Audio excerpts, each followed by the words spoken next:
respective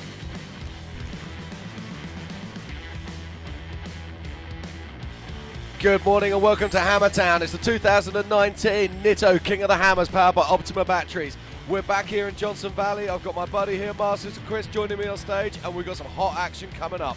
Today is the 4400 class, and it's going to be a lot of fun, a lot of action. We got a few heavy hitters this morning, but then it's going to lead all day long into Power Hour. This is qualifying for the Friday race. It's going to be a lot of fun today, Jim. Who are you looking forward most to see? Oh, there's so many heavy hitters out here today, and let's not forget the heavy hitters. We've got so many new guns as well coming into action. So it's going to be great to see what happens out here. That course is hot. We saw some fantastic times yesterday with EMC, and it's going to be fantastic to see what they can do out there on the course with these big 4400 class cars. And these are some of our current kings are going to be qualifying today. And like you just said, there's a lot of new guys coming out. There's a lot of new cars. It's going to be very interesting to see how that plays out. I'm excited. This is why we're here. These are the 4400 Unlimited big boys, and these guys are going to be throwing all on the line to be qualifying today for Friday's big race. And this year, there's a lot of money on the line. There's $125,000 on Friday's race in cash prizes. It's a life-changing sum of money right there. But we've got the Eternal Battle comes back today.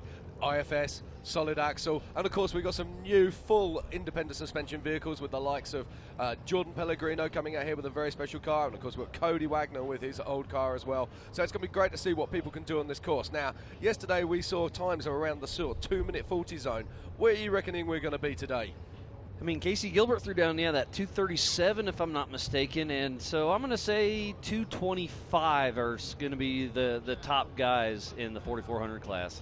Yeah, and last year it was really interesting. We always expect the fastest time to come from Power Hour, but last year it didn't. Last year it came from Paul Herschel. Paul Herschel absolutely smashed it out of the park, came in with a lightning fast time that held all day. Is that going to happen again? It's very possible, and he's got a brand new 2-seat IFS car that he built, designed by himself, and that is a work of art, so it's going to be a lot of fun. I was talking to him just the other night in the pits, checking out the new car. It's an absolute work of art, and he's going to be pushing hard. He wants the clean air. But then you talk to some other people like Jason Shear, he wants to be up front. Lauren Healy wants to be up front, but they don't necessarily want to be that number one contender because on Friday they leave in 30-second increments, so it's on corrected time, and there's a lot of pressure out there when it comes to that. So it's going to be interesting to see. Some people are going to give it 110%, and other people are going to be about that 85%.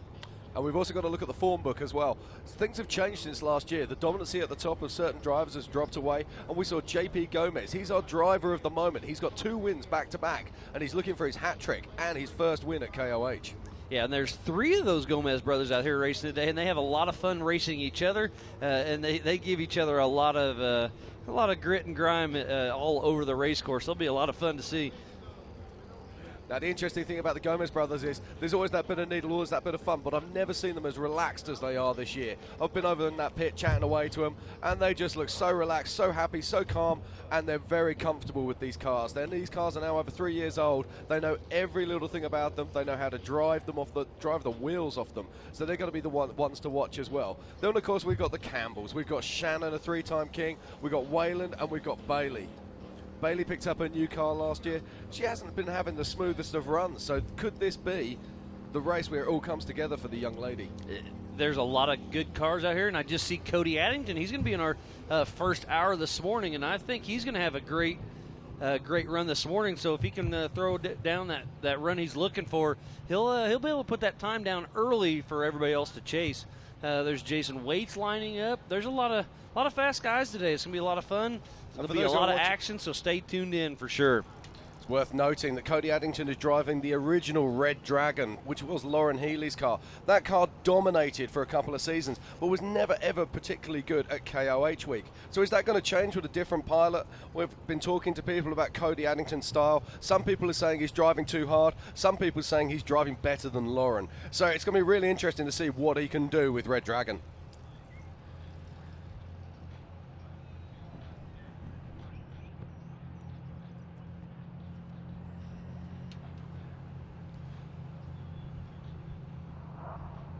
Okay, here we go. We've got the first car off the line. It's 1:10.14, Josh Barkey, and he's our leading 4400 class competitor, and he's roaring off up through the short course at Hammertown.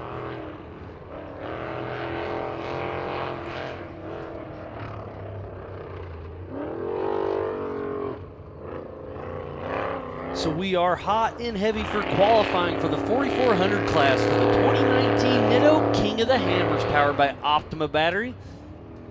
These guys are qualifying for their big race on Friday. And he's upside down in the infield. Takes a tumble in the Talladega turn there at the Steal It. Now, I was chatting to Ian about this yesterday, and we were saying it's amazing that we hadn't seen any rollovers on that short course. And our first car out of the blocks today watts it up and sticks it straight on his side on the second set of bends. So tough break for him.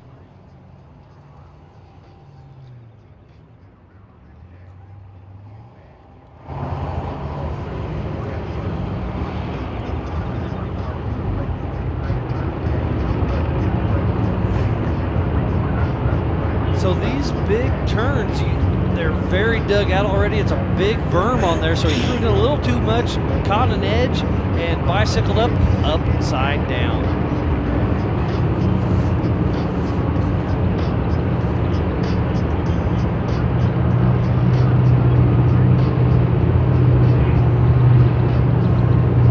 We're truck and Jeep experts and have been for over 50 years. From wheel and tire upgrades to full custom builds, 4WP has you covered. Whether you want to order the best parts online or shop in store, do the work yourself, or get it done by a pro, all roads lead to 4WP. Do your rig right. Shop online or find your store at 4WP.com.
We didn't just test the new Optima Yellow Top with Pure Flow technology, we tortured it.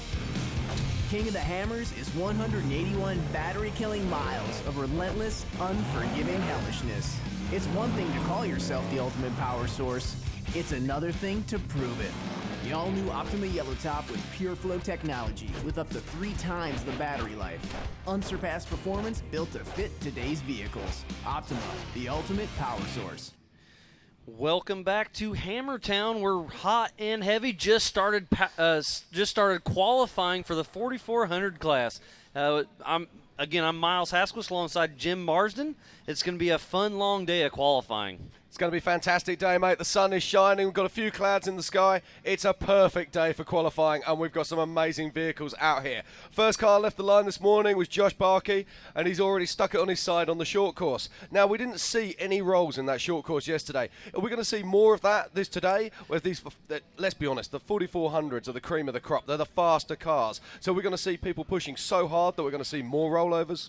It's very possible. Yeah, they're leaving it all on the line to qualify good for Friday's big race. So it's going to be very interesting. Up next should be Nicholas Montador. No, Nicholas Montador's come all the way over from France. Unfortunately, he blew an engine yesterday, and they're just working very hard at the moment to get that engine into that vehicle. And let's hope, fingers crossed, that he can get here before 3 o'clock and get a chance at qualifying. Okay, well, thank you for that, Jim. And if he's the same guy I'm thinking about, did he borrow a motor from the Gomez brothers? Yeah, he was actually looking at a motor from the Gomez brothers who, let's not forget, Ultra 4 is a huge family. It doesn't matter which part of the world you're from, everyone wants to help you get on that race course. And the Gomez brothers offered him an engine, but he's gone for a different unit from a different area. He's more comfortable with that, and he's trying to fit that at the moment. So fingers crossed, Nicholas Montador from France can get his rig fixed and he can get out here for qualifying. But if we look back down the list, we've got more people, Miles, of interest. Running out in 4th position today, we've got a guy called Inaki. Inaki's out of Spain, but he's going to be running Casey Curry's old solid axle car. Let's not forget that car is a frequent finisher here at King of the Hammers. So it's going to be really interesting to see how Spanish ace Inaki performs out there on the course.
We have Brent up here with 4-wheel parts. You guys have really stepped up your game this year. How's everything going?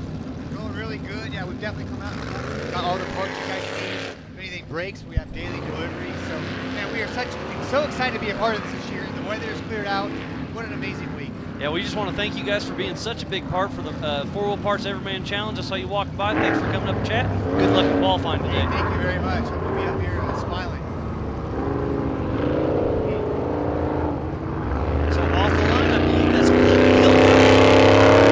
Hilton. He's in the short course. This is right where Josh took a tumble. Let's see if he can keep it on all fours. He does. He rails the corner, heading out towards the 4-wheel parts rock section. There's some whoops right after this little jump.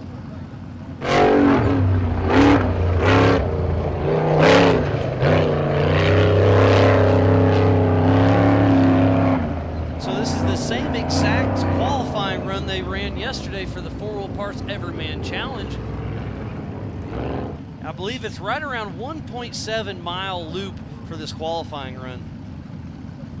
And I believe riding with Quentin is James King. He's one of our volunteers, has been helping us all week, so it's cool to let him hop in a car and have a little fun, take a little break from working so hard out here. Yesterday, Miles, we saw the back end of this course cutting up really badly. It's going to be interesting to see how these 4400 class cars deal with that. Let's not forget they're running bigger tyres, they're running sticky tyres, and they also tend to have a higher horsepower as well. So it's going to be interesting to see how they cope with that, particularly at the back of short bus. Now, we saw some of the top runners, they were blowing out that bottom line. It was causing them some difficulties, they were losing momentum. Is that something that could be happening to our top runners today? Time will tell for sure. The course is going to be chewed up, but they worked on it quite a bit last night and this morning, and everything all smoothed up. But there's a lot of big rocks out there. There's the ruts on the backside. You can't get a dozer to some of that area, so it'll be very interesting to see how it plays out.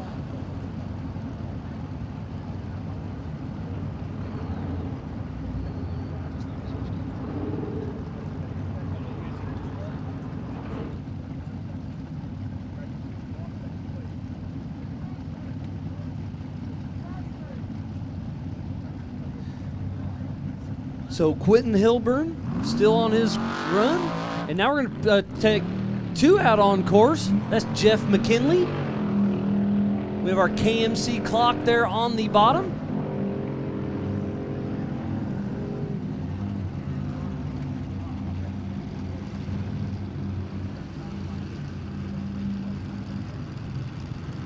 They built an awesome little short course with a couple little tabletops, some big berms. These guys can really rail the infield.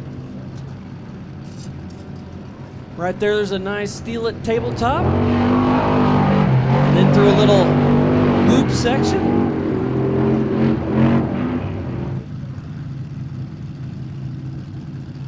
Jeff McKinley's been racing with us for quite a while.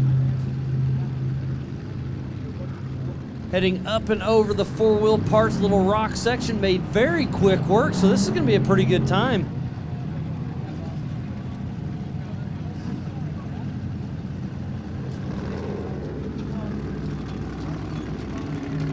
Yeah, Mars, he's looking very fast as he ponds on round the bottom edge of short bus now.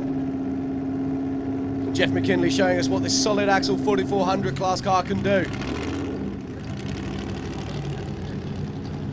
But I'm really excited about the next car off the line. The next car off the line is a guy from Europe, a guy I know very well, Inaki Lanzagorta, and he's running in Casey Curry's old solid axle car.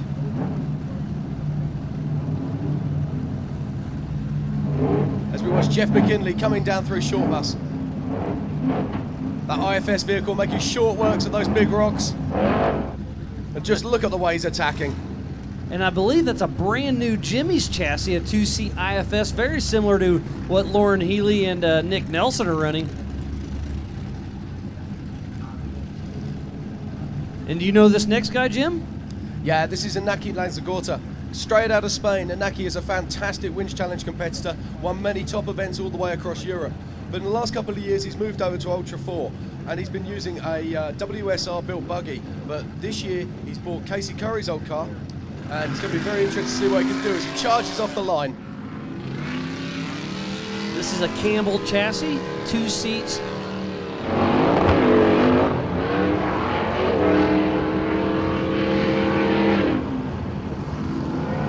This car was built by Savvy Off-Road for the Currys. And it's always very reliable. And it's a solid axle machine, so it'll be interesting to see how he can put up against the fast guys in the desert with the IFS. Yeah, we've got a strong contingent over here from Europe this year. Yeah, explain that a little bit, Jim. Dave Cole brought over some of the top names from over where you're at. Absolutely. On the last race of the year of 2018, Dave Cole came over, and on the finish line he said to a lot of the guys, hey, do you want to come to Hammers? And he's made it happen for so many of these guys. We've got 5 cars over here from Europe. We've got Danny Roger, we've got Nicholas Montador, we've got Neville Quinter, we've got Michael Hanover from Israel as well. And it's fantastic to see all of these blokes here and racing. But this is Inaki out on course at the moment, and he's doing a great job. He's looking smooth. Looks like Jeff McKinley has made it across the line. We're still waiting on some official times. This is qualifying for the 2019 Nitto King of the Hammers, powered by Optima batteries.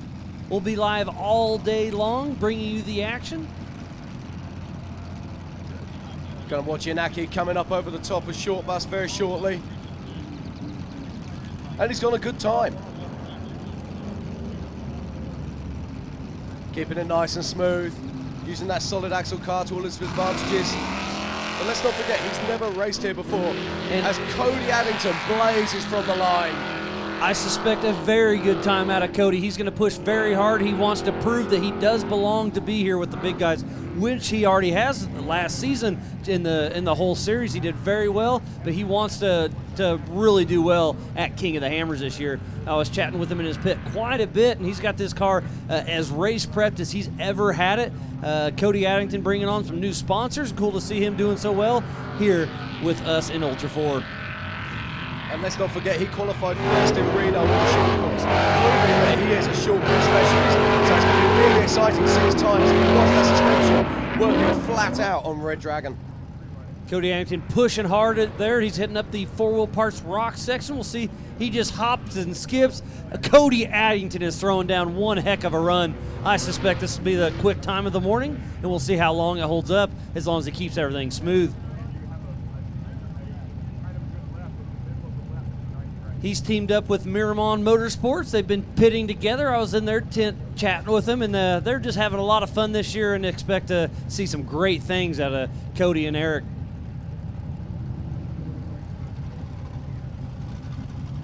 Let's watch Cody Addington heading up around the back. Just to let you all know, as soon as we have the times, we will let you have them. He should be popping over short bus as he does get a little bit of air. Cody Addington is absolutely moving. I believe that's 427 of Jason Waits. Yes, it is. Yeah, that is Cody the Addington. original UFO by our OG King. He built that car and just took over this year.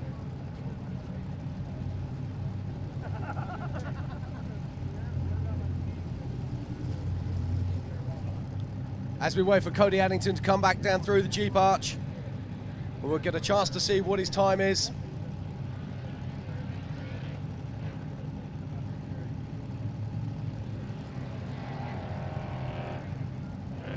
And as soon as we have times, we will get them to you. And here comes Cody heading for the line now.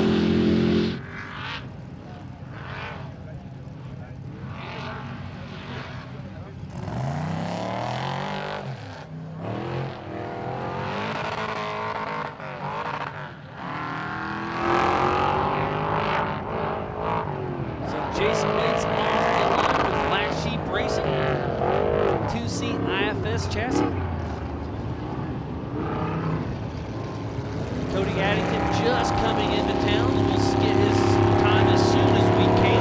But there's a lot of action this morning here in Hammertown.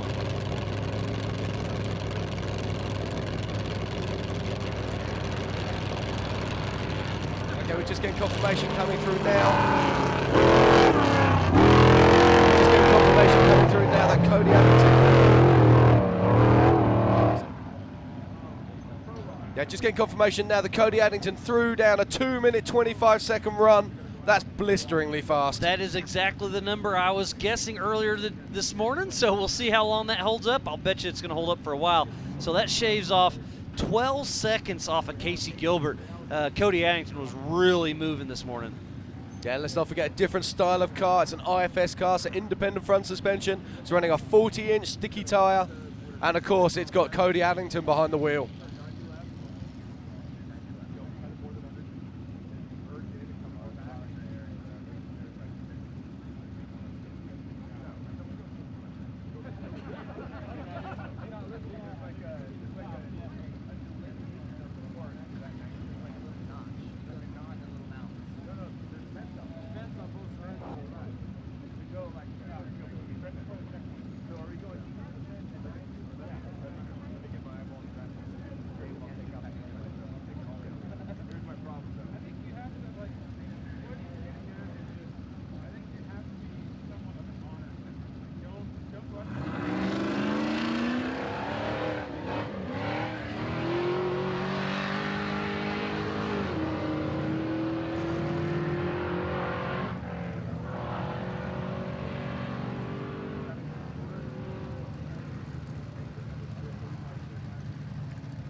Still very impressed by Cody Addington this morning in the orange dragon he's calling it nowadays.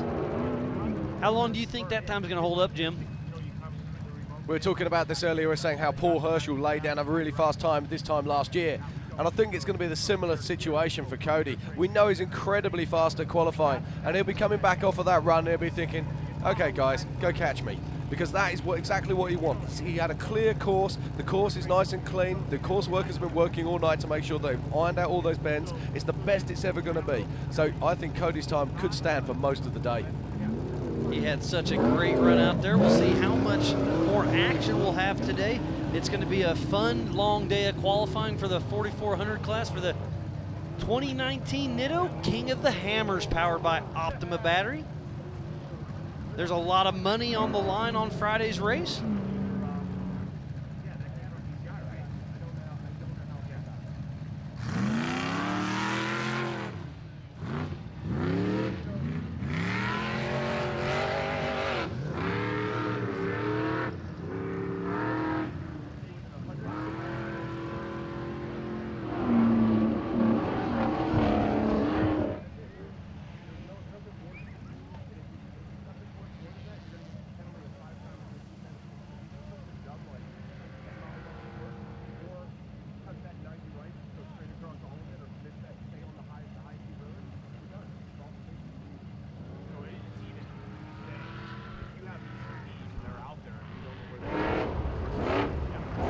Been a fun morning already. Cody Addington just threw that fast time of 2:25, and Ian, you had a little trouble getting here. How much traffic is there coming into Hammertown? Well, I'd say it's probably 50-50. There's a little bit of traffic. There's a bunch of guys showing up here, obviously, later in the week for the race. It may have also been I stayed up a little late last night after that shootout, the action with some of my Southern boys. But, yeah, I'm here now for qualifying. Thanks, you guys, for kicking it off. It's going to be a great day. But, yeah, there's no question that there are tons of people still showing up here on the lake bed. No questions asked.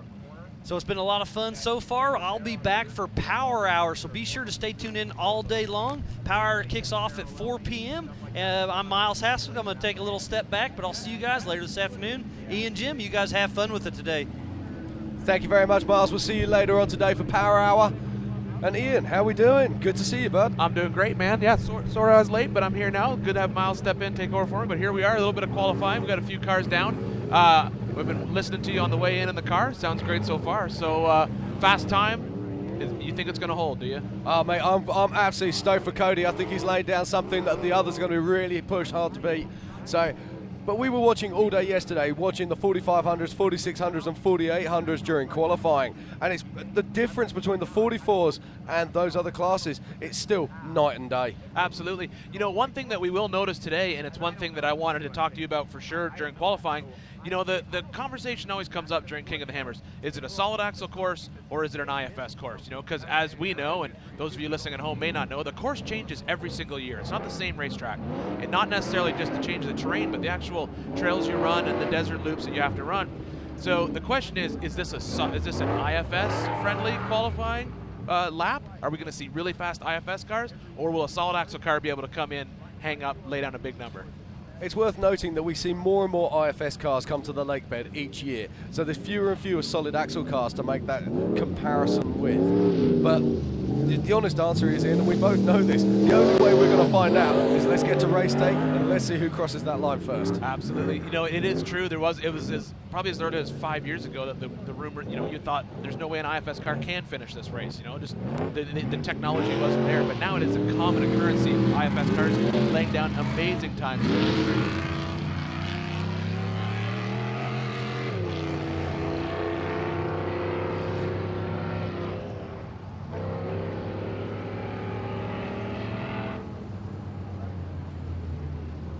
As we watch Randy Watson heading out onto the short course now. We've already seen one rollover out here this morning. Now, Ian, we were saying yesterday, you were saying you can't believe there wasn't any rollovers in the short course. And then boom, first car today in 4400 sticks it on its side. Well, I think a lot of that just has to do with how much faster these 4400 cars are versus the ones we were watching yesterday. Just look at that qualifying time, 20 some odd seconds faster than our leader yesterday. 12 seconds faster, yeah. Yeah, I mean, it's just the speed that these cars are traveling at just keeps going up and up and up and up and up. So to push it hard through that short course right first thing in the morning, you know, it could happen. Yeah, indeed. Well, yesterday we were talking about flow, we were talking about transition and how these cars react. And we also saw a lot of the other class of vehicles slowing down before the rocks, changing to low ratio. That's something that we're not going to see a great deal of today in the 4400 class cars. Yeah, absolutely not. I think you'll find with most of these 4400 guys who understand this one particular rock section that we've been watching for days is they know that they've built that car to hit that particular size of rock at speed in high range. They know they have to use low range when you're further out on the bigger rock trails. So they'll come in on that rock, hit it with a good amount of momentum, just get that little kick that we've been watching them all do, where the front end comes up and it pivots the car around, drops that front end back down, and they'll just keep going. That will be what the fast cars do all day today. Absolutely. Now, this particular section of the course really intrigues me. We saw a lot of cars bleeding away speed here. It's very, very different to transition. You can see it's all off camber, and I think that's going to be a key area as to where you get a fast time. I think that's also where we're going to see a lot of difference between an IFS car and a solid axle car. You know, the IFS car is able to handle those off-camber situations a lot better because those wheels are moving independently of each other. Those solid axle cars tend to transmit a lot of that body roll into the body, gets the car a little bit more off-camber. Whether it actually physically slows the car down or actually slows the driver down a little bit, that's sort of 50% of each one. Okay, and waiting on the line, getting ready to go now is Dan Fresh out of the Savvy Off-Road Garage. We saw Dan Fresh yesterday in Power Hour for EMC. Let's not forget he was last year's EMC winner. Very talented man indeed, and he's going to be driving in the EMC class in the unbeaten Jeep, and then he's going to be stepping into the main dance in this Savvy bomber car on Friday. And that's a lot to ask. You know, that's a lot of seat time in a very abusive race. You know, EMC is not an easy course to run, no matter how well prepped the car is, and then to step out and get in a 4400 car, that's just hard work. It's hard and physically hard on you. Yeah, it's a very tough thing to do.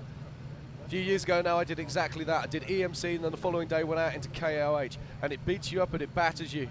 And the course becomes more difficult on the KOH day because so many cars have been on track. They dig out all that soft sand out of the ruts, and it makes it even harder on the suspension. So you spend all that time tuning your car for ruts that have got sand in the bottom, and all of a sudden there's no sand in the bottom, and it becomes very, very tough on you physically and on the car. Well, that also changes for the drivers too. These drivers have been out here, the top guys have been out here for 3-4 days pre-running these courses, running all the rock trails, running the desert section. Then they're essentially thrown off the course for the few days before the actual race when there's guys out beating up that course and changing that terrain, and you have to go there and you're going to have to adjust on the fly while you're driving the car on the race day.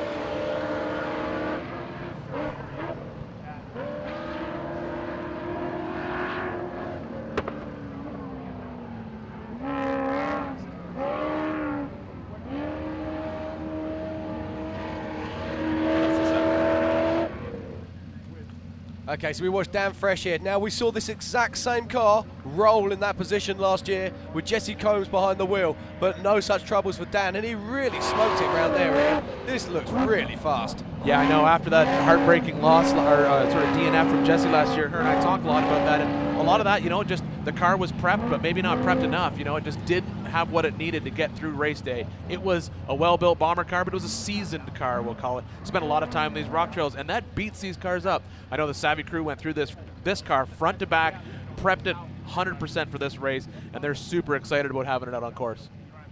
Yeah, Savvy, of course, has such a fantastic record in the EMC races, and transitioning over to 4400 is fantastic to see. We watched Dan, and he is looking very fast here. This is a solid axle bomber, of course, so it's going to be very interesting to see what kind of time he can lay down. Is he going to be as fast? I would love to see a solid axle car lay down a fast time. I love seeing solid axle cars work well out here. I love the technology of the IFS. I think it's amazing. But for me personally, when you see a solid axle car out here doing well, it just sort of, you know, gives hope to all those privateers out here who are building in their own garage, building a solid axle car. Now he's just flying down that backside. 1 minute 30 as he comes over the top of Short Bus, and he's taking no prisoners coming down the far side. Great wheel control here from Dan Fresh. Just gets a bad kick there. Guides the bomb around very nicely, but loses a couple of seconds. But look at this, heading down towards the Jeep Arch, and he's only at 2 minutes. This is fast, Ian. He's flying. He's flying. You know, that is one thing. If you're ever looking for a fast solid axle car, you always look for the bomber cars or the Miller cars. Those two have got that formula figured out, and they can move through the desert. This is looking good. I don't think he's going to trouble Cody Addington, but it is going to be a very fast time indeed.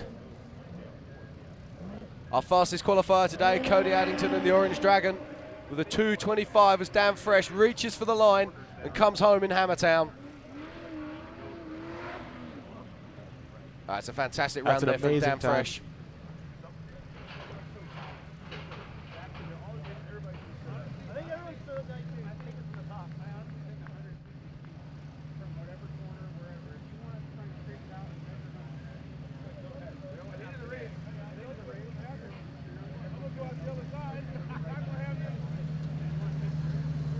All right, well, we're just starting off our qualifying for the 4400 for the Nitto 2019 King of the Hammers powered by Optima. We're going to take a quick little break now from the action. We'll be back shortly with even more qualifying.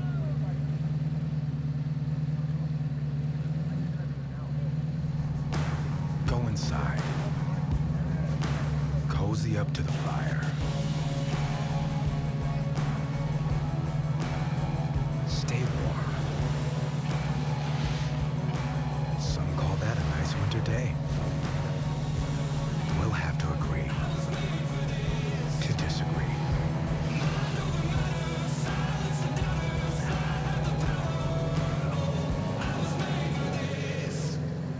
Your bearings shoulder the burden whenever you tow, haul, or stomp the gas.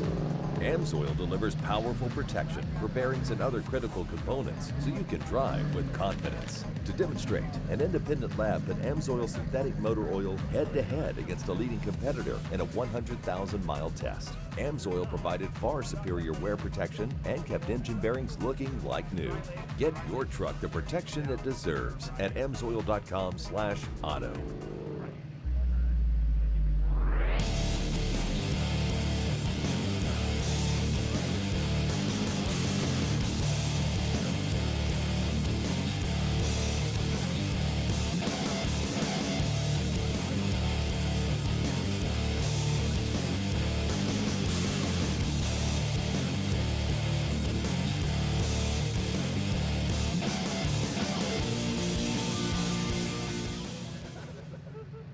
Bring on the punishment. Steel-it polyurethane coating is proven protection. The stainless steel formulation shields against corrosion and protects against the toughest terrain. It's weldable, so there's no need to remove the coating. Just weld right on it. Go to steel-it.com for more.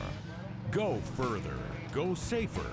Gasoline transfer tanks for Jeeps, SUVs, pre-runners, and chase trucks. Tanks made in the USA, backed by a lifetime warranty. Includes an easy-to-use shaker siphon that transfers over 2 gallons per minute. Proven tough in the deserts of Baja, the trails of Moab, all the way to the race course. Venture further. Visit TitanFuelTanks.com today.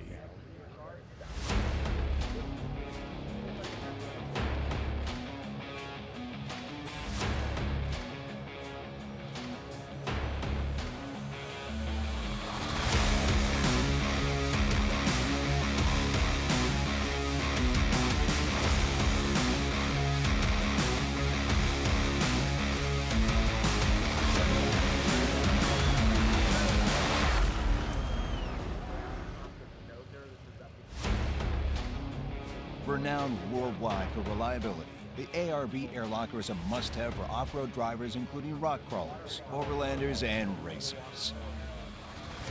With over 100 applications, ARB air lockers gives your vehicle the traction you need to tackle virtually any challenge with the flip of a switch. Now through March 31st, buy any ARB air locker and receive an ARB air compressor absolutely free. When I'm not working under that big American flag, you can find me here, enjoying the great outdoors, the trees, the streams, and best of all, the wildlife. Check out these treks. Deer, raccoon, and my favorite, Jeep. At Big O, we've got great deals on a huge inventory of rugged Jeeps that can take you almost anywhere. Whoa, those are big. Could only be from one thing. Big O, as always, under that big American flag on the Motor Mile. Proud sponsor of Ultra 4 Racing and King of the Hammers.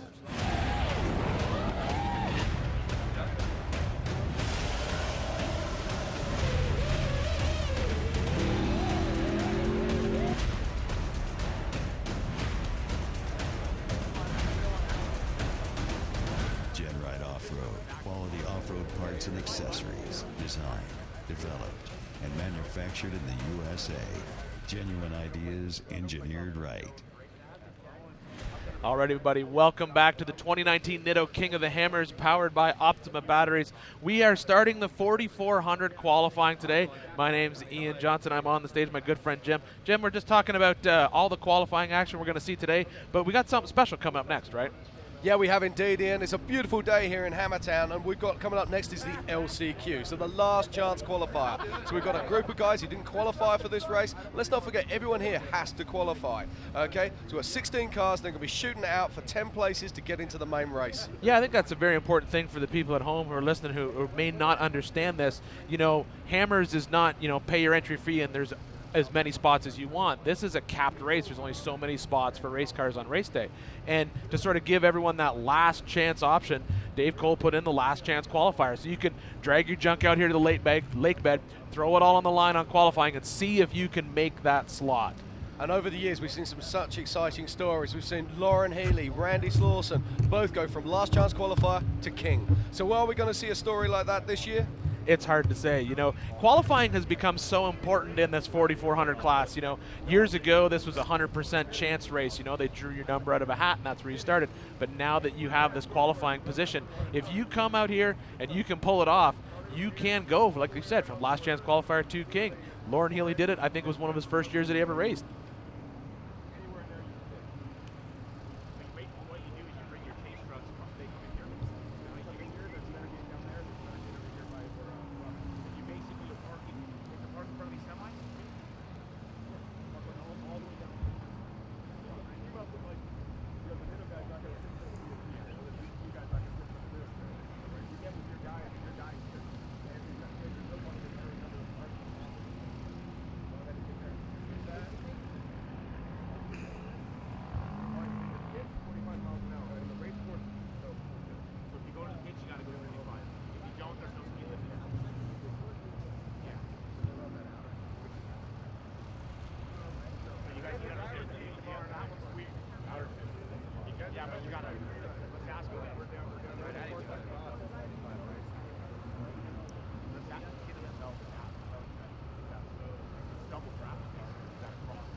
Okay, I'm joined on stage now by young gun Jordan Pellegrino. Jordan, how are we doing? How's it going, guys? I'm doing good. Out at the Hammers. Couldn't be better. That's a great place to be. Now, we've seen you come up through the ranks and drive through the EMC classes, and then last week we saw you in 4400. But this year, we're going to see something a little bit special. You've got a new car. Tell us a bit about it. We got a new car. So we ended up last year here was the first time we saw the chassis. So it's the Triton Engineering independent front and rear chassis. So we ended up buying that, I think, 2 or 3 months after King of the Hammers last year, and then we spent the last 4 months building it. So I'm super excited to bring it out here and show everyone what it's all about.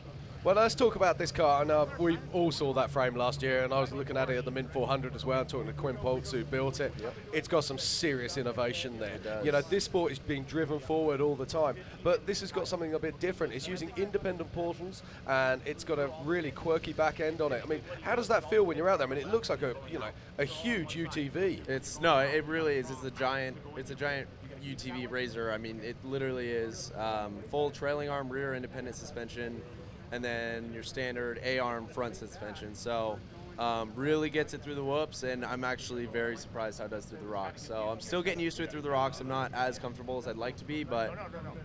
So do you have to change your driving style? I mean, you come from a solid axle vehicles coming into that. Now, we talk about this all the time, that transition through the rocks, and it looks like you have to punch those IFS cars and those independent suspension cars harder. You definitely have to carry a lot more momentum than what I'm used to driving a solid axle car. So definitely a different driving style in the rocks. In the desert, it drives itself. So fantastic. So now, do you have a game plan? I mean, obviously, you want to be up joining us on here on Friday afternoon, holding that trophy aloft and saying, "Hey, check me." But come on, what is your expectation? You must have a battle plan. You must have a game. Yeah, I mean, this year is definitely about just finishing with that car. I'm gonna push it where it exceeds in the desert on the first lap, and then just take care of it through the rocks and try and save the car. Like I said, I'm still learning it in the rocks, so don't want to make any mistakes. And like we were talking about, finish is the goal. So fantastic. Well, just tell us a little bit about the engine and the transmission in this vehicle, because we're completely unfamiliar to what you're using. Yeah, so it's a fully built LS based. It's not Chevy anything. There's no Chevy parts in it, but it's an LS based engine,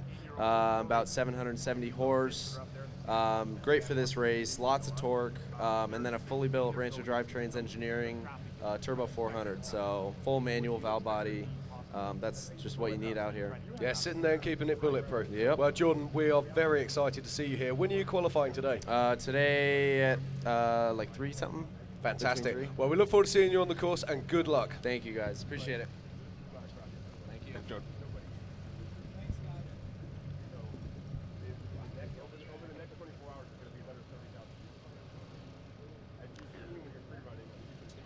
Okay, Ian, we just had Jordan up on stage here, and every year we see new innovation coming to the racetrack. We see people bringing those new ideas, and we've only seen very few fully independent vehicles coming through, and let's be honest, they haven't really rocked the world yet.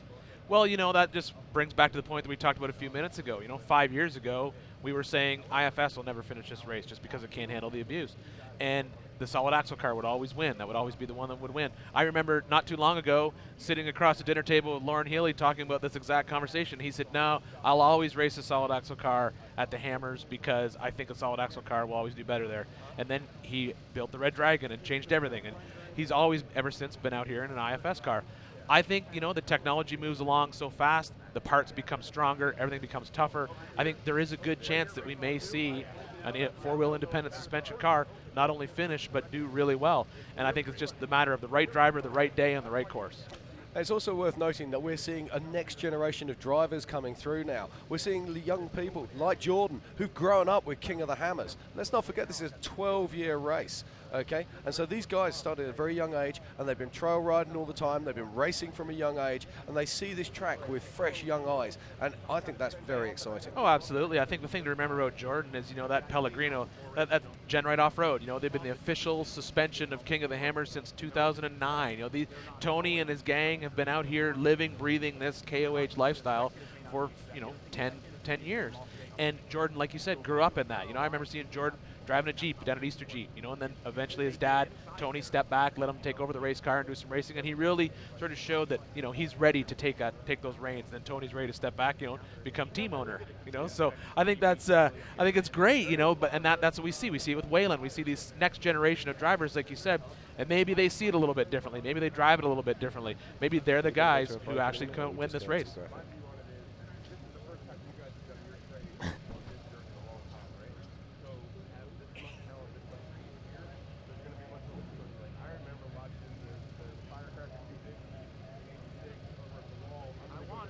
Well, it's a beautiful day here at the 2019 King of the Hammers.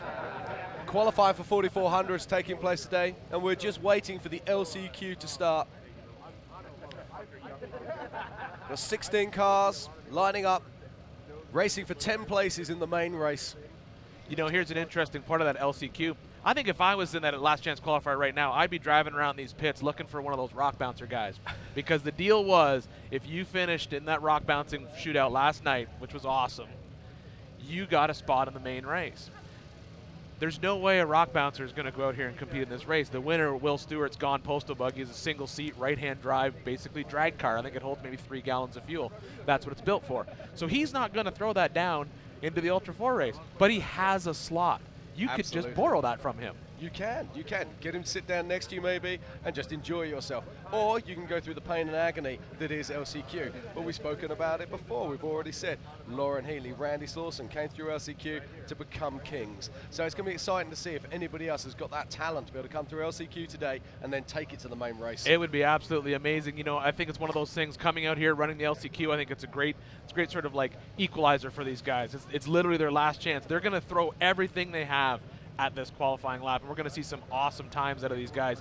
But then it's the same question. If you're in LCQ, you're a true privateer. You're out here with your friends, family, on vacation. You're probably not packing a spare motor, spare transmission, spare axles in the back of your toter home. So how hard you push it can affect how well the vehicle works on race day.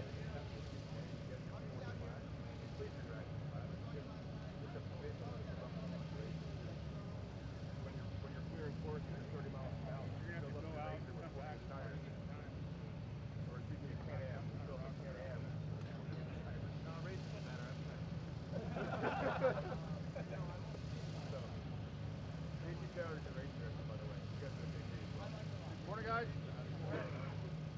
We're having conversations about Good. You're reading the GPS out here.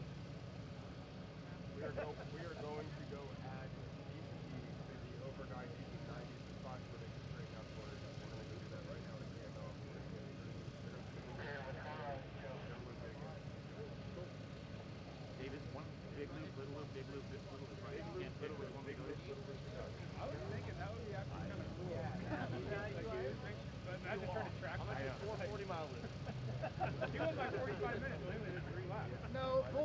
Rob Mack will stay on the short course and do all the power. All right. Okay, so what's the distance going to be? You got to wait. I got to wait. 50 feet. 50 feet. I'll put the center of the inside line. I can see that one. He's there now. You guys, your guys met.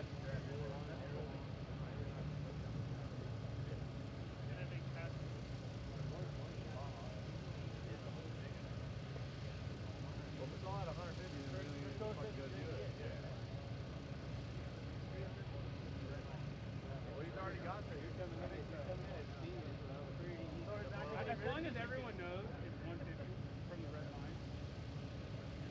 I think that's easy enough. I'm going to go down to like the main line and all the corners. Okay, here's what I'm going to do. Okay? This is what I'm going to do. I have my PCT. The word is going to keep talking about like that overrun right and left. I do have PCT. I will find a way to get those out. I'll put them down. It's already there. It's fucking important. That VCT file is already used up. It's fucking important. Don't break shit out of those. Specifically that is very important to the human right now. You get what? I don't do it to the kids. I don't have to make clothes yet. I'm not going to make clothes. We have a race for every race. On the remake, they have literally what they're doing for sports. So I need to get a fucking mark. Okay? I get it. That's not really the first time out. I get this is a big deal. I get these guys raising a lot of money. I get that you're all at the top of the fucking league. We won't have a problem. All right, easy enough. 150. You'll release the BCBs you have. Call it in. They're already down there. They're at BCI right now.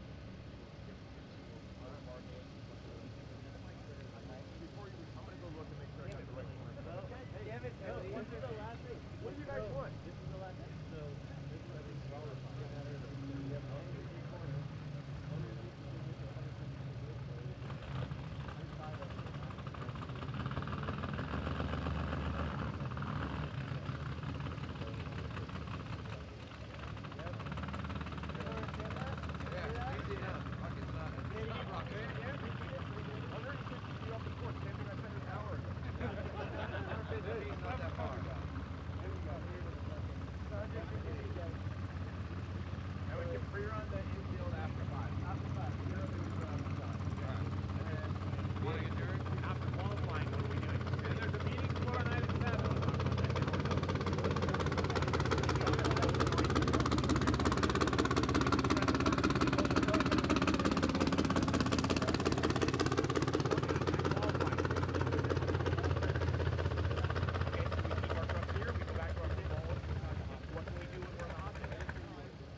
think, yes, all right. All the trucks inside the short course are going to change where we want. Underdrive, rear set, training.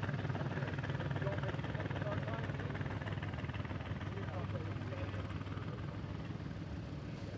all right, let's go. And there's a meeting, right? Wednesday at 7? Huh? Wednesday at 7? 7 o'clock. Where?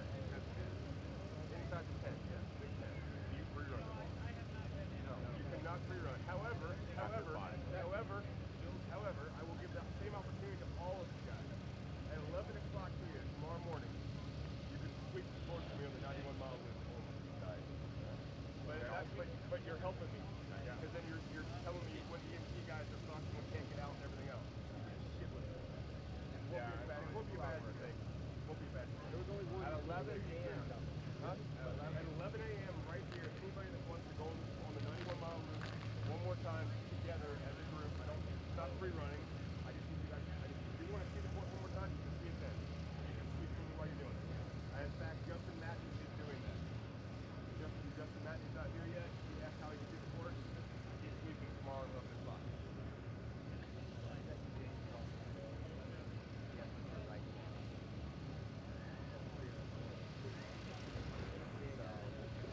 Luke is such a dick. Share your file with us. I don't know. I'm just saying he's trying to pre-run tomorrow. So you might want to get a hold of him. I'll text him and tell him 11 o'clock. Right, Dave? Yep. Show up at 11 o'clock. 11 o'clock. Hey, it's like golf. The harder you swing, the better. All right. Aside from the race side, while you guys are all sitting here, I know this is, first of all, thank you for coming. Do all that formality shit later. We put a lot of effort into our coverage side of it. If anybody's interested in seeing how we do our live coverage, everything goes back there. It's worth checking out. Cameron and Travis will keep you on it. Pretty fucking cool, and I think you guys appreciate it. You guys have been here for a long time. And I guarantee you, I guess on the qualifying, you guys will have tomorrow. I can confirm it. I think we'll probably. I think we have 12 cameras on the ground, 8 drones in the air, 2 helicopters, which is a lot. So it's going to be dumb coverage. But go on that truck over there. Travis, come around. If not, you guys have a great day. Is there anything else you can pre-run today? We have like a technical instinct for 2 hours tomorrow afternoon. Basically a slow call. Like, now what we're gonna do, and we'll make it easy. We'll try to make it easy because you guys are gonna run your truck, right? So we'll do a downhill run down here, down there, and where do you want to be? Right here. Do it up here, just get up here. That way it's downhill.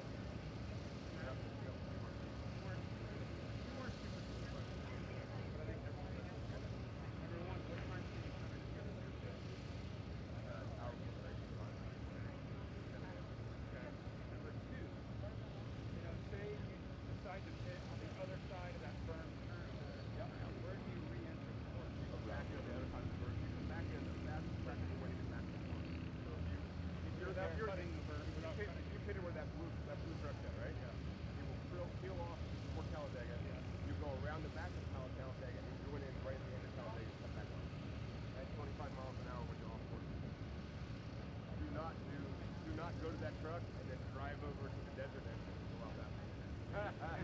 That's within 150 feet over there. I've got 3 after those spots. You go do your around that corner. And what was that place? Right. I've got Jason here, Rob Gordon, and John Fisher all up there, plus Tom Wade. 4 pits up there. Yeah. Yeah, there's a fence line going that way. Anywhere along that. Anywhere along that. Wait, you can fit all the way to the Methodist? No, I don't think the fence is like when you turn that corner right there. The fence is I'm bringing everybody in right now. Yeah, way out. Yeah. No. Okay, where's pit lane end right here? Can we get out there? All the way to where the white 400 way up at the corner where the fence turns right? Yeah. Right there. More than enough. Where the hell else do we out there? I would like to see all you guys all in a row right here. I mean, there's 32 trucks. There's more than enough room to have pit lane right down this side right here. This year, Rob, you can be in front of the Falcon truck. Can we move the snow fence or the fence right there like that? What's that? That fence is staying like that? That fence is not moving yet. Up to the start line. Yeah. My last thing, actually the one thing, the only thing I'm worried about, I would thought you guys would have brought it up. We have a 4th truck. I think you guys need your mark at that stop. Stop both ways, right? Stop both ways. Even at the beginning of the race. Even at the beginning of the race, you have the muscle memory. Let me go through one and not do it again. Muscle memory, you won't get it right. So, I'm sorry about that. I realize we're doing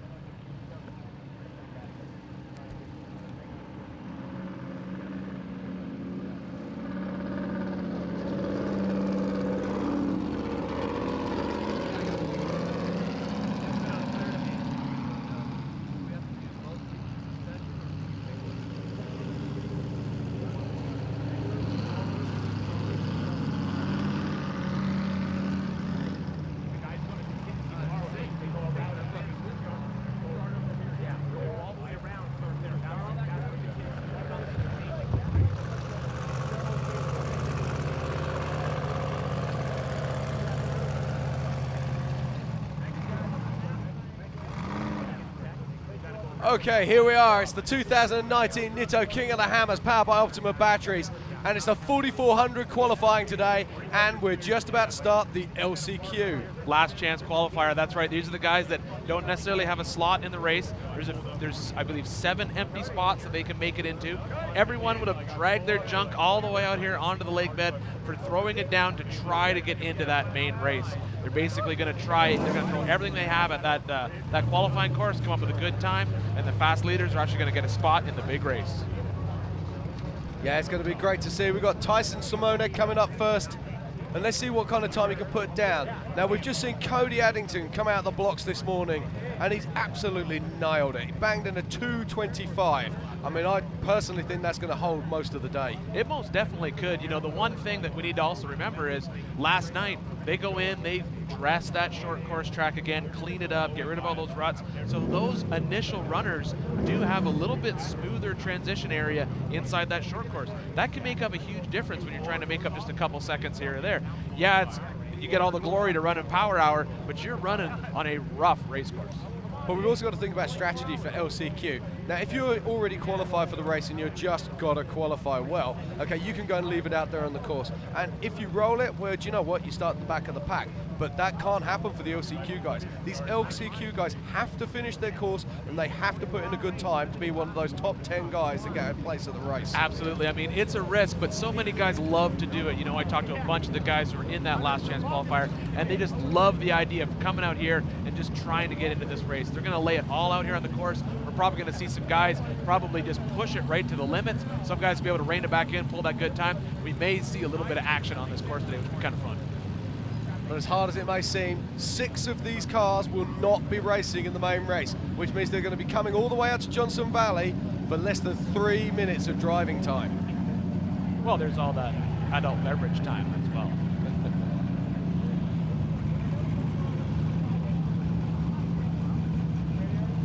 Some beautiful cars rolling out there too. When you think about it, you know, it's one thing to build a car, bring it out here when you know you have a date for the big dance, but some of these cars just absolutely gorgeous rolling through Hammertown right now, and it's just a crapshoot whether they're in the race or not. Absolutely. So in only a few seconds now, we're going to see Tyson Samoka heading off the line and charging to us at that first of those Talladega bends. The course so beautifully prepared this morning by our course workers overnight.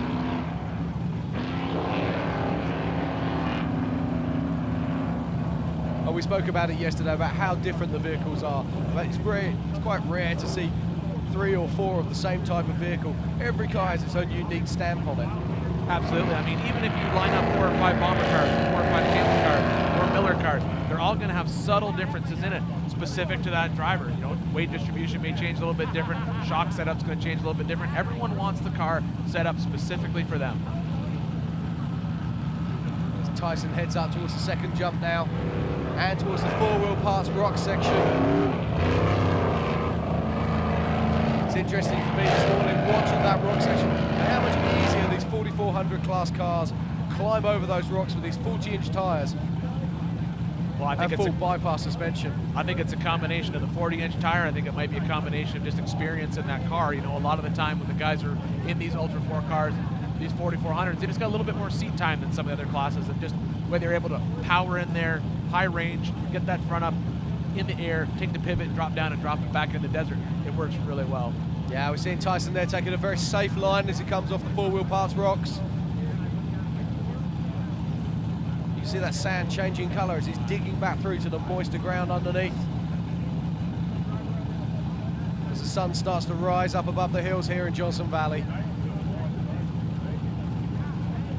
Beautiful day for racing. Just enough wind to maybe move a little bit of dust around. Not too hot, not too cold. Yeah, visibility is absolutely fantastic this morning. It's perfect race conditions.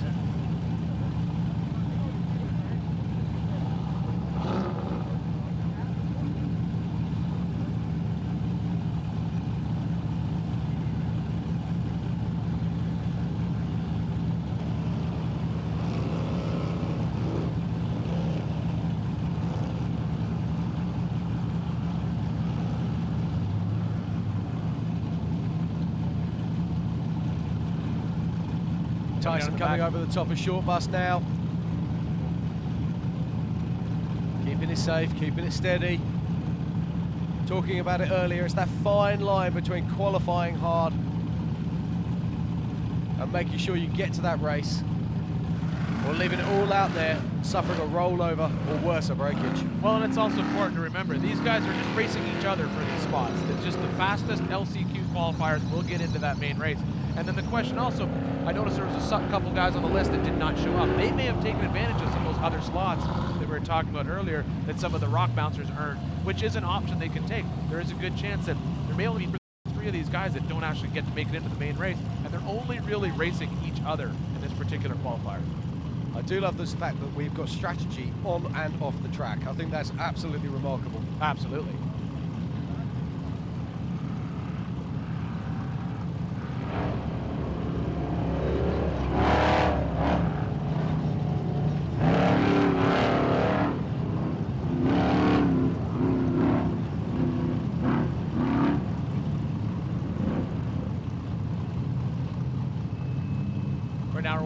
Patrick head up into the four-wheel parts rock section.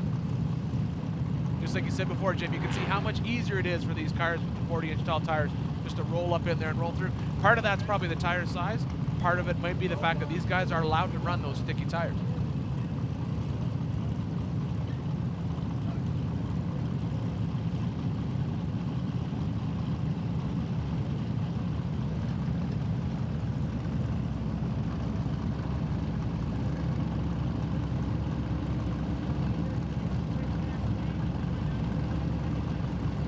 Just watching Aaron Patrick now coming around to the back of short bus. I was just talking to Cody Addington, and he was saying how this is really chopping out at the back there. And the car was at all kinds of crazy angles in the off-camber sections. And that is only going to get worse as the day goes on. Oh, with all the cars that are going to be qualifying today, this course is going to get torn up more and more and more.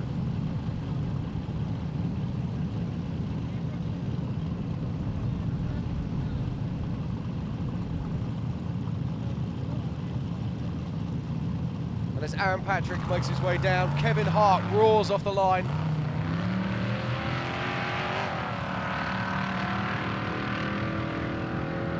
Car sounds fantastic. It heads off over the first jump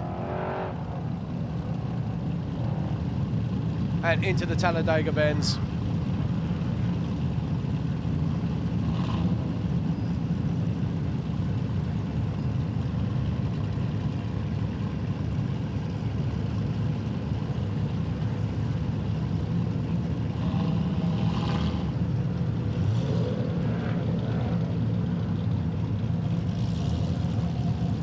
Ticker coming across now with the times. Cody Addington 2:25, Jeff McKinley 2:27, Dan Fresh 2:32, Inaki Lanzagorta with a 2:46, a great time there from the Spanish man. Jason Watts 2:50, Jemmy Hoare 2:50, then Mark Nicholson 3:07, and Quentin Kilburn at 3:08. In 9th is Randy Watson with a 3:34. So some good times already being laid down there, but that 2:25 of Cody Addington, I think that could stand for a very long time today. That is a blistering fast time. Even when we compared to some of the qualifying times we saw yesterday, I mean, our fast qualifier yesterday was, 2:39, 2:40, and I mean that was a fast pace for him. So to see some of these Ultra 4 cars still up in that same number, that 250, that 307, those aren't fast times. We still have a lot of fast times to come, but I do think that you're right. I think there's a good chance that initial time laid out is going to stand all day. And as we watch the LCQ drivers, it's worth noting that later on today, we have Power Hour. And we've got the big guns coming out to play. We've got Eric Miller, Josh Byler, Shannon Campbell, Waylon Campbell, Levi Shirley, JP Gomez, Rusty Byler, Paul Herschel, last year's fastest qualifier, of course, Lauren Healy, Brian Capera, Jason Shearer, last year's winner, Raul Gomez, Clay Gilstrap, Andrew McLaughlin, Randy Slauson, Bailey Cole, Bailey Campbell, and Derek West, rounding off an incredible group of drivers that'll be joining us later this afternoon. Who are you looking forward to see the most? Well, for me, it's going to be a battle between Paul Herschel and Jason Shearer. Both of them qualify incredibly fast.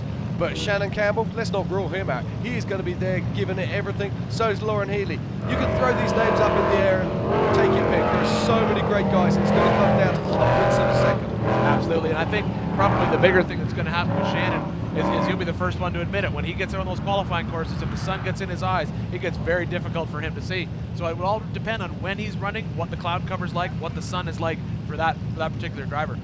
And we're watching James Sweeney now heading over the four-wheel parts rocks. And he looks good. A very, very different looking car to what we normally see.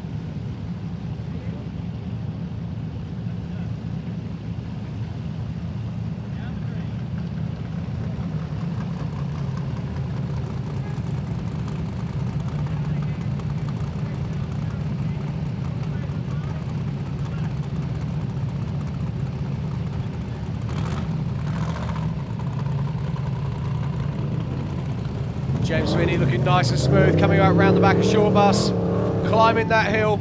It's a full throttle assault.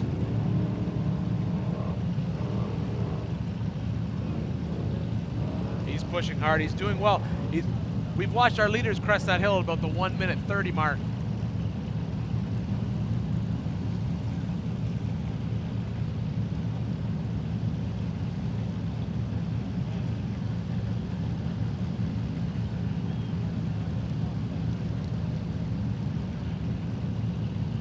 As we wait for James Sweeney to come across the finish line, we watch as Eric Wicks gets ready for his chance to qualify for the 2019 Nitto King of the Hammers powered by Optima batteries main race, which takes place on Friday. One thing that we do notice with a lot of these last chance qualifiers is they both have the driver and the co-driver in the car. And a lot of the times they're big heavy hitters. They'll drive just solo when qualifying, just for a little bit of weight savings. But if you came out here all the way to Johnson Valley with your driver and your buddy and you're here to race the race, and this may be the only seat time you get in the race, well, your co-driver wants in that passenger seat, no questions asked. Absolutely. Also, it's fantastic fun to have a co-driver sitting next to you, checking you up, having some of the laughs, telling you when you get it right, but more importantly, telling you when you're getting it wrong. I made a mistake last year thinking Jason Shearer was running solo, because every time I saw him outside of this event at Hammers, he was running in a single seat car. And I talked to him afterwards, and I asked him this year, are you running solo or are you going to put the co-driver back in the car? And his response was simple: having a co-driver makes this race so much more fun.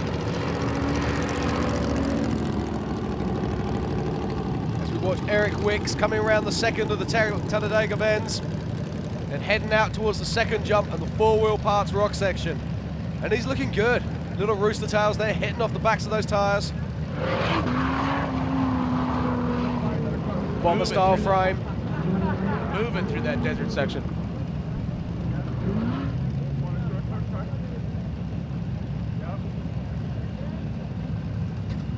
And for anybody who's just joining us, you're joining us for the LCQ, the last chance qualifier. 16 cars battling out for the final 10 places at this year's 2019 Nitto King of the Hammers, powered by Optima batteries.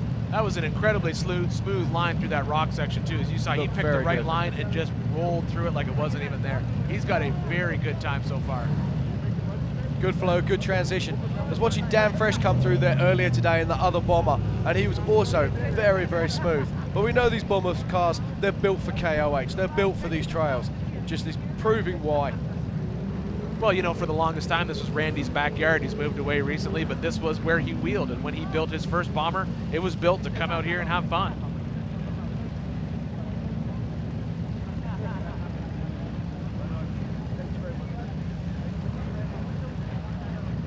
Very good time coming over the top. Yeah, he's not going to trouble our back markers, but he is making sure that he's going to have a spot in the main race on Friday.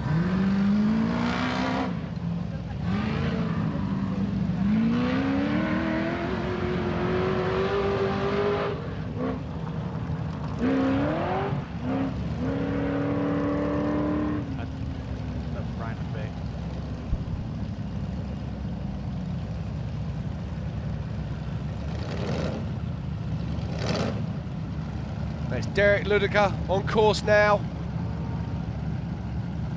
as Eric Wicks crosses the finish line.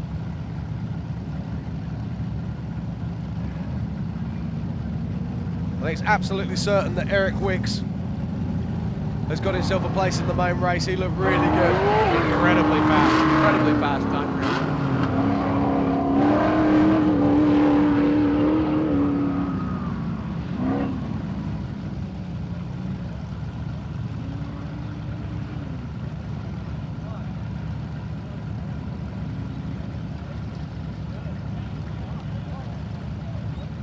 Another smooth line through the four-wheel parts rock section.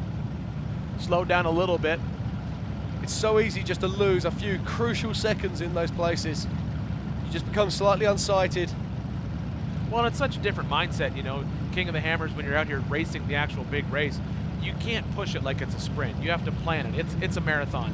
I think you need to tell that to our top guys, because the last few years they've been sprinting from start to finish. Well, you have to. If you want to win, that's the way to win the race. But I think for a lot of these guys, these LCQ guys, the goal is get to the finish, get to the end. But you've raced this race, I've raced this race. We both know that you cannot go out there and go a soft pace. If you go a soft pace, you're going to time out. You still have to drive it as a race car. Oh, absolutely. And that's the one nice thing. I actually preferred when I raced this race to have people in front of me. I like to see people that you can pace, you can chase. I like chasing people through that desert, through those rock sections. It's a fun game of follow the leader. I think if you're out leading it, I think it's good, but I think it can cause you to sort of lay up a little bit and not push the car really hard. Brian McVeigh leaves the line now as Derek Ludica heads towards the finish. Brian's car sounds mean as he heads up through that first bend.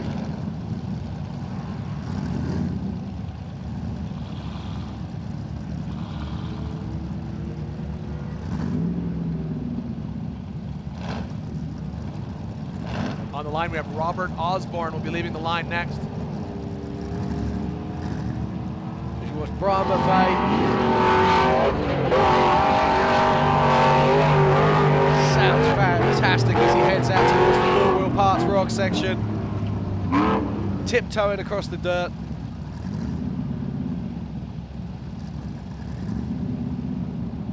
You know, that's one thing I've talked about with a couple drivers. We talk a lot about suspension changes and the modifications and the tech being pushed.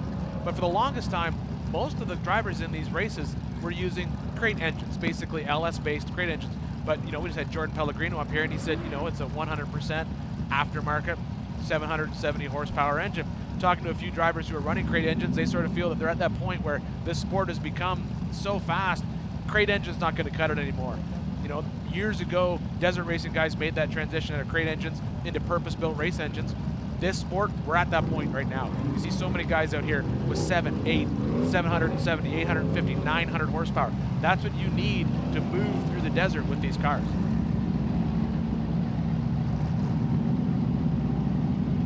Yeah, lots of these cars aren't running pump fuel anymore. They're using race fuels, high octane, performance engines. So we watch Robert Osborne getting ready for the start.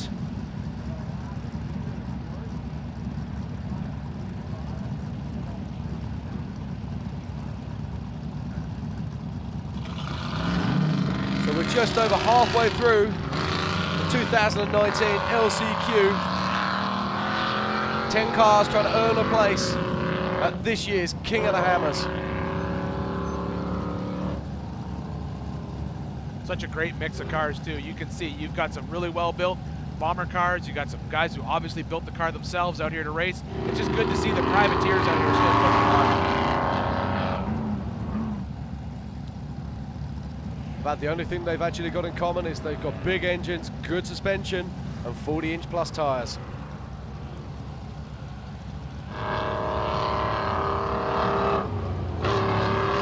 Almost every single one of the crews that we see racing, they've all got a backstory, they've all got a reason for being here, they've all got a family that supports them and friends that have come from miles around to make sure this dream comes true. Well, 90% of the time it's the same story. They came out, watched a race, maybe watched the live feed, maybe saw it on television, maybe read about it in a magazine, and they just came out here with their friends, wanted to see it. And then what happens? Someone catches that bug. The next year they're back. Maybe they're racing stock, maybe they're racing modified, but eventually it just gets in your skin. You live, you breathe. This becomes your life coming out here. And the next thing you know, you got a full-fledged race team with all your buddies for coming out here with their RVs and supporting your race team. And none more so than our current leader, Cody Addington, who really came from the grassroots. He first raced here in an old Toyota, completely bashed up, and now he's sitting here in pole position in an IFS custom-built race car. Well, I think the one very important thing to remember about Ultra 4 racing that's different than a lot of other types of off-road racing is Ultra 4 racing is a no-chase race. You are responsible for the car when you're on the course. I think that's what has kept a lot of guys as builders/drivers of these cars. car breaks down, they can't just jump on the radio and tell their pit crew to meet them at mile marker X and change the tire. It's on them to get that car to the next pit.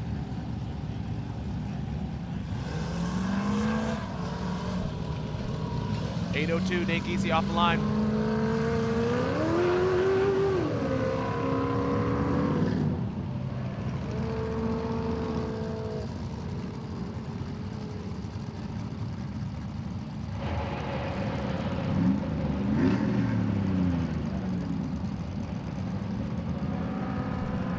It looks like we've got a breakage out on course. That's a tough break for those guys. Let's not forget they're racing for a spot in the main race. No one likes to see that, but it looks like we got our first fatality of the day. Car fatality, car fatality. Ah, fatality, I'd like to point out, yes.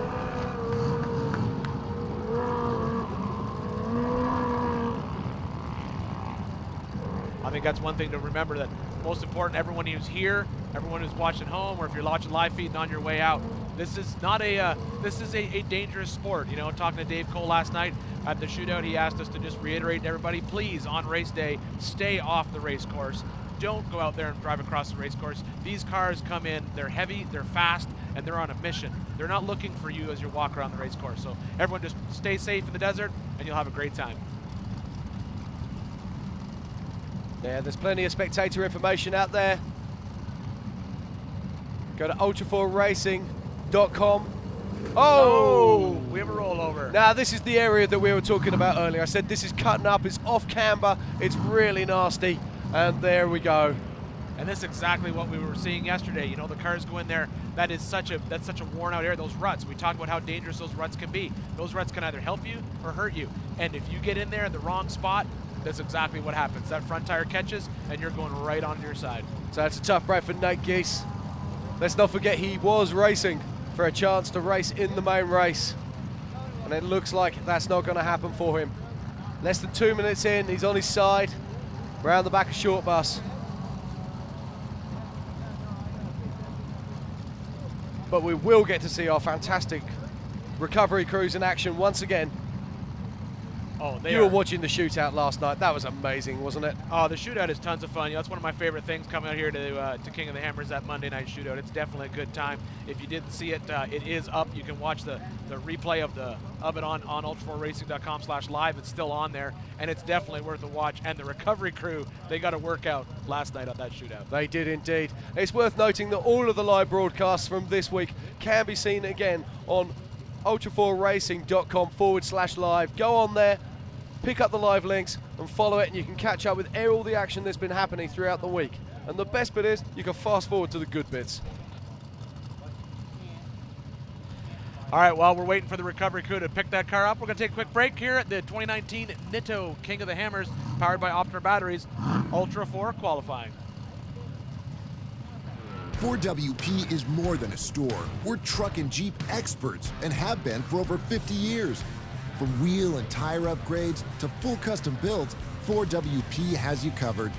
Whether you want to order the best parts online or shop in store, do the work yourself or get it done by a pro, all roads lead to 4WP.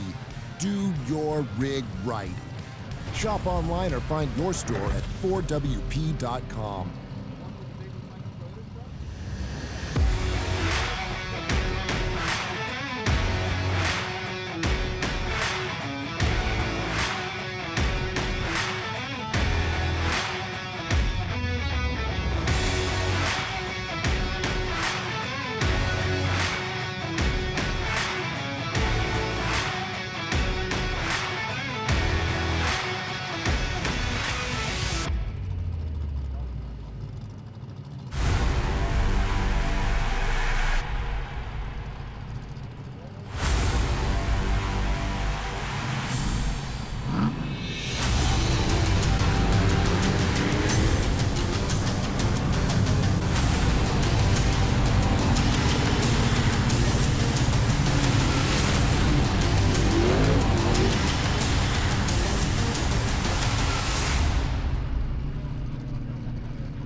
We didn't just test the new Optima Yellow Top with Pure Flow technology, we tortured it.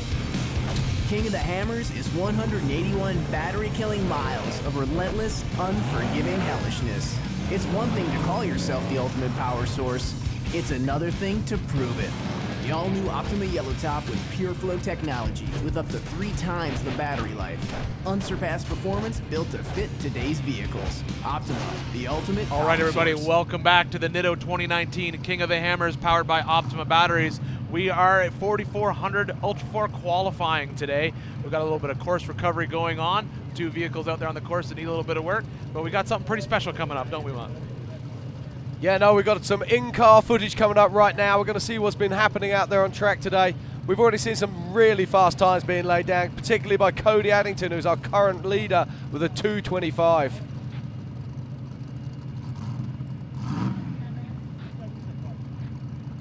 As we're just watching our course workers clearing the course.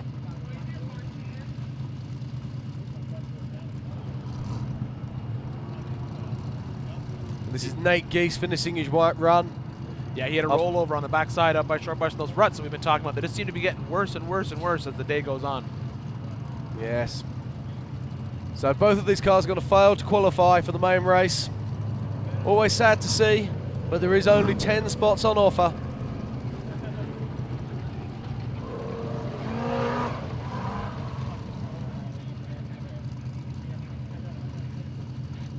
Wonderful shots there of Hammertown.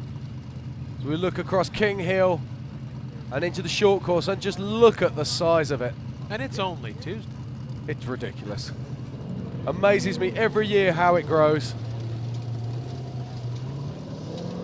And each year we get more and more racing. Let's not forget, we've still got the big races yet to come. We've got the EMC. We've also got the T1 Desert Invitational. That's going to be incredible to see all the big stars from Desert Racing. And then we've got the big one, the 2019 King of the Hammers, powered by Optima batteries on the Friday.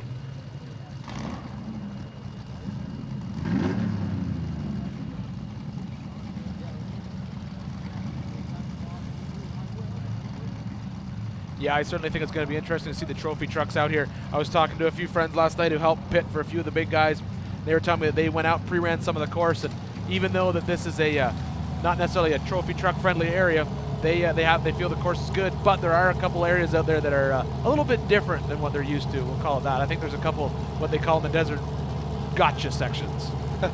Well, it's going to be great to see that, and I love the fact that they're not just setting up a complete and standard desert race. They're doing something different because this is something different. This is Johnson Valley. This is the home of the Hammers. Absolutely. I think it's kind of neat to see the trophy truck show up here. For the longest time, Ultra 4 cars, they would show up to their race, and I remember a long time ago when the Ultra 4 cars first started to show up in those desert racing events, they made them run a blue light on the back because they figured they'd be too slow in the desert sections, that other vehicles would be driving into the back of them. After the first year, they came back and said, you know what, you don't need the blue light anymore. Apparently you guys are pretty quick. Well, our course workers have done a fantastic job. They've already cleared the course, and sitting on the line at the moment now, it's Scott Fister, and he will be leaving to try his chances at this last chance qualifier.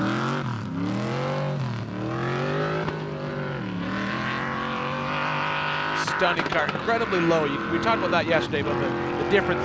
There is that balance, Do you want the car super low for good speed? Do you want to have the car high for more ground clearance? It's really a balancing act in these cars.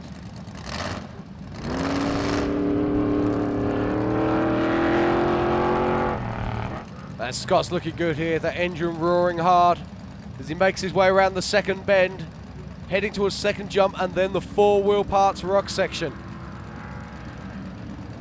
Now, last 2 runners on course, we saw a breakage and we saw a rollover as well. So how would that have affected this guy's nerves? He would have been held on the line. He would have been thinking to himself, wondering what's going on. Was there breakage? Is the course changed? He's probably out there pre-running this morning and he'll be worried about what's been happening. I think for a lot of these guys, last chance qualifier, this is your chance. Lay it on the line no matter what. I don't think you're worried about anything other than just getting through the race with a good time. And so far, it looks like he's got a good pace going. Yeah, this is a really nice steady pace. About on 3-minute spec, I reckon. Plus the other, if you're in communication with your team, their team will tell you, we had a rollover, we had a breakage. That's 2 other people that you don't have to beat now. Absolutely. So the chances of you getting in the big race just went up by 2 spots. Indeed. And this is where comms is so important, and strategy. It makes short work of that same area where we just saw a car roll. So smooth through there, and that's exactly what we talked about, the difference between the ground clearance versus the weight distribution of the car. This car is so low when you see it sitting in the pits. Watch Scott Fisher now coming on down the backside of Short Bus. And next off the line will be Tim Priest. Just look at those ruts off the starting line. You could see him fighting just to make that turn, and that costs you time. Yeah, those ruts are going to get deeper and deeper.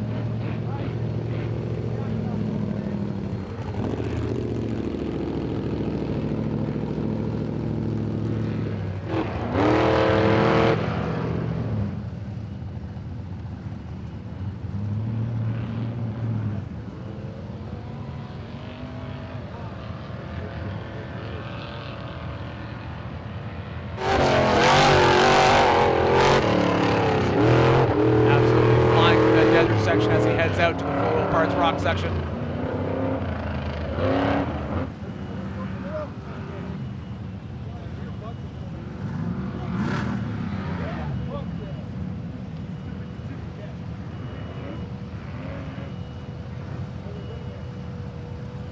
Tim Priest taking a steady line through the rocks. He hasn't got to try to win this thing, he's just trying to qualify for the big race, and he's doing a great job of that so far. You can see how that car's seesawing in those ruts as it's going up there, because all these cars are different sizes. Some of them are wider, some of them are narrower. And these narrower cars, they bounce across the ruts that are made by the bigger cars.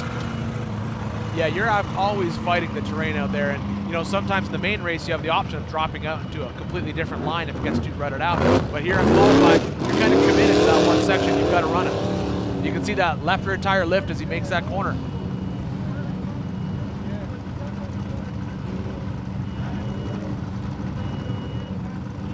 A steady run here from Tim. Good time up over the top. Going to be just around the sort of 3:05 mark, I reckon. As we watch Joey Webber leaving the line. Car 686. I got a soft spot in my heart for any car that runs body panels like that. I just love them. Absolutely love them.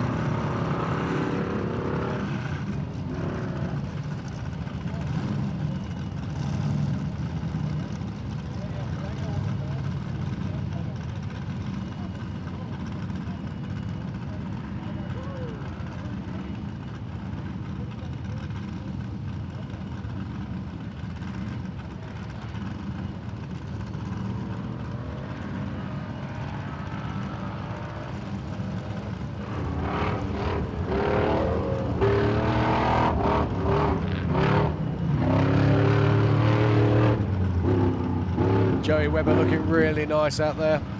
You know, it's just like you were saying earlier, you can tell that car is physically smaller than the other cars.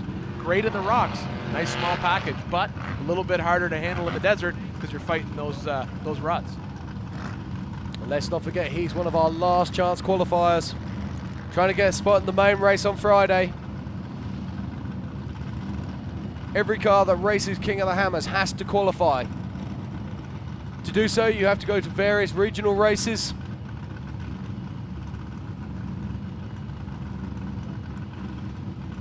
But if it all goes wrong, and you're not able to go to those races or get those last qualifying spots, you can come here for the last chance qualifier, the LCQ, and that's what we're watching right now. As Joey Webber makes his way up round the back of Short Bus.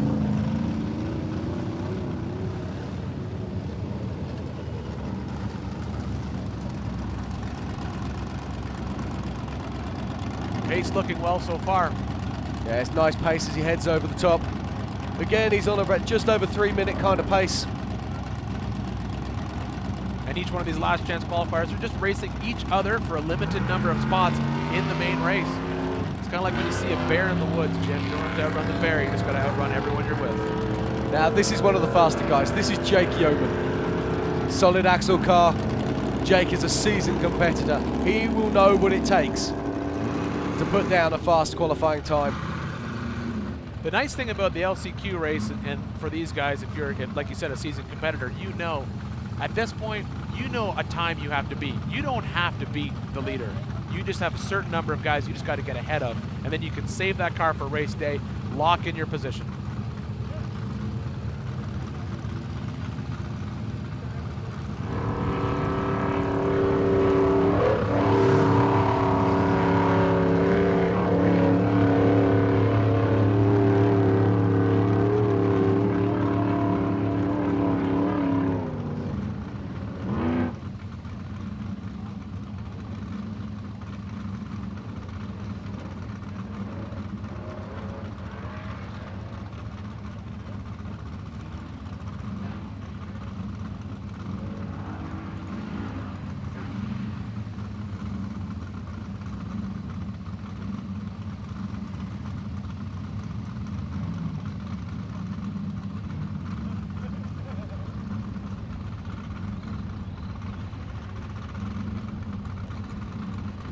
As we watch Jake Yeoman, and he looks hot through this section. Oh, he's pushing hard through this particular section. You can see him working through there, making quick work of those ruts. Look at that. Look at that wonderful transition through that turn there. Very fast indeed. This is almost certainly going to be sub 3 minutes. I think this will definitely guarantee him a spot in the big dance on Friday.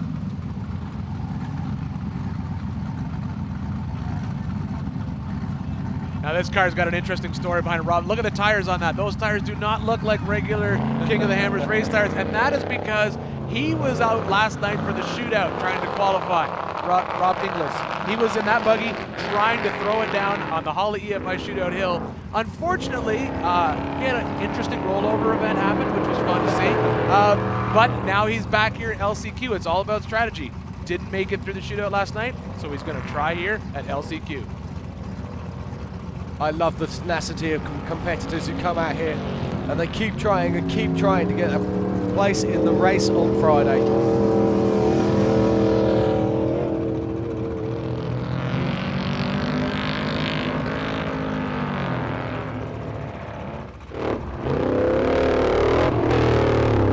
As we watch Rob English, Jake Yeoman is heading towards the line, and very shortly we'll see the time for Jake Yeoman as he crosses the finish.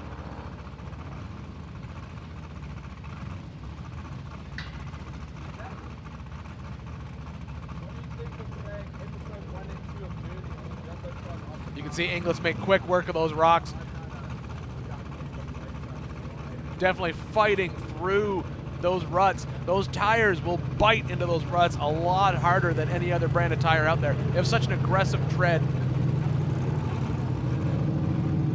Specifically designed for rock bouncing, those tires were, so this is not necessarily the best place to show off their ability. Indeed.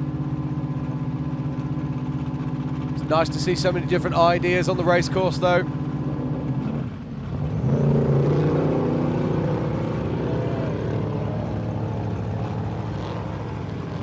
Just wait for confirmation of Jake Yeoman's time.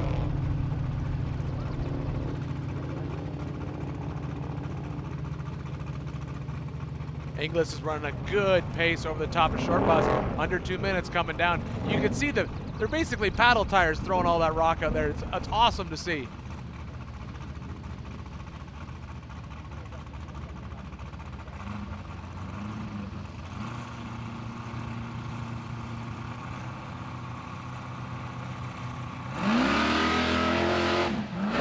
And we've got Pat Beckwith off the line.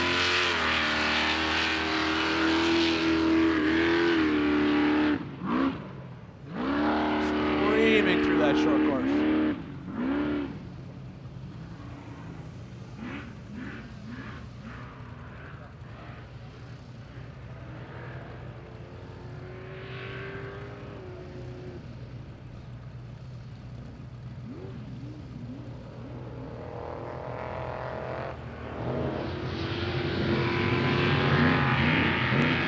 You see Inglis come out through the Jeep arch.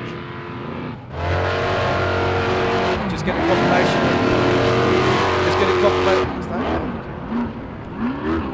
Just getting confirmation now that it's actually Trey McKinley, Jeff McKinley's 17-year-old son. Jeff has already qualified through, and now Trey is trying his chances in his dad's old car.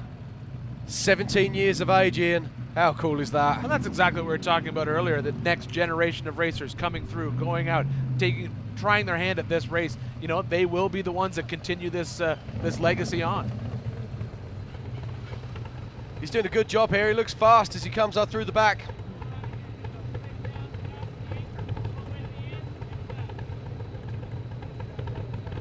Definitely making quick work of that rut section.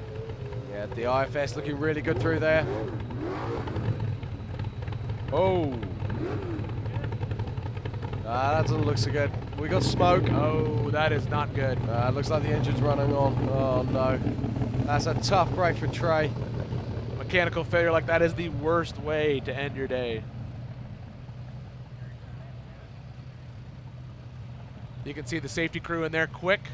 Yep. Now, is that steam or smoke? It's hard to say based on the fact that he is not using the fire extinguisher. I think it may just be a coolant line failure. Yeah, I wonder if maybe he's got to turn the fans on, maybe. Something simple. Who knows? But anyway, it's a really tough break for the young man. Looking really good and smooth up until that point. Well, you know, we talked about this yesterday, Jim. You know, you push these vehicles so hard, right to the limit. And, you know, sometimes it's a big failure. Sometimes it's a $1,000 part that goes wrong. Sometimes it's a $10,000 part go wrong. But more than often, it is usually a $5 or $6 part that ends your day in the desert. Absolutely.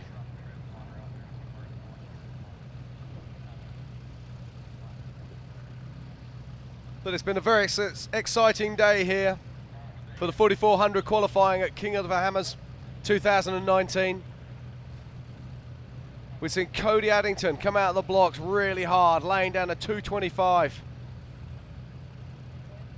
Yeah, an amazing way to start the day. You know, qualifying is always great to watch because you get to see the cars out there. You know, especially even if you're in here in Hammertown, you can watch the majority of that qualifying lap right here from down in the, or you can come watch on the Jumbotron. You got the short course. It's just non-stop action. Absolutely. And we've got so many fantastic cars coming up very shortly. Once the LCQ is finished, we're going to be back to standard 4400 qualifying. I'm just looking down my list here. We've got Brian Crofts in that fantastic two-seat Dragon car straight out of Jimmy's. We've also got one of the Gomez brothers, Marcus Gomez. He's going to be out here in that fully independent car. You can bet your life he's going to be really pushing hard. Oh, the Gomez brothers always put on a great show when they're out. Even no matter where they race, it's always fun to watch one of the Gomez brothers race. And then we've got Michael Bergman in another UFL car as well. So we've got three very, very fast cars coming up in the next batch. You know, Brian and I, Brian's a good friend of mine. We wheel together quite often at Easter Jeep Safari. And, you know, when he was having that vehicle built, we talked about it. And now that he's been out here and had seat time in it, I was talking to him this morning about it. Sort of asked, you know, how different is it than the solid axle car? How much driving changes? And he just basically said, it's a completely different car. Yeah. There's no way to compare it. It's just going to take time to get used to it. And seat time, that plays a lot into this race.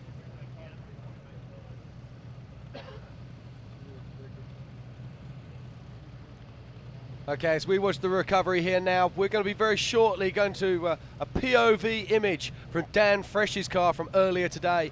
Dan Fresh, of course, driving the Savvy bomber car. We saw Dan qualify fast yesterday in EMC, but this is Dan in the bomber car earlier today, and he laid down a fantastic time. Solid axle vehicle and sub 2 minutes 30. Yeah, you know, great shot of him and the co-driver in there. You can see them in that car, just handling that short course. You know, you think it's smooth out there because it's nice, smooth dirt, but you can see how violent it is even just in the car, trying to drive it through some of these turns. You know, being in a car with your co-driver, it's just so much fun. This race is always more fun when you got someone sitting beside you talking on the comms. This is great footage. Just watch the way that Dan's hunkering up there. He's got his belts much looser than I'd imagine. I like to have my belts absolutely hauled in tight, so I can't move at all. See his gear just hand down there, just changing down. Going over the four-wheel parts rock section at the moment, and look how gnarly that is. He drops off the far side. And here we go. We get to see what it looks like from the driver's eye now. And this is getting really rutted. Can you see those rocks on the side there? And this is all they can see. He's having to make those split-second decisions, Ian, as he's making his way up through there. You saw the height of that massive rock. You see the depth of the valley. We struggle to see that as we actually watch them on course. Now watch how this goes off camber before he heads up through to short bus. We've just seen cars here roll earlier today, and it's as choppy as you like. And it's going to get worse and worse. Takes that left-hand line, making his way up through to the top of short bus now. And you're balancing the throttle. You don't want too much power to be spinning the wheels as he comes over the top. And now this is a controlled crash landing as he makes his way down through short bus. Look at the size of those rocks. You're having to make a decision seconds before you get there. And every single one of those rocks will jump out and just end your day. Yeah, we just see there, he was just checking up. We saw it as he coming down the hill, and that would have cost him a couple of seconds. Comes around the back of King Hill now, making his way towards the Jeep Arch. And this is an interesting part of the track as well. We've seen people like Dan here going much wider to get a fresh line so they can get that horsepower down on the track. Well, it's important when you come into this turn. You know, this turn gets so rutted out. You want to carry a lot of speed into that turn. Get the bank, get lined up, and then get up this hill climb, cut the corner tight, and then drop through that Jeep Arch. Now watch this. There won't be a hesitation. He's just throwing it off the top and hoping he's got his line right. Oh, it's the only way to do it. A car always goes downhill. Always does. We keep saying it, but gravity sucks. Fantastic run there from Dan Fresh in the solid axle savvy bomber. Yeah, no questions asked. That was a fast run. The cool thing about, you watch that POV footage at the hood of that car, you can see the hood stays relatively flat. You can see how hard the suspension is working, trying to keep that vehicle clean and flat. The one thing I did notice during that run, where we saw the rollover, right at that one spot, you're basically coming from full sun to full shade. And when you have a helmet on, visor down, trying to see, that can mess with you. That changes that terrain. It's hard to see what the track looks like when it's in the dark like that. Indeed, yep. So we're just watching young Trey McKinley here, trying to move his car off the trail.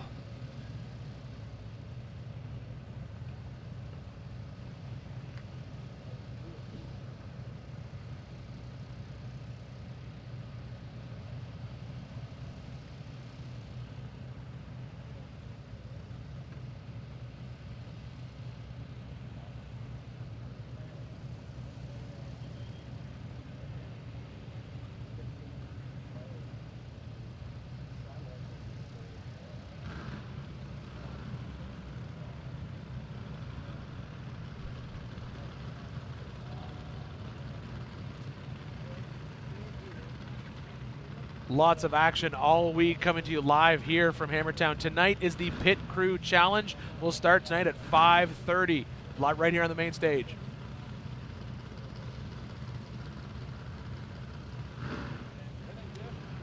And then, of course, on Wednesday, it's the Everyman Challenge. The largest class of vehicles here at King of Hammers this week. We've got the 4500s, the 4600s, and the 4800s battling it out over 167 miles.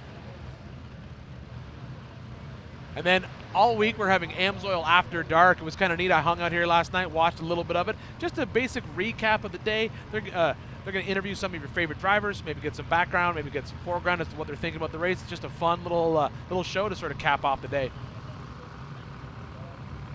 And then, of course, it's Thursday. It's the Desert Invitational. The T1 trucks come to Johnson Valley. I'm really looking forward to this. I am too. A good friend of mine, Jesse James, is going to bring his trophy truck out of retirement, so it'll be fun to see how well that works for him. He hasn't driven in a long time. And then, of course, it's after dark in the evening. We get to catch up with some of the superstars from that day and get some thoughts and views from other drivers as we look forward to the main race. And then, of course, Friday, what we've been waiting for all week is the Nitto 2019 King of the Hammers powered by Optima batteries. It's the reason we're all here, and it's the reason that we're qualifying today. And then, of course, we've got catch up with After Dark, After Hammers. We'll begin the drivers in, telling us about their stories and what's been going on during the day, and a recap on all of the week's action at King of the Hammers. And lastly, it's the 2019 KOH Week Awards. Will be Saturday, 9:30 a.m. Live broadcast, handing out the awards for who finished where and celebrate their victory.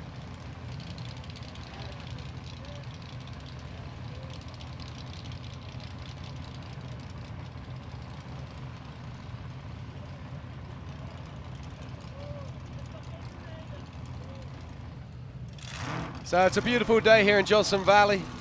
We're qualifying for the 4400 class today, and we've already seen some fantastic action. Cody Addington laying down an incredibly fast 2 minutes and 25-second run. But currently we're in the middle of LCQ. 16 cars fighting for the last 10 places in the main race. Yeah, you know, it's just sort of, we just saw a car leave the line recently here that tried to qualify last night during the Holly EFI shootout, throwing it down rock bouncer style, but didn't make it, had to roll over, so he's out here today to try to qualify during the last chance qualifier. You know, if you bring your stuff all the way out here to the lake bed, you might as well take advantage of as much time on the race course as you can. Absolutely. And there's Trey McGinley just being taken off the course there by one of our course marshals. And we'll get back to the action very shortly. 4WP is more than a store. We're truck and Jeep experts and have been for over 50 years. From wheel and tire upgrades to full custom builds, 4WP has you covered. Whether you want to order the best parts online or shop in store, do the work yourself or get it done by a pro, all roads lead to 4WP. Do your rig right. Shop online or find your store at 4WP.com.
We didn't just test the new Optima Yellow Top with Pure Flow technology, we tortured it.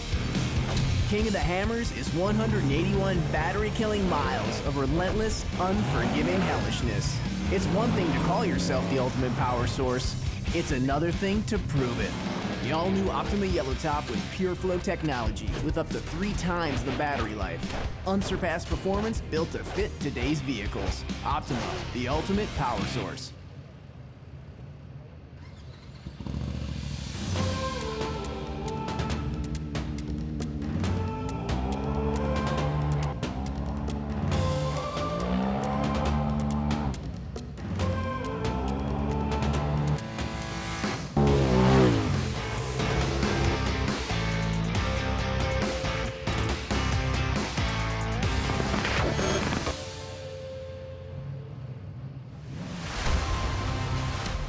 Years of off-road racing dominance.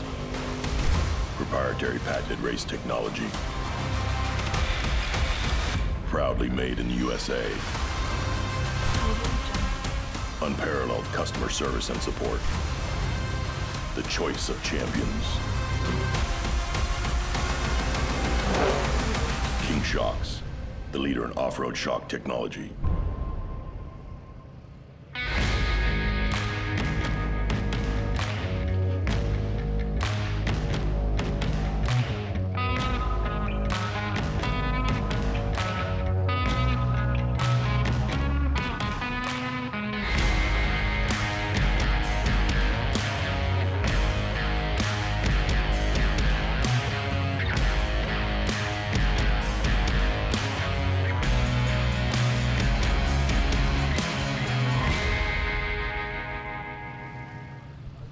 Okay, welcome back to Hammertown. We're here for the 2019 Nitto King of the Hammers powered by Optima batteries, and we are here today for the 4400 class qualifying.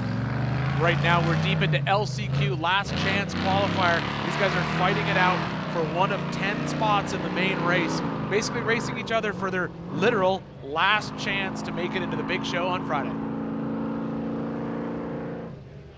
Nearly 20 cars battling it out for 10 spots. We've seen some fantastic runs, Well, we've seen some failures, we've seen some breakages, and we've seen some rollovers. This LCQ giving us plenty of action today.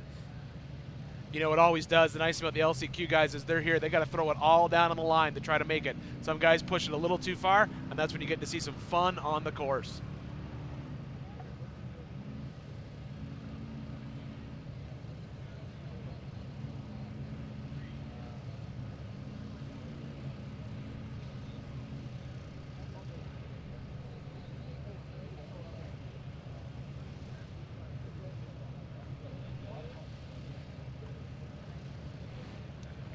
Oh, we're just getting there some fantastic footage of Brian Croft's new car.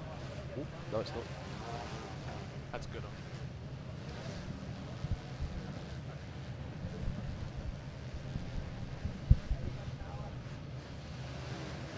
Yeah.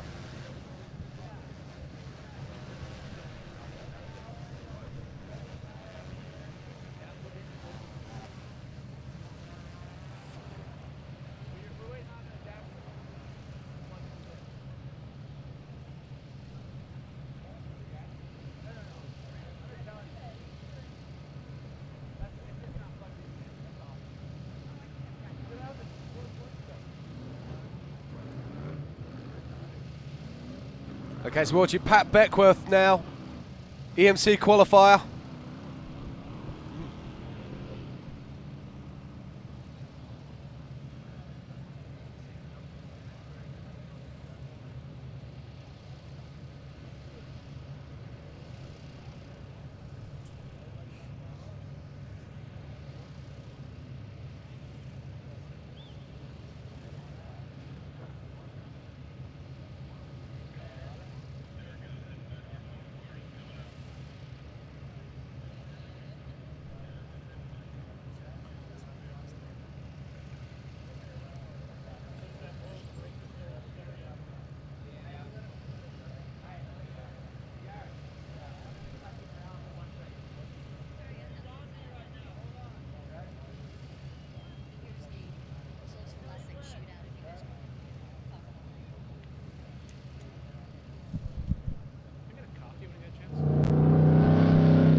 So Pat Beckworth on a really nice run here. Keeping it clean, keeping it tidy as he makes his way down through the Jeep arch. Taking the different line.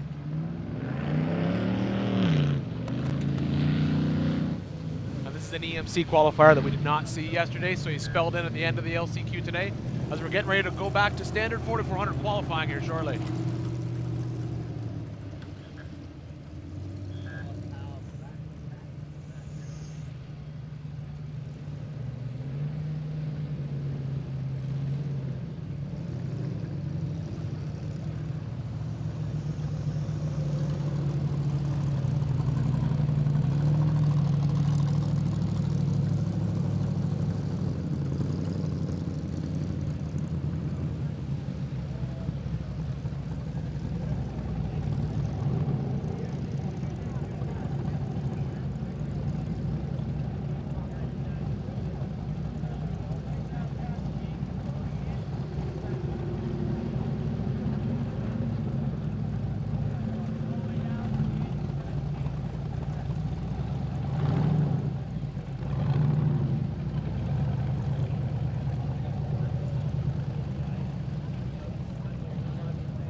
All right, previous this week we had the Can-Am UTV race here in Johnson Valley. Lots of action, no questions asked.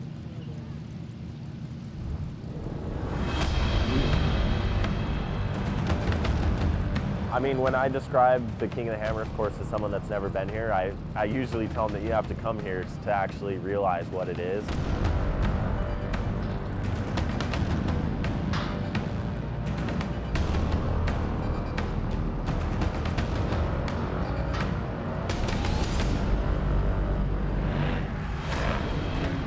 this isn't just the toughest UTV race, this is just the toughest off-road race in general, I'd say, in the world.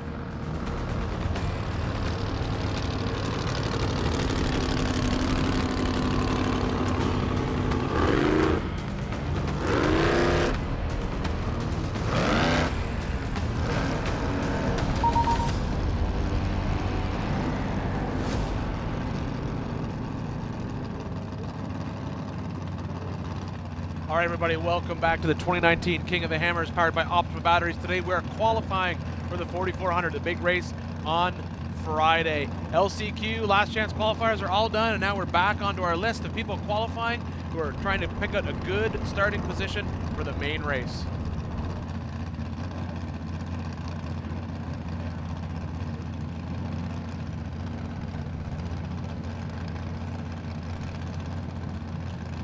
As you watch Kenneth Goodall lining up on the line, let's have a look at the results from today. So in first position, we've got Cody Addington with a 2:25. Jeff McKinley with a 2:27 sitting in second place. Right behind him is Dan Fresh with a 2:32. And then in fourth place, we've got Kevin Hart with a 2:41. And then in fifth place, my good friend Inaki Lanzagorta all the way from Spain.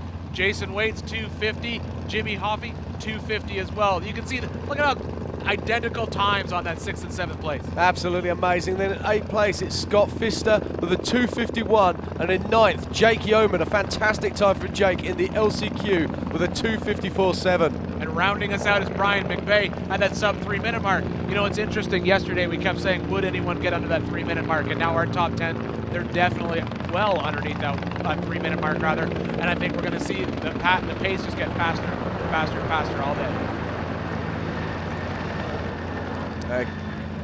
Okay, we're just getting news. There's Kenneth Goodall's lining up on the line. He's got a fuel pressure problem, so they're going to be dragging him backwards, and we're going to be getting another vehicle onto that start line.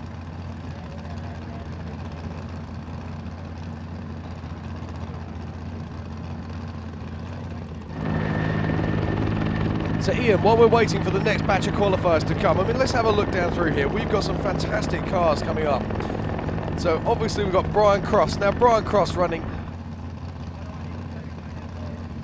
So we've got Brian Cross coming up. Now we spoke about Brian earlier, but this is a 2-seat Dragon car. So this is an evolution of Lauren Healy's old Dragon, which we've seen Cody Addington driving earlier today, taking first position. So what's different with this new 2-seat Dragon? Well, you know, I talked to Randy Rod over at Jimmy's, and I've talked to Brian when they were building it.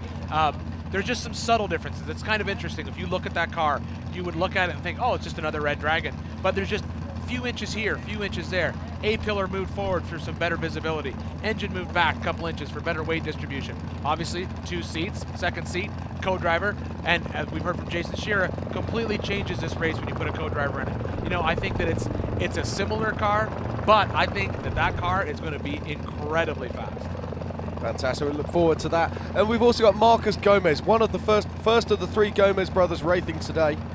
Now Marcus is using a fully independent vehicle. We're used to seeing the other UFO cars with having a solid axle, but this has an incredible axle situation on the back. It's split in the center, so he's got this independent thing going on. So it'll be interesting to see how he gets on this course. Anyone who's familiar with old school desert racing or old pre-runner, that's a twin traction beam type design, basically where the axle's split in the middle, or a TTB. Worked incredibly well for years in the front of a lot of desert racing or pre-runner trucks. How well it adopts to the back, well, only time will tell. He certainly finished last year, but how will he be fast enough to be a winner this year? You never know. At the hands of a Gomez brothers, it's going to be a good show either way.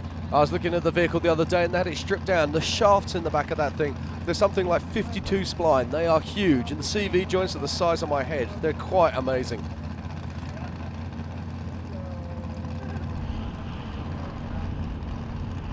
All right, we've seen the top 10. Now let's take a look at 11 through 20. We got Eric Wicks at 2:58, James Sweeney 3:02, Tim Priest at 3:05, Mark Nicholson 3:07, Aaron Patrick 3:08.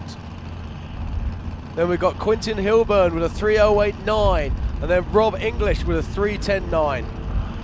Derek Lutka with a 3:12, Joey Weber 3:16, and then a huge gap to that 20th slot of almost 20 seconds. Randy Watson 3:34. Yeah, we saw him going nice and steady as he went the way round. But this is all going to change. These guys are going to get pushed down. as we start to see some of the hard hitters coming out to play. I'll be honest with you, one of my favorite vehicles is lining up here. I think it's going to be the third one off the line in this next batch, and that is the classic Ultra 49 Ford. I love that truck. It's a 1949 cab on a tube chassis, and it's an amazing work of art. I absolutely love that truck.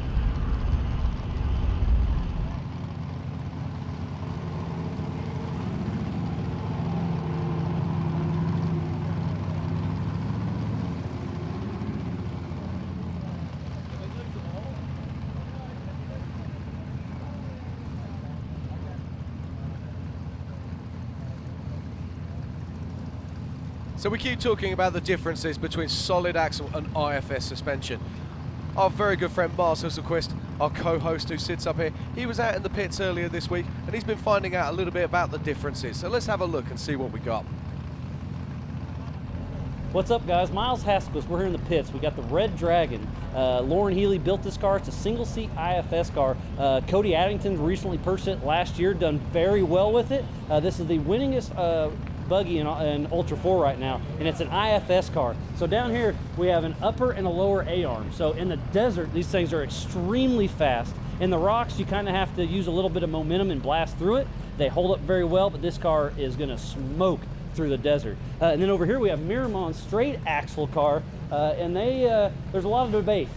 Most of the guys are going to IFS, but straight axle, so when you're in the rocks, they really shine, because when you hit a rock, one side goes up, which forces the other side down. So in the rocks, they really do well climbing. They're very fast in the desert, but not near as fast as the IFS. So the great debate of IFS versus straight axle, this is what we got. We'll see how it plays out on race day.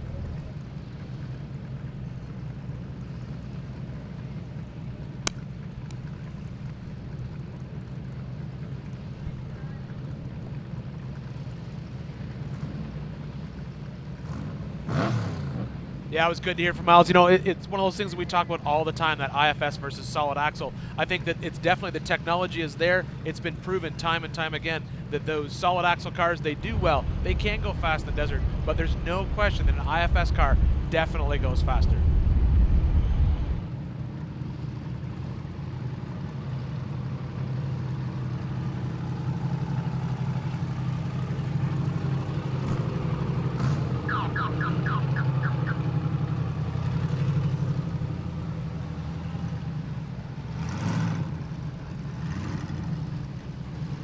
So we're just waiting for our course to go live again here at the 2019 King of the Hammers. And it's 4400 class qualifying today. And we're looking at car number 9, Brian Croft, sitting on the line. Yeah, you know what, we've talked many times all morning about that car. That car is, it could be a completely different game changer for this particular setup. I firmly believe IFS cars, they've proven their worth here at the Hammers. They've proven they can win, they've proven they can finish. I also think that the right decision is to put a co-driver in that car. We've seen it time and time again. We'll see the Campbells out on course, Shannon or Waylon. There are times when I'm sure they are wishing for a co-driver. You know, a few years ago we saw Shannon out of his car, helping Waylon through in certain sections. And that's the downfall to riding alone in this race. You're alone in this race. Okay, while we wait for the action to start here in Hammertown, we've got to head out for a short commercial break and we'll be back very soon. Go inside. Cozy up to the fire. Stay warm. Some call that a nice winter day. We'll have to agree to disagree.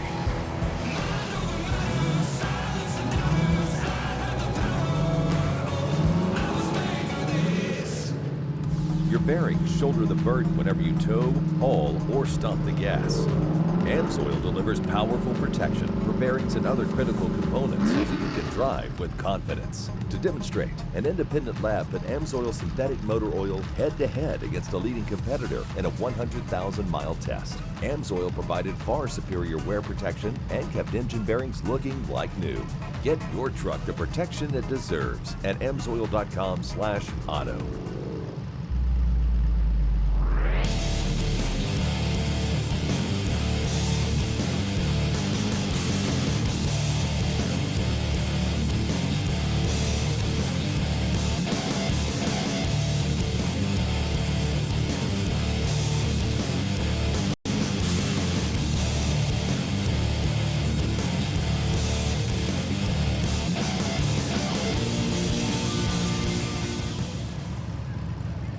Bring on the punishment. Steel and polyurethane coating is proven protection. The stainless steel formulation shields against corrosion and protects against the toughest terrain. It's weldable, so there's no need to remove the coating. Just weld right on it. Go to steel-id.com for more.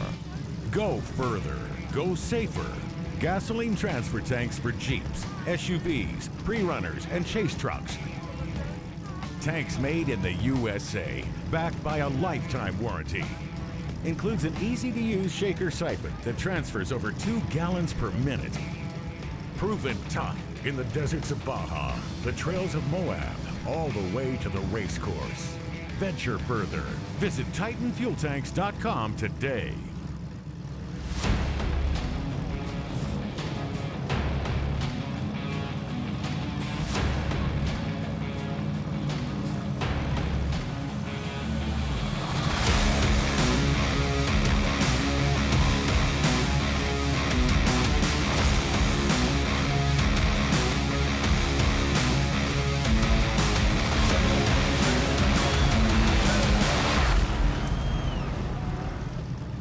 All right, everybody, welcome back to the 2019 Nitto King of the Hammers, powered by Optima batteries. We are deep in 4,400 qualifying as Brian Crofts is ready to leave the line in the new 2-seat IFS Dragon that we've been talking about all morning.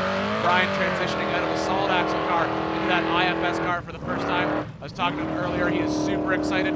Understands that it's a completely different race car on the race course, but thinks that he's going to be able to do well in this King of the Hammers. And I know he's out there basically shaking that car down during this qualifying run, seeing exactly what it's going to do.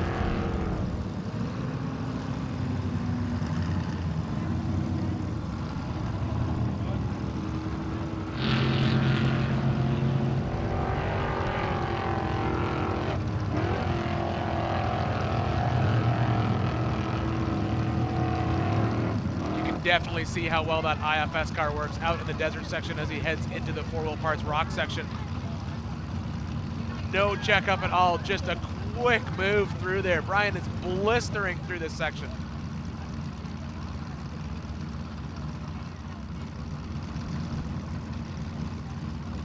Cody Addington's front of the house at the moment as he's watching Brian Crofts. Another one of these fantastic Dragon machines out of the Jimmy workshops, and this man looks fast, very fast. He is on a blistering pace. Oh, you can see that run. It goes for a bicycle ride. Perfect save in there. That's where your co-driver says, just check it up a little bit, mate. That's when you wish your co-driver hadn't had breakfast, save a little bit of weight on that side of the car. Sam Collins, this is the one I was talking about earlier, the Ultra 49 Ford. This thing is a work of art, in my opinion. Classic sheet metal over a tube chassis. Recently, a nasty roll, had to cut most of the truck apart to fix it, but still committed to putting that classic sheet metal back in place. Fantastic looking car as Sam Collins gets ready to leave the line. But the big story is Brian Crofts. Where is he? How's he doing as he heads back towards Hammertown? Wide line out there, avoiding those ruts. Very smart decision. Crofts already through the Jeep arch, moving incredibly fast. No question, a fast pace for Brian Crofts. We're just waiting for confirmation of Brian's time, but it is going to be very fast indeed. Okay, we're just getting confirmation now. Brian Crofts at 2 minutes 21. He takes the lead. And that is huge news because as I talked to Brian earlier, he told me just 5 minutes ago, oh, I'm probably going to run about 80% on this qualifying lap because I'm still getting used to the car. Yeah, if but that's 80%. Oh my goodness, I can't wait to see 100. Oh, we've all been there. That flag drops and 80% goes clean out the window. It's a brand new car, let's not forget, and he was enjoying every single second as we watched Sam Collins going up over the four-wheel drive rocks. This is turning out to be a fantastic qualifying session here in Johnson Valley. Oh, and we're only 2 cars in, and it's just amazing. And the Gomez brothers are up next, correct? Indeed, we've got Marcus already sitting on the line.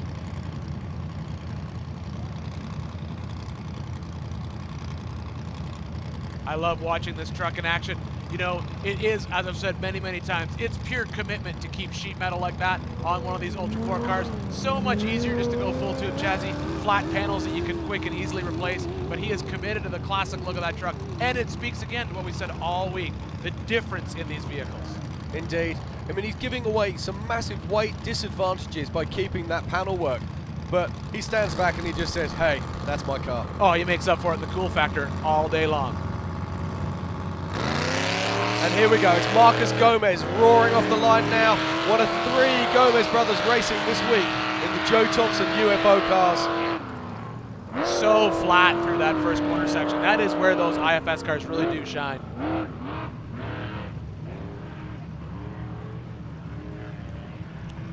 Let's not forget this car is fully independent.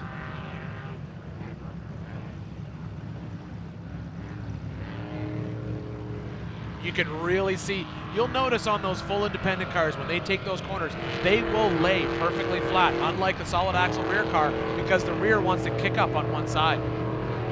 And the suspension was dialed in beautifully there, making short work of that choppy terrain as he heads towards the 4-wheel parts rocks. Oh, look at the speed through there. That's another incredibly Amazing. smooth line through that section. And you can see that turn at the bottom. Car sits perfectly flat. We were talking about it yesterday, flow, and this man's got flow. He's got it by the bucket load as he makes his way up through to the back of short bus.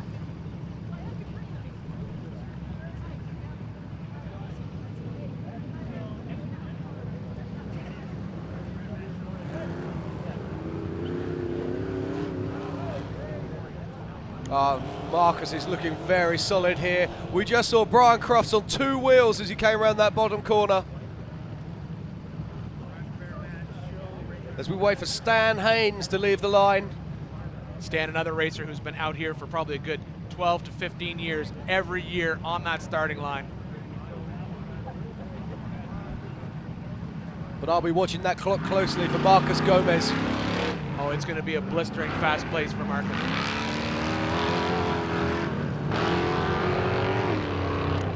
You can see him in the bottom right of your screen.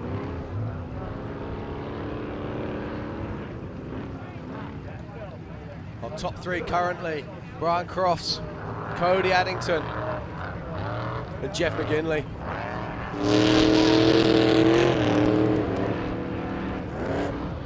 Look at that car corner heading. Oh, look at that. Marcus absolutely giving it everything as he comes through to the Jeep arches.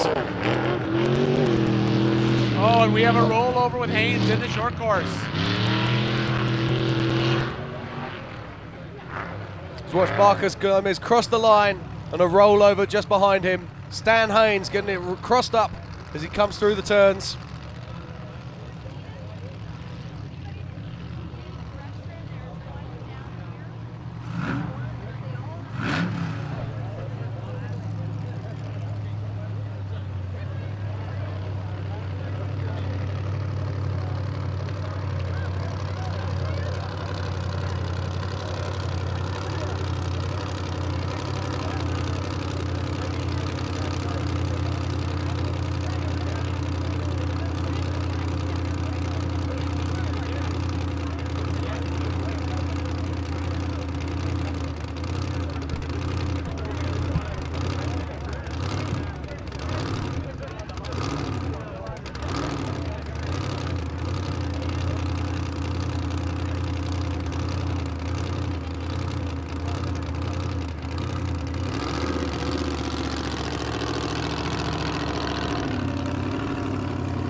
As we watch Stan Haynes being recovered, I'm getting news come through that Marcus Gomez, 2 minutes 30.7 and goes into 4th place.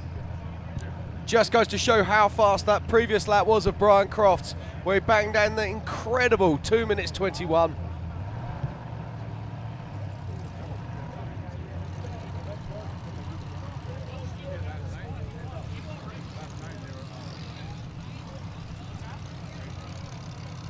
Stan walking away from the car now and he looks good.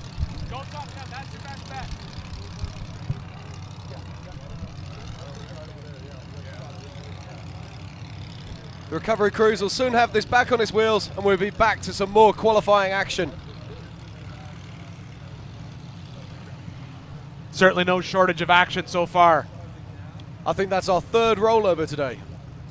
Well, you know, that short course, you know, we talked about it yesterday. We didn't see a lot of action on that short course yesterday, but the question is, how fast was everyone driving on that short course in the EMC class versus the 4400 class? A lot of these guys, they know they can make up a couple seconds in that short course by pushing it right to the edge. Unfortunately, you push it past that edge, then you end up like Stan Haynes on your roof. Indeed. Many more very talented crews to qualify yet today.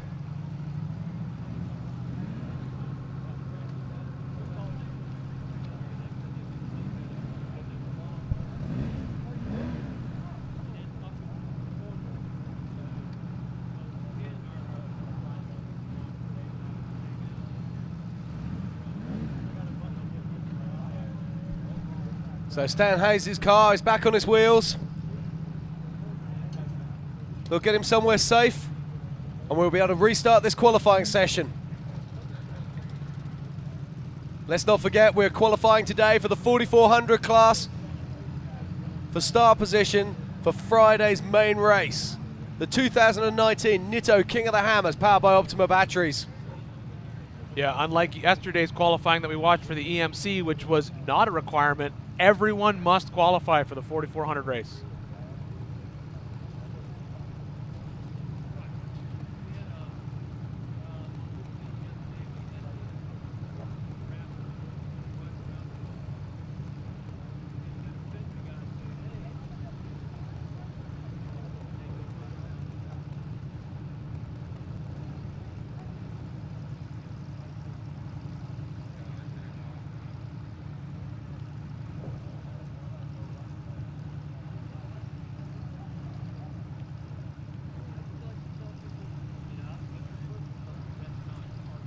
So while we're waiting for the course to clear, we're just looking at our start line now, and there it is. It's Hells Bells, 666, Matt Thorson. 1,000 horsepower and 54 inches of pure terror. You can't go wrong with a 54-inch style tire. You can't. Or 1,000 horsepower. All right, while we wait for the next driver to leave the line, we're going to take a quick break here from the action at the 2019 Nitto King of the Hammers, powered by Optima batteries, 4400 qualifying. 4WP is more than a store. We're truck and Jeep experts and have been for over 50 years. From wheel and tire upgrades to full custom builds, 4WP has you covered. Whether you want to order the best parts online or shop in store, do the work yourself or get it done by a pro, all roads lead to 4WP.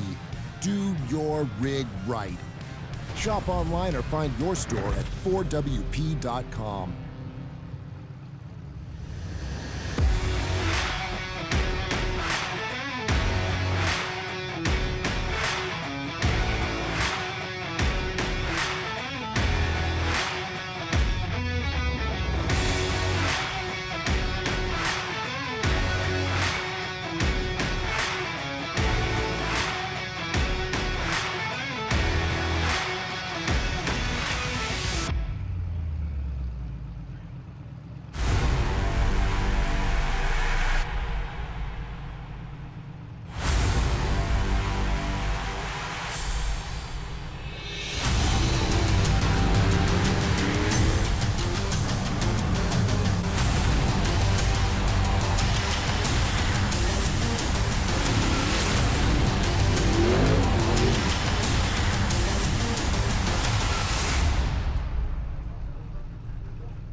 We didn't just test the new Optima Yellow Top with Pure Flow technology, we tortured it.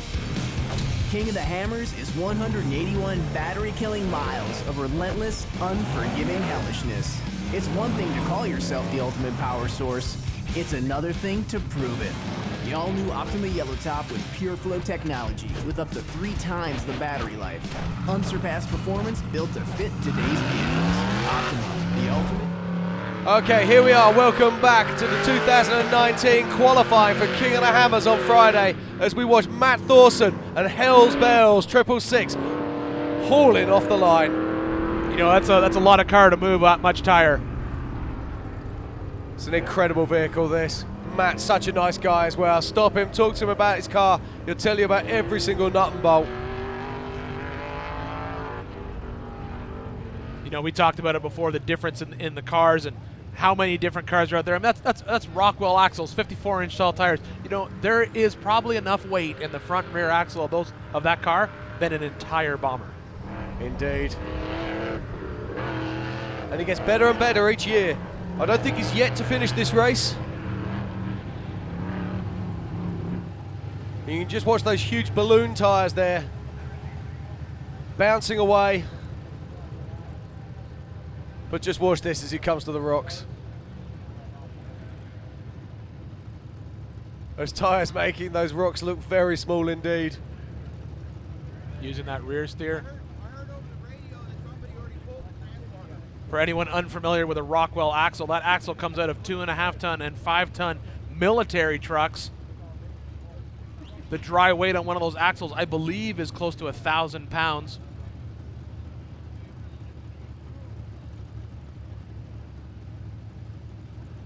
Let's watch the leaderboard across the bottom. Got still Brian Croft sitting at that 221, blistering pace in that car for him. Indeed. We're forgetting that Jeff McKinley laid down a fantastic time there at 227. We've got to give him some props as well because that was a superb run. Oh, absolutely. And I thought it would hold all day.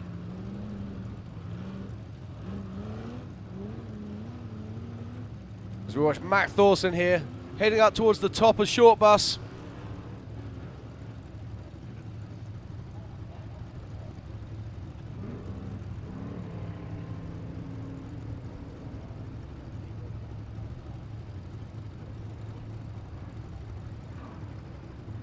You can see those 54-inch tall tires working their way down the hill.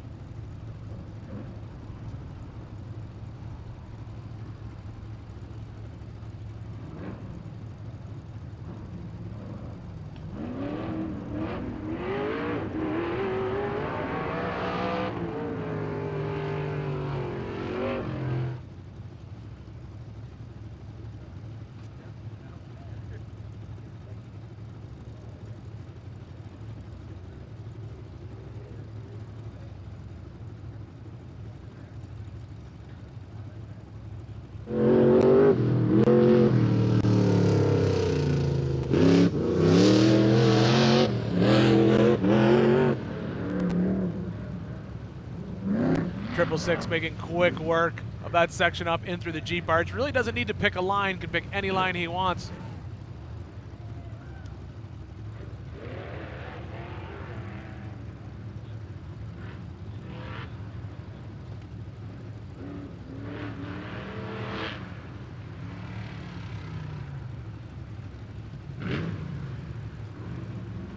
Through and across the line, great pace.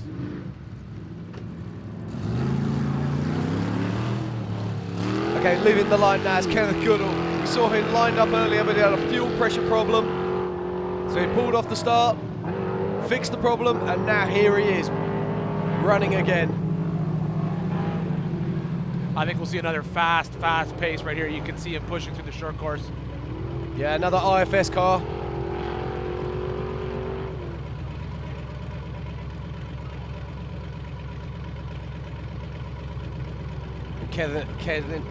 Kenneth, a veteran of many King of the Hammer races.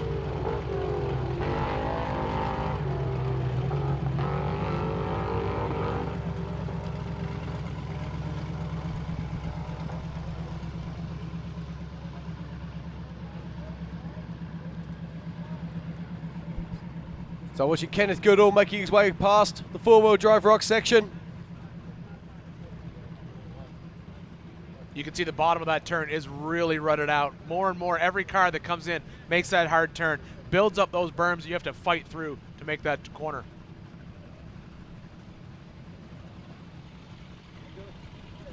Oh, this is superb footage here as we see him making his way out through to the bottom of short bus once more.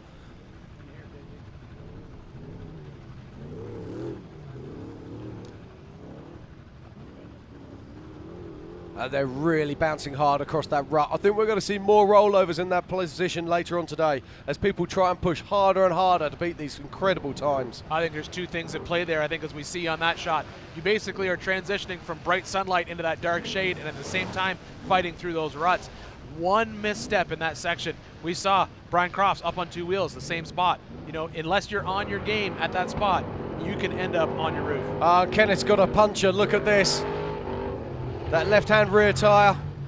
That's okay. At this point, at a certain speed, it will self-inflate.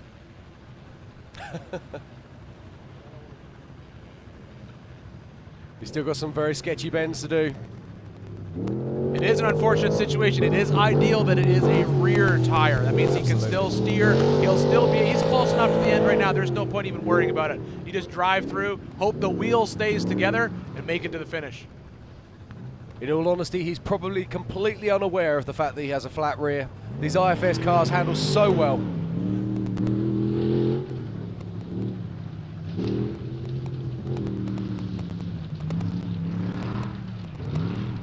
That's a nice run there from Kenneth Goodall. And next on the line is Jeremy Brown, car number 50. Hoping to qualify well here for the 4400 class for the 2019 Nitto King of the Hammers powered by Optima batteries. You can just see at that starting line of that first turn, there it is rutted out so much on that inside line. A lot of the cars are leaning out, taking that wide right turn.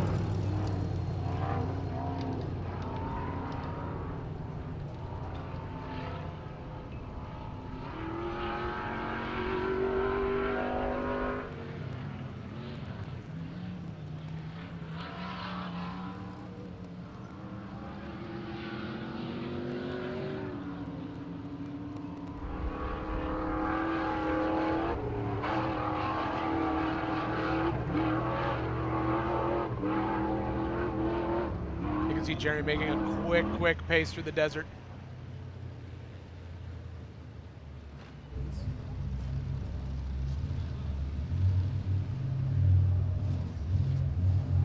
Up through the four-wheel parts rock section, back down into that one turn that we're just seeing getting worse and worse. Takes a wide line on that to stay out of those ruts.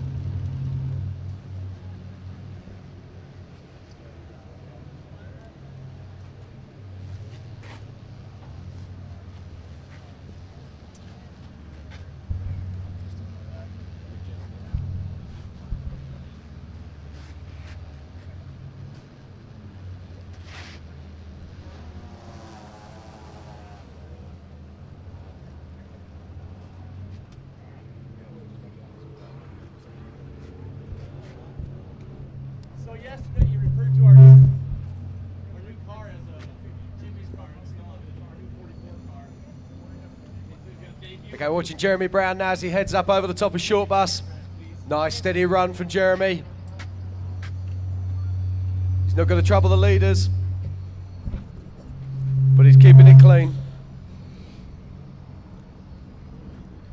And as we wait for Jeremy to come on down through the final bits, I'm joined on stage now by Cody Addington, our current second place runner on course.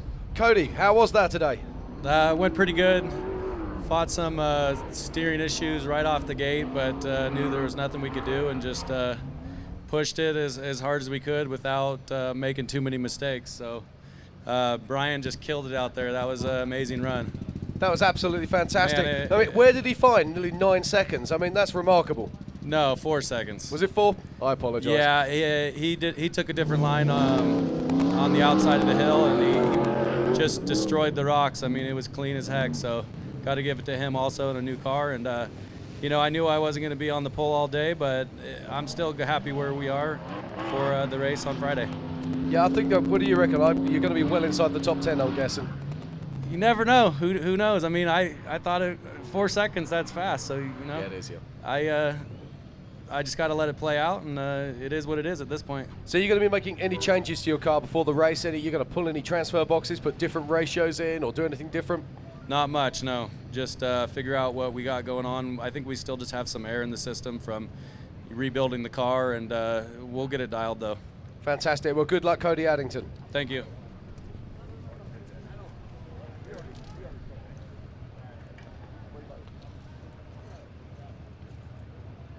Okay, so Jeremy Brown was the last of our qualifiers in this group, so we're going to be taking a bit of a break. Me and Ed are going to be looking back on what's been happening this morning with the 4,400 qualifiers. We've seen some fantastic action already. We've seen Brian Crofts come out here with a brand new car and lay down a 2 minute 21 seconds with Cody Addington, who took the early lead with a 2:24.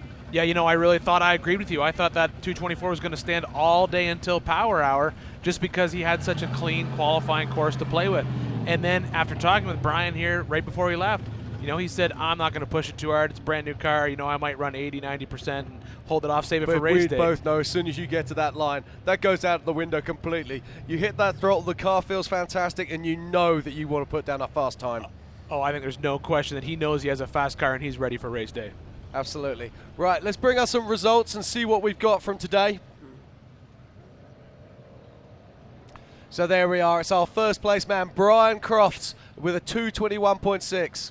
Cody Addington, who we just had up on stage, right behind him with a 2:25, and Jeff McKinley right behind him with a 2:27. Then in fourth place, it's the first of the Gomez brothers, Marcus Gomez, with a 2:30.7. Dan Fresh with a 2:32, Kenneth Goodall with a 2:39. And then seventh is Kevin Hart with a 2:41.4. And then in eighth place, I'll take this one because I don't think you want to pronounce it. This is Inaki Lanzagorta, all the way from Spain with a 2:46. I appreciate that. I've got this one. Sam Collins right behind him with a 2:50, and then a Jason Waits with another 2:50.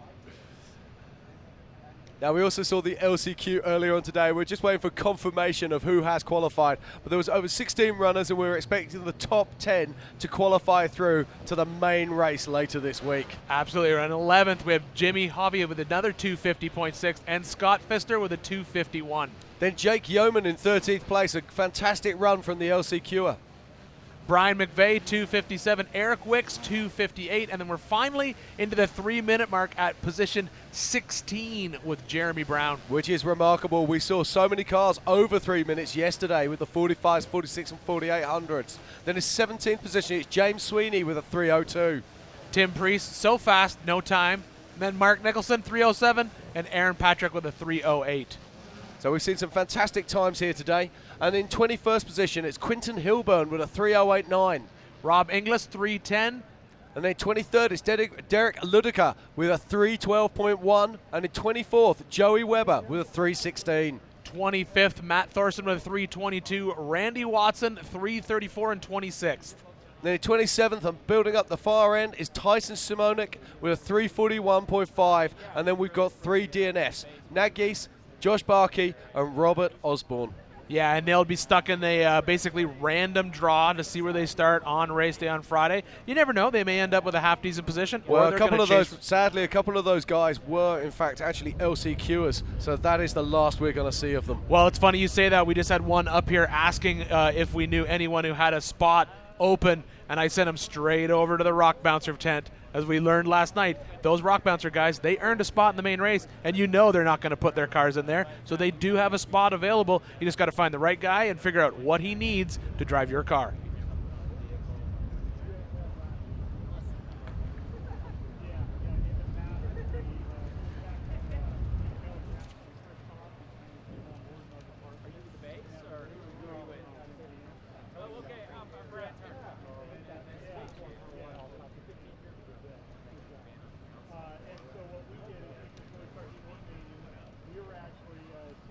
So we've got a short break now before the next batch of qualifiers turn up. And it's worth noting that although you are supposed to qualify for 4,400, you don't actually have to. And some of the cars this morning just haven't turned up for their positions. So maybe they've got problems, or maybe they've decided to go out and do some more pre-running, and they'd rather do pre-running and start at the back than come out here to qualify today. Well, at the end of the day, you know, we talk about strategy all the time. I think that's part of it. They could be just maybe working on the car. Sometimes it's more important to put time on the car than it is to come out here and qualify. And they'll just run that risk of taking that random draw for their starting position, end up back in their pack, fight their way to the front. It's not unheard of in this race for guys starting at the back, fight their way to the front, and still not only finish, but finish well or even win. Indeed. So it could be very interesting to see what happens as the day pans out as to how many people choose not to qualify and those who obviously choose to do so. Yeah, coming up this afternoon during Power Hour, I don't think any of those guys will be missing their slot for sure. They want to come out here and lay down what they have, because for the heavy hitters, this is important. You need to be out front. You need that fresh air. You do not want to run the risk of getting into those first rock sections with a bunch of cars in front of you. That completely changes your day. You'll see these guys in Power Hour, the top guys in our sport, will be out here throwing it down, trying to get that pole position spot. Absolutely, and that's why we're here, because it's so exciting. The racing is fantastic, and I can't wait for that Power Hour where we have all our former kings that are going to be bringing it out here and laying it down for you to watch.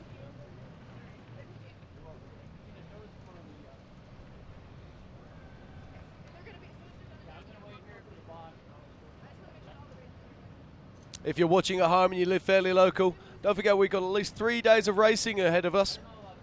We've still got the EMC race, we've got the Desert Invitational, and of course we've got King of the Hammers 2019. So come on out, the weather's beautiful, it's a beautiful day here in Johnson Valley, and the forecasts are good. Well, there's no place you'd rather be, but if you can't make it here, second best, watch at home. Absolutely. I've always, anytime I haven't been able to make it out of here for different obligations, I always made sure that the laptop was running in the shop 100% of the time. You have hours and hours of amazing content to watch, listen to. You can listen to you and me all day, couldn't I? I mean, I can. I listen to Jim in my ear all day. It's great. So I think at the end of the day, if you can't make it here, watching online, second best thing. Absolutely. For all the racing results and all the catch-up TV, head to ultra4racing.com/live. And you'll be able to keep up with all the latest news as it comes from here, from Johnson Valley.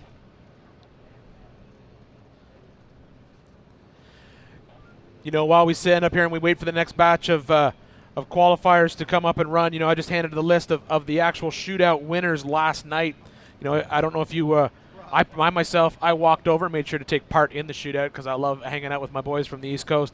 And it's interesting, the gentleman that won it, William Stewart, Will's a great guy. He is a true privateer. He literally lives 20 minutes from my house. I've been in his shop. I've helped weld on his buggies before. He has worked his way through 3 or 4 different rock bouncers. The rig that he was out here running with, he calls Gone Postal. It's a right-hand drive, full rock bouncer drag buggy. We're talking 800-900 horsepower, 2-speed power glide. Basically, I asked him before the race, how do you tackle a hill like that? Because it was a nearly impossible climb. And he said he would tackle it just like any other standard rock bouncer hill. And that is, when you leave the line, you put it to the floor and hope you make it to the top. Yeah, it was fantastic watching the shootout last night. These guys they don't give any quarter. They don't do half chances. They give it absolutely everything. Well, we, as we say back home, if you haven't been to a rock bouncer event, it's definitely worth going. There's zero care given. We usually use a different word, but we can't use that on air. But there's not a lot of care. It also had 4 letters. Yes, it does. It does. It ends with CK. But there's zero care given out there on that race. And I mean, if you haven't been to a rock bouncer event, it's tons of fun. If you want to see what it's all about, here in Hammertown, Busted Knuckle has a setup. That's a very normal guy. You see all the rock bouncing events. Great guy. Matt puts out great videos on YouTube. And there's actually some rock bouncers over in his booth. It's a completely different style of car. It's not something you normally see out here at King of the Hammer, so it's fun to see them out hitting those hills on that shootout.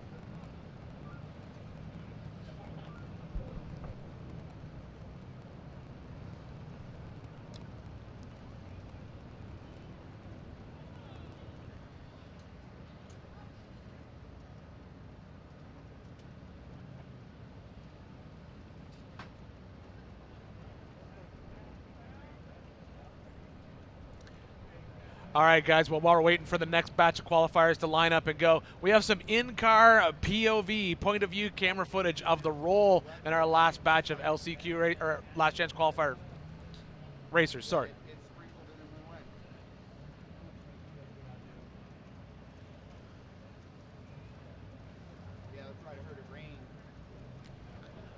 So here we go, we've got Stan Haynes here. You can see all his harnesses are upside down. They're staring at the ceiling.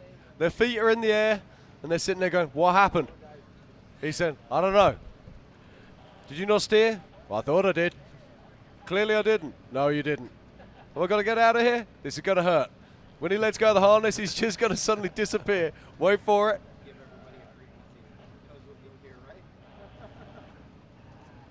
So great views there from inside Stan Haynes' car. Yeah, it's never fun to roll the car, but, the good thing is there's so much safety equipment put into these cars, 5-point harnesses, neck restraints, good, well-built chassis. You know, Stan's a veteran of this race course, so I'm sure that's not the first time he's been on his lid out here. So I think for him, it's just another day at the office, to be honest with you. Absolutely.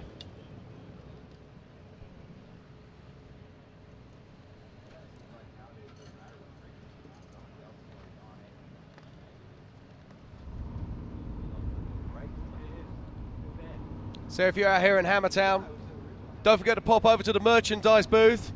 You can pick up all your Hammers t-shirts, hoodies, snugs, hats, and lots of more besides. All the cool Roxy and their crew will be happy to look after you. All the cool kids buy the flannel shirt, just so you know. That's the one to get. Is that the dog blanket shirt? This is see, this is an American thing. See, you're only here for short periods of time. You don't understand the importance of a good flannel. See, you should tartan. Tartan, yeah, tartan. Yes, absolutely. Yep. We would call that a lumberjack shirt where we come from. Well, lumberjacks are pretty cool, right behind pirates. You know, I think that's pirate goes lumberjack, pirate, ninja in the amount of cool factor. That'll be the way it works. I will rework that. Yep. Yeah. I think what we need to do, Jim, is throughout the day. Maybe what we should do is throughout the week we'll have just a crib sheet for you. So we got the bonnet is the hood, and you've got low range. All that. Well, I'll get you up to speed on transfer case versus box. Yeah, see, I have to admit we have been confused out here for some time. I mean, where I come from, a semi is something different, and also we don't like to blow trannies. It happens occasionally. Yep. I can help you with that because coming from Canada, I understand the language barrier as well myself. It took me a few years to learn what a radiator was versus a rad. Fantastic views here as we look out across Johnson Valley. We can see the snow in the background as we swing back round into Hammertown. And every year, Hammertown just grows and grows. Let's not forget, it is only Tuesday, and already there is tens of thousands of people here on the lake bed. And the truth is, there's so much to do when you're here. The cool thing about Hammertown itself is you basically have, an off-road show in the middle of the desert. We've got Can-Am here with UTVs. Polaris is out there with UTV ride-alongs. BF Goodrich Garage is right outside if you're out wheeling and you break something. ESOB Welders is down there welding stuff all day long. Shock tuning going on. If you are a wheeler, this is a perfect opportunity to take advantage of bringing your rig out, talking to some of these manufacturers, getting some tips and tricks for your rig, and then you get to watch some amazing racing at the same time. Absolutely. One of the things that blew my mind when I first came to Hammers wasn't so much the amazing race cars, it was the amazing rigs belonging to the spectators that were out here watching. I find that incredible, and it grows and grows each year, as we keep saying. And take a wander around those pits, have a look around, speak to the racers. All these guys would love to tell you about their rigs, what they're doing, and what their plans are for the upcoming race. Okay, no problem. I'm one of those people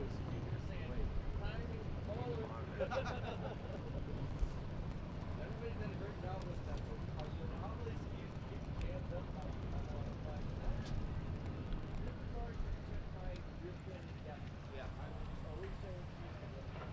Well, you've got the black one, so I mean, you trump all of ours. I remember I was out here one day with a race team, and somehow I had ended up with all the colors. I don't know how it happened, but I had a black, I had a green, I had all of them. And then I'd come to the gate, and I'd come to get in, and they're like, well, okay, let me see your band list. And they're like looking at all the colors, like, which one do you want? Which one works for you? And they just didn't know what to do with it.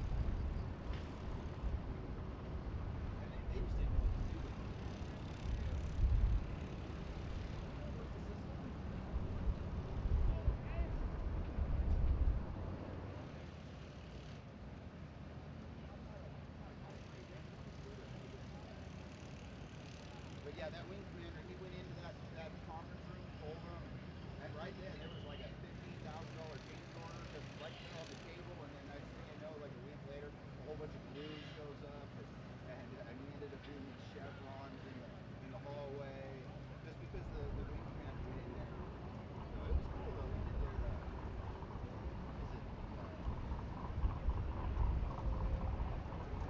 I think it was the command post, and we went in there and gutted the whole thing, a whole new war room and everything.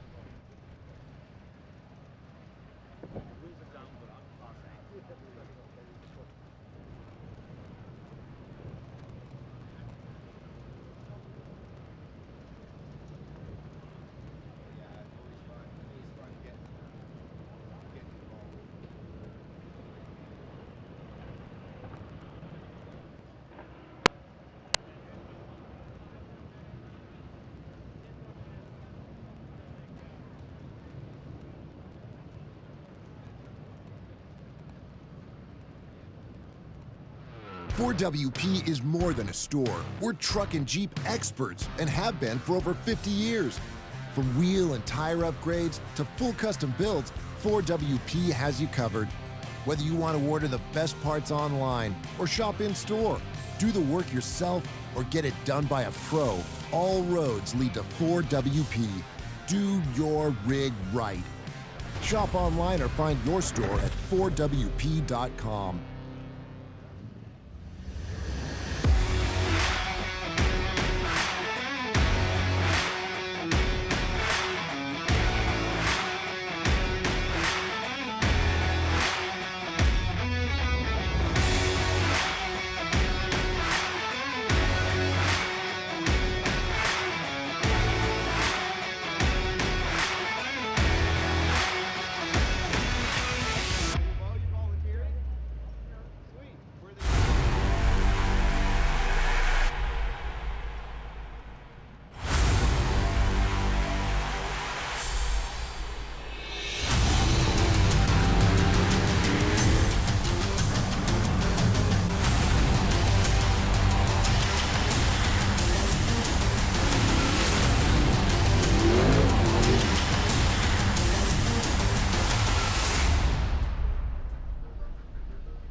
We didn't just test the new Optima Yellow Top with Pure Flow technology, we tortured it. King of the Hammers is 181 battery-killing miles of relentless, unforgiving hellishness. It's one thing to call yourself the ultimate power source. It's another thing to prove it. The all-new Optima Yellow Top with Pure Flow technology with up to 3 times the battery life. Unsurpassed performance built to fit today's vehicles. Optima, the ultimate power source.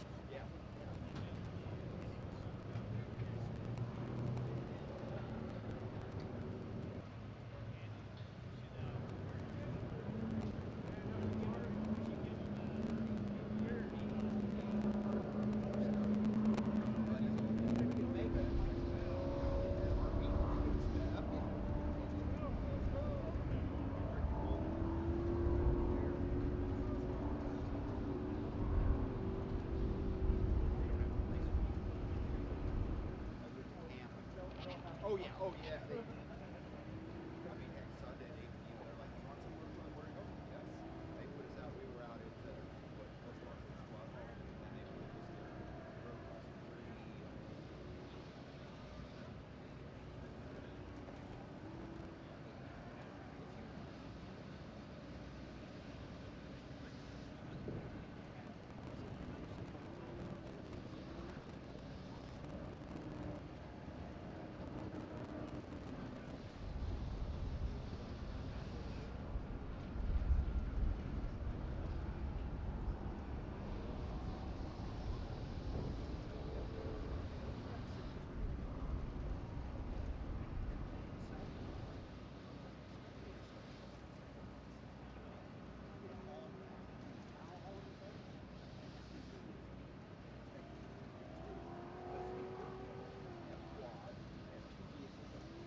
it? Yeah. Actually, Marlon Crawler's in my neighborhood, so.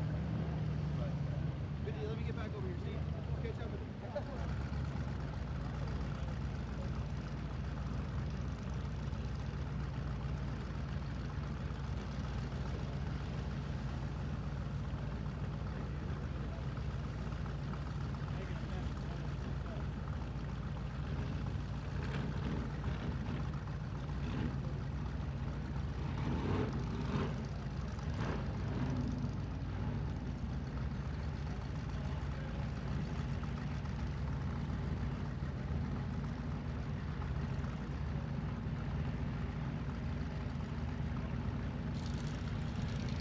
All right, everybody, welcome back to the Nitto 2019 Nitto King of the Hammers, powered by Optima Batteries, 4400 qualifying.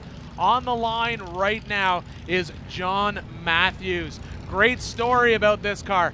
John normally races 4500 class. Because he finished so high in the points, he earned a position in the big race. He was going to race his 4500 car, and then one of his pit crew actually purchased this car 2 weeks ago and was going to bring it out and just pre-run it. Well, if someone's going to loan you a car to race the race, why not race it? So John is on the line with his friend's car, about to qualify for the big race on Friday. This is what we were saying earlier. There's so many backstories to these races when they get here. They're about the friends, it's about your family, about everything that you commit to get here to the 2019 King of the Hammers. You know, when I was talking to him earlier, I asked him, you know, how much seat time have you got in the car? And he said, oh, about 30 seconds before we hit the race. And I did, you know, it looks very similar to his 4500 car. And he said, sure, it's about the same, except, you know, it's full hydro. It has twice as much wheel travel, twice as much horsepower. So it'll be interesting to see how he tackles this this qualifying course. He did qualify quite well yesterday in his 4500 car, so we'll see if he beats his time from yesterday. We get some big cars coming out now. Just looking there at Michael Bergman in a UFO car. Very, very fast indeed. Absolutely, no question. We got some great heavy hitters coming in.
All right, John Matthews off the line. We were just talking about this in a borrowed car. One of his pit crew members has his 4400 car, and John earning a slot as part of his national championship top win in the 4500 class. So he's in a rental out there, probably going to have tons of fun.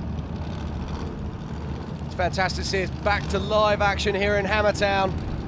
And it's the 4400 qualifying for the 2019 Nitto King of the Hammers powered by Optima batteries.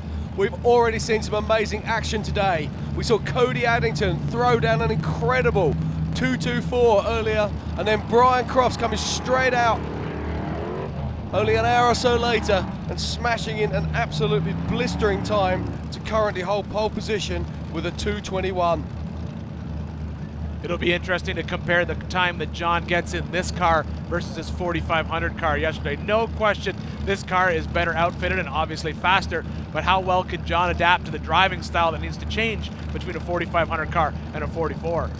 It's never easy to jump from one car to another car and be competitive. So it's very brave of John to get out here and do this. So far, he's doing very well. Made quick work of the 4-wheel parts rock section, dropped down into the wash, made easy transition in that corner that we've been watching all day. This is the gotcha corner, though, that we've been watching. We'll just have to see how well he makes it up short bus. There's many areas of this course that are very technical, but this for me is the make or break area. This is the bit that we're going to see the faster guys. It's how they're going to transition this bit here as to whether they can put down a faster time than Brian Crofts. Absolutely. We saw Crofts come through there so fast. He was on 2 wheels. Easy, quick save for him. Get that car back down. Imagine how much faster his time would have been if he didn't have to do that checkup and get that car back on all 4 tires. Absolutely. And John looking nice and smooth as he heads down through short bus. As we watch Mike Bergman waiting on the line for his opportunity, and that beautiful UFO.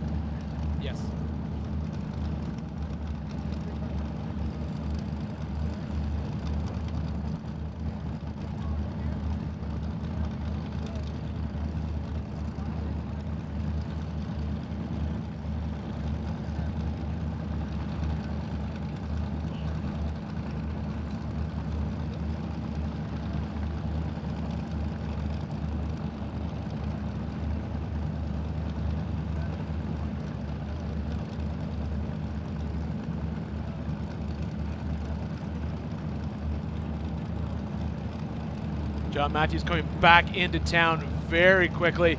And right now we have a very special guest up here on stage. For those of you unfamiliar with the territory that the Hammers is close to, we are right next door to 29 Palms Air Force Base. And on stage we have General Turner. Are we on camera? We're over here. Yeah, so I just want to introduce Brigadier General Roger Turner.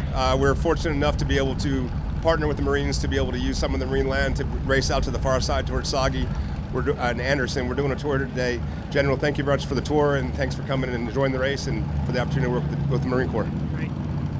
All right, now thank you very much. First of all, it's a beautiful day out here. It's so great to be here and see this great event taking place. And as they talked about, the Marine Corps Training Center is right next door here. And this is where we do all of our service level training, and anyway, so it's great to have the King of the Hammers come in here and operate in the shared use area here, and also part of the exclusive use area on the base. And we're happy to be in a great partnership with you and the rest of the folks here in the Morongo Valley that allow us to do this sort of thing. But it's a great partnership. I just ask everybody to, just to be safe and realize that we do conduct a lot of really advanced live fire training in the area just to the east of here, and so it's important that everybody's safe and realizes what we do out there. But anyway, it's great to be here today, and great event, and thank you very much for inviting me. So thank you.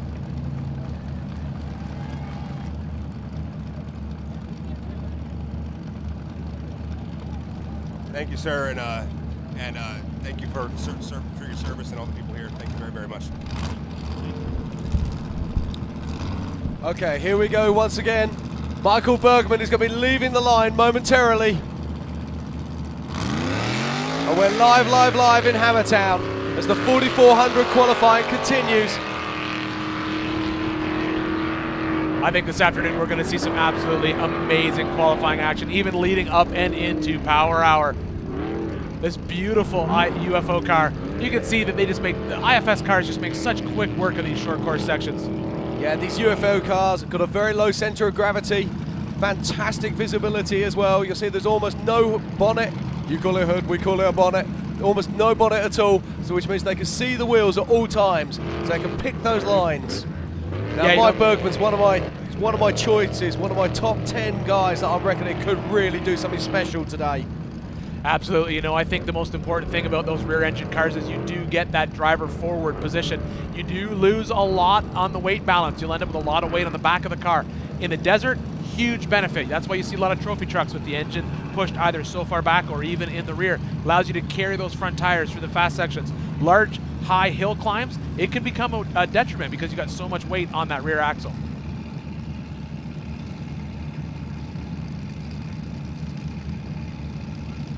And here comes Mike now. This is the tricky bit.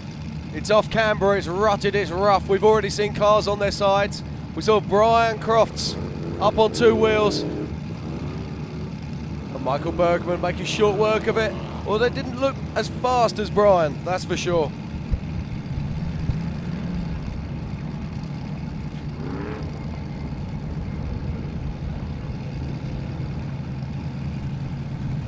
As we watch Carl Wickham getting ready for his shot.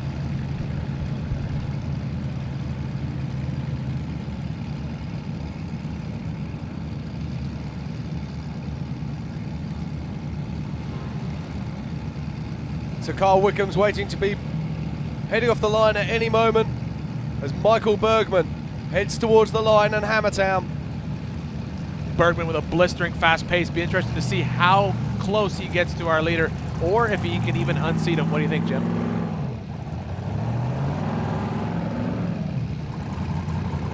Great shot there. Just see Michael Bergman heading up round to the Jeep arches as we look through Carl Wickham's car. And here goes Carl. IFS car.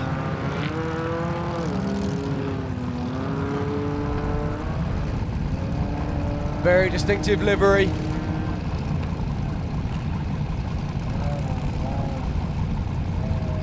Fast pace through that short course. Very low center of gravity in that car. And again, such a different style to anything else we've seen out there so far.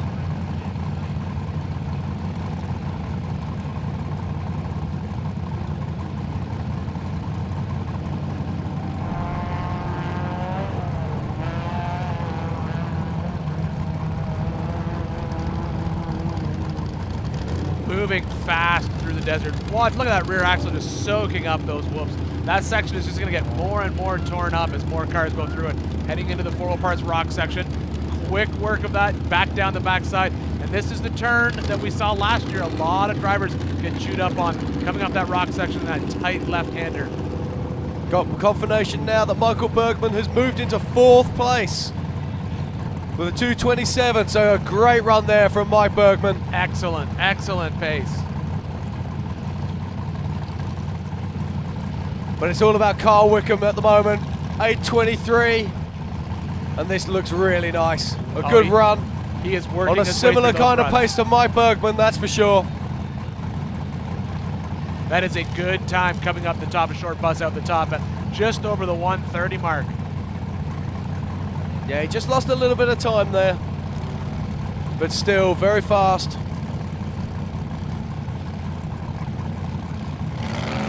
Dan Wyrick leaves the line. Another very distinctive looking vehicle. So many heavy hitters in this class. Definitely interesting to see the difference between all the IFS cars. Some go for that front engine like Brian Crofts has, the engine up front, just pushed back as far as he can. Some committed to that rear engine. Rear engine gets the driver further forward, but you put a lot of weight into the back of that car.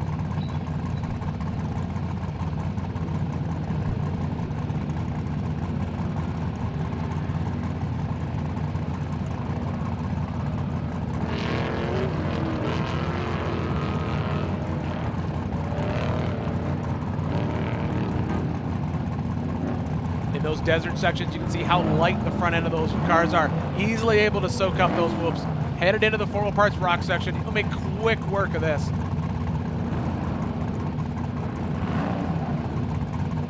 As we watch Dan Warwick, Carl Wickham crosses the line and goes into 7th place with a 2:38. A great run there from Carl. That was an excellent run. You could tell when he came up over the top of short bus at that 135, 137 mark. That seems to be a good split time to land into our top 10. But look at this here. Look at Dan Warwick. He's absolutely motoring. Oh, he is a man on fire at this point. There it is again. 2 wheels again. We saw Brian Cross with the same thing. A lot of the IFS cars, I remember when when Randy Rod from Jimmy's was first building a lot of these cars, that was one of the concerns. On those tight corners, they do tend to unload that rear suspension, can get up on 2 wheels. As you watch Dan Warwick coming down now, it is, of course, Greg Adler. 4-wheel parts man himself.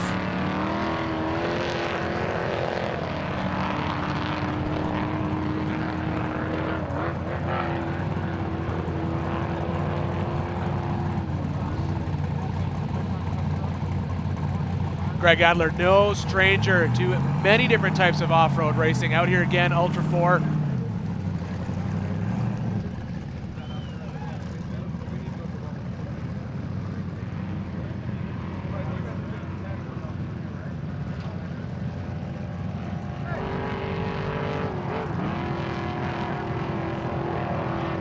Blistering fast pace through that desert section. That is an amazing car. You'll see him head into this rock section.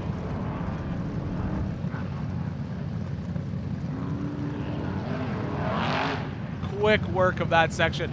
Seems to be that these, all of our afternoon qualifiers, I guess it's not afternoon yet, but all of our qualifiers so far in this 4400 class have no trouble with that 4-wheel parts rock section.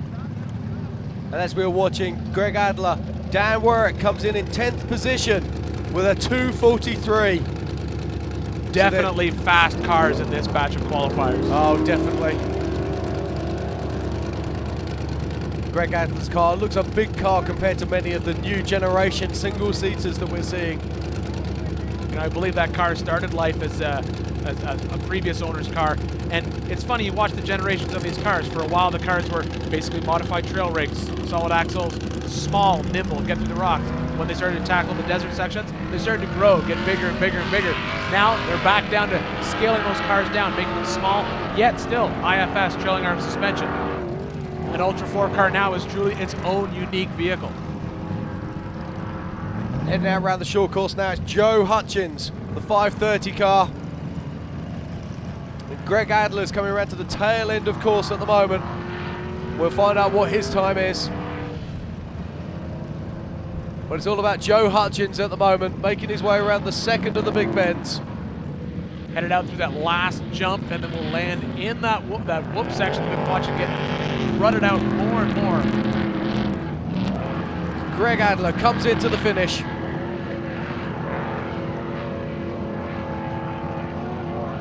Right there, perfect example. Solid axle car, tuned correctly, can make a lot of moves in the desert. Well, Greg Adler has absolutely smashed it out the park. He puts it into 4th position with a 2:28. Incredible. There's never been a question that Greg Adler has always been a fast driver out here, even on race day. So we have now got 5 cars below 2 minutes 30. Who would have thought we'd see that? Oh, I never thought it would happen today. You know, we saw that first pace come out this morning with a fast number. I thought that would hold till power hour. I cannot wait until we see what kind of numbers we get into power hour. Oh, it's going to be amazing to watch. Make sure you're around 4 o'clock this afternoon for power hour. See all our previous kings and so many other heroes as well.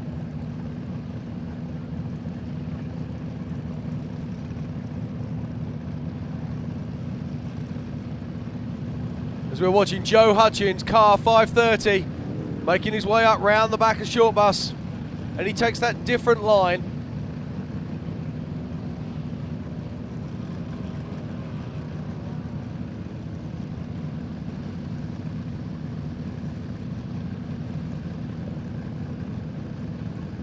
On the line, Evan Berman, 5772, waiting for his shot to go.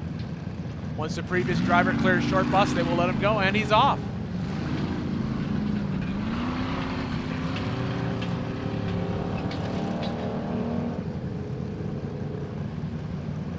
up over the first jump into the first long sweeping turn. Great shot of that short course section. You can see that first turn is a little bit more than 90 degrees. Got to swing nice and wide all the way around and then head back in. There's starting to be lines etched into those banks now. Some drivers will want to follow those lines, other drivers will want to create their own fresh lines. This is where pre-running is absolutely vital. And at 6:30 this morning, this valley was absolutely alive with the sound of V8 engines as guys were out there pre-running this course. Absolutely. You know, especially on a qualifying course like this, it makes a huge deal.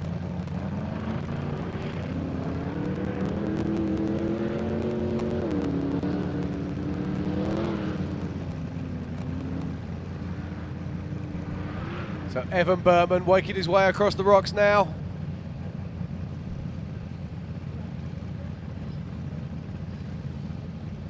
You can see that turn at the bottom of that 4 wheel parts rock section is just getting more and more rutted out.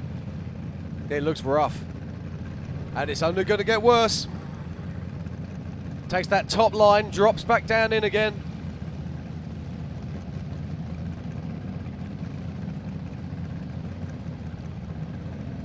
But this is the line that I'm interested in. It's this one here. I think this really is the make or break of this run. This is where we see our leaders on a blistering fast pace coming through here.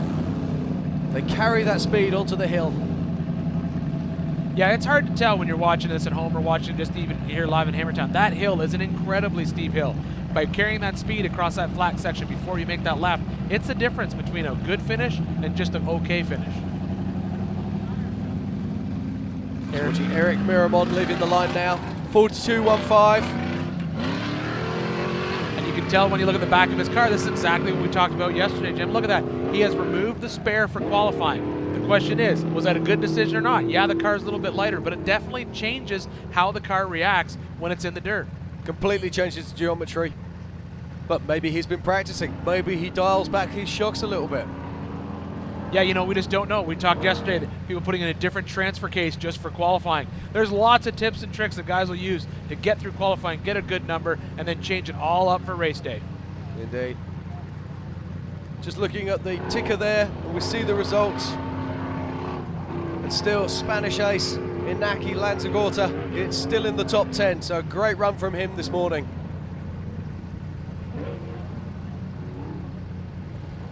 Miramon making quick, look at that front end up in the air, all the way through those rocks.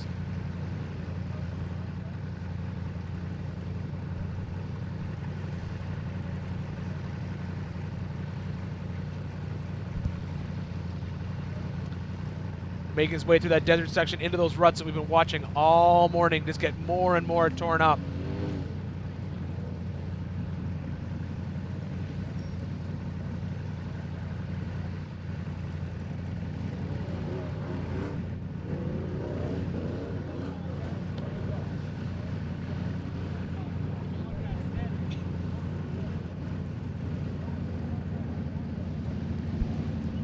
Up over the top of short bus, drops down the far side.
So any moment now, we're going to have Travis Cook leaving the line. As we watched Eric Miramon finishing his run. So here we go, Travis Cook, hot on course.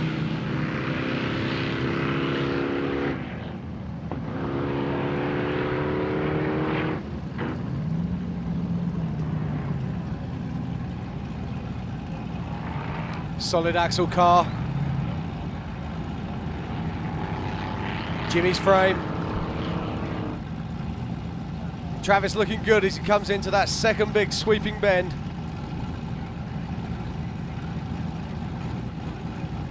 And heads out over the second jump towards the four-wheel parts rock section.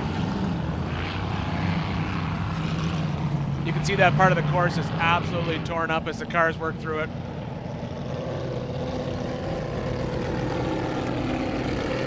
They're carrying a good amount of speed into those rocks.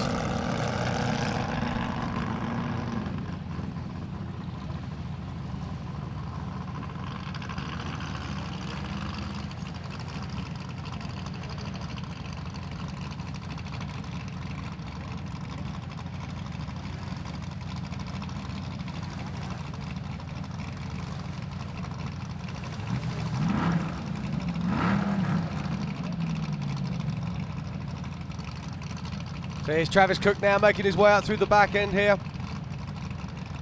Looking good, looking tidy.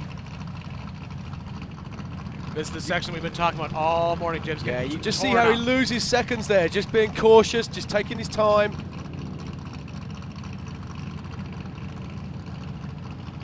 He's going to be lucky to be sub 3 minutes here.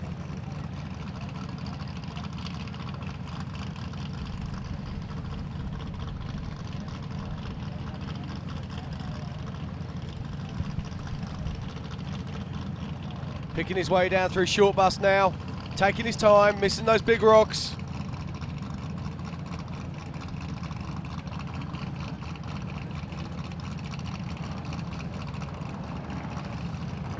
Oh, big hit there from Travis. Just catches his rear end on one of those bigger rocks, but he gets away with it. Heads down into that big sweeping turn before he works his way back up to the Jeep arch.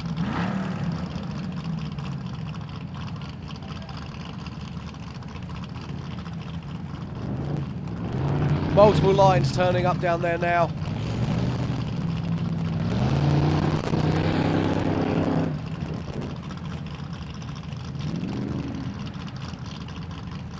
It's worth noting how fast he's actually travelling, and then it makes you realise how fast our fastest qualifier so far, Brian Cross, was travelling across that same bit of ground. Absolutely. And sitting on the line, Vaughn Gittin Jr., no stranger to motorsports. We've seen him spend a lot of time in the EMC classes, now moving up to the 4400. Yeah, Vaughn, of course, used to be a 4500 class in this amazing Jimmy's built IFS Bronco. But he stepped it up to 4400, and it'll be really interesting to see how he gets on.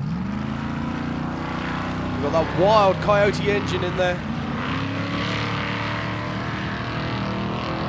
It is interesting. We've seen a lot of people come into Ultra 4 racing from different types of racing, not necessarily adapt to it very well, but Vaughn sort of seems to be the one guy who's sticking it out. I think he's absolutely fallen in love with it. I think he has fun. I talk to him occasionally. We'll run into each other at different events, and I know he absolutely loves coming out here to King of the Hammers, and I know he loves driving that car. Yeah, I believe he's the 3-time drifting world champion. No stranger to high horsepower cars. But off-road racing is very, very different to any other kind of racing. Most kinds of racing are two-dimensional. It's flat tarmac, maybe the odd hill. Off-road racing is three-dimensional. We're looking at terrain in different ways, and that's why we often see our pilots and drivers being older guys, dare I say, or people that have a lot more experience. And that's why when we look at our younger generation, the Levi Shirleys, the Waylon Campbells, the Bailey Campbells, the Bailey Coles, if you actually look at their history, they've actually been wheeling for more than 10 years in most cases. And you need that to be able to build that picture, that three-dimensional image of the terrain in front of you, and understand where you can accelerate and where you have to back off, where you can get away with crazy moves and where you've got to pay the ground a lot of respect. I would even go further than that and say not only is off-road racing different than any other type of racing, Ultra 4 racing I think is different than any other type of off-road racing, and that's why I think we see so many drivers in just this particular sport. As I said before, we've seen lots of other heavy hitter drivers come over and try their hand at Ultra 4 racing. Usually they wash out in a year or two when they realize that it's incredibly hard to get that car all the way to the Vaughn first on pit. 2 wheels there as he comes over the top. He's got a good pace here. I don't think he's going to trouble our lead cars, but he's certainly going to be well under 3 minutes. Oh, I think Vaughn's got a fast pace, but just like you said, I don't think he's going to be threatening anyone who's sitting up front. Beautiful Bronco sheet metal on that. Now this is where he's got to make that car work for him. Get that IFS really turning hard. Grab those half seconds on this final bend.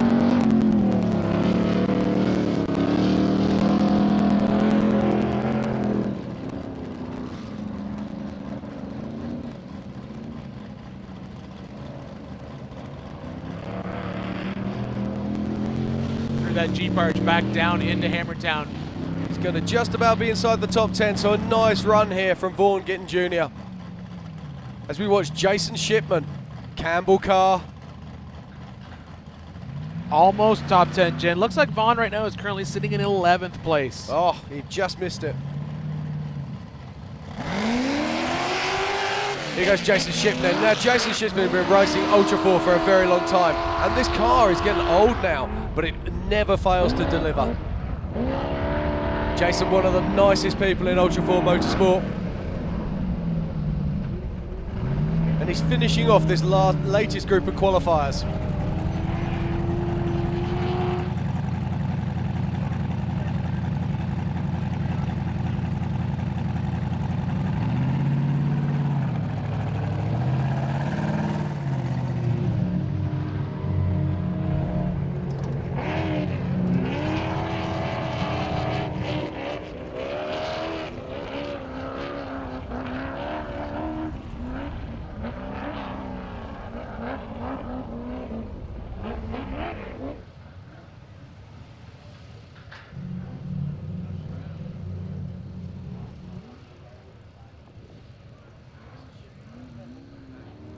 Jason Shipman looking really good here. You know, you were saying, Jim, that is an older car, and yes, that is an older car, but also there's a benefit to driving the same car every year like that. There's a lot of seat time. All that seat time pays off when you're in the car on the course.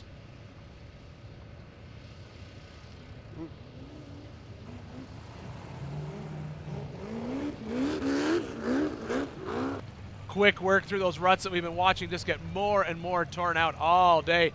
Takes the turn up into short bus, and he'll come over the top. Just at the 140 mark. He'll be close to our top 10. Everyone we see in our top 10 so far comes over the top of short bus between 130 and 140. It'll just depend how much time he can make up on the downhill slide and through this last little desert section on his way into the Jeep arch.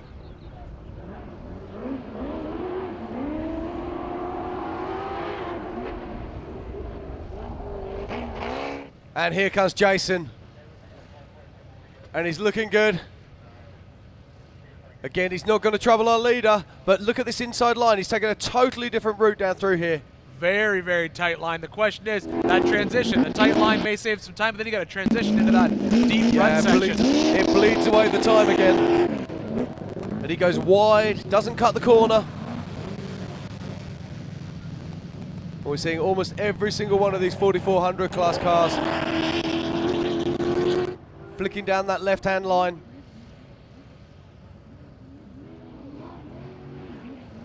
And he crosses the line.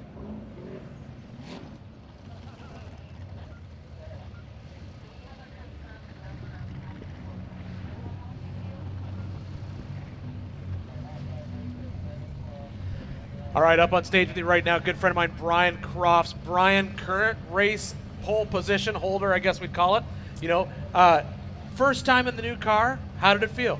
Felt good. I've got about 90 miles on the car so far.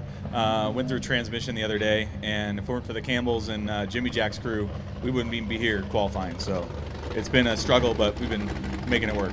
Now this is a not only a new car to you. You guys took the Red Dragon blueprint and made some changes to it that you and Randy talked about. I know we talked about this at SEMA at Off-Road Expo. What are some of the subtle changes to that car that make it unique to you? Changed the back half a little bit, just lowered the back tail section down, stood the A-pillars up. Wanted to do a couple other things, try and get the seating position as low as I could. We changed up some tubing, trying to get the car a little lighter. So I think everything that we've done so far, the car seems to like it. Well, I think you've proven that. You just basically laid down probably the fastest qualifying time we've seen, 4 seconds faster than what we thought was going to be the fast time of the day. Out on the course, I know right before you left, we talked a little bit about how hard you were going to push the car. Were you pushing it to the edge, or do you think there's still a lot left in it, or how's it driving so far? It definitely has a lot more in it. Again, I got like 92 miles on the thing, so I think with some more seat time, I think the car could be a top setter car all day long, but it's everybody's race. Now, we talked a little bit about, we've always been up here talking so far about solid axle IFS. This is the transition from you, solid axle race car to an IFS car. What is the difference when you're driving that car in the desert and the difference when you're driving in the rocks? So far, for me, it's trying to figure out how to pick a line with the IFS, and instead of putting your wheels kind of over something, you got to carry your momentum. You're not crawling. You're hitting that bulkhead hard or your A-arm kind of hard to push through some things, keeping some momentum going. But the car's a lot more stable than what I thought the car would be like. Well, I think you've proven you got a great car, great package. We've talked about this as the car was being built. Super excited for you. Fast qualifier so far. Good luck on race day. Thank you. I appreciate it. And real quick, I just want to thank my mom, my dad, and my grandma for allowing me to do this. So if it weren't for them, wouldn't be here. So thanks. Absolutely. Good stuff. Good luck, Brian. Thank you.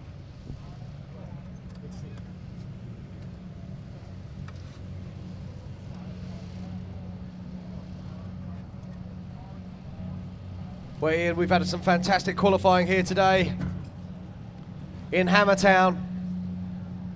All started at 8 o'clock this morning.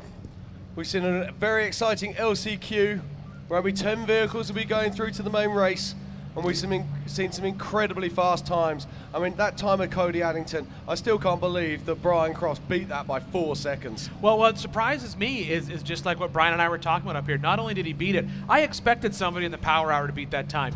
These are guys who've got hours and hours of seat time in these IFS cars. Some guys years, like Shannon. But to have somebody like Brian come in here with, as he said, 90 miles on the car, and some of that with a hurt transmission that they had to swap right before he rolled out, and then to lay down that type of qualifying time, I think Brian is, when he gets more seat time in that car and him will definitely be a contender in this race.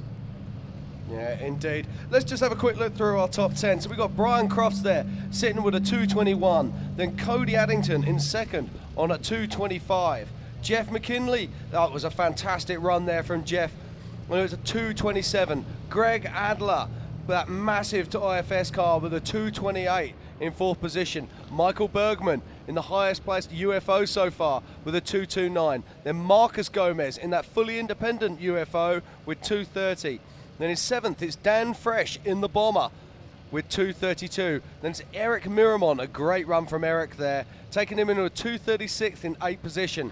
And in ninth position, it's Carl Wickham with a 238. And then rounding out our top 10 is Kenneth Goodall with a 239.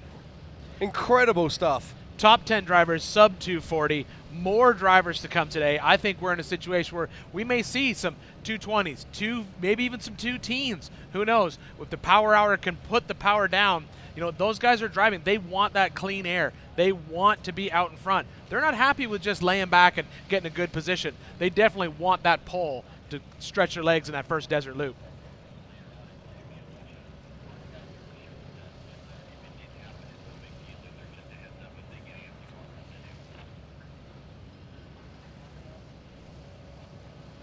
Okay, to all the guys and gals sitting at home watching on Facebook Live, production have just got to reset our view, so if you suddenly find it goes quiet, just refresh your feeds when you're at home and all of the action will come back once again. Let's not forget, if you're listening on radios or if you're someone else, head over to ultra4racing.com/live and you'll be able to watch all of the live action from Hammertown.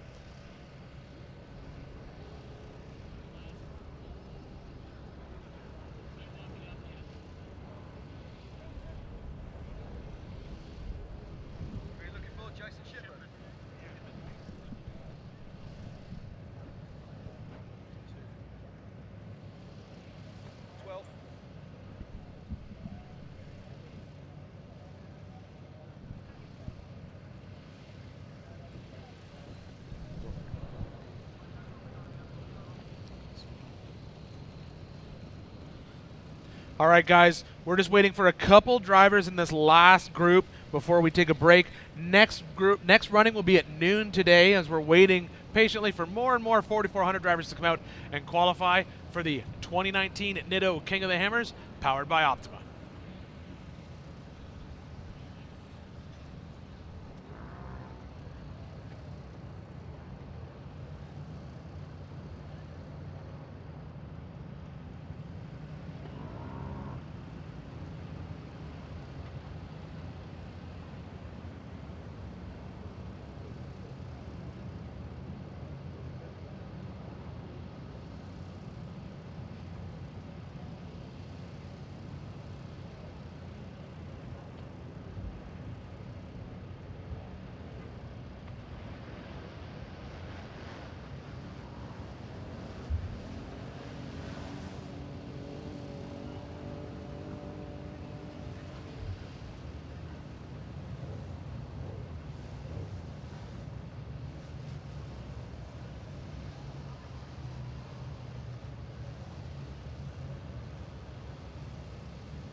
Okay, welcome back to Hammertown.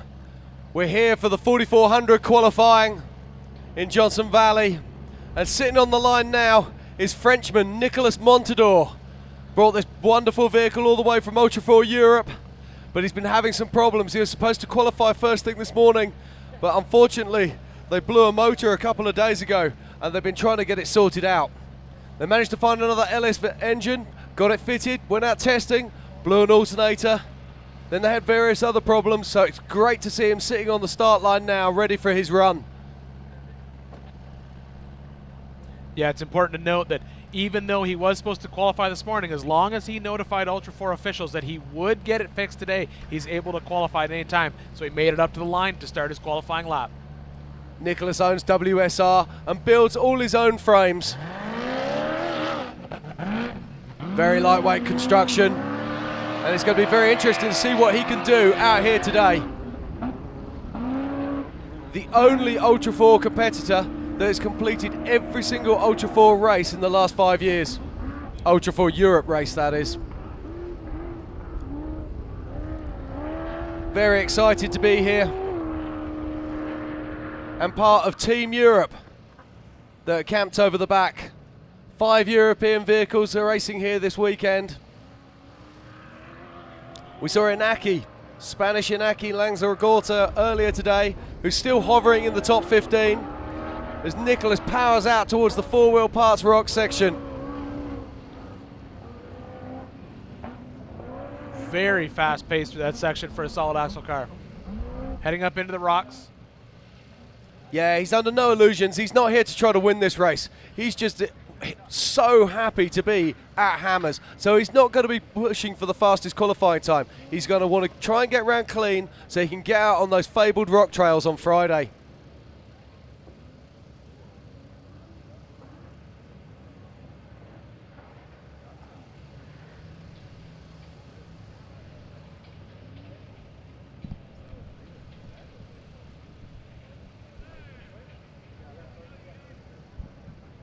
You know, we talked earlier, Jim, about how much work it is to get a car here from Europe. Just the amount of pre-planning and then to get out here and suffer a catastrophic engine failure like that must have just absolutely killed them as a team. Oh, totally. But he's got a fantastic team here with him. So he's got lots of family, lots of friends, and they all pull together. Plus he knows a great many of the racers that are on the lake bed, and they've all pulled together to make sure that he could get the parts that he needed so he can be back out on course. That is the nice thing about having that LS-based power plant. Such a common power plant that you see in most of these Ultra 4 cars. Such a great power to weight ratio with that engine. And also power from bang for your buck. They're the right money for most competitors, and that's why it makes them the engine of choice for so many teams. An engine builder friend of mine basically explained the LS engine as Legos for motor heads, because all it takes is just a few bolt-on parts and you can get 500 horsepower all day long in a reliable 500 horsepower. Absolutely. And Nicholas is keeping it clean, he's keeping it tidy.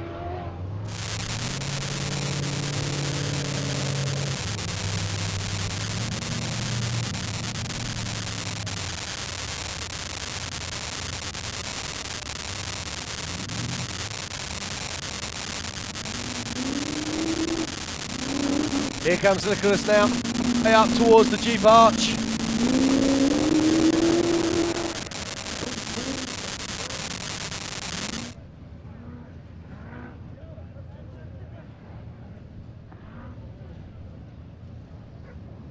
This is his first time he's actually been out onto this course, so he wouldn't have pre-run it. So he's running this blind, and he'll just be very happy to get a time on the board and be across the line. Great stuff there from Nicholas.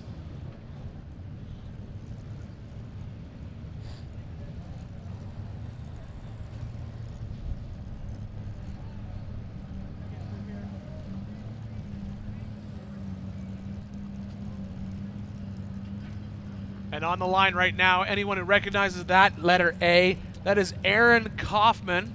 Anyone who was following along last year, Aaron came out here with a car that was probably not very well designed for 4400 racing, but he still had a little bit of fun out there in a diesel-powered Scout. I've talked to Aaron since the race. He said he was definitely bitten by the Ultra 4 bug, definitely wants to come back, and happy to see him back in a car again this year, properly prepped for 4400.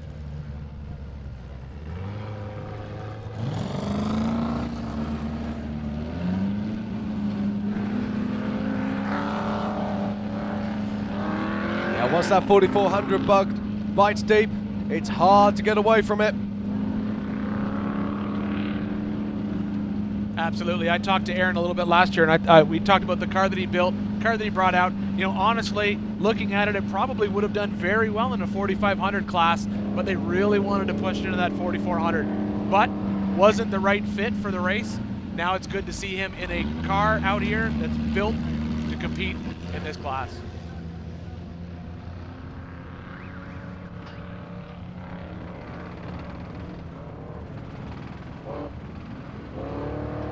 And he's looking good. Good solid pace there as he makes his way out towards the four-wheel parts rock section.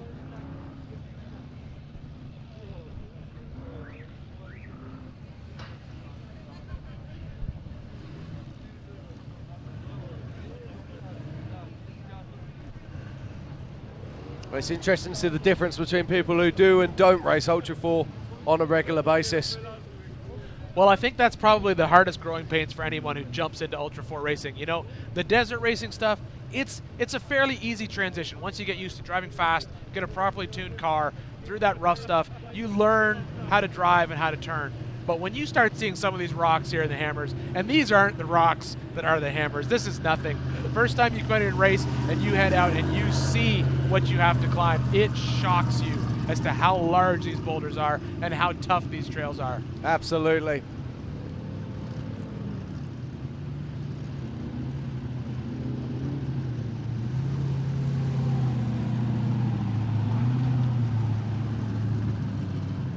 So Aaron working his way up through around the back of short bus.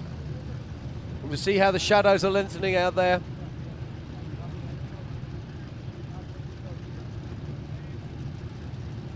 Oh, he takes a wrong line. But he's back on course. We've been saying that all day today and yesterday. When you come off the top of that, you don't get to see what's on the other side of that. No, you just don't. have to know where you're going to be, and you have to come down and just hope that you're on the right spot. Aim it, send it.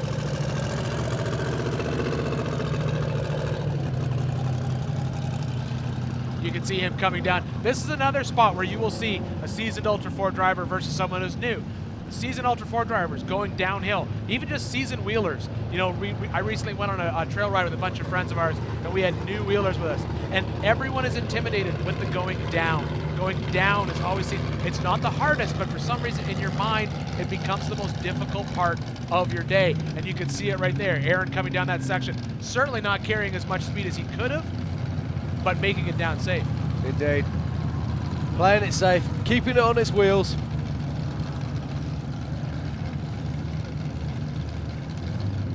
Nice transition turn there as he drops down through the Jeep arch.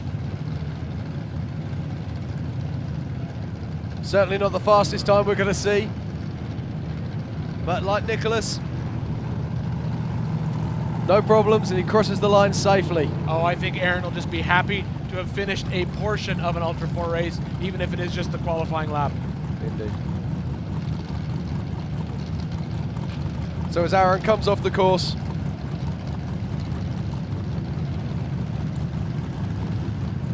we'll be getting ready for our next batch of 4400 class qualifiers. All hoping to be on the front line of the grid for the 2019 Nitto King of the Hammers powered by Optima batteries, which starts at 8 AM on Friday. But we've still got lots more racing to go before then. We've still got an entire afternoon of qualifying today. Then tomorrow it's the EMC. And in this group, Jim, we have a name that's familiar to most of us who've been Ultra 4 racing for a while. Glad to see him back. Tom Ways in the 321 buggy. Someone who never fails to put on a good show. I can't wait. I was looking at Tom's new car the other day, and it's a serious weapon.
the line right now, number 4426, Kevin Porterfield.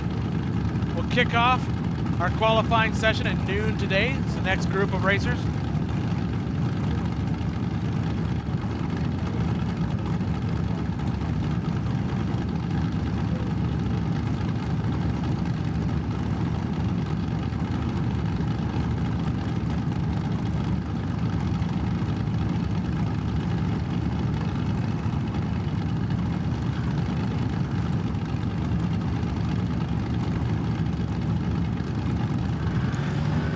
Okay, and here we go. Off the line is Kevin Porterfield, the 4426. And he's the first of this afternoon's qualifying group. Fast through that short course over that jump. IFS. Just look at the way he takes into that banking.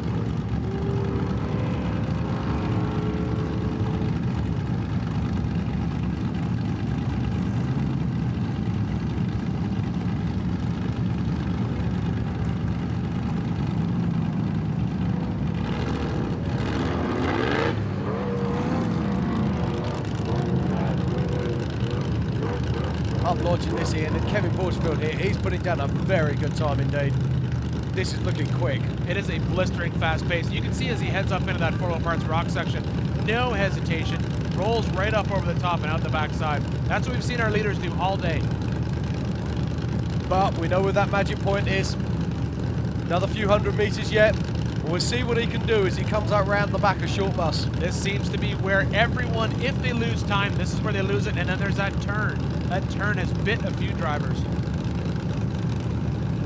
I'm looking forward to seeing Tom Ways come through this section. Oh, I'm so excited to see Tom Ways come through this section. He checks up just a little, but he's controlled. Some two-wheel action there. Very good speed coming up through Short Bus. Yeah, this is looking good. Don't think he's going to trouble the lead 2 cars, but he's certainly going to be at the pointy end of the field. Now I'm intrigued by Short Bus. We've just seen the last couple of cars come down there, and they're taking a lot more care than some of the previous drivers we have seen. I mean, we're seeing, look, Kevin Porterfield here, he really checked up there. He's lost a lot of time here. So is that course changing? Have some rocks moved across? What's happening? I honestly think it might be the sun. If you look at where the sun is in position when they come up that hill over the top, I think they're cresting that and they're going from straight shade to full sun instantly. That'll shock you when you're in that car, especially with a visor. You get glare across that visor, you can't see anything. You just got to come over that top and figure out where you are once you crest it. Indeed. He looked very fast on the first part of this course, but he seems to have been checking up a little bit on the second part. So it'll be interesting to watch his time. As he comes around to the Jeep arch, he's already at nearly 240. So it just goes to show he lost a lot of time there on the back of Short Bus. Yeah, you can see that downhill slide. It is filling up with a lot of large rocks. We've seen a lot of the cars come down, some avoid them, some just bite the bullet and go over them. It is a risky move. That can wipe a tire out in a hurry.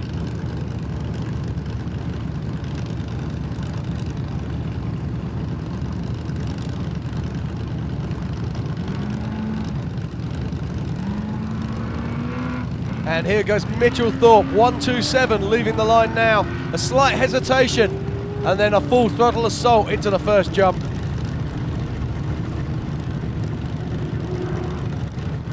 You know, that can happen when you're sitting on the line. You just want to get going, and you're just waiting for that light to change. You know that every second counts, and you just want to get a good jump on it. Sometimes you jump a little too early.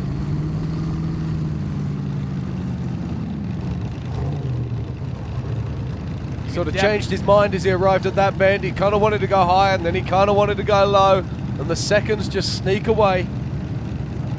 You can definitely see the difference between the solid axle cars and the IFS cars as they work through that short course.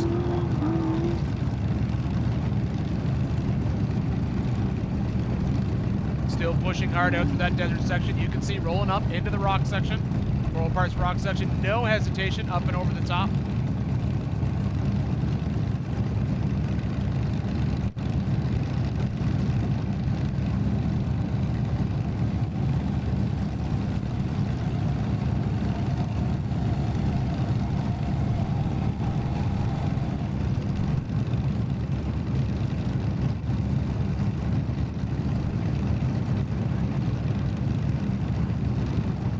Mitchell Thorpe coming around to the back of Short Bus now. Making quick work of that rutted section that we've watched scrub so much time off so many drivers. Going to be interesting to watch him coming down the far side of Short Bus. We were just talking about it a minute ago. Saw the previous car really checking up. Lost a lot of time. This area here still looks good, but it's just here. They all seem to be checking up here. Is that rock move maybe? There is. There's a lot larger rocks that have pushed out onto the course. You can see it there. You get offline there, so you got to commit to hitting that rock. Now, yeah, I'm just watching that bit there where you just see him turn to the side and drop in. And I'm wondering if some of the other guys are going to start pushing hard and come down through the center of that.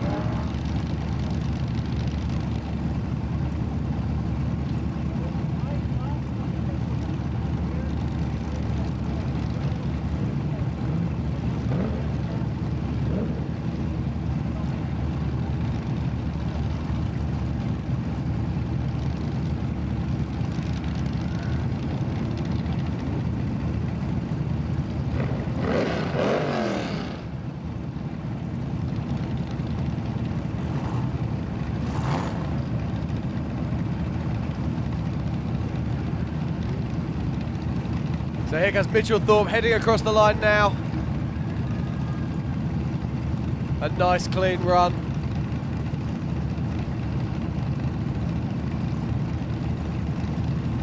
And it's Matt Burkett next.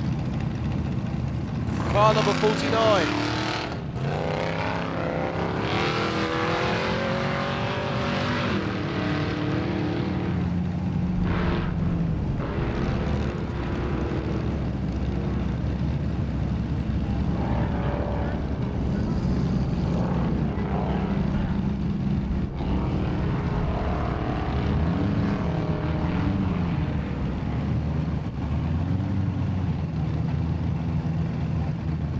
Matt Burkett heading around the second bend, working his way up towards the next jump and the four-wheel parts rocker section.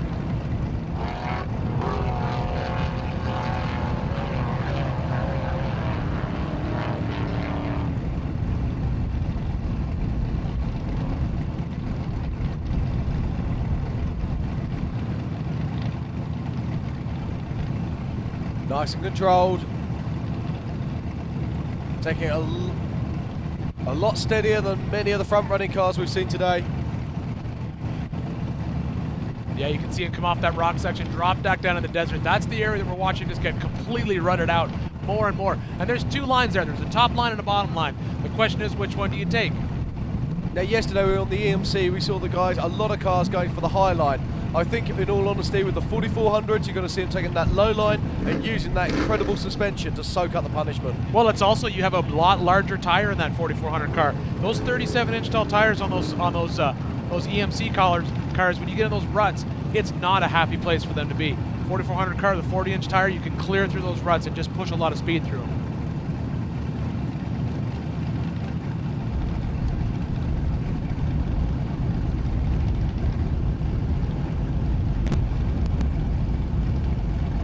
Coming on the backside of Short Bus. This is exactly what you were saying before, Jim. You can really see how guys are like slowing down in this section of the course. We saw our leaders push incredibly fast. Just watch this bit here though. Right, now, can he go straight on here?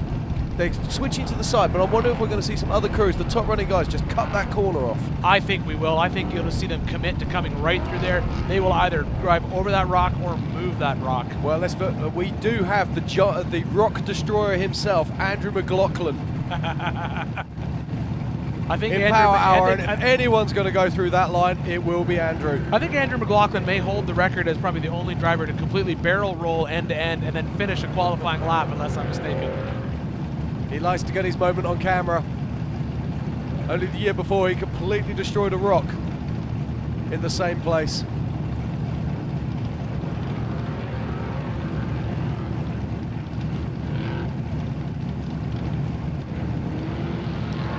As Matt Burkett crosses the line.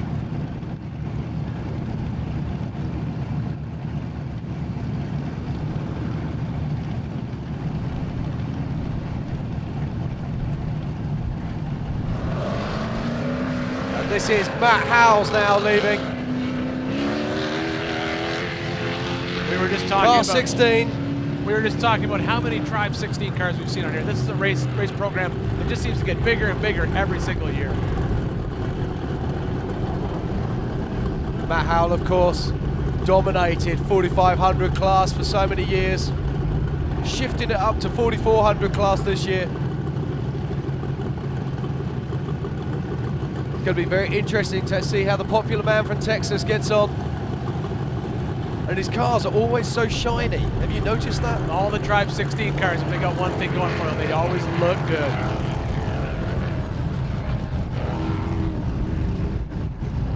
Adam Shearer and that crew definitely know how to prep a car. They prep multiple cars for this race, all different classes.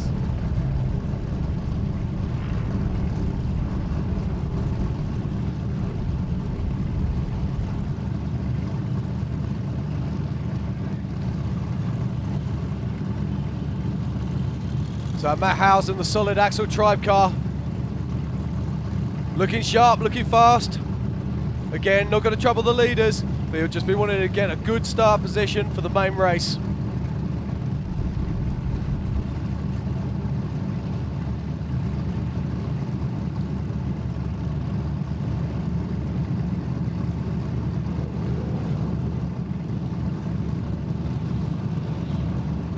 Great look at just the size of this qualifying course. How far you have to go. When you're watching it, it's only 2 minutes worth of driving, but you actually are putting a good amount of distance between you and Hammertown.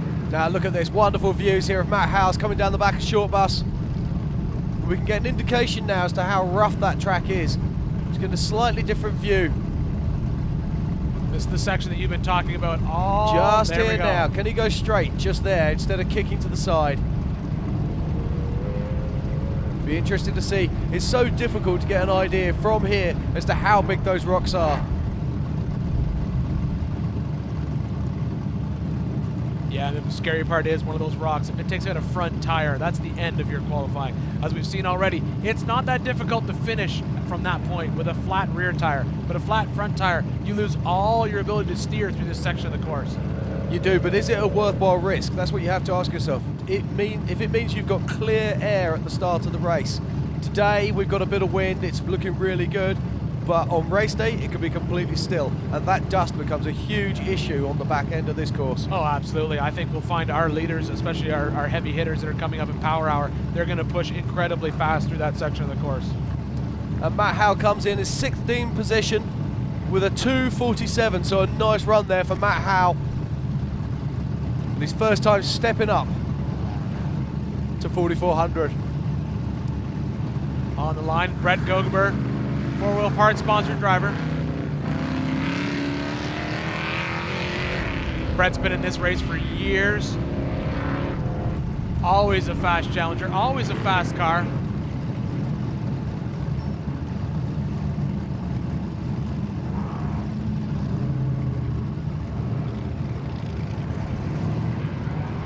Exactly what we were talking about before, how for at one point in time a lot of the IFS cars got to be rather large cars. This is a big car when you see it out on the course. It is.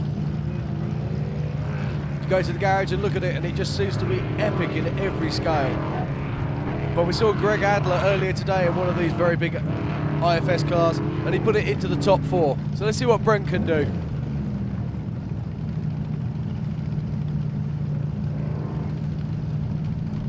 Brent will make quick work of this rock section. No stranger to crawling over rocks. Slightly more conservative pace than others we've seen today.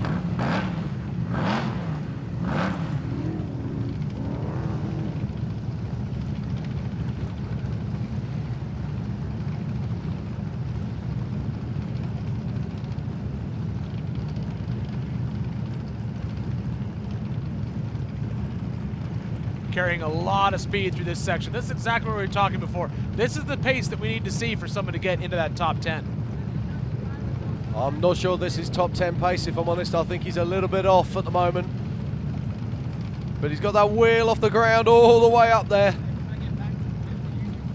Commitment level 10.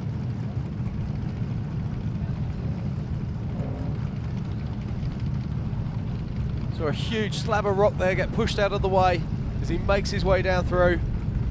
This is what we were talking about before, this downhill section. You can see Brent taking a slightly different line, hitting a couple of those rocks instead of avoiding them. But did he make up enough time?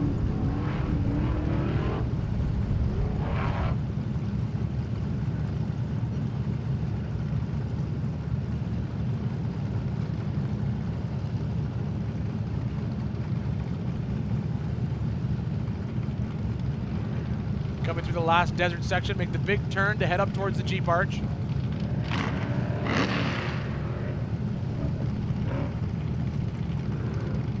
He's going to be inside 3 minutes, but only just.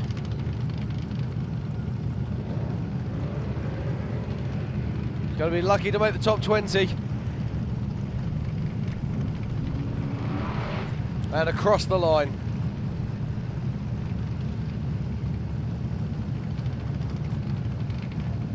Brent Gogenberg currently sitting in 18th place. That just sort of shows you how fast our top 10 are. And next off the line is car 85, Daryl Gray. Solid axle, Jimmy's frame. Take that first corner very wide. Those solid axle cars, if they get caught in that first section of ruts that have grown so deep, they can definitely throw them around in that first corner.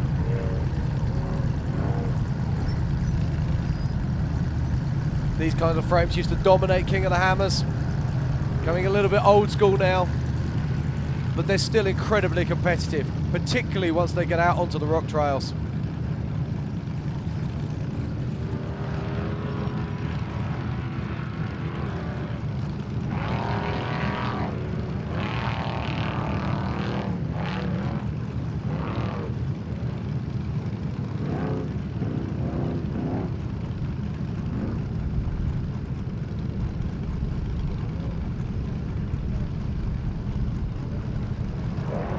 Watching Daryl Gray heading up through the four-wheel parts section. Got a nice pace here. That solid axle car making quick work of the rocks.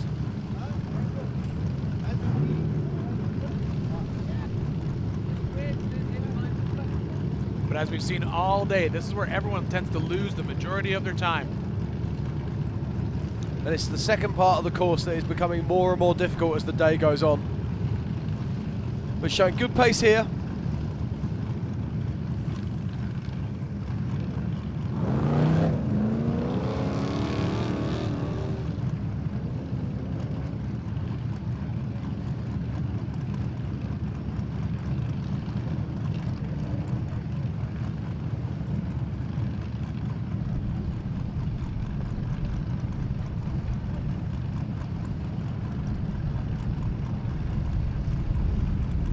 Pace coming down. Oh, there we go. Yeah, gets it all over the shape. Well, like you said before, can you go straight? Yes, but as we just saw, it costs you. Yeah, he's lost his steering, unfortunately. Broken a rod end. That's a tough break there for Daryl Gray, quite literally. Well, we were wondering all morning, can he go straight there? And the answer is yes. Actually, he was going straight at slightly higher point than I actually anticipated. So the question remains.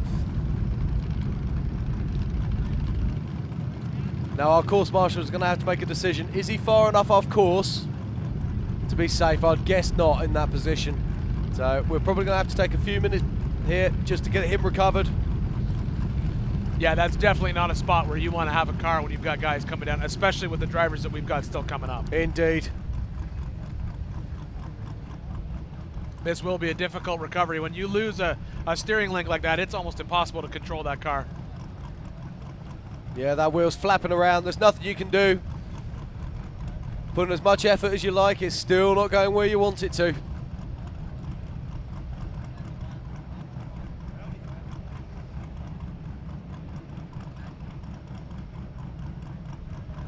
can see the frustration as he throws his helmet back in the car there. The question is, at that breakage, there's two different ways that could break.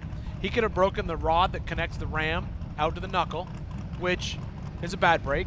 Could have broken a Heim joint that connects the two together, or he could have broken a knuckle. The worst thing that could happen is he could have broken the knuckle. If that knuckle is broken, that is an incredibly time-consuming repair. Yeah, looking at the way it was flapping around there, I'm fairly confident it's going to be a high-arm joint that's gone off the steering. These recovery crews are absolutely fantastic, so let's see what they can do.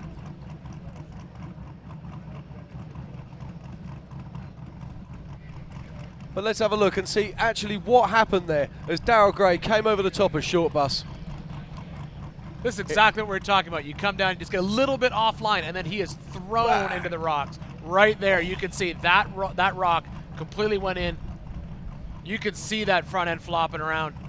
I don't know. I think it may be a knuckle. Oh, that's a big hit. But it's interesting, it was the way he hit the first set of rocks that then set him on a journey that he couldn't alter. Absolutely. At the very least, that has broken that link that connects that hydraulic ram over to the knuckle. The problem is, if it's only just, as you said, a Heim joint or the actual connecting tie rod, when you fix that, what else has happened?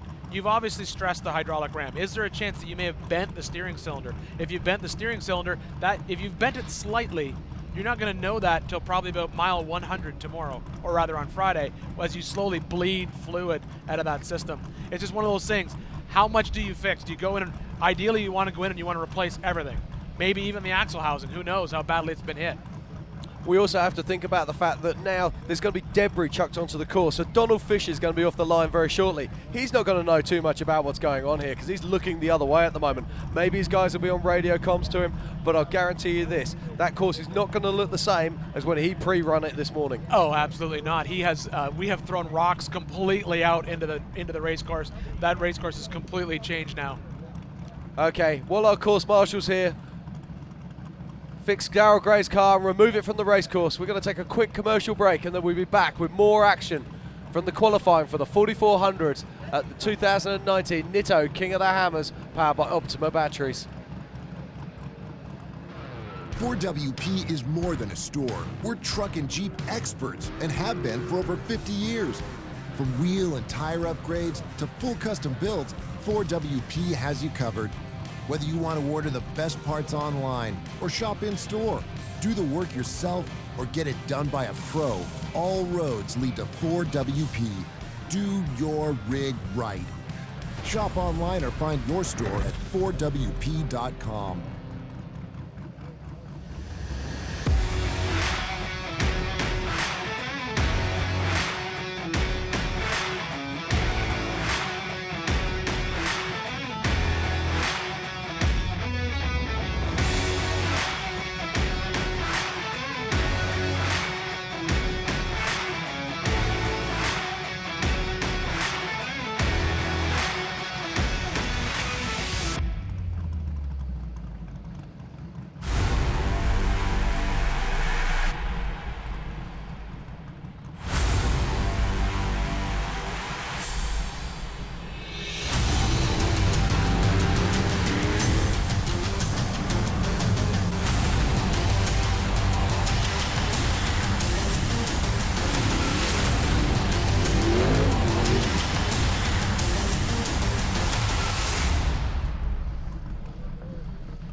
We didn't just test the new Optima Yellow Top with Pure Flow technology, we tortured it. King of the Hammers is 181 battery-killing miles of relentless, unforgiving hellishness. It's one thing to call yourself the ultimate power source. It's another thing to prove it. The all-new Optima Yellow Top with Pure Flow technology with up to 3 times the battery life. Unsurpassed performance built to fit today's vehicles. Optima, the ultimate power source.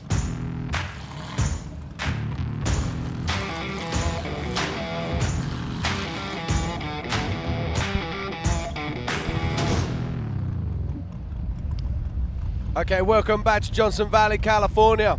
And for the 4400 qualifying for the 2019 Nitto King of the Hammers powered by Optima batteries. We've just watched Daryl Gray come down the back of Short Bus, collect a rock, break some steering gear, and our course marshals are currently trying to remove him so we can carry on with our qualifying session. Yeah, it's an absolutely horrific failure at that point. When he came down, we saw him smash into that rock, lose all the connection between the driver's side wheel and the full hydraulic steering ram. I'm sure at this point they're assessing how much work is it going to be to get him off, how far they have to get him off. But either way, he's a dead fish at this point. Yeah, you got to feel for Donald Fisher as well, who's sitting on the start line. He had himself all prepared. He was ready to go, mentally in the right place. And now he's having to just sit there. Does he switch his engine off? Does he leave his engine running? What's he going to do? You know, that's a good question. You know, it would really depend. You know, you might want to kill the engine, recollect your thoughts, relax a little bit. But you know as well as I do, when you sit on that starting line, you get so excited. You just want to go, go, go, go, go. Because after all, that's what you came here for. You came here to race. And so to be delayed like this, it will affect you. Whether you push harder or not, who knows?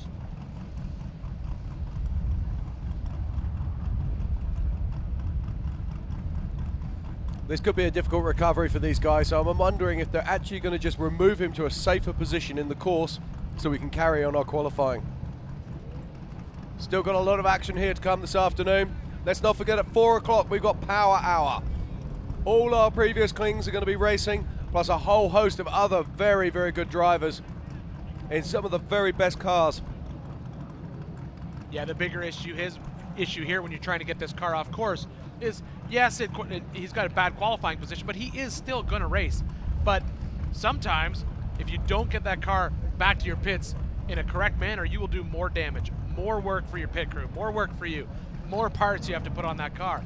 What could have been just a Heim can turn into much more if you don't get it off the course correctly.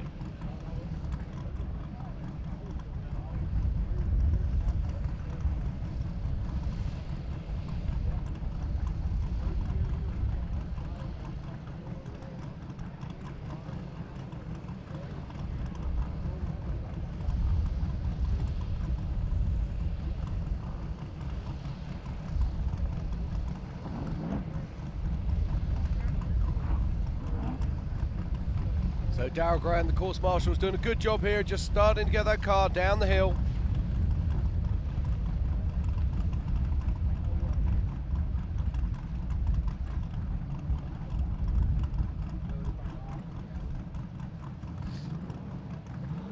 All right, Jim, I'm just hearing from part of his pit crew. Part of the problem that he had was right out of the gate, he lost his brakes. That's why he came over short bus so hot, was carrying so much speed on that downhill grade.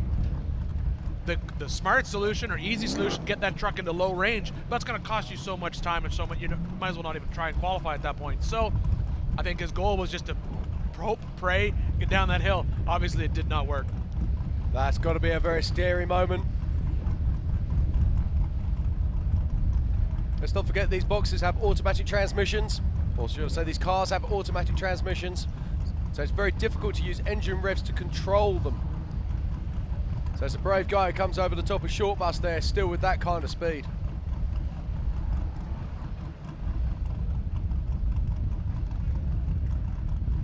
Yeah, definitely a long list of repairs that will be happening in that pit.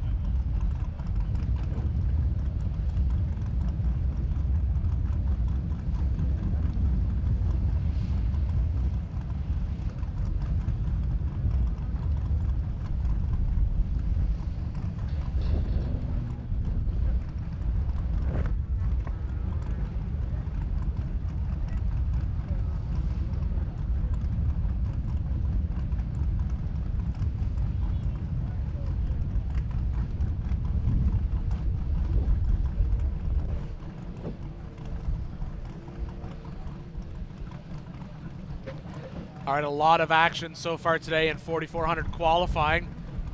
Let's take a quick recap of a look at our leaders so far. Still sitting in first place, Brian Crofts, 2:21, followed by Cody Addington, 4 seconds behind him with a 2:25.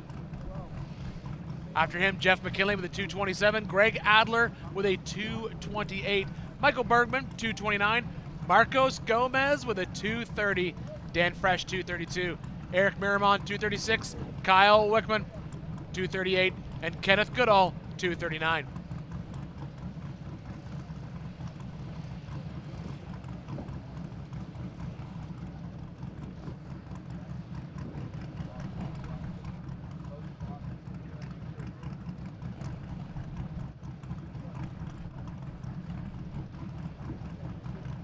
Then 11th position, we've got Vaughan's getting junior with that absolutely beautiful IFS car. 12th, Jason Shipman. 13th, Kevin Hart. 14th, Dan Rick. 15th, Inaki Lanzagorta. 16th, Matt Howes. 17th, Mitchell Thorpe. 18th, Brent Gugerberg. 19th, Kevin Porterfield. And 20th, Sam Collins.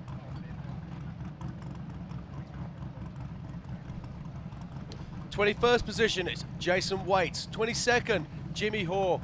23rd, Scott Pfister. 24th, Matt Burkett. 25th, Jake Yeoman. 26th, Brian McVeigh. 27th, Eric Wicks. 28th, Jeremy Brown. 29th, Jane Speeney. And then 30th, Travis Cook.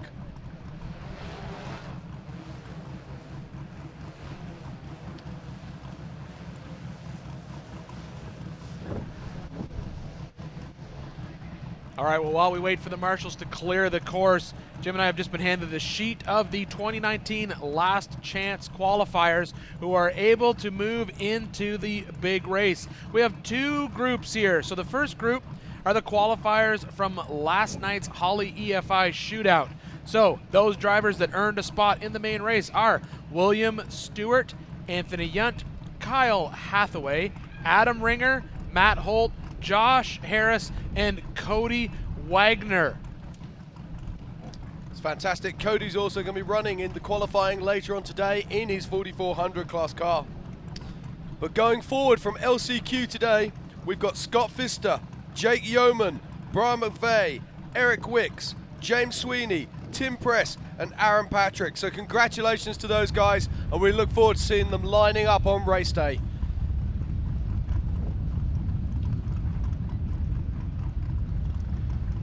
If I were any of you guys still out there who did not make that Last Chance qualifier list, I'd be looking for Will Stewart and a couple of these other rock bouncer guys. Adam Ringer, these guys are not going to be running a rock bouncer in the Ultra 4 race, but they do have a spot in the race. All you got to do, let them drive your car for a little bit, which I'm going to let you know right now, that might be a risky proposition, but at least you'll get into the main race. I mean, how much damage can they do in 10 seconds? A lot. A lot. I've seen it.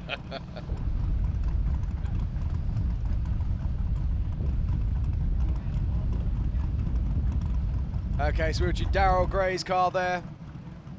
He's been moved to a safe position on the course, and we're going to be getting back to the action very shortly with Donald Fisher.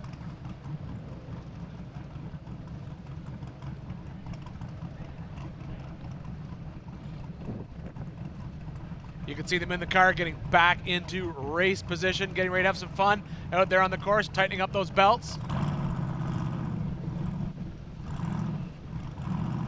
Just waiting for the starter to give them the nod, and they'll be hitting that course.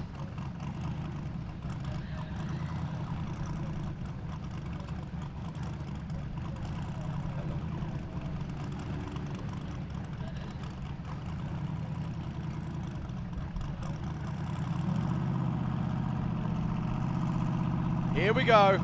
Donald Fisher, the 1982 car, is off the line. Let's see what he's got.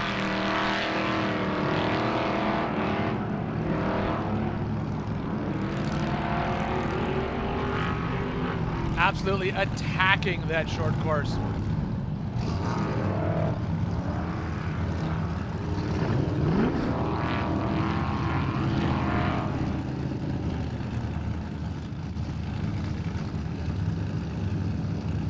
Working his way through the last big bend, headed out to the last jump, second jump, before he heads off into the short little desert section that we've been just watching get torn up all day, but properly tuned car is able to handle it. You can see that suspension working.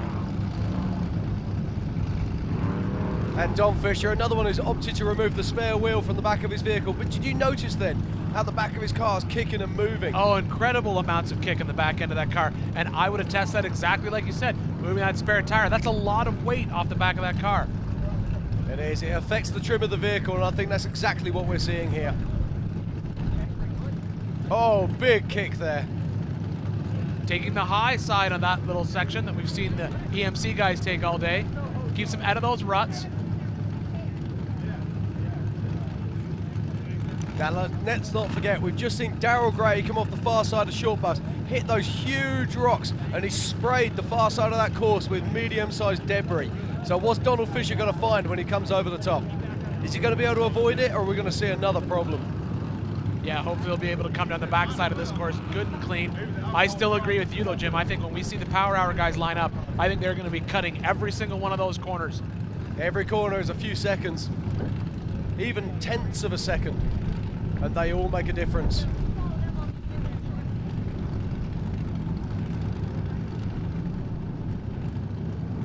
Oh, there's one or two there, but it's not too bad. Donald doing a great job there, just picking his way through.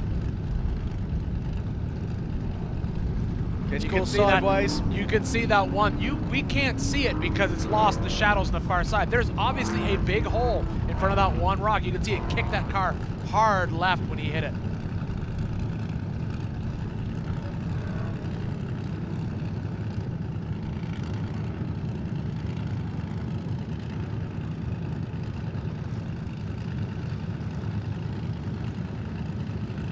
Coming through that long sweeping corner before he makes the turn back up into the rocks, coming through the Jeep arch. Nice flat turn there. We've seen a couple guys cut that corner, but so far not too many this afternoon.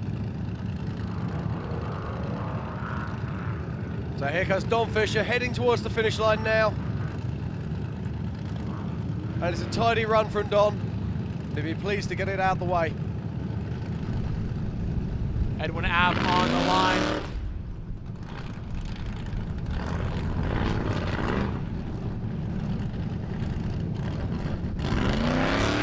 Jump the light, opted back up, take it again. A little bit of a do over there. It's worth noting, if you're a racer, this is done on a timing loop. So long as you don't cross that timing line, your time will not start.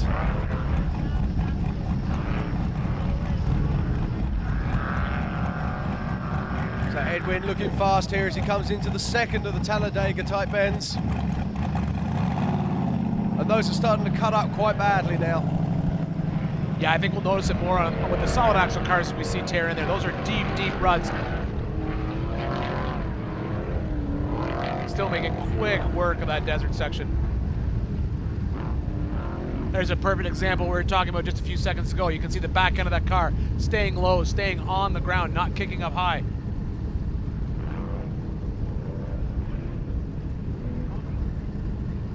Not fast, not slow, but a steady transition. We saw Donald Fisher getting a bad kick here. You can see the rock starting to show through the sand where the cars are tearing it away.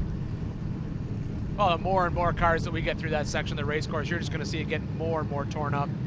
You'll see some drivers take an alternate line. You'll see some drivers just bear down and tear through it.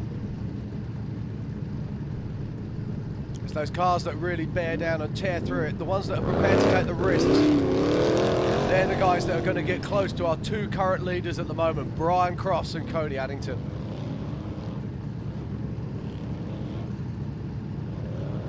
Now, I was looking at our list a little bit earlier, and there's a guy missing from this qualifying group that I haven't seen yet, and that's Tom Ways. Yeah, I'm really kind of shocked. You know, maybe he's in the pits, maybe he's working on the car, maybe he'll come out and qualify a little bit later. No questions asked. That's somebody that I am dying to see back on course. I was so happy to see him back racing again this year. And more importantly, with the mustache. Indeed, yes. In 2014, Tom took top honours qualifying here first in his old car. His new car, he's borrowed many dimensions from it, from that old vehicle.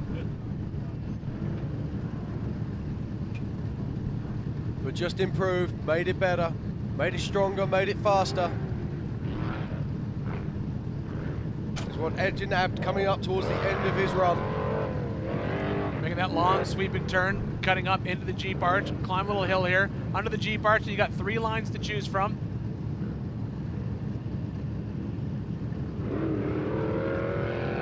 Dropping back down and then coming across the line. It's interesting to see this little fantastic view there.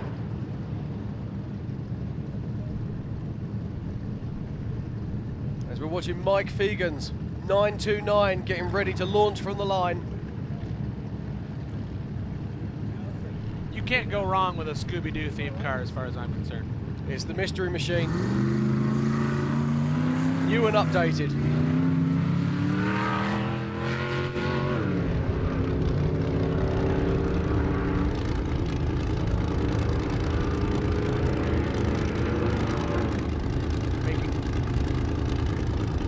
Doing well on the short course. You can see that vertical spare tire mount. Very, very different than a lot of the cars we've seen. But we keep saying it, it's one of the beautiful things about Ultra 4 racing, is the cars are often built and maintained by their owners.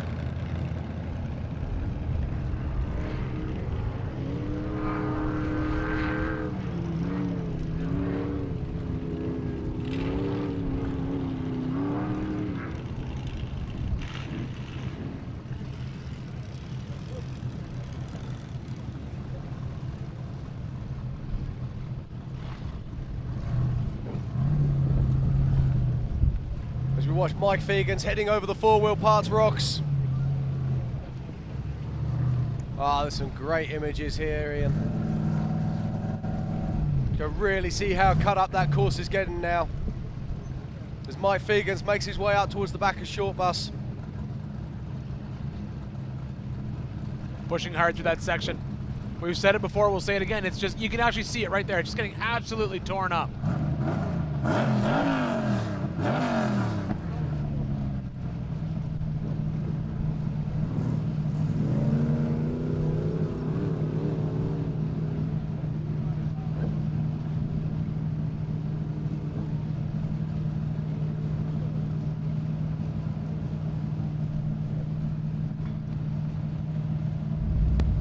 Coming down the back. Oh, you can see there, little two-wheel action. Picking his way through. You can see right there, that's where we went off course not too long ago. Avoiding the big rocks. Shorting that one corner. Cutting a little bit shorter. This is where I still think there's a shortcut capable, but he makes his way around. And as Mike Fegans works his way around the bottom of King Hill and heads up towards the Jeep Arch. Now we've seen multiple lines through this desert section. We've seen guys take it really wide, carry a lot of speed, guys cut the corner, but then have to drop back into those ruts. Well, I'm wondering if we're going to see someone do a crazy cross cut there later on. Oh, I'm sure we will. Exactly. I'm looking for the markers. I'm looking to see for those tapes. As Mike Fegans comes down through the Jeep Arch, Rick Waterbury is lining up on the line. Always fun to watch Rick race. Yeah, he puts it all out there on the track, and it's going to be great to see what he can do.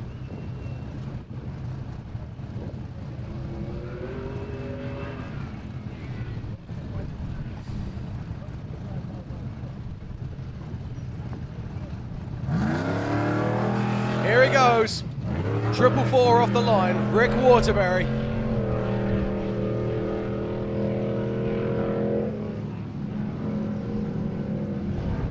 Now I'm expecting a fast time here, Ian. What do you reckon? Oh, I think is he going to break the 2-minute 40? You know, it's hard to say. That I think once we see him through the rock section, we'll know for sure. He's definitely carrying a lot of speed through the short course, but you can see that he's grabbing those brakes when he gets in those corners, and that's that solid axle limitation.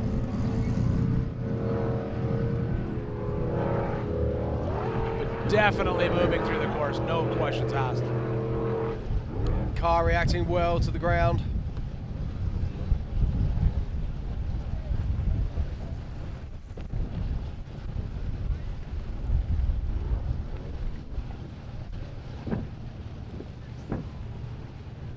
Quickly over the rocks, back into the dirt. Taking the low line, staying in the ruts.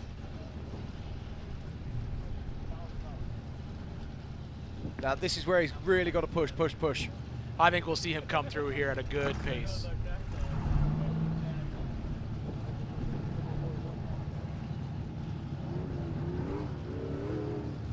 That's not bad at all. Picking his way up, short bus. There is a defined line there now. There's definitely... Oh, look at this. He's 130 going over the top. This is a good time. Now, this what is can where he do? He makes up his time for sure. Coming on this backside. You can see there's a corner disappearing in that one section right there. Yep. What's he doing here? This is the bit.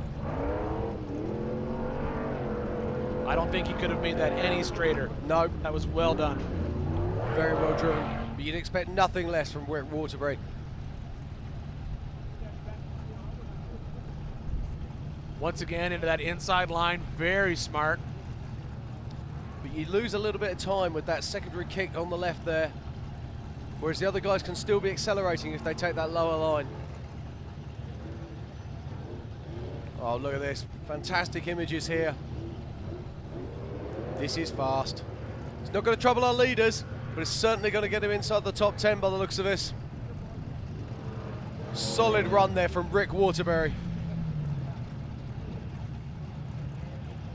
Rick Waterbury currently sitting in 5th position with a 2:29.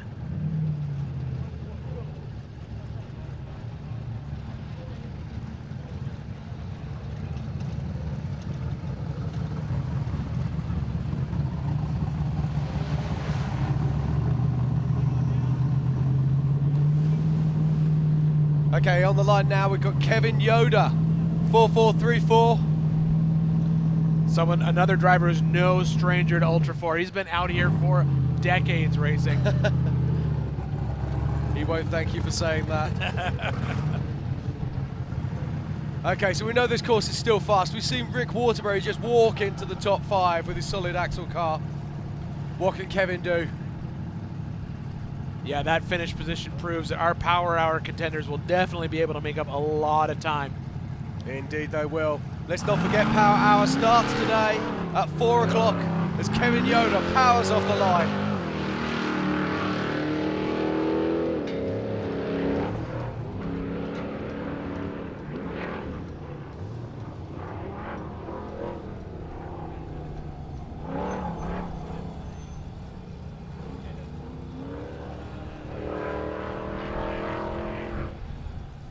Based on the looks of what he's running, he's been running a larger tire than others.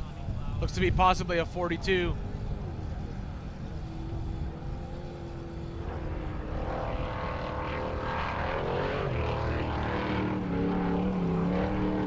Car looking good as it heads out towards the 4-wheel part section.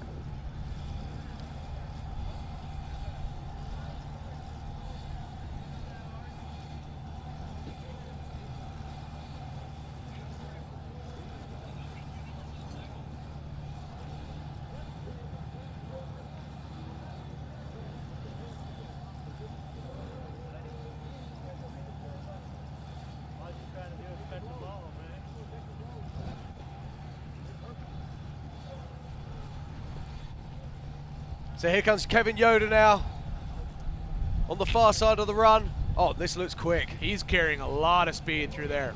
Absolutely a lot of speed. He's down on pace on Rick Waterbury, but that was a very nice run. Actually just dropped a little bit of time on the other rocks. But through there, he was very good. He was very quick, but Waterbury took this close line. He took the early turn up short bus.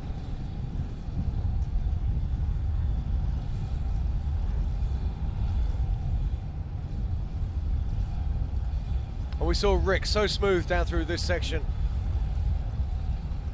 Yeah, it looks like some of these corners are evening out.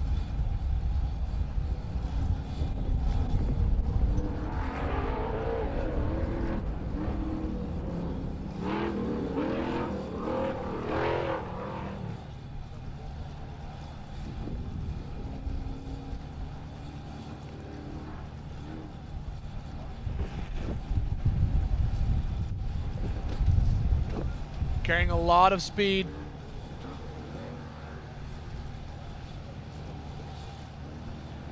Making a long sweeping turn up into the Jeep arch.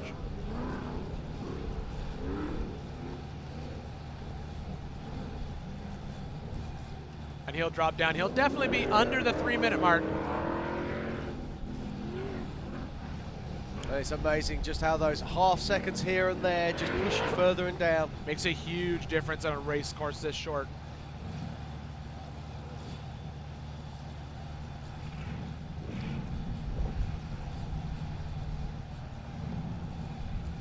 So here we go, 8:02 off the line now. Nate Geese and Jonathan Traherne.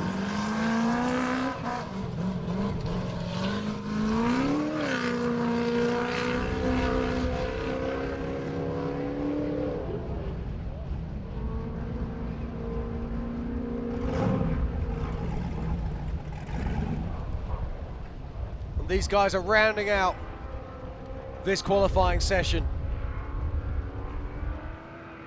Some great cars in this group, but still nobody able to push Brian Crofts off that top. Brian Crofts is in a league of his own. 4 seconds ahead of Cody Addington, who we thought was going to dominate this for a long time.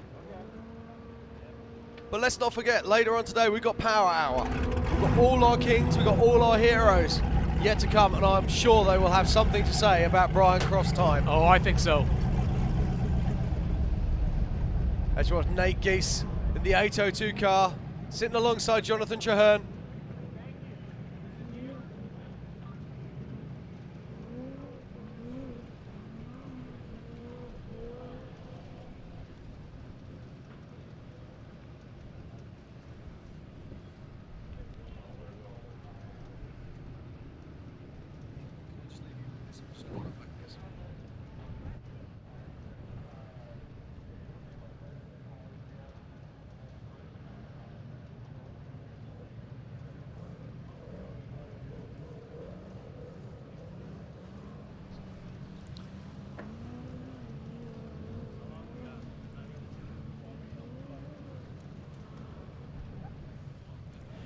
Coming up over the top, short bus, dropping down the backside.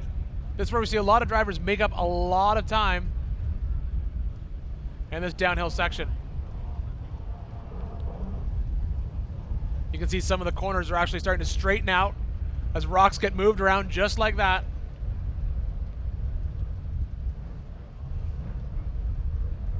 But it's also getting incredibly dug out back there.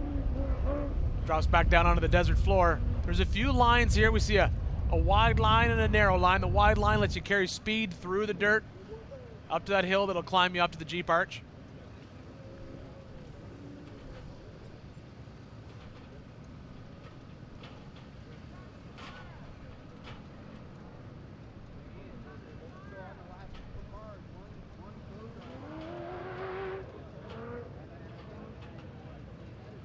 Nice smooth transition there around the corner. Drops in through the Jeep arch and he'll be headed back into Hammertown. He's gonna have to really push it through here to get under that three minute mark. And with that, that's our last batch of qualifiers for this round. The next round will start at the top of the hour. Right now we're just gonna take a break from the action. We'll be back shortly.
At US Gear, our name tells our story.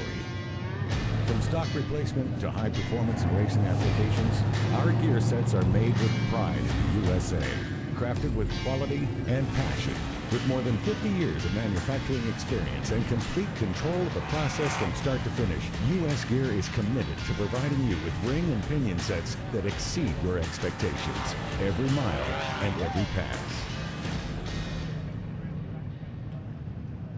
So King of the Hammers, it's the toughest one-day race in the world as far as I'm concerned. When you need your winch, that's the only thing that matters. It's about getting to the finish line first. It doesn't matter how you do it.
Everybody, welcome back to the 2019 Nitto King of the Hammers, powered by Optima batteries.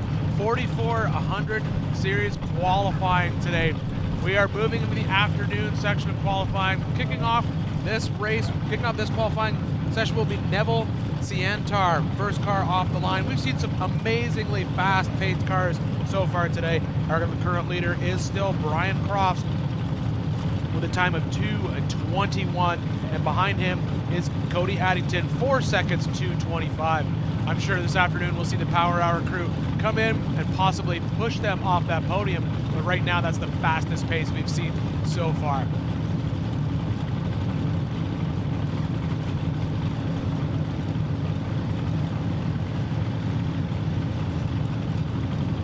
And off the line and into the short course section.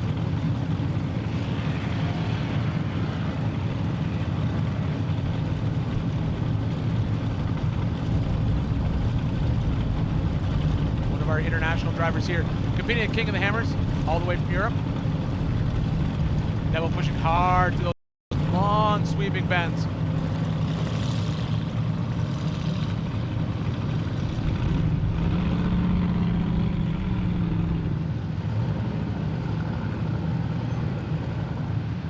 We've definitely seen the solid axle cars take different lines through this short course. You can see Neville takes that corner very tight instead of utilizing the long sweeping bend that everyone else does.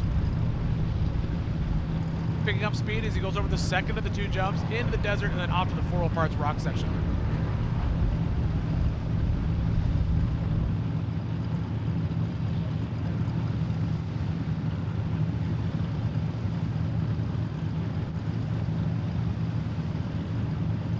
carrying a good amount of speed up into the rocks. That is the key to getting over this section of the course. Carrying a lot of speed allows you to come out the backside clean, drop back down. You can see that's just getting more and more dug out. Solid axle cars definitely leaning over hard in that section. Back on the desert floor. More and more cars that travel through here tear this section up, making it harder for the rest of the drivers to compete, but Neville seems to be carrying a good amount of speed.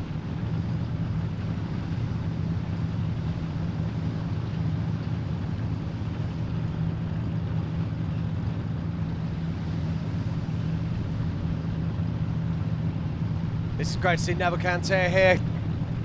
Neville's all the way from Malta, a tiny little island in the Mediterranean.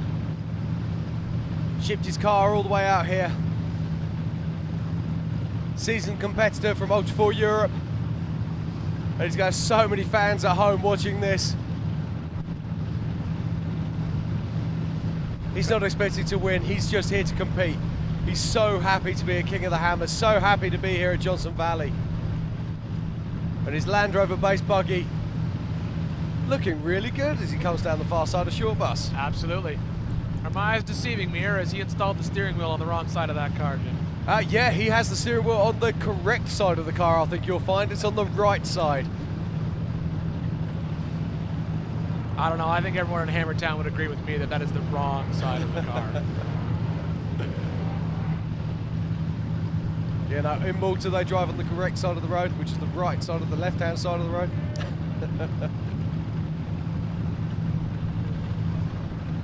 Neville's got a big crew here with him this week. And his family as well.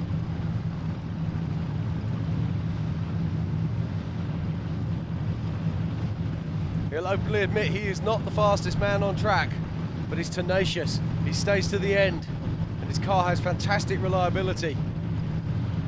But we're going to find out this week is if it has Hammer's reliability, which is another thing entirely. It is the ultimate test of any vehicle. Bring it out here to Hammers and see how well it does.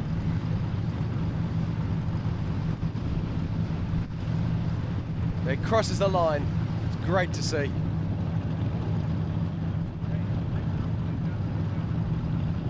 Michael Heston on the line, car number 630. The next car in this group of qualifiers. As we slowly get closer and closer to Power Hour.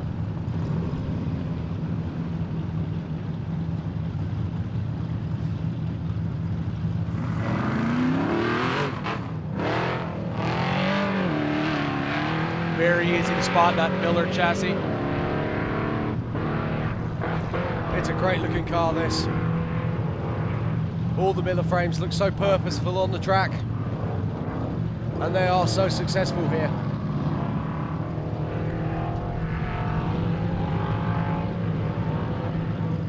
See him able to carry a lot of speed through those bends. I'm liking the look of this, Ian. This looks very nice indeed. It's incredibly fast paced for a solid axle car so far. You can see his co-driver there just going, yeah, thumbs up. Brilliant, nice work there, good teamwork. Yeah, there's no question that Miller Motorsports crew has definitely figured out the suspension geometry, correct shock valving, tuning for all of their chassis. Their cars do very well out here. Quick work of that rock section, very quick work. It's a very fast pace. Now look at this, we know roughly where the pace needs to be. This is the crucial section. What can Michael Heston do?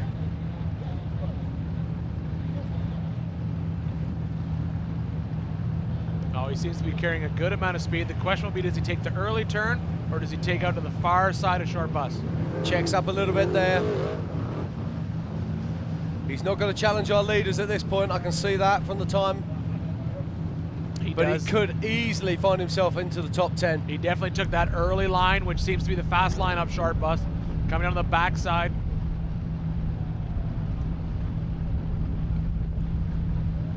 But this is a very good qualifying course. There's not any area where you can relax. You've got to attack, attack, attack. So you're throwing those big rocks out the way. Excellent move down the backside of Short Bus, carrying a lot of speed into the desert section. Although I'm guessing that he's lost a little bit of speed there on the back of Short Bus. Just looking at the clock.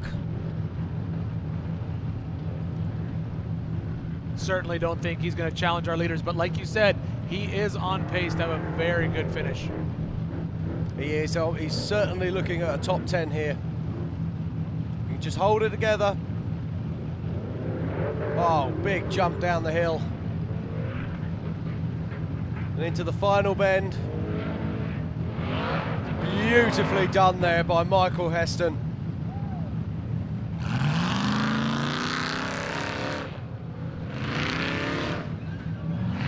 And he has. Michael Heston has snuck into 9th position with a 2:33.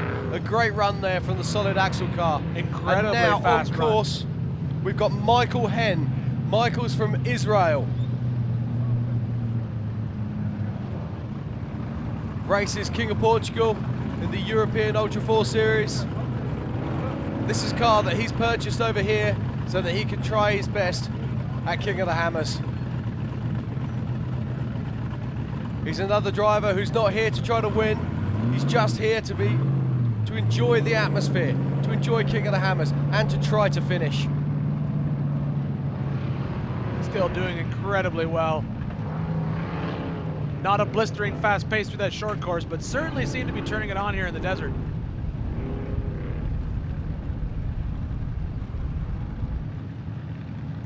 And this is the first time these guys will have seen rocks like this.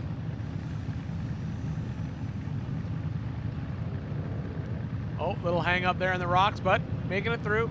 He's got her through, that's absolutely fine. Good work there, Michael. They've had some problems with the car during the week. Overheating transmissions and various other little niggles. So he'll just be very pleased if he can get around here, safe and sound, and get himself ready for the big day.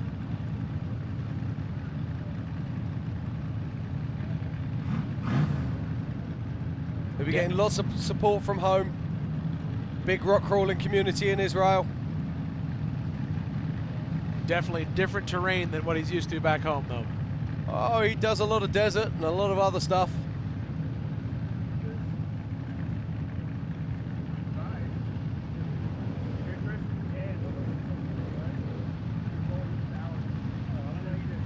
Slowly picking his way up, back up short bus.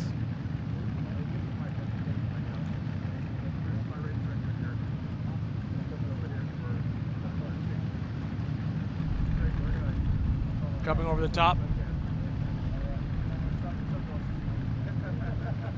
Keeping it smooth, keeping it clean.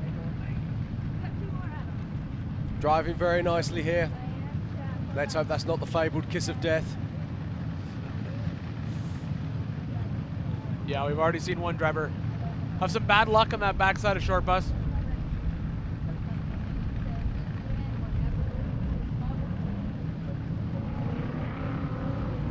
But it looks as though Michael Henn's gonna have a clean run down the backside of that hill.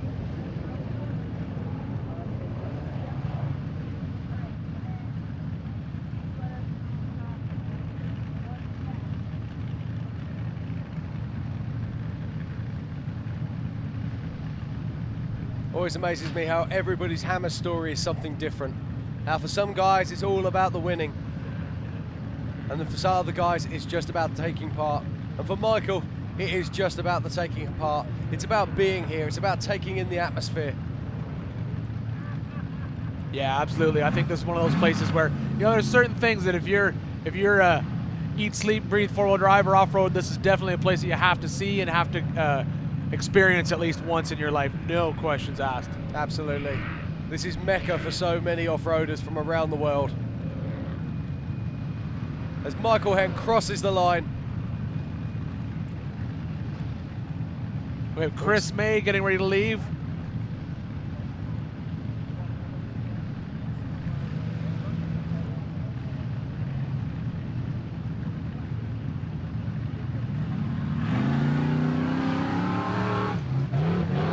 Chris May, another one of our seasoned competitors.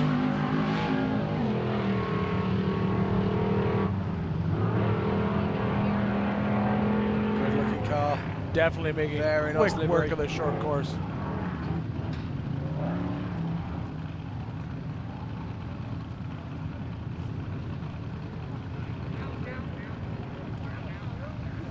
well poised, looks well set up.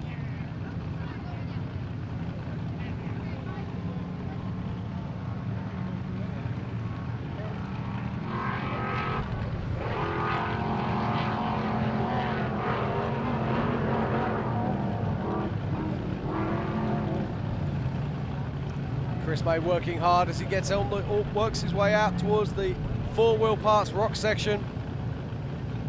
Carrying a good amount of speed easily through that. Up over the top, down the backside, and then back into the desert. Those Maxxis tires kicking up rooster tails of dirt.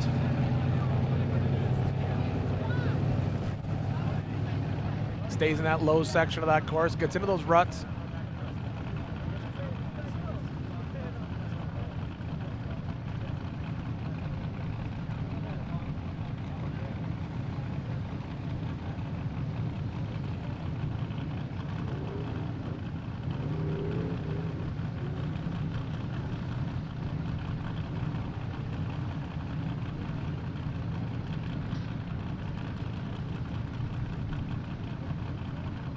Not a bad time here from Chris May.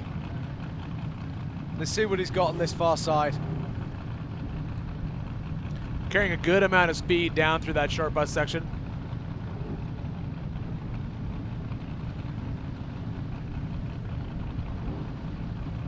But once again, we can see it's just getting torn up down there.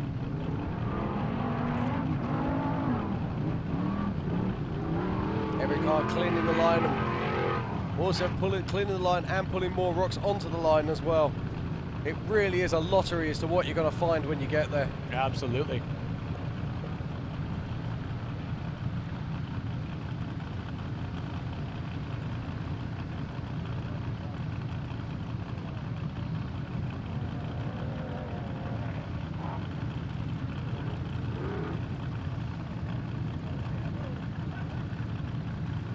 Back through the Jeep Arch and down and into Hammertown.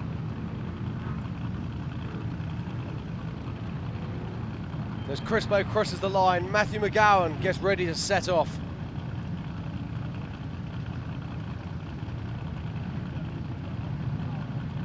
So it's the 44.09, Matthew McGowan leaving the line and heading out onto this qualifying course. Let's not forget why we're here today. This is the 4400 class qualifying for position for racing in the 2019 Nitto King of the Hammers powered by Optima batteries on Friday. And we've seen some blistering fast pace so far, but Brian Croft still sitting in our pole position with a time of 2:21.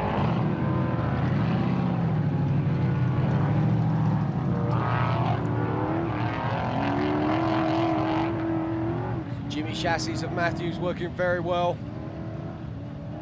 You can see the wheel frequency rates there. Great shots.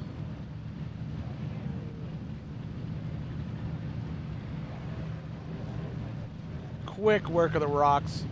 There's definitely a chosen line through those rocks at this point. I'm not sure how much he knew about that, to be honest. He went through so fast. Oh, and he's slowing down. Oh, that's not good. That's always sad to see. But it looks like Matthew McGowan is going home for an early shower. Something doesn't look quite right.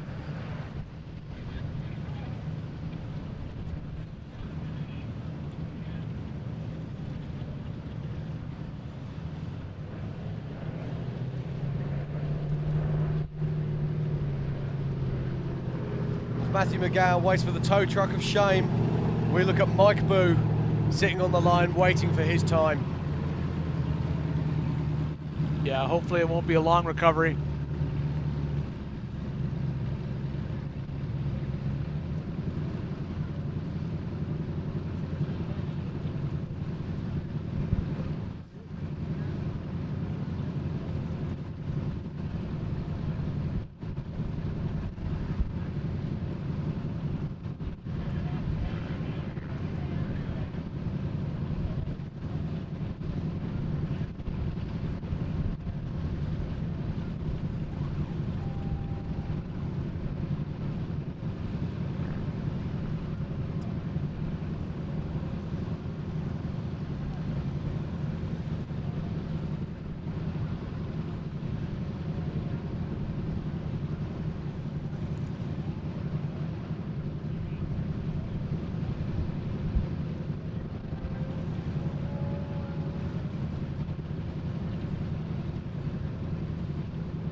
So as we wait for Matthew McGowan to be removed from course, we look at Mike Boo, and that is Tom Ways' old car, which was, of course, Jason Shearer's old car before that.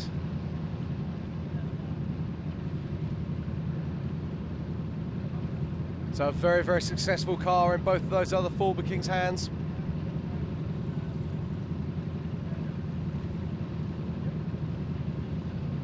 Oh, hello, Matthew McGowan's back running again.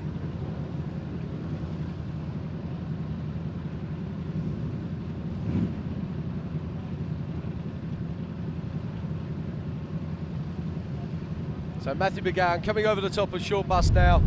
We don't know what the problem is, but it's great to see him running again.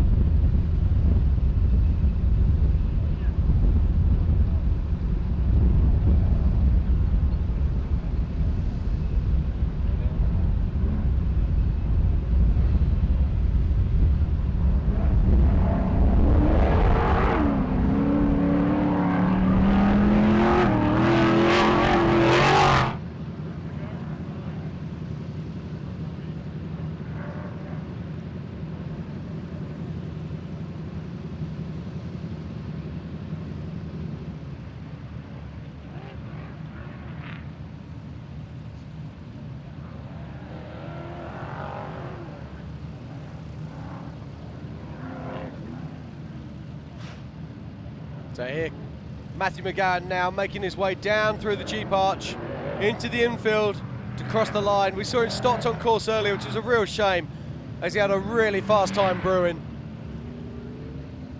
But right now he'll just be pleased to get across the line.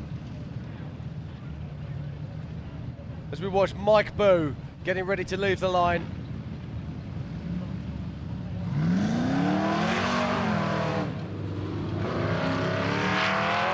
Tom Waits' old car.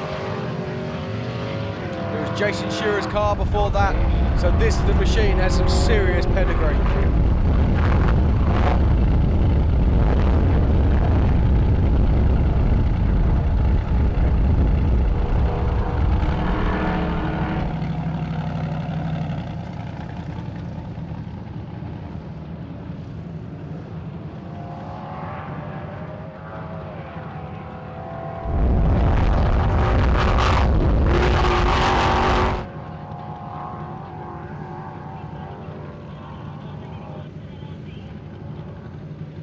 And there's Mike Boo, working his way up to the four-wheel parts rock garden. Let's see what he's got for us. Oh, he makes short work of that. That car with its very low center of gravity, picking those off with absolute ease.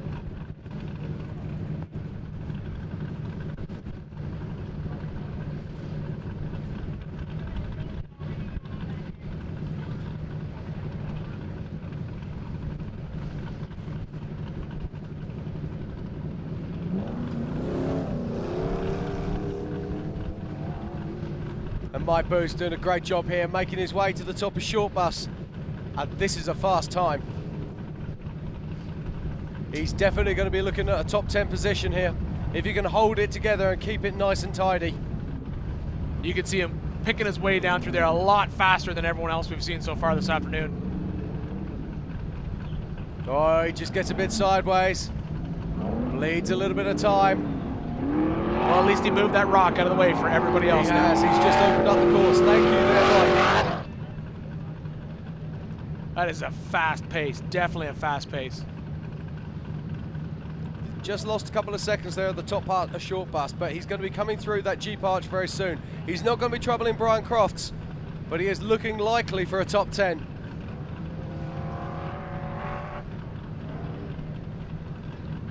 One wheel in the air. Excellent turn. We do love a bit of commitment, and Mike Boo is giving us plenty of that.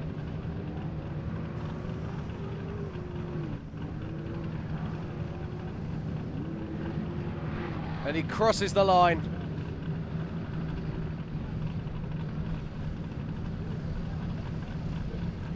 And Mike Boo comes in with a 2:33 in 9th position. So a great run there from Mike.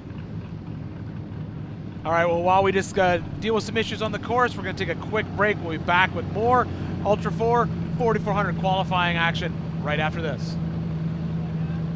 4WP is more than a store. We're truck and Jeep experts and have been for over 50 years.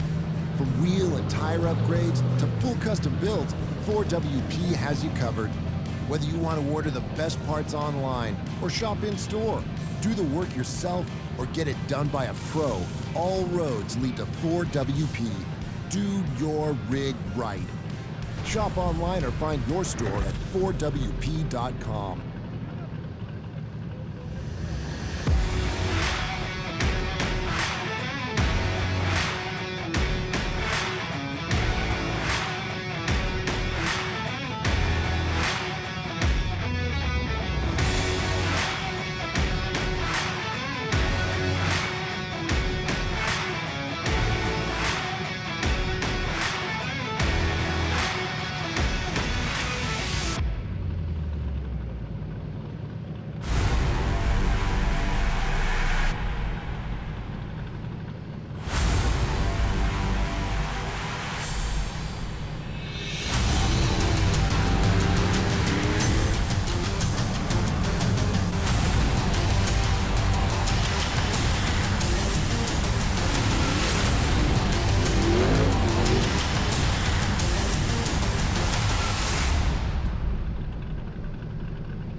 We didn't just test the new Optima Yellow Top with Pure Flow technology, we tortured it.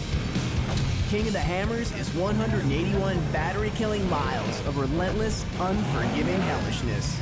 It's one thing to call yourself the ultimate power source. It's another thing to prove it. The all-new Optima Yellow Top with Pure Flow technology with up to 3 times the battery life. Unsurpassed performance built to fit today's vehicles. Optima, the ultimate power source.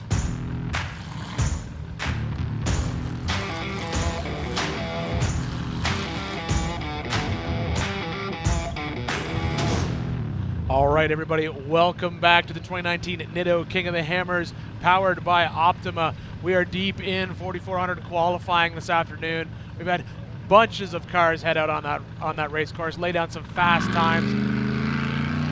They have indeed. This is Chad Owens trying to add his name to the list of people who have gone under 3 minutes.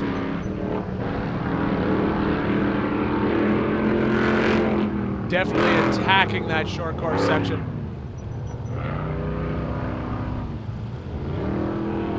Very, very fast for a solid axle car through there. This is very good indeed. Great looking rig, very well prepared. Looks very flat coming through here.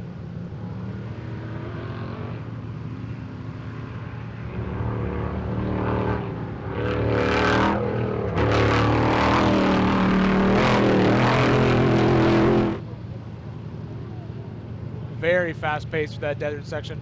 So he heads up into the 4-wheel parts rocks.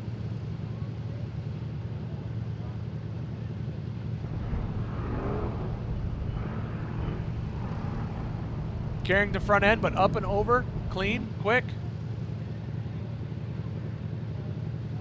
A nice constant pace there from Chad.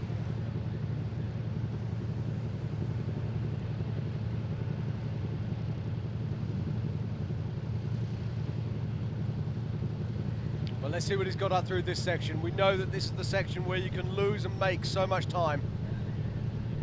We can see him making good time through there. The question will be, does he take the... Yes, takes that first turn up. Ian, do you think that bottom turn's getting slightly easier now that there is actually a berm there to turn against? You know, it just sort of depends if you can see the berm or not. If you can see that berm, you can use it. But sometimes if you don't catch it in time, it'll end up throwing you onto that far right-hand side of the car, which can put you on 2 wheels. Indeed. And look at Chad coming down through a short bus here. This is good pace. Very good pace. Piloting that car very well indeed. That's one of the faster cars we've seen through a short bus recently.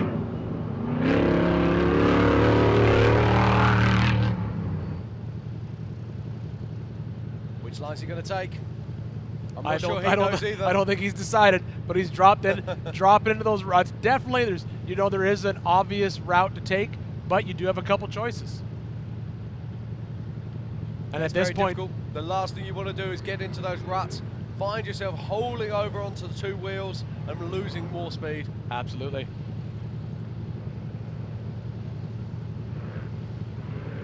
Drops down through the Jeep arch, pushes hard back into Hammertown. This will definitely be a fast pace. I think he's going to be outside of top 10, unfortunately, but it's a very good time all the same.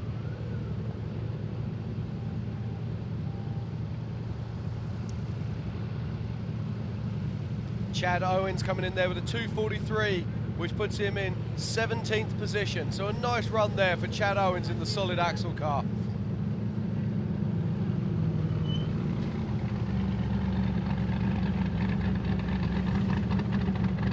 And every minute that ticks by brings us another minute closer for Power Hour.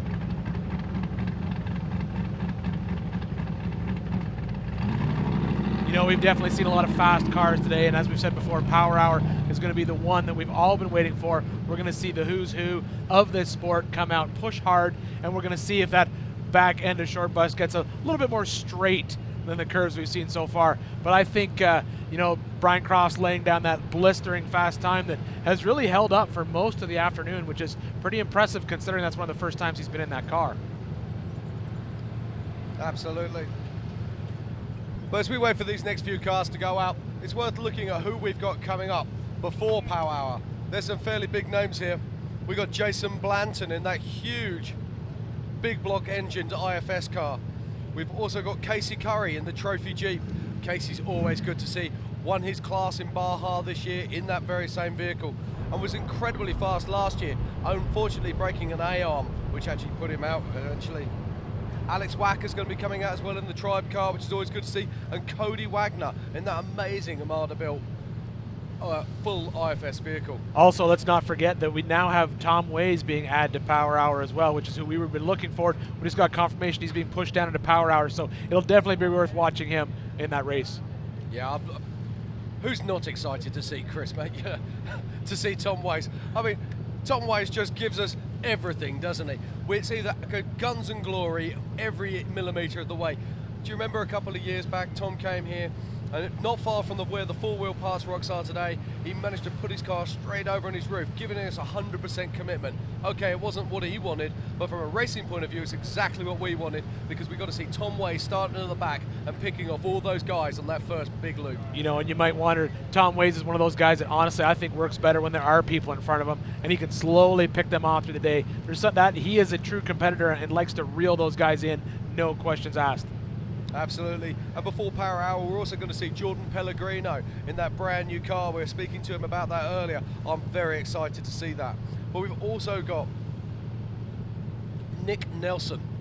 He's in another Dragon too, but this thing's putting out 950 big block horsepower. Just wow. Yeah, that's definitely a driver worth watching, and now that he's in that car, it'll definitely be interesting to see what happens. Indeed. He came second at Reno this year, and I know he's going to be really happy to be back here at Hammers.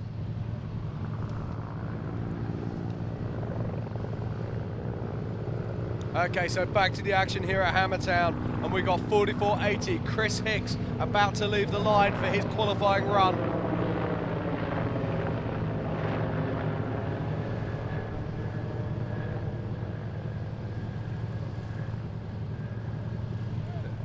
So many great looking cars here. And here's another one as Chris Hicks leaves the line for qualifying in the 4400 class. Nice and flat off the line around that corner into that first jump.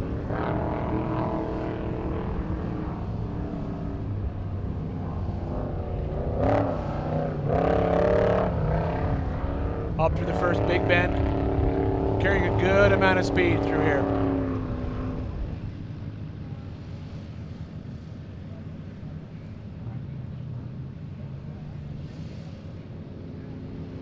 Absolutely chase him through that corner, up over into this last jump where he heads out into the desert section. Car working absolutely amazing through here. You can see it, just the suspension cycling.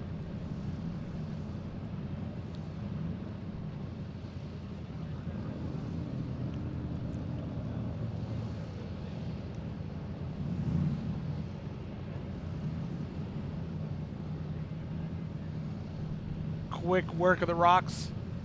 We're seeing all these Ultra 40, all these 4400 cars making easy work of those rocks.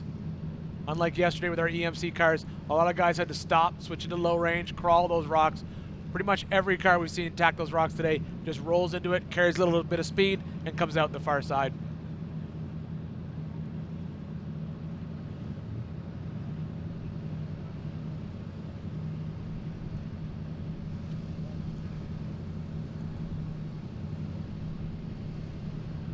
Looks like we have a little bit of an issue here. He's come to full stop.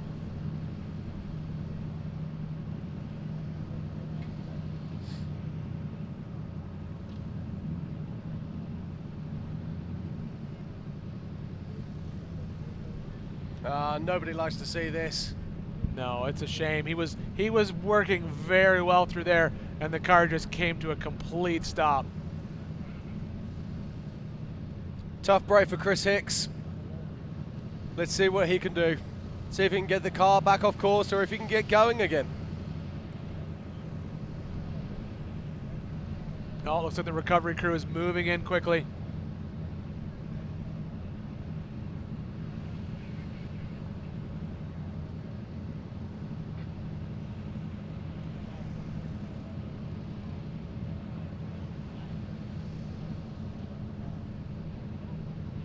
A little bit of communication there, trying to decide whether he needs to be towed off course.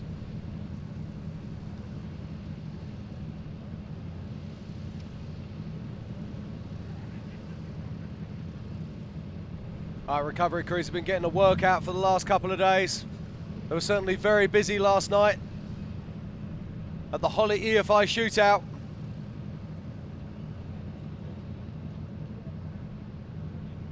As the rock bouncers threw everything they had at those huge hills. There's never a question that the rock bouncer guys do not disappoint on that Monday night party. And what a party it was. There was a party on the hillside, there was a party by the fire pit, and I know that there were lots of watching parties back home. A much loved part of the Hammers show these days.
All right, while we wait for the recovery crew to clear the course, on stage with me, my personal friend from back home, Tennessee, Will Stewart. Last night, you definitely put on a good show on that Holly EFI Shootout.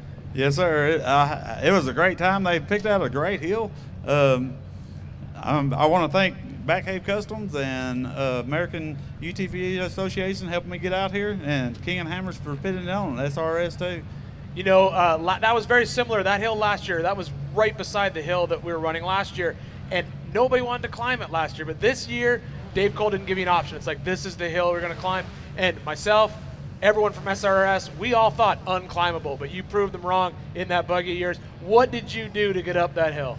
Oh, I seen the line when I first started. I knew I could just jump. My buggy suspension is so superior, I knew I could just hit it straight on and jump right up the top of it and jump the whole obstacle. There was no question. You hit that thing on that far right-hand side, wide open throttle right out of the gate. Very different than everybody else. But that's standard rock bouncer style, right? Oh, yeah. We just have a good time. 19 seconds out the top. I think that's an amazing time. Certainly faster than anybody else. You did a great job, Will. Thank you, Ian. All right, we'll see you back home, my friend. Thank you.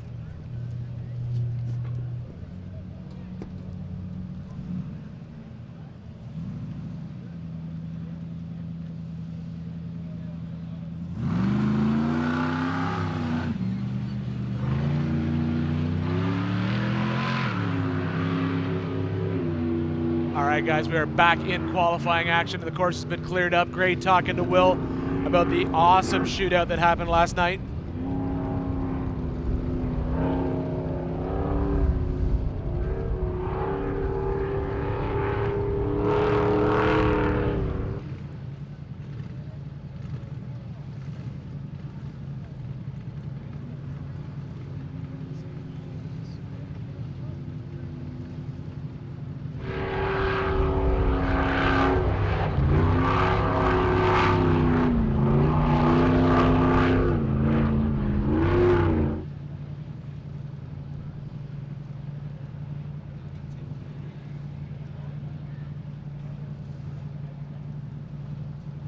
Quick up into the rocks. No questions asked. Solid axle cars making quick work of those sections, but the IFS cars also shining through there as well.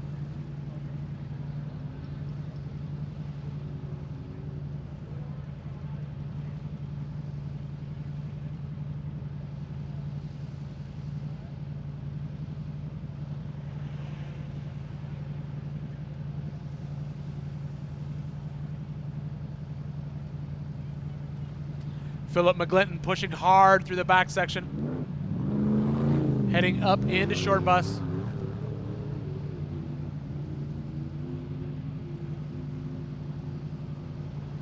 Oh, big hit through there. Carrying it up on the two wheels and then up over the top.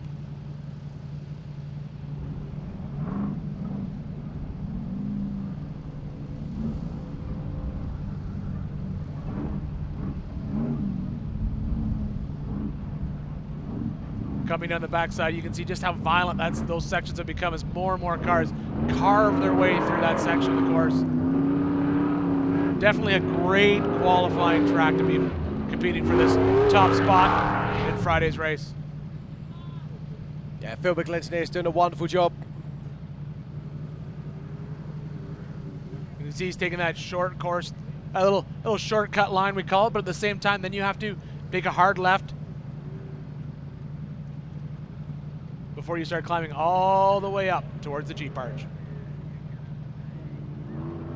That shortcut now well and truly cut in. It's almost a surprise to see people taking the longer line these days. I think it just all depends on how much speed they're carrying off the back of short bus. Coming across the line.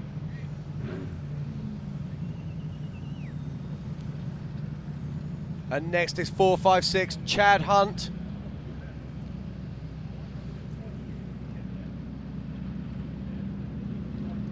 Phil McGlinton coming across the line at 2:49, currently sitting 25th.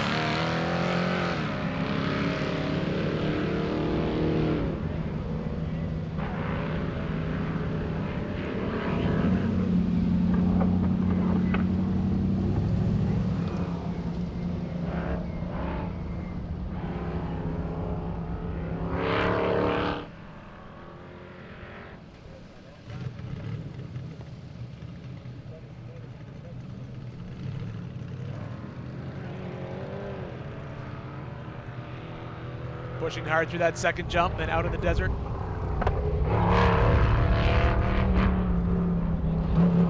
As you can see there, you can buy yourself a nice Ultra 4 car. 456 got a for sale sign on. Right there on the leg bed. I wonder if it's cheaper after the race. Depends where he comes, Ian. Or depends what kind of shape it's in also. Oh dear, he's pulling off to the side. That's not good, he's pulling off course. That's never good. I think he might have accidentally gone the wrong way, you know. But we'll see.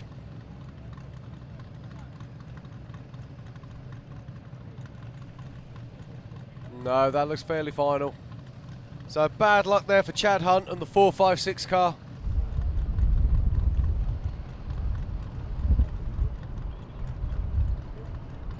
But now it may be cheaper. Yeah, right now I think he's just lost a few thousand there.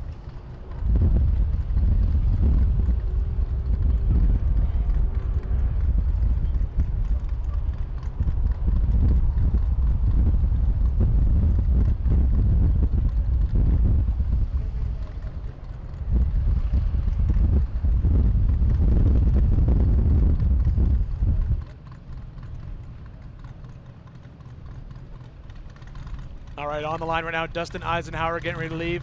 He was supposed to leave this morning, but instead he's taking part of this particular qualifying group.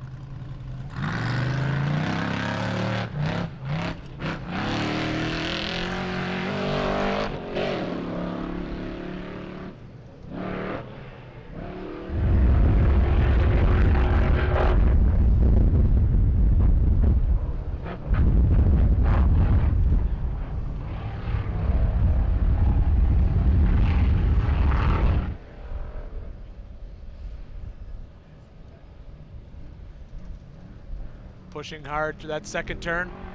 You can see those cars using that bank to their advantage, carrying a lot of speed. They got the second jump out into the desert.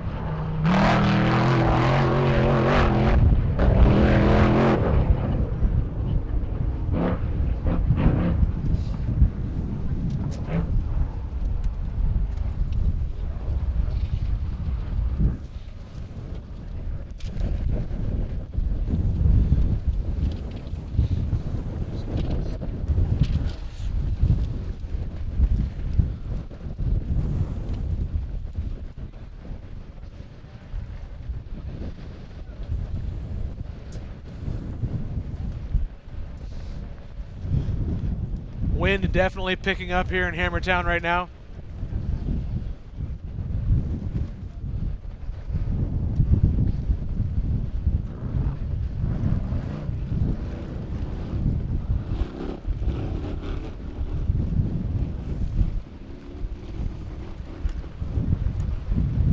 Coming up short bus, taking the long ride, up over the top.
Sam, it looks like they're going to do a recovery on this vehicle over here. Do you want to switch to something else so I can do 5?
Okay, here we go.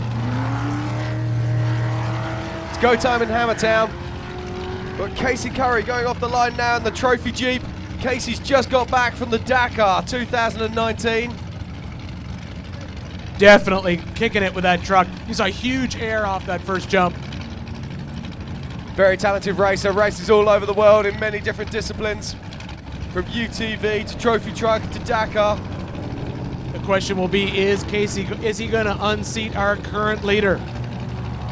Well, he's fast. He's very, very fast. Let's see, but this vehicle is absolutely enormous. Yeah, nicknamed the Trophy Jeep. Built like a trophy truck, about the same size as a trophy truck. And he makes short work of those rocks. Professional off-road racer. There is not much that Casey hasn't won, but he hasn't won King of the Hammers. The question is, will this year be his? And I'm sure he would want to win this year, and even more so would want to win in that truck. Now we're watching him come up through here. Now this is a good pace. We've been speaking about this area. It's a key area. You've got to hold that pace through here. It's a little bit slow for my liking through there. I don't think he's going to be pushing for those top guys. I think it'll all depend on how hard he pushes down the backside here. That's exactly what you were talking about earlier, Jim. How hard will these guys push? What corners will they cut? Indeed, he's doing a great job feeding that huge vehicle down here. This is the corner I thought he might try and cut, but no. I reckon there's a higher wall there than we realised from our camera images.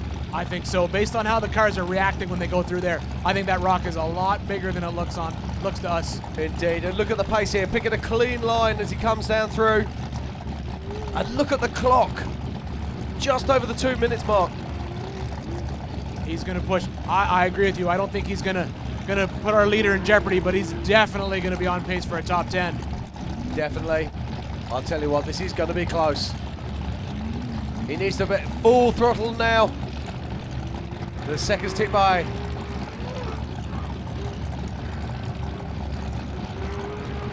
Oh, it's a great run there from Casey Curry. Incredibly fast. We'll get confirmation very shortly. Next off the line, Jason Blanton. A beautiful car. Never one to disappoint.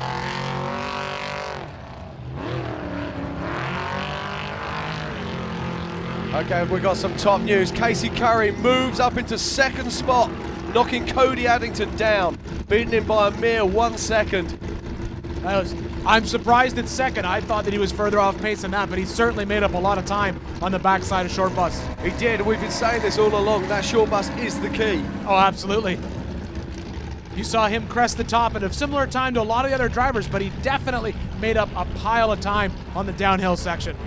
Indeed, as we watch Jason Blanton, big block horsepower, making his way up to the four-wheel parts rocks.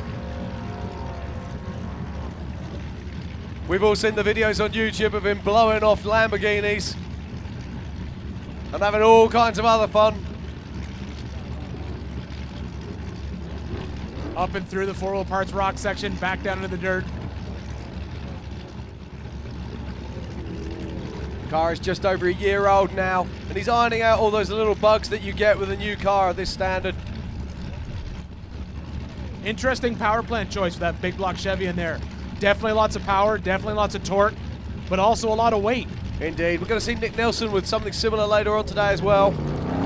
These boys are pushing over 900 horsepower as he comes around on two wheels. That turn is key. You can see him carrying a lot of speed up that Short Bus climb, up over the top. I think we got another great pace coming on. We'll see how he tackles the backside. Yeah, this is the key to it. He's not going to be looking at a top 1-2, but he is looking at a top 10. He's got to keep it tidy through here, but he can't afford to back down the pace. This descent is the key to a great time. Yeah, and you can see that last turn. I think you're right, Jim. I think that rock in there is a lot bigger than we think it is. You can see he's physically further back down the course than Casey Curry was a few moments ago. But this is still a good time.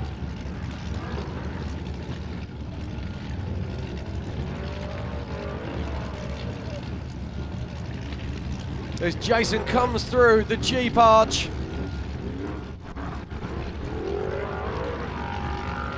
Very aggressive drop back into Hammertown. Around the last corner and then across the line. Oh, he'll be very happy with that indeed. We wait for confirmation of Jason Blanton's time, but that is certainly a top 10. Brilliant stuff there. Hunter Sparrow next off the line. Car number 72.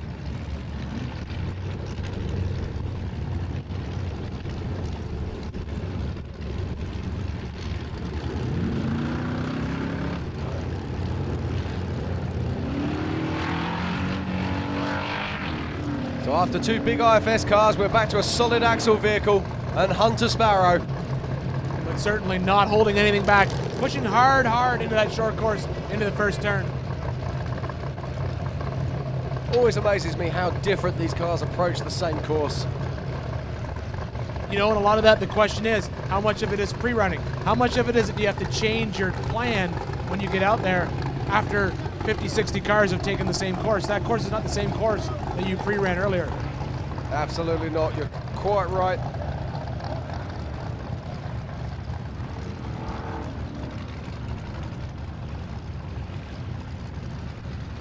Fantastic images from our drone cameras as Hunter makes his way to the four-wheel parts rocks. Carrying a lot of speed up in there. Very well done.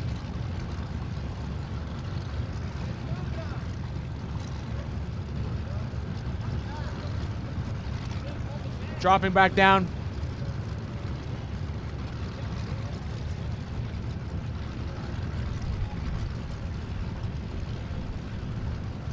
Coming across this back section, heading into short bus, just like we've talked about all day. This is where we see our leaders make up a lot of time.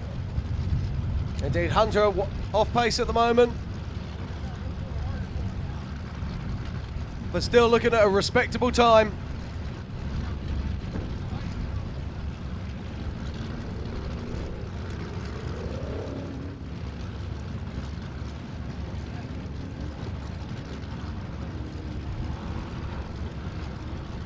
And Hunter eases over the top of short bus. Pushing back down the far back side. You can see that big wide shot. How much twists and turns are in that one drop.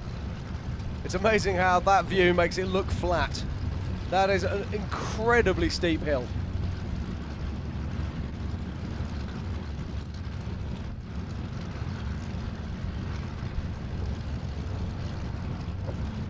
Back down onto the desert floor.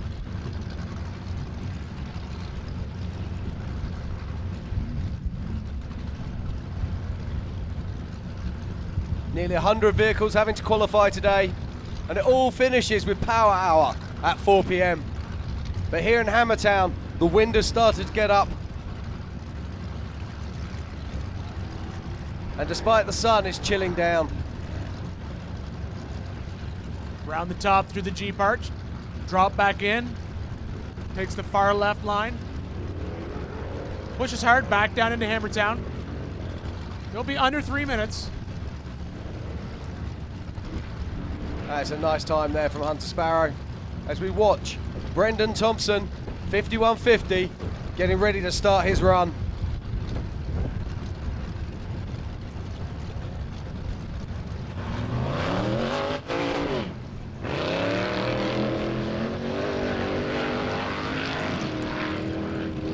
Solid axle car, been competing on here for a few years.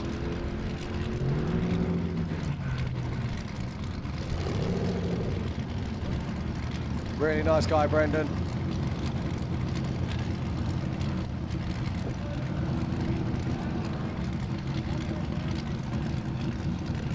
You see how that's chopping up quite badly now inside those turns. There's big ruts.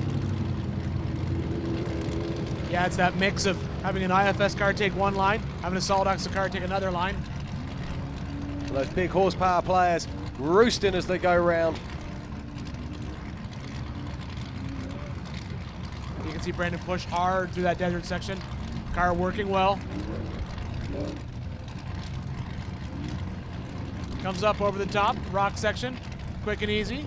Good pace so far.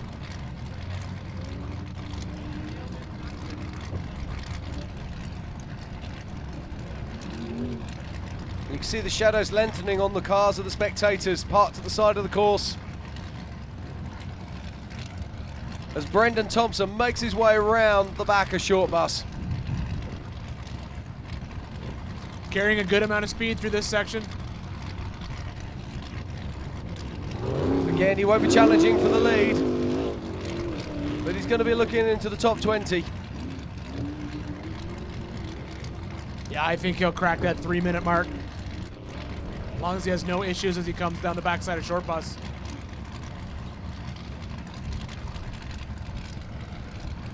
See him coming down through here. Lots of turns, lots of cuts you have to make.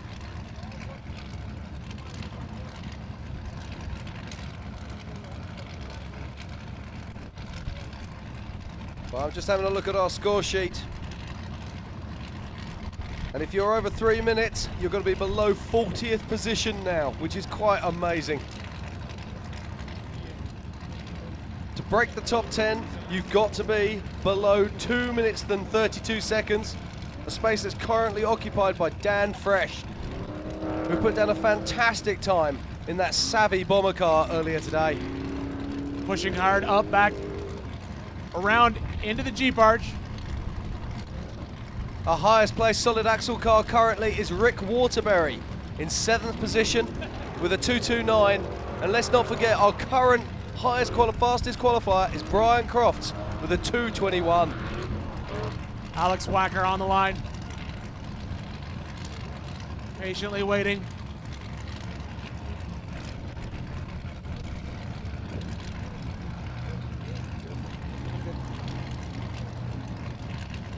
I love this car. Tri-built car.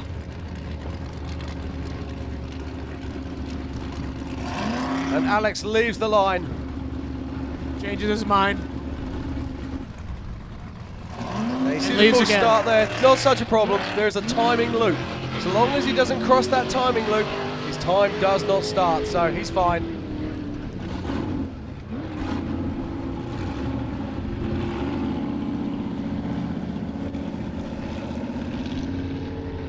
Alex used to race a Pennell Fab car. Beautiful cars. Ben Napier's got his on the lake bed this weekend. Sure you can find it. It's for sale if you're looking to get into this motorsport. You just need to cross his palm with 165 small ones. And this could be you next year. As Alex Wacker makes his way out towards the 4 Wheel Parts Rocks on the 4400 qualifying day at King of the Hammers 2019. And he's carrying a lot of speed through that desert section up into those rocks. Doing very well. And he's got to. We're just looking at those scores now. If you're on 3 minutes, you're going to be back in beyond 40th place. It is amazing considering yesterday we were surprised when we first jumped under the 3-minute mark. Absolutely. And if you want to break into that top 5, you've got to be below 2 minutes and 30. That's insane. It is incredible. A testament to these crews. I think we'll still see it this afternoon when Power Hour starts. I have absolutely no doubt. Let's not forget the talent that we have coming later on today. And before Power Hour, we've got some more amazing vehicles as well. Coming up after Alex is Cody Wagner and that beautiful Armada built, fully independent suspension vehicle. You know, we were talking to Jordan earlier about that 4-wheel independent suspension and how different it rides. He said it's just like a giant high horsepower razor. You know, Cody's had his out here for a few years now, working the bugs out.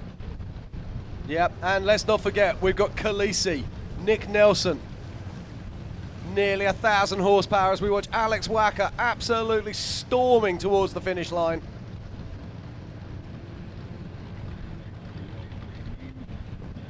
Twisted Monkey Racing. Carrying a lot of speed through that section. Making that nice wide sweeping corner through those ruts.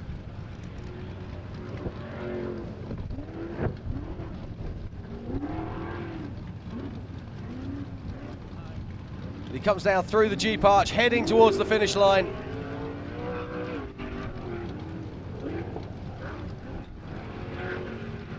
Excellent finish, comes across the line.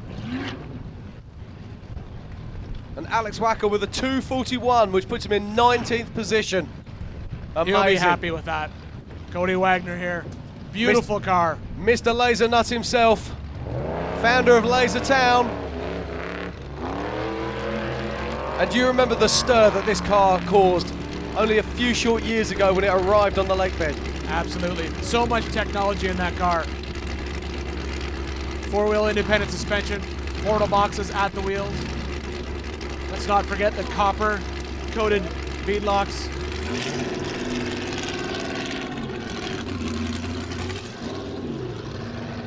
Let's see what Cody can do. Cody is an expert rock crawler.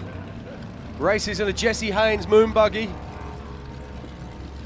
Yes, he showed off his skills last night at the shootout. Brought out that moon buggy, made it to the top. He'll openly tell you, I'm not the fastest man in the desert, but he's looking pretty hot here today. Oh, that car is doing very well. As we've said, the technological advances in that car, sometimes when you push the envelope that far, it takes a little bit of time to work out all the little nuances, all the bugs, but I think he's well on his way.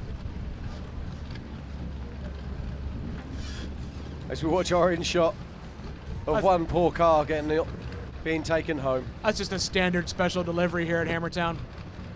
Darryl Gray, we saw him break his steering earlier.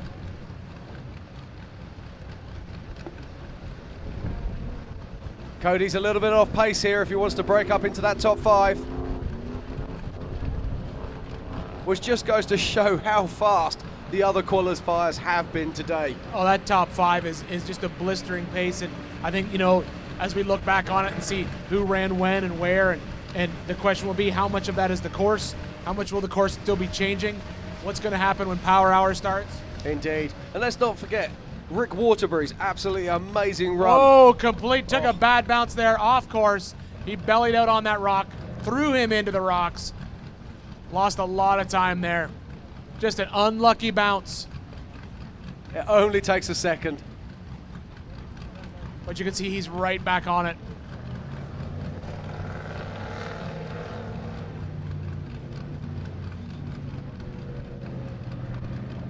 But you can never get those seconds back once they're gone.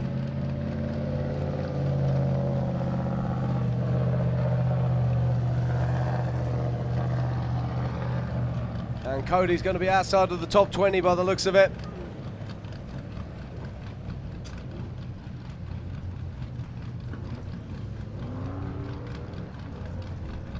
Recovered some pace.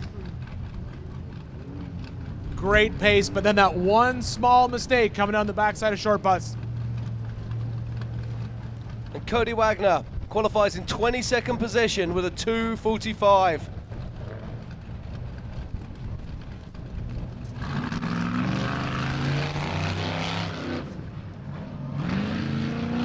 Matt Trabino off the line. A little bit of action there right off the gate. He wants this. Let's see what he can give us.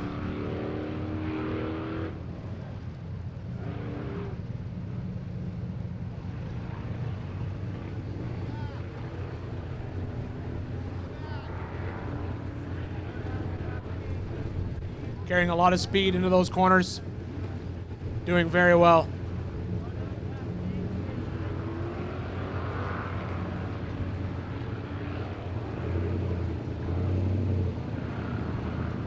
Off that last jump out of the desert.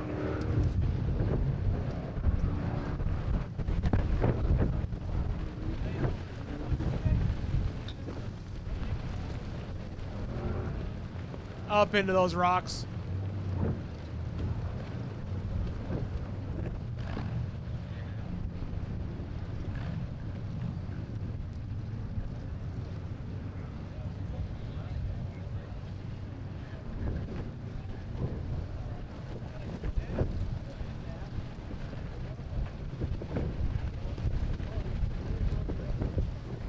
As we wait for Matt Trabino to come up around the back of short bus. The weather is definitely changing here in Hammertown. Making a good pace through there. Pushing hard. I don't think it's enough to unseat leaders, but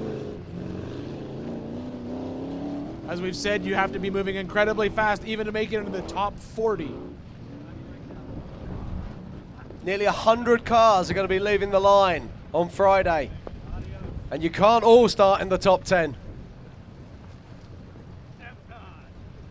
Now, how's this line changing? We keep seeing this altering every time a car comes down. We just saw Cody Wagner going way off course. But Matt's keeping it calm, keeping it simple. Doing well, picking his way through there. Carried a good amount of speed down that hill.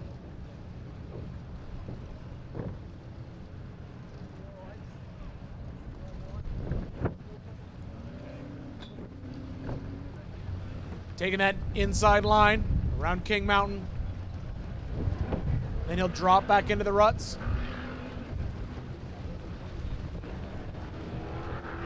Before climbing up and then coming through the Jeep arch.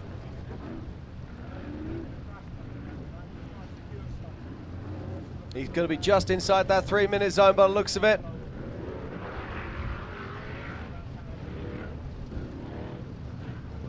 And next on the line, it's 3:26, Barry Smethurst out of Australia, if you hadn't noticed by the big mouse on the back.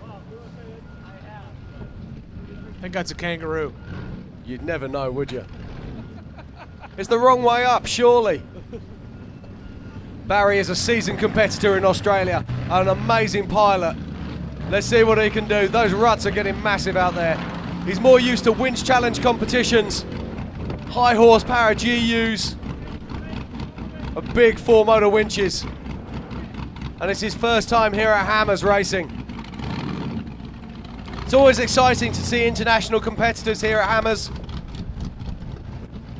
The question is, what side of the car is his steering wheel on, Jim? Now that's an American car, so it's going to be on the wrong side. The correct side. He's on the right. He's on the correct side. Now the question is, can he keep his roux up as he makes his way around the course? One of the girls in production who's already got our eyes on it. As Barry powers his way up through the desert.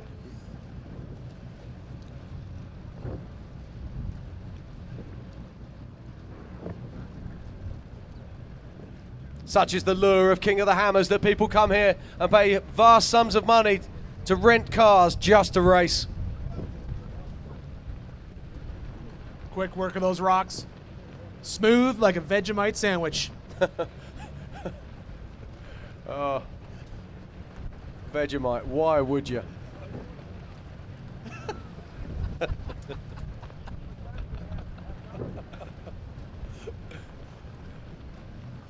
Vegemite, it's a chemical weapon, I swear to God. Right, here comes Barry. He's coming up through the bottom of a short bus. Or it will be very shortly. Roux hanging on for dear life.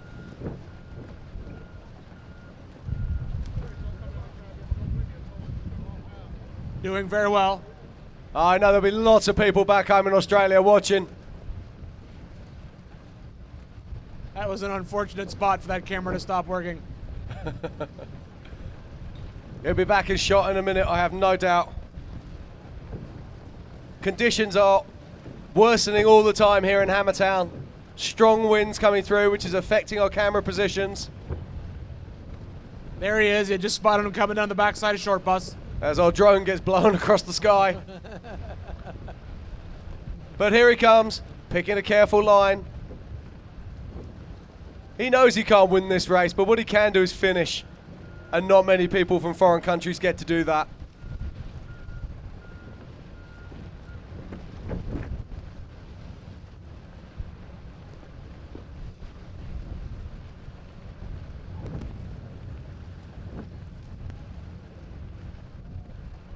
So Barry's now coming around the back of King Hill, making his way towards the deep Jeep arch.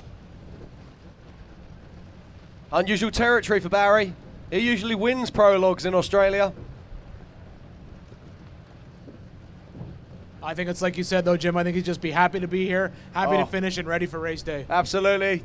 I'm sure he's got all his friends and family here with him, and they'll just be enjoying the experience and not wanting to work all night, every night to fix their rig. So they'll just be saying to him, get around that course, Barry. Doesn't matter where you finish, just get it home.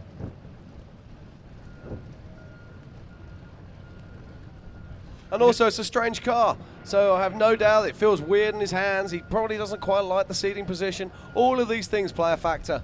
Well, I was going to say, you can also tell that's obviously an older Ultra 4 car. You can tell by the look of it, you can tell by the style, but you can also tell by how the suspension reacts when he's coming around those corners. A lot of body roll in that car. That's where a lot of technology has changed over the years.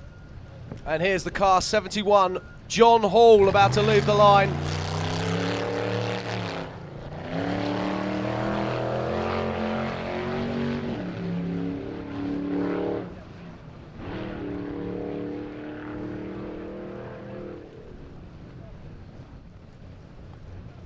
So many wonderful looking vehicles here in Johnson Valley. John Hall's IFS vehicle makes its way around the short course. Very recently wrapped in that Shreddy Life. If anyone knows Blake Wilkie, Shreddy Life is his brand that he pushes pretty hard, does well. Fun guy to hang out with.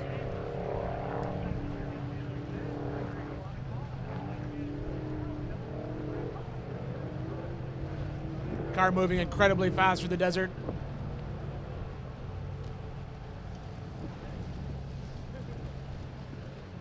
And here's the four-wheel parts rocks, one of the key areas on the course.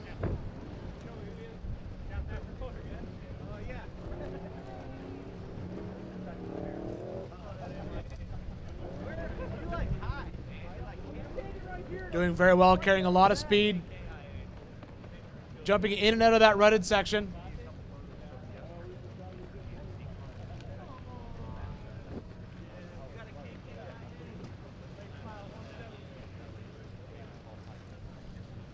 John Hall, the last of our qualifiers in this particular group. But let's not forget, we've got lots more action coming today.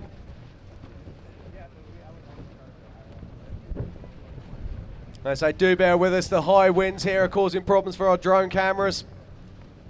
But John Hall will be coming down through short bus now. There he is.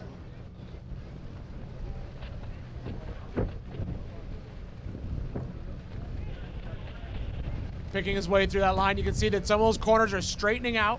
Some are getting more dug out. A lot of those rocks moving around. Yeah. Can't wait for Power Hour.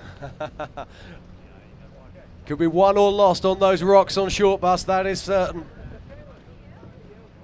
As John Hall makes his way down towards King Hill and round the back to the Jeep Arch.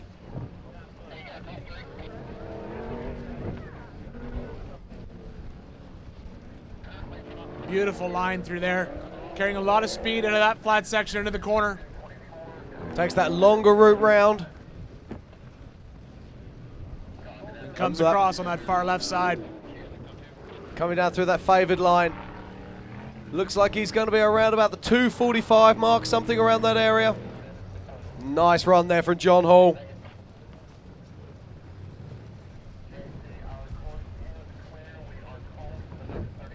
John Hall coming through there in 21st position with a 2:43. That is the quality of the field we're seeing today. That's amazing when you think about it. Lap that fast, and you're not even near the top 10. You're just touching the top 20. So let's have a quick recap. We're here today for the 4400 class qualifying for the 2019 Nitto King of the Hammers powered by Optima batteries. That's the last of this particular group, but we'll be back for more action at 3 o'clock this afternoon. And let's not forget, at 4 o'clock this afternoon, it's Power Hour, and I can't wait for that one. Oh, I can't wait either. I think it's going to be great. We got the heavy hitters in the sport coming out, and I still think, you know, they've got that fast time for Brian Crofts right now. It may be beaten, but if it is, I don't think it's going to be beaten by much. I agree, but I can't wait to find out. 4WP is more than a store. We're truck and Jeep experts and have been for over 50 years. From wheel and tire upgrades to full custom builds, 4WP has you covered. Whether you want to order the best parts online or shop in store, do the work yourself, or get it done by a pro, all roads lead to 4WP. Do your rig right. Shop online or find your store at 4WP.com. 10 till...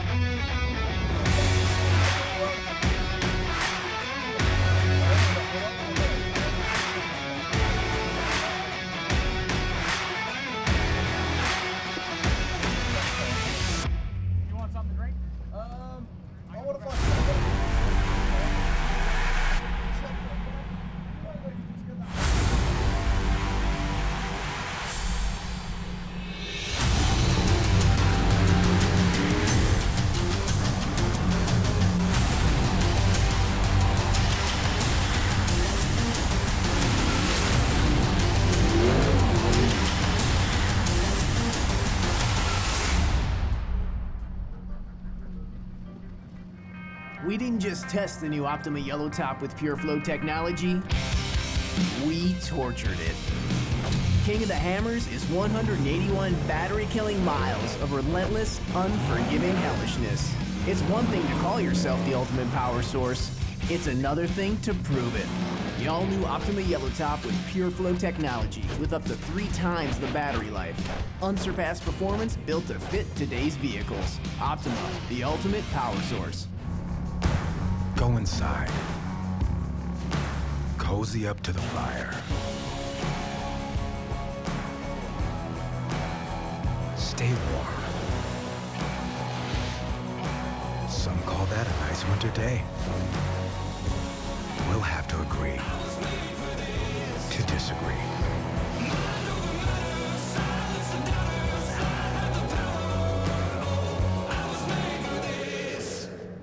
Your bearings shoulder the burden whenever you tow, haul, or stomp the gas. AMSOIL delivers powerful protection for bearings and other critical components so you can drive with confidence. To demonstrate, an independent lab put AMSOIL synthetic motor oil head-to-head against a leading competitor in a 100,000-mile test. AMSOIL provided far superior wear protection and kept engine bearings looking like new. Get your truck the protection it deserves at amsoil.com/auto.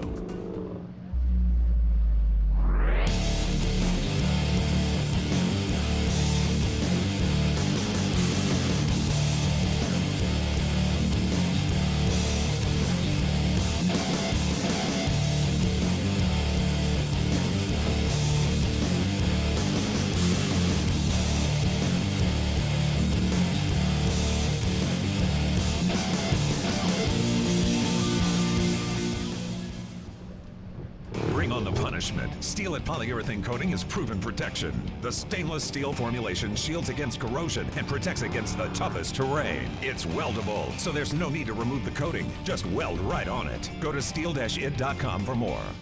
Go further. Go safer. Gasoline transfer tanks for Jeeps, SUVs, pre-runners, and chase trucks. Tanks made in the USA, backed by a lifetime warranty. Includes an easy-to-use shaker siphon that transfers over 2 gallons per minute. Proven tough in the deserts of Baja, the trails of Moab, all the way to the race course. Venture further. Visit TitanFuelTanks.com today.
Okay, JT, I'll rephrase.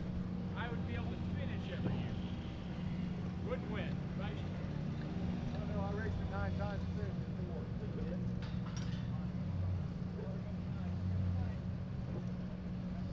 Spectacular.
Okay, and welcome back to Johnson Valley, California, to the 4400 qualifying for the King of the Hammers 2019. I'm on stage with Ian, and we're going to be talking through this next set of qualifiers. We've got some fantastic cars coming up at 3 o'clock, and then of course at 4 o'clock it's Power Hour, the one that we've all been waiting for. But in this next group of cars, we've got some heavy hitters. We've got Darren Henke on the line, we've got Nick Nelson out there, we've got Jordan Pellegrino, and a whole heap of other vehicles that are looking to try and break that amazing time set by Brian Crofts earlier today.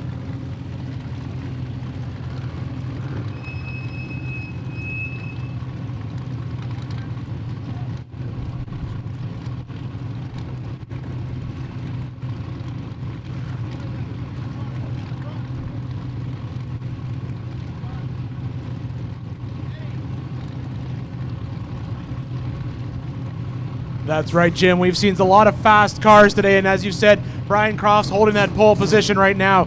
Who are you most excited to see in this next batch of cars? Well, I mean, I'm looking down. I mean, for me, it's got to be either Nick Nelson or Jordan Pellegrino. I mean, both of these completely different styles of car. But let's take a look at Nick Nelson's car. Nick Nelson, of course, used to be a seasoned favourite here. Always used to do incredibly well, and now he's come back with this Jimmy's Red Dragon 2, or let's call it a Dragon 2. Okay, it's got a 950 horsepower motor in it. He came second at the Reno Nationals. You know, the man's on form and he's getting in touch with his car, so he's definitely going to be one to look at. Absolutely. For me, it's going to be Jordan Pellegrino to see that four-wheel independent suspension car that we talked to about earlier. Okay, here we go. It's Darren Henke on course now. Car number 4 races from the line. And this next qualifying session for the 4400s is underway. We'll have a great group of drivers participating from the 3 to 4 o'clock time, leading up to Power Hour. We should still see some fast times coming through here today.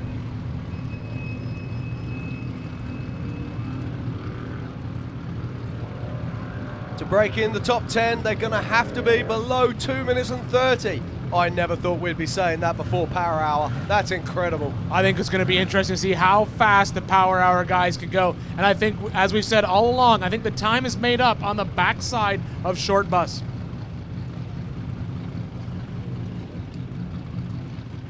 And as I'm looking at the top 10, as Darren Henke makes his way over the four-wheel parts rocks, there is only 2 solid axle vehicles inside that top 10. We've got Rick Waterbury, who threw down an absolutely incredible time to put him in 7th.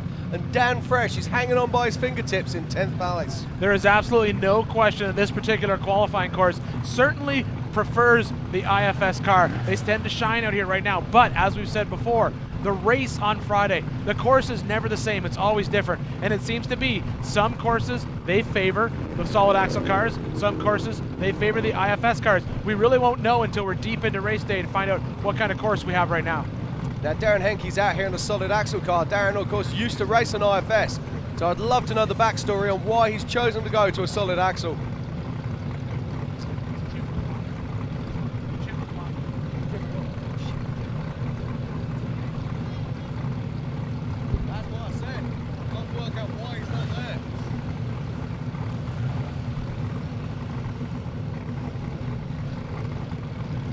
Sorry, we're calling that as Darren Henke. My fault entirely. It's actually Chip McLaughlin there.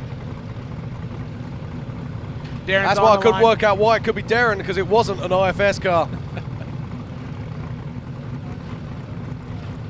So we have Darren on the line, patiently waiting.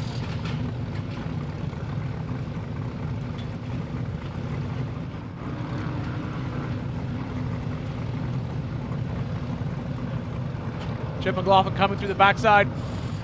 Back up to the Jeep arch. Still have lots of qualifying action today. We'll have this group leading up into Power Hour that starts at 4.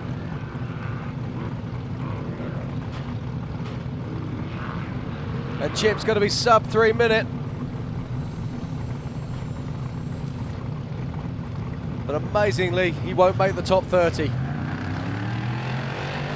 And this is Darren Henke leaving the line.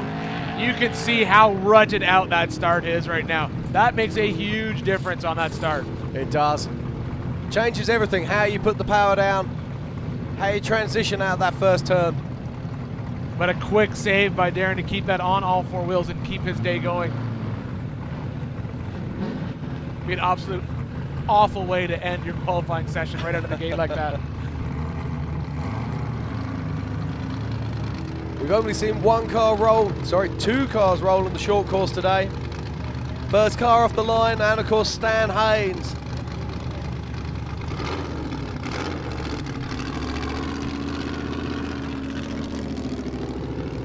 And next on the line, as we watch Darren Henke go around, is the car 1, 2, 3. Daniel Roderick out of the UK. Co-driver Dan Thomas sitting alongside him as we watch Darren Henke. Takes that high line that we've been watching all day to stay out of those ruts in the bottom. Harsh transition into those ruts though, but carrying a lot of speed through this section right here.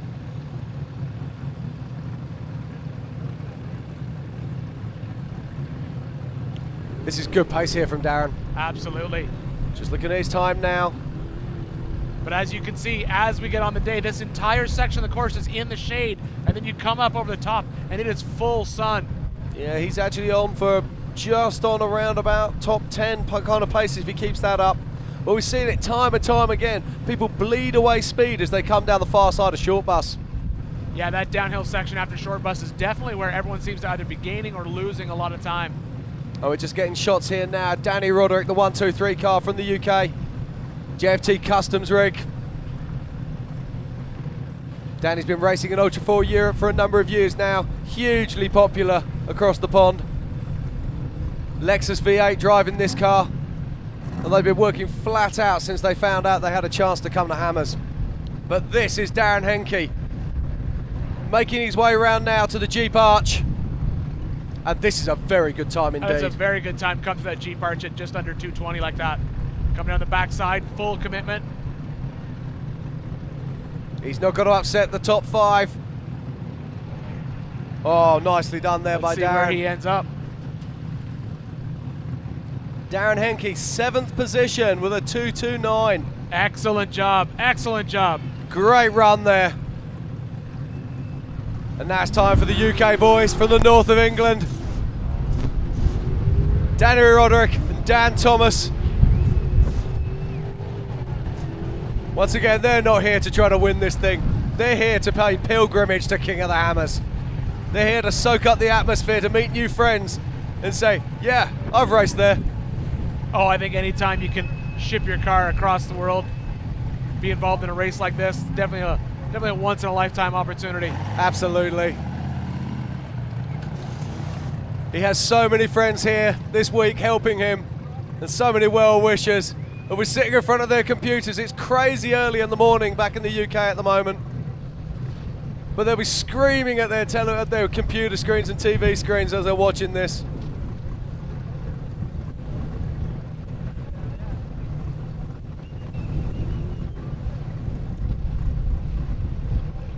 They've had a few problems while they've been here. They've been playing with suspension and all kinds of other little niggles, radio comms, etc. He goes nicely down over the rocks, heading his way back up towards short bus. I'm going to guess the other sort of interesting thing about shipping your vehicle all the way from the UK to here is going to be there's not as many spare parts here. Absolutely. They've had to come here. They can only get a certain amount of tools into a box. You can only bring a certain amount of spares. And also, most of the stuff he's running a Nissan GU axle in this vehicle, or a modified unit. And back in Europe, we can find those axles really easily. I'm not so sure that's the case here. I don't know. I've never even heard of it, so I'm going to say no. Very strong axle, available in a 33, 35 spline. The favoured weapon of choice for many Winch Challenge competitors in Australia and the UK, and all across Europe for that matter. And he's doing okay here. We were think you're saying right. yesterday, anyone who crosses there in about 2 minutes is doing good. Absolutely. I think you were saying earlier, they're definitely not here to try to set the world on fire. They're here just to qualify, get some seat time, get ready for the big race on Friday, and just have a ton of fun. Absolutely. We've got a whole heap of Ultra 4 Europe guys here. Got Michael Hen out of Israel. We've got Nicolas Montador from France, Neville Canter from Malta.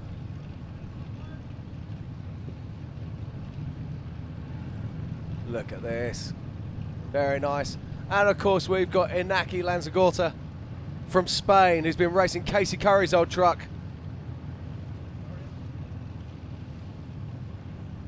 Danny keeping it smooth now as he comes around the bottom of King Hill.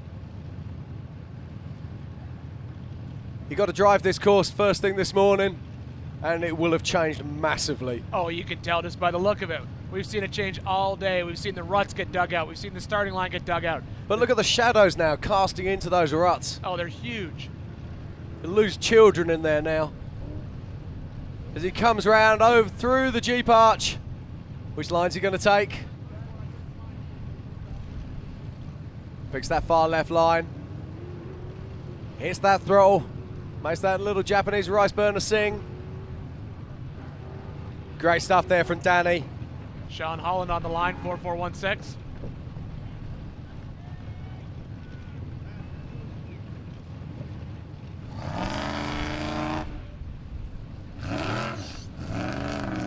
All right, once again, early jump, it backed up before he cracked the beams, so just to back up, hit it again.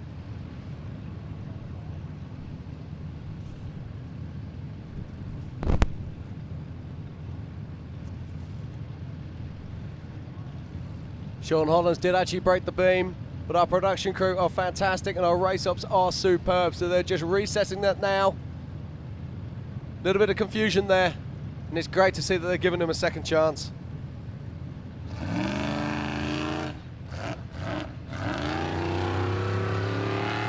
can see that start a little bit more conservative than Darren's. I'm sure he saw Darren take that corner incredibly fast, end up on two wheels. Okay, for the guys watching at home in Europe, we've got Inaki Lanzagorta sitting in 25th place. Danny Roderick came in then with a 3:23 that puts him in 64th. Then Nicolas Montador from France in 65th. Then in 67th is Neville Canter. In 69th is Barry Smethurst from Australia.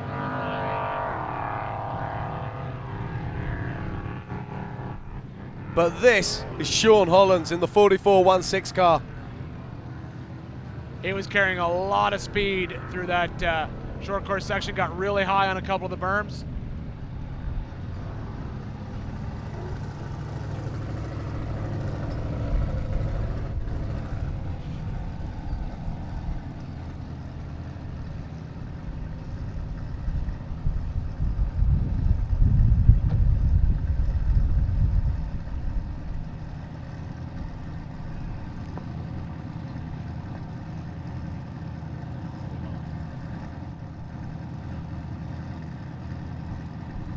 Carrying a good amount of speed through the bottom side.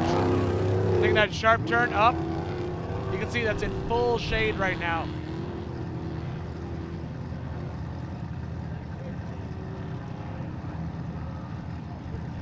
And he'll pop up over the top and down the back side. This is where we've seen people pick up or lose a lot of time. And look at the shadows, how that's changed. Oh, it's completely different now that the sun's moved into a new spot. And that's something that our Power Hour guys are going to have to deal with as well. Absolutely, that transition from that heavily shaded trail, you're going to pop up over the top. You're not going to be able to see. The sun's going to hit you right in the face. Power Hour is that weird one. It's a huge honor to be in Power Hour, but does it work for you or does it work against you? Well, it'll all tell as we see how Brian Kraft's time holds up against that, because he definitely was not part of Power Hour. Threw down a time that he could have been part of Power Hour. Car's fast enough. Yeah, it was a fantastic run. Also great runs from Casey Curry and from Cody Addington, our current top three. Very good time as he comes around.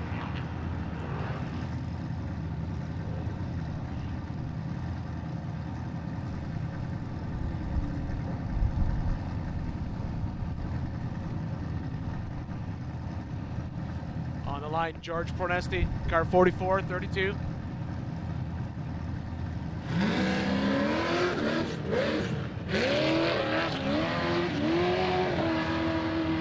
He heads off into the short course.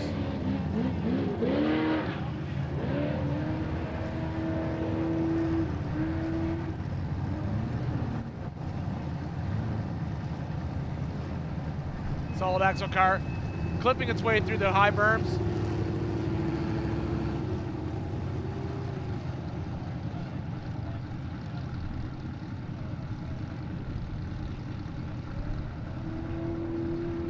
As he comes screaming through, gonna take this last jump and then head out into the desert.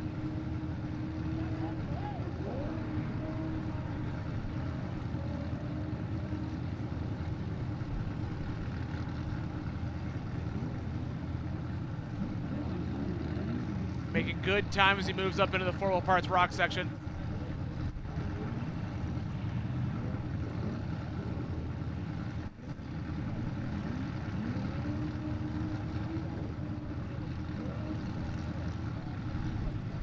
Carrying a lot of speed through this section.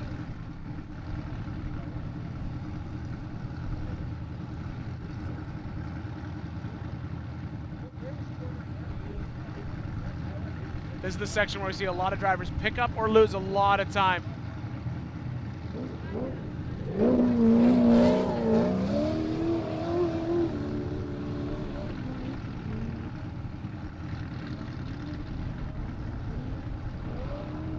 So you can see good pace here, cresting the top, just over 140. We'll see a lot of time being made up on the backside. You can see he's dipping in and out of the sun too. That's going to be incredibly hard to see.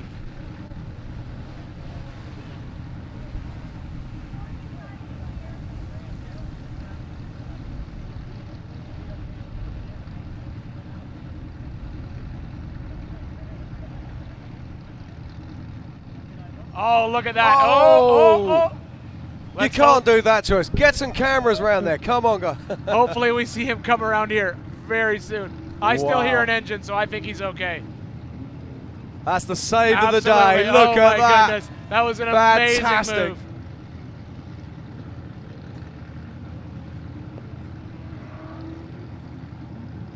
George Prenesti giving it absolutely everything for us here. Doing incredibly well. How did he save that, Ian? Speed and power, my friend. Speed and power, always the answer. You know, it honestly is when you're out in the desert like that and you start to get checked up like that, 9 times out of 10, it's better just to stand your foot in it and hope for the best. Absolutely, as we look at the 4451 car of Mel Wade. Very interesting car here with Mel. You know, this car is basically, I believe, still the front half of a stock JK frame. They back halved it this year, make some changes, stretch the wheelbase. But Mel has always been proud of the fact that his car has always raced on a factory JK frame.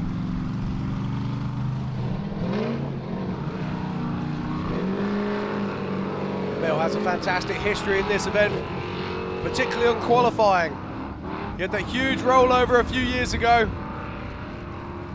Got it back on his wheels and went straight back up where he'd been before. Absolutely, Mel is one of those drivers that he will not stop until the job is done.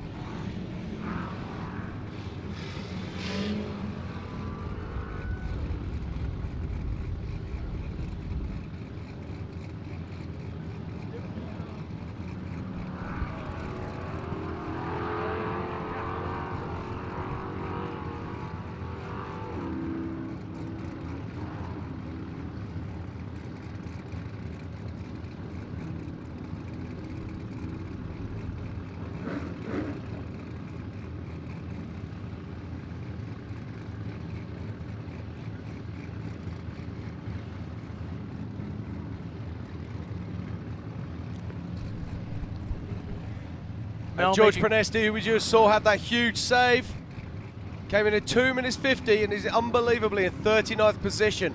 That has been the quality of the qualifying that we've been seeing today as we watch Mel Wade powering down around this amazing course. This truck takes part in many different types of off-road racing. We see Mel out anywhere he can throw this truck in the dirt, he can. My kind of guy, I love that. Multidiscipline racing, great fun.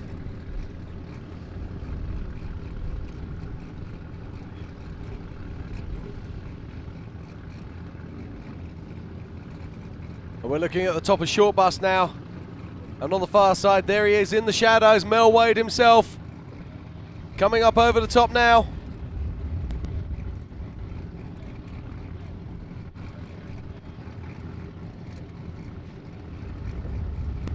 Yeah, you can see Mel trying to make up a lot of time. You can see dipping in and out of the shadows on the backside.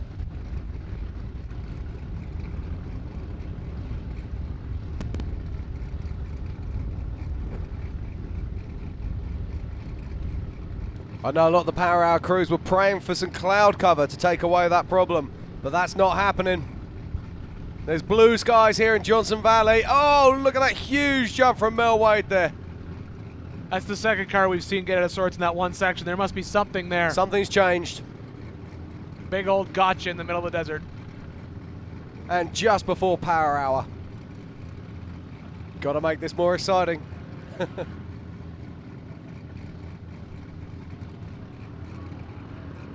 can see Mel pushing hard up the top, coming around through the Jeep arch. Looking like he's going to be somewhere around the sort of 320, 325. Let's not forget we've got 99 cars here vying for starting position for the 2019 Nitto King of the Hammers powered by Optima batteries. A race that starts at 8 a.m. on Friday this week. Mark Danzo on the line, car number 524.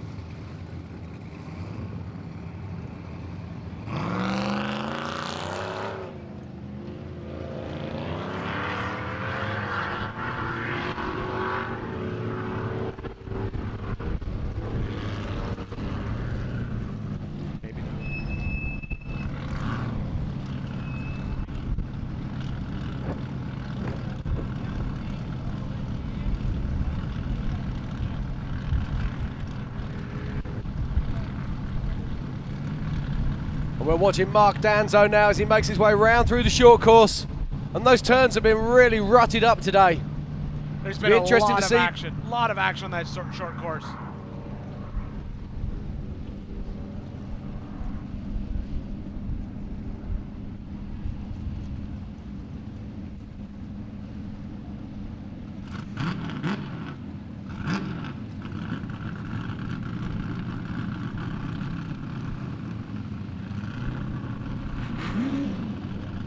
.524 picking his way through the four-wheel parts rock garden. Back down into the dirt. This is where we'll see, because you can see it's just absolutely horrendous down in that one section of the course. That dipping sun making it look worse. We're finally getting some understanding of how cut up this course really is. And it's just going to continue to get worse and worse and worse as the day goes on. And we still have a lot of qualifiers to go through, especially when we start rolling through Power Hour. And we're getting closer and closer to that magic time where we get to see all our former kings and lots of other heroes as well. And if you think it's been crazy so far, you cannot wait for this. It's going to be a full throttle assault from start to finish. All of the Campbells, Eric Miller, Josh Byler, Randy Slauson, but to name a few.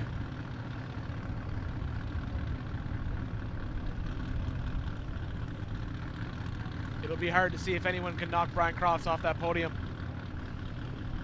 Yeah, that was an exceptional time Brian laid down earlier. He's in a Dragon 2. And we're going to see Lauren Healy and Nick Nelson also in Dragon 2s out here later today.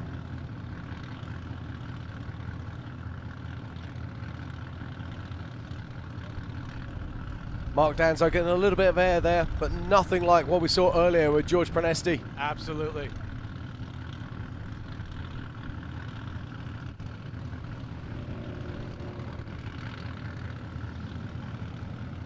Making that long turn up the hill and back through the Jeep arch before dropping back down into Hammertown. Keeping it neat, keeping it tidy.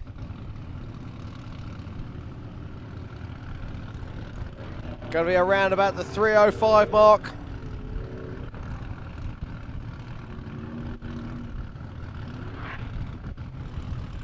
Nice clean run there from Mark Danzo.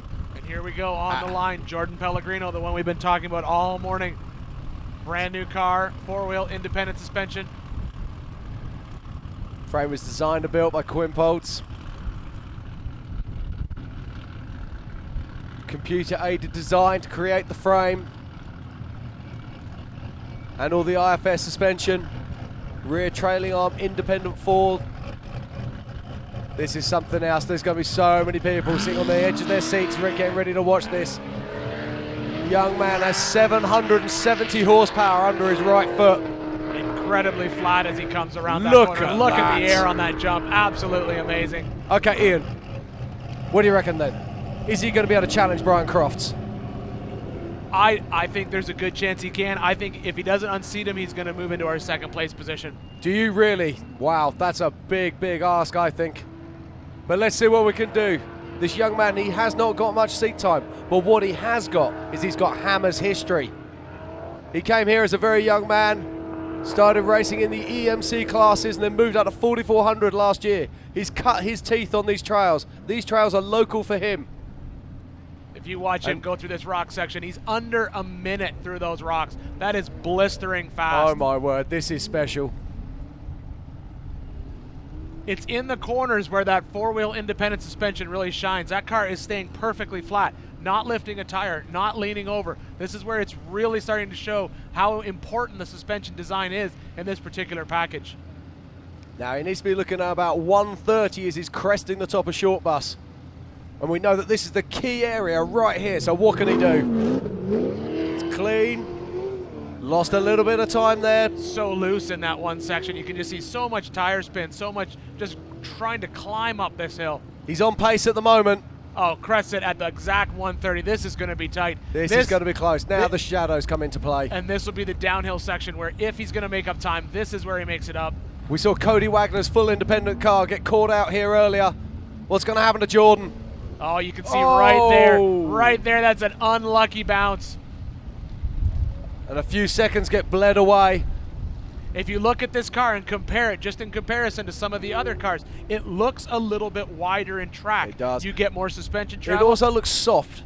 It does. You get much more suspension travel with that wider track, but it's wider in those rock sections. No. That's exactly where it bit him. I feel sorry for Jordan here. He lost a lot of time there. I still think we're But going he's to see still a good good. He's time. on. Oh, this is looking good though. I don't think he's going to get that first, but he's going to be very, very close. Definitely see a top 10 out of this, I think. Comes down through the back of the Jeep arch.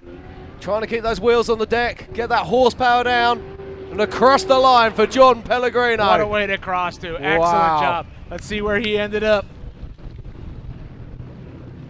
Jordan Pellegrino moves into 4th position with a 2:26. If he had not clipped that rock, I still think he would have been right behind Brian in that second place slot. That cost him. Okay, now this car going off the line now is 103. It says it's Chris Hummer, but it's not. It's actually Neil Cooper who's at the wheel of this vehicle. Out of Australia. Neil Hooper and Chris Hummer race together, and they are seasoned competitors. They've won the Outback Challenge Australia 3 times and come 3rd no less than 6 times. Chris also part of the amazing Malaysian Rainforest Challenge and was part of the organising committee for over 10 years. Between them, these guys got over 50 years of off-road experience at the top end of the sport, and it was time for them to come to Hammers. They brought their wives over here last year for a bit of a holiday, and it's turned into a bit of a race. Well, you know, that's exactly what we were talking about earlier, Jim. You come here one time to watch a race, you're back within the next year or two with a race car, no matter what. That just happens when you come out here and watch one of these races. Now, Neil Hooper, he's used to running winch challenge style trucks, but he's used to keeping them together for 7 days at a time for those big Australian events. And it's the same deal as we were saying about the other foreign competitors earlier. He's not here to win. He's just here to pay homage to Hammers, Absolutely. to enjoy the atmosphere, to meet the other teams and lock wheels with the best Ultra 4 drivers on the planet. But as we've always said from the very beginning, on race day, on Friday, it truly is anybody's race. It's been proven time and time again. There's no guarantees in Ultra 4 racing.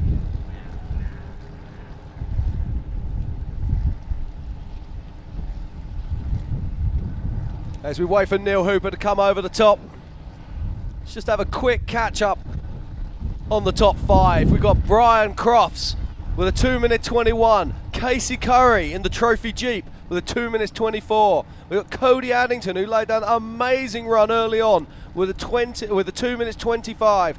And it's Jordan Pellegrino. We've just seen him, the young man, putting in a 4th position, 2 minutes 26. And then rounding out the top 5 is Jeff McKinley with a 2:27. Those are incredible times, Ian. Oh, incredibly fast. And we still haven't even seen Power Hour yet. This afternoon, I think we're going to see some amazing driving, some excellent cars on the course. Lots of fun. Still lots of action to see. Now the car here that we're seeing, got Neil Hooper at the wheel, but this is not the first time this car's been to hammers. Previously belonged to another Australian crew.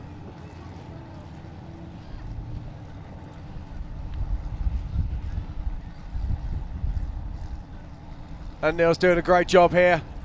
And this is good pace. He's just going to be around that 3 minute mark, which is exceptional. Absolutely. Nice run there from Neil.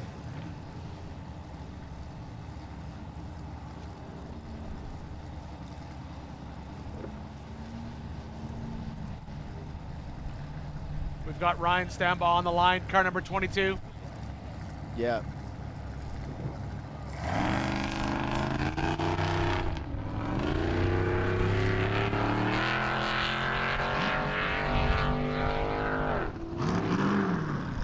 Off the line, over that first jump into the first turn.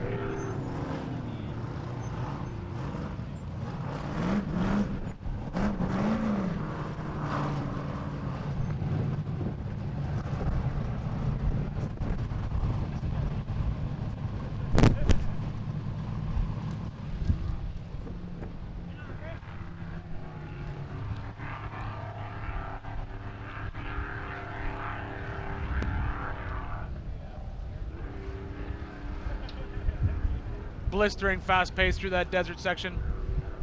You can see that rear suspension working well. Heading up into that 4-wheel parts rock section.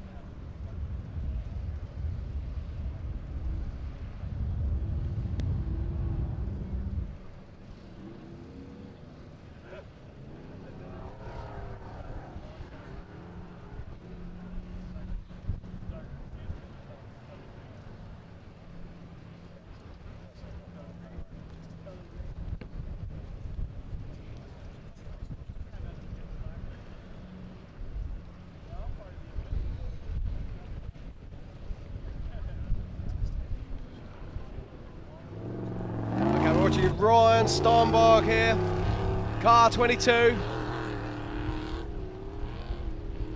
Make his way out through the top of short bus. Up to the top. Look how dark it is over the back there now. Oh, it's incredibly dark. And then what even makes it worse is you've got a good chunk of shade and then you're right back into the sun again.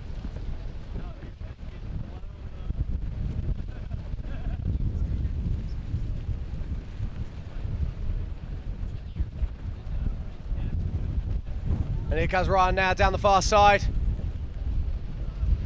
IFS suspension working beautifully.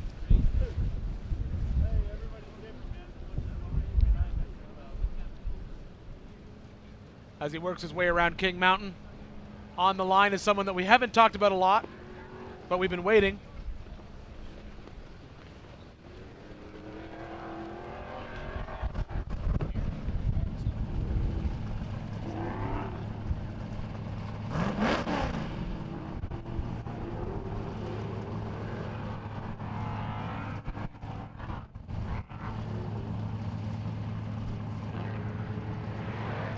Sitting on the line is, of course, Nick Nelson. Car number 40. Absolutely amazing car.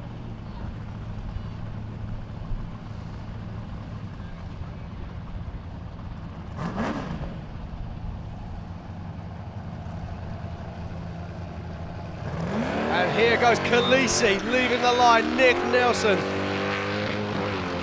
Listen to that big block sing. You cannot hide that big block power when it takes off the line. No question. Making quick work of that short course. Look at that. Wow. Okay, we were asking about Jordan earlier and saying, what do you reckon he could do? But I'm going to ask you this. What do you reckon Nick Nelson can do? Oh, I think Nick is on a great pace here. We'll be able to tell where he crosses through that 4-wheel parts rock garden, because we saw Jordan go through it at the under 1 minute mark. The question will be, can Nick navigate the backside a lot better than Jordan did? Jordan had that unlucky bounce. Yeah, he did. I would say he's about on pace where Jordan was, under one. It's almost the exact same. It's almost the exact pace. If anything, I'd say he's around about 1.5 seconds. But look at the chop. Oh, it's insane. He got thrown there. The time that he saved on the rocks, he lost on the far side.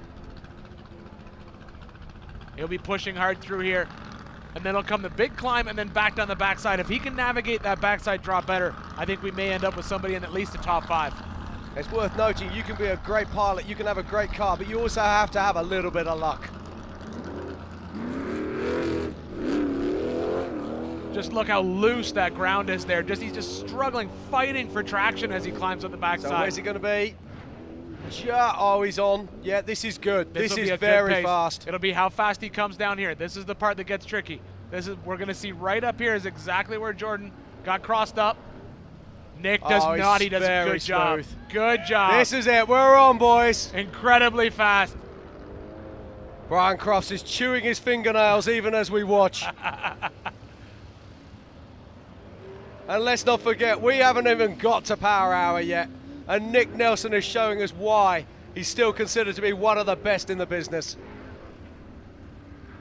Putting that big block to work. Coming up over the top. Look at that. We already have 2 dragons in the top 5. Are we going to see a third one? This is blisteringly quick.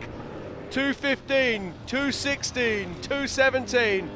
Oh my goodness, we may have a new leader. Look at that. And we do. Nick Nelson takes the pole at 2:18. He takes 3 seconds out of Brian Crofts. 3 seconds faster. Dragons enter the top 5. That is absolutely amazing. We wondered if anyone was going to unseat Brian. And not only did he knock him off the pole, he knocked him well off the pole with 3 seconds to spare. I've made a mistake there. It's actually 3 dragons in the top 6. Wow, that is amazing. Which is still incredible. This Manufacturers' Cup is going to be very exciting this year. Well, there's no question that the Jimmy's cars have dominated Ultra 4 for the longest time. Their solid axle cars always did incredibly well. And then the transition over to IFS, I think Randy Rod and the crew at Jimmy's have done an excellent job putting together a great package. Right car, right driver, right day. They've got it set up. And let's not forget, we've still got another dragon to come yet. We have got 2-time king, Lauren Healy, coming up in the Power Hour. And there's no question, Lauren is fast. And look how popular Nick Nelson is. He comes back into town. Loads of clapping, loads of cheering, lots of whooping. Great to see. You cannot hide horsepower when you hear that engine drive through.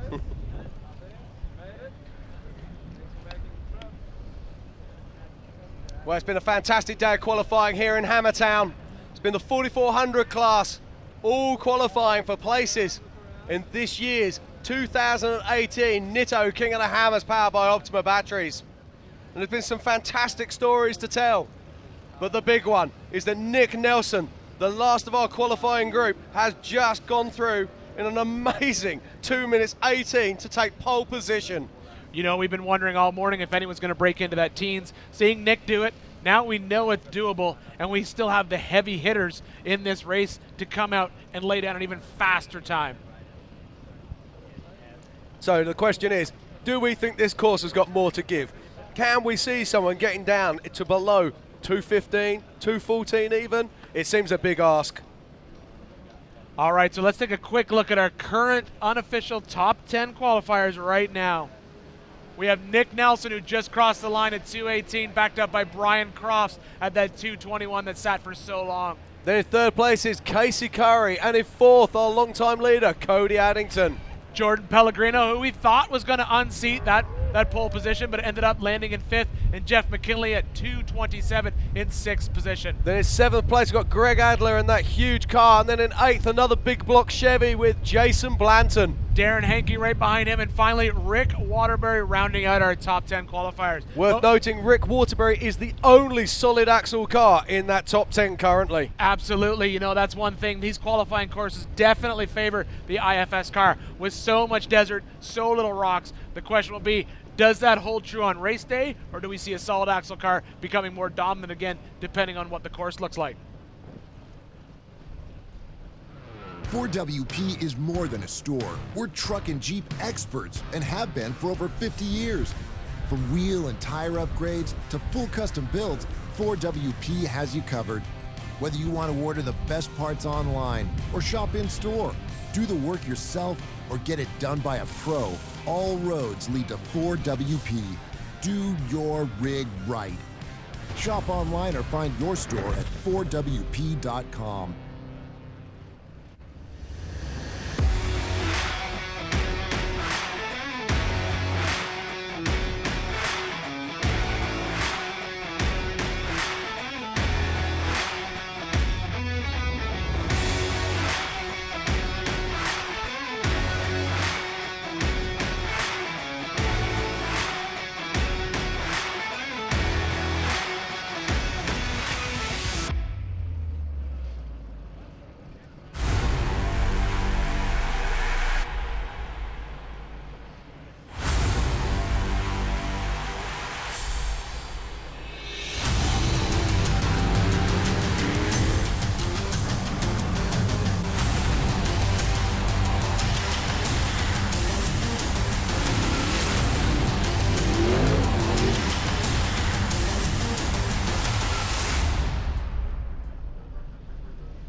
We didn't just test the new Optima Yellow Top with Pure Flow technology, we tortured it.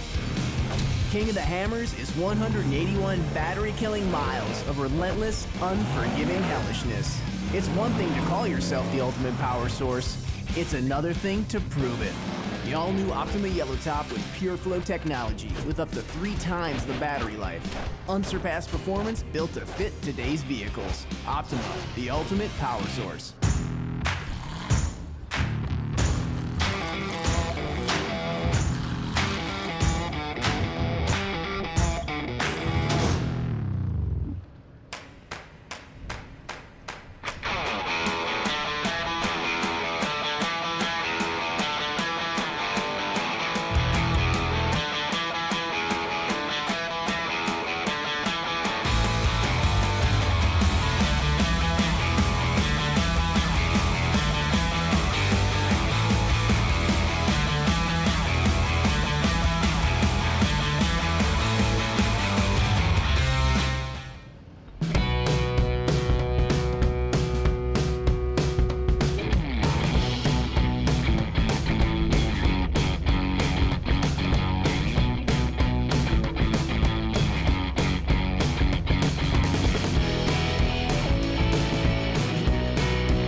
All right, everybody, welcome back to the 2019 Nitto King of the Hammers, powered by Optima batteries.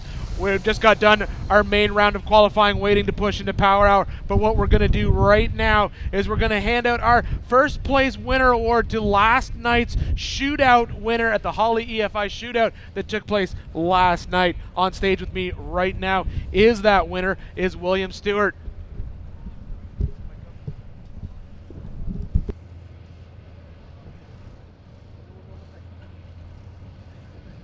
Hopefully we'll have, all right. Will, here we go. Stand right back over here, my friend. All right, as we already interviewed you before, Will, from my hometown. We are basically neighbors, right? Pretty much. All right, 10 so minutes away. that's right, yeah. All right, got a huge crowd here at Hammertown. You are the official winner of last night's Holly EFI Shootout. I have for you here the Shootout Award. Great job last night, Will. I want to say congratulations. You certainly put on a show for everyone here in Hammertown and everyone back home who was watching. What do you have to say about your performance last night? I just want to thank Ultra 4 and my sponsors helping me get out here, American UTV Association. Y'all go look them up. And you know, at the end of the day, anyone who has not gone to see a Rock Bouncer event live, you need to come and see one of these events. Don't you agree, Will? You guys always put on a great show. Oh, yeah. And Dave Cole bringing it out here for y'all to see, that's awesome, man. Y'all get to see a little bit of what we do. Y'all know y'all watch them on video, but it's awesome to see it in person. All right, Will, I want to say thank you. Congratulations once again. Great job last night. True Rock Bouncer fashion, full throttle, through the beams, up that hill, and out the top in 19 seconds on a hill that most people said was unclimbable. Great job. All right, thank you. All right, thank you, Will. All right, everybody, give it up for Will, winner of the Holly EFI Shootout, all the way from just outside Nashville, Tennessee.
Okay, here we are in Johnson Valley, California for the 4400 qualifying for this week's 2019 King of the Hammers. It's been a fantastic day of action so far, Ian. We've seen so many great cars, so many great runs, but we're building up now for the big one. It's coming up very soon. It's going to be Power Hour. Absolutely. And you know, as Power Hour gets closer, my good friend Miles up on stage with us, he's going to be taking over for me. As history has shown before in the past, Miles loves announcing Power Hour, so he's throwing me off stage and taking my spot, which is perfectly fine. I'm going to go down and watch this action right on the lake bed floor, and of course Scott is up here as well. Guys, thank you so much. It's been a great day with you so far. We'll see you tomorrow, Jim. Okay, so fantastic stuff. Thank you very much, Ian. And I got my buddy Miles next to me. How are we doing, Miles? All in good fun, Jim. Ian, you did a great job. Always a pleasure seeing you. We'll see you around all week. But yeah, Power Hour is about to go down. Nick Nelson just threw down that smoking fast time of 2:18.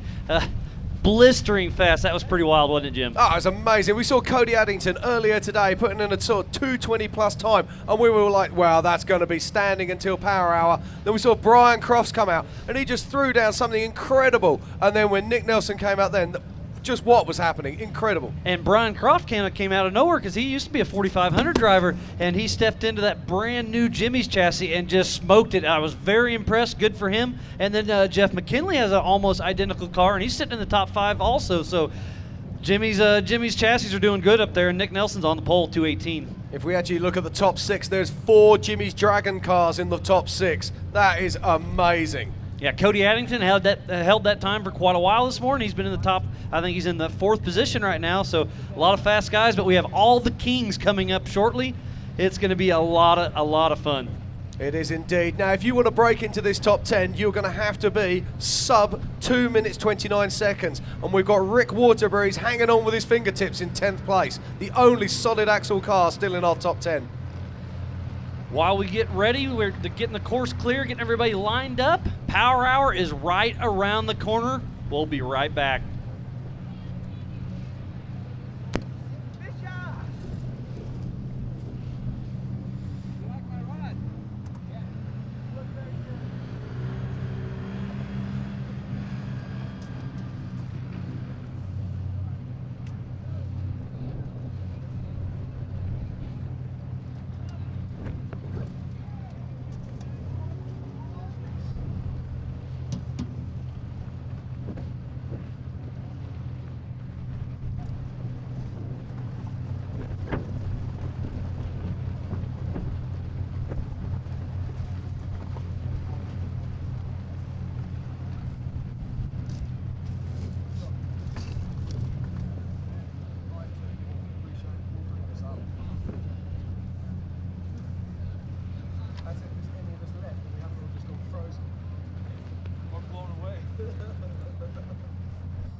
goes down, it's gonna suck. Oh, it's gonna suck. It's gonna suck. But there's nothing else on the scene. It's just power hour, isn't it? So, I mean, there's the pit crew challenge, but someone else is doing all that. I think, yeah. They don't even, they haven't even met who it is yet. Oh, well, I mean, yeah. Tim doesn't know. Yeah. I mean, it's a hot blonde, and she, I've worked with her at the meet. I have to say, when you see the Villa cars, when you see the Villa cars now, they're beautiful. Yeah. With the technology usually comes a more aerodynamic, modern fighter pilot. Yeah. You know? They still look, dare I say, a little bit Mr. McGill. I was gonna say like a shoebox, just a square box. Yeah. Yeah, but. I mean, let's be honest. But anything against those two, in the top 10, just know they're going to throw it. Their ability to get it out.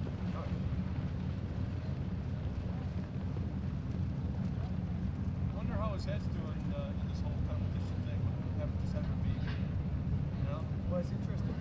He's born, he's like, oh yeah. And Levi and some of them rather stay at home.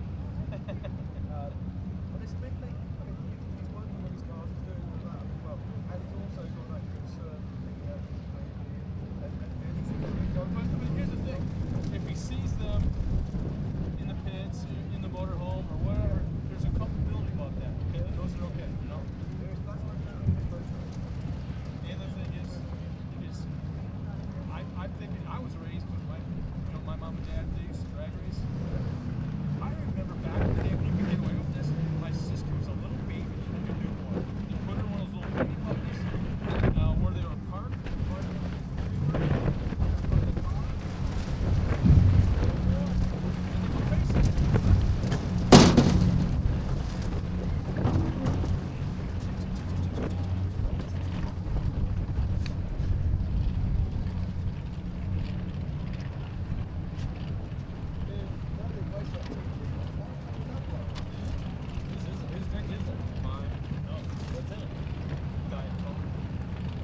Ladies and gentlemen, boys and girls, we're back here in Johnson Valley, California. Power Hour is about to go. I'm Miles Hasselquist alongside Jim Marsden and Scott Rain.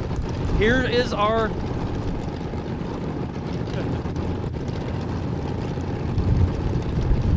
So Power Hour will be starting here momentarily. You see our two-time king, Eric Miller, and we were talking about this earlier. He's starting a little bit on the outside to try to get out of those berms.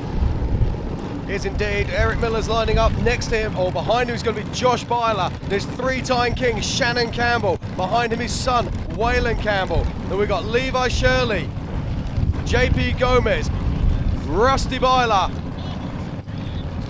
Paul Horschel in his brand new car. Lauren Healy, a two-time king. Brian Caprera. Jason Shearer, of course, last year's winner. Raul Gomez, Clay Gilstrap. Andrew McLaughlin, two-time king Randy Slauson. Bailey Cole, Bailey Campbell, and last but not least, number 20, Disco Derek West.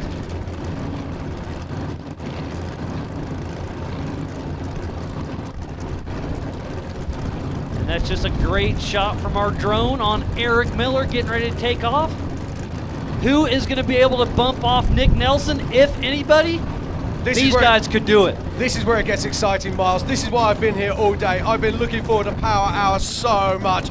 This is where we get to see the big dogs really run. However, we've seen some fantastic times already put down by Cody Addington. Also, by Brian Crofts and of course Nick Nelson in a full throttle assault with that huge big block engine, and Khaleesi singing all the way around this course. And another brand new car in the top 5 is Jordan Pellegrino in that IFS IRS machine. It was awesome to see.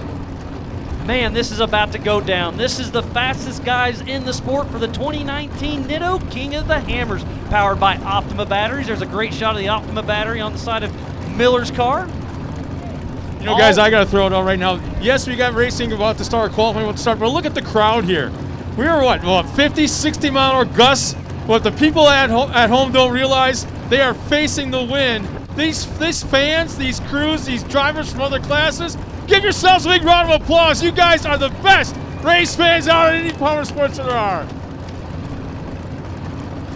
This is awesome, guys. Okay, it's about to go live, and that is our two-times king, Eric Miller, sitting there. Solid axle car. We only have one solid axle car in the top 10 at the moment, and that is Rick Waterbury. Is that about to change?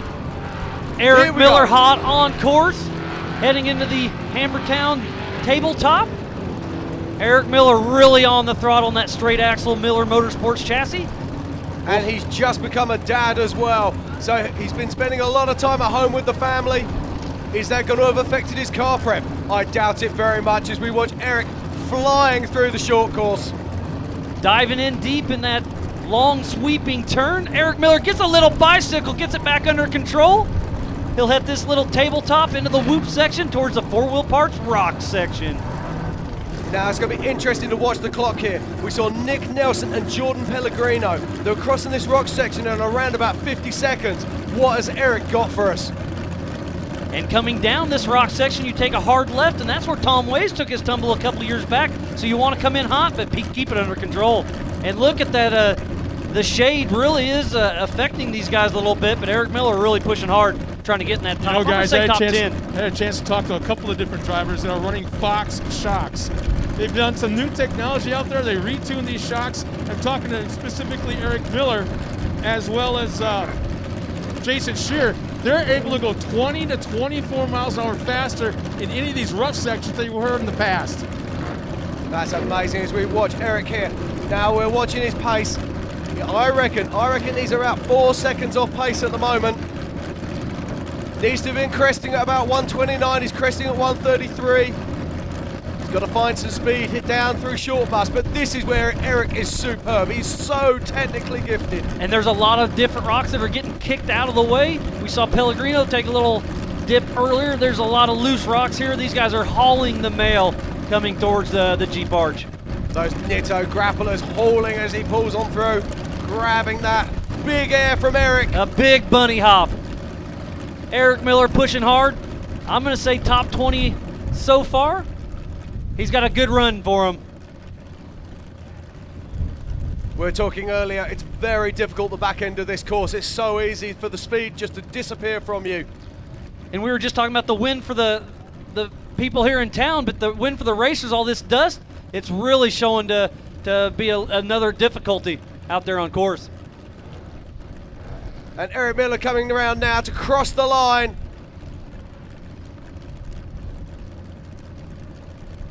Looks like unofficially Eric Miller with a 2:30, so that currently puts him in roughly 12th position. Up next, Josh Byler.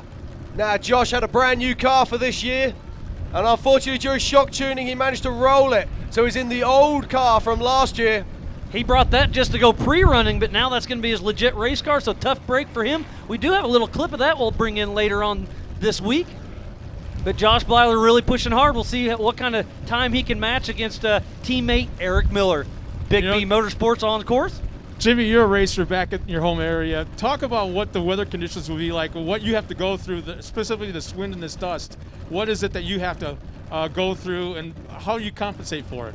The wind and the dust isn't going to be bothering these guys, but the cold is. So they're going to be sitting here for ages in their jackets and everything, trying to get themselves revved up, ready to rock and roll. And they are just going to be freezing as they come off of that line. And also as they're going out there, that bites into you. They have no windscreens, no windshields, just that helmet. But then adrenaline kicks in. And as soon as you leave that line, you forget about that. The biggest problem out here for these guys right now is the sun and the shadow. And Josh Blyler really pushing hard through this sand wash section, getting ready to head up towards Short Bus. Josh Blyler has a pretty smooth run. This is the key area now. We were saying it earlier on. The guys that we see who are very fast through here tended to be pushing into the top 10. And it's getting really loose, really rutted out on this course also. So these guys are having to fight the elements on that side of things as well. But Josh Blyler really pushing hard. Those Nitto tires hooking up great. Yeah, it'd be great to see his time as he goes across there, but Ticker Top is missing this time. We'll see how he attacks this downhill rock section, because if you take a bad bounce, just like we saw earlier, it can really get you off course. A lot of skill, a lot of good vehicles, but you do still need that element of luck as well. And right around here is where Eric Miller took that little bunny hop. We'll see if he gets in that same section. He takes the inside line.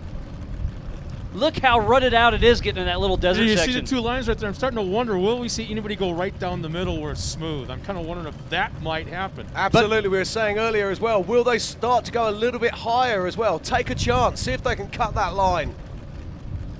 Josh Blyler with a smooth run going, heading through the Jeep Arch as we speak.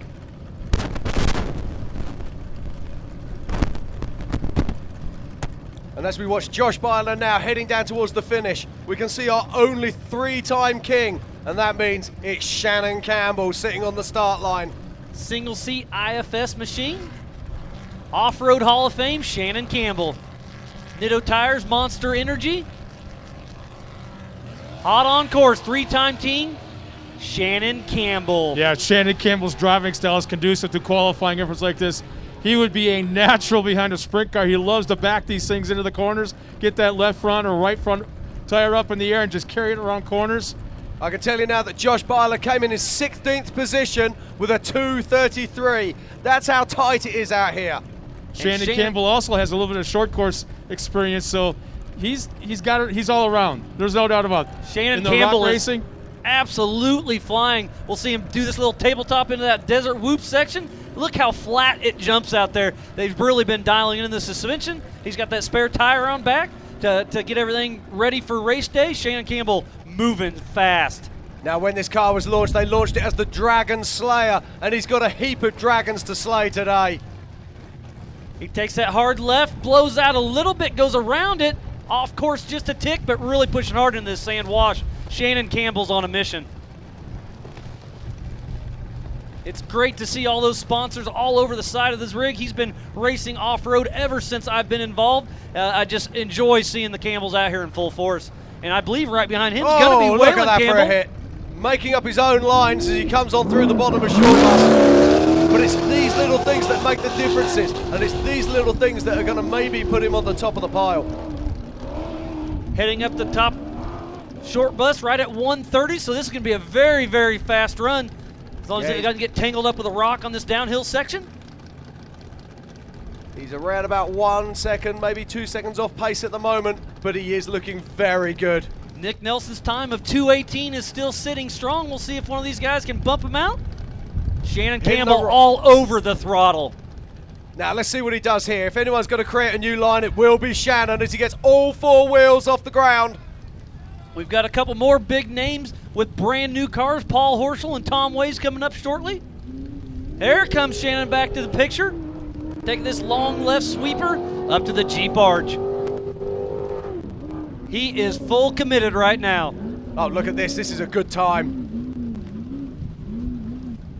He's lost a few seconds.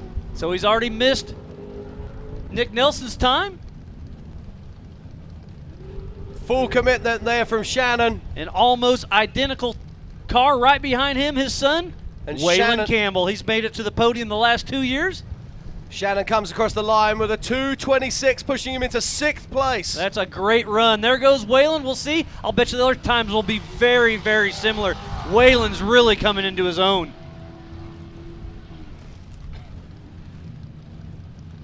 So another single seat IFS Campbell Enterprise machine, Nitto Tire Monster Energy. Waylon really pushing hard. Yeah, look at the wind out on the short course. It's going directly perpendicular across every lane in the short course. The wind is absolutely insane right now for Power Hour. This is the 2019 Nitto King of the Hammers powered by Optima batteries. This is qualifying in Power Hour. I don't know if you're able to see it. My angle from up here in the stage, I was watching Waylon as he heads out straight away from me, hit that last tabletop jump. Where he landed was about 3 feet from where he took off. The wind picked him up and carried him sideways in the air before he landed. Now this wind is really blowing hard now. It's affecting some of our drone shots, but we're working really hard to get you the best images we possibly can. Thank you everybody here on site and back at home tuning in. Ultra4racing.com/live. Get on the King of the Hammers Facebook, hit that share button. Ultra4 Instagram, hashtag it up. There's Waylon Campbell. Man, he's moving. Oh, he's looking as clean as clean. This is the way you've got to be quick. 2 Look wheels. at the bicycle. Commitment, commitment, commitment. He is really pushing hard. Think about this, guys. This is the future of this sport. Right there on track right now. There is no future. It's right now. Waylon coming down this loose, tight, windy rock section. He's about 4 or 5 seconds off pace at the moment. Dancing around the rocks. We'll see if he can hit that little bunny hop. Keep in mind. There it is. That ass end came up just a tick, but the suspension really soaked it up. Keep in mind, he himself came so close to winning this King of the Hammers, what, 2 years ago I think it was? Absolutely. We're just mere seconds away. And it's still a great pace and a great time here from Waylon Campbell as he heads up towards the Jeep arch, cuts the corner.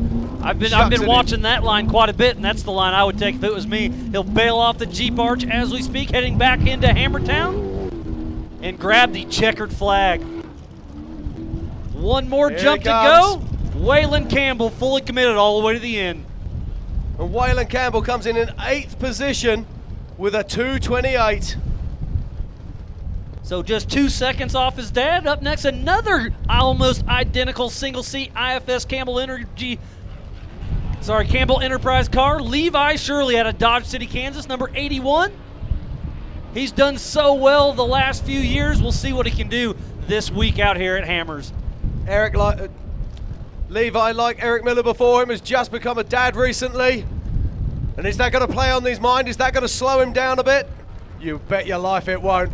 Miranda will be sitting at home cheering on as Levi hits this course. Yeah, it's cool to see Levi and Eric with brand new kids, and follow them on social media. They're dads, they're racers, they're all over the place. It's really cool to see.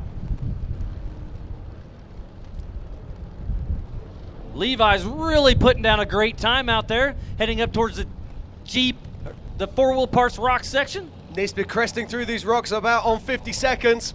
And that's pretty much what he is. So he's right on pace for Power Hour. These guys are absolutely slaying it out there on the desert.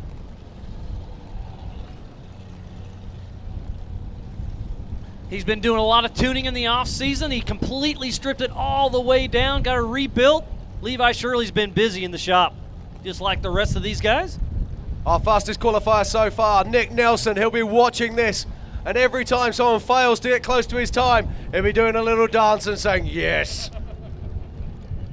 And coming up right behind him, I believe, is JP Gomez. He's fresh off 2 victories in Ultra 4 here recently, so we'll see if he can keep his streak alive. They've been a busy group. Levi Shirley cresting over short bus, coming down the hill, right at 140. Yeah, Levi's a bit off pace here at the moment. But the car still looks like it's in great condition. That's another thing you don't want to do, is push too hard and then have to work on it the next 2 days. Absolutely. Most of these guys have spare everything, but it still takes a lot of time and effort to put it all back together. But it's really important. They're going to want clear air on race day.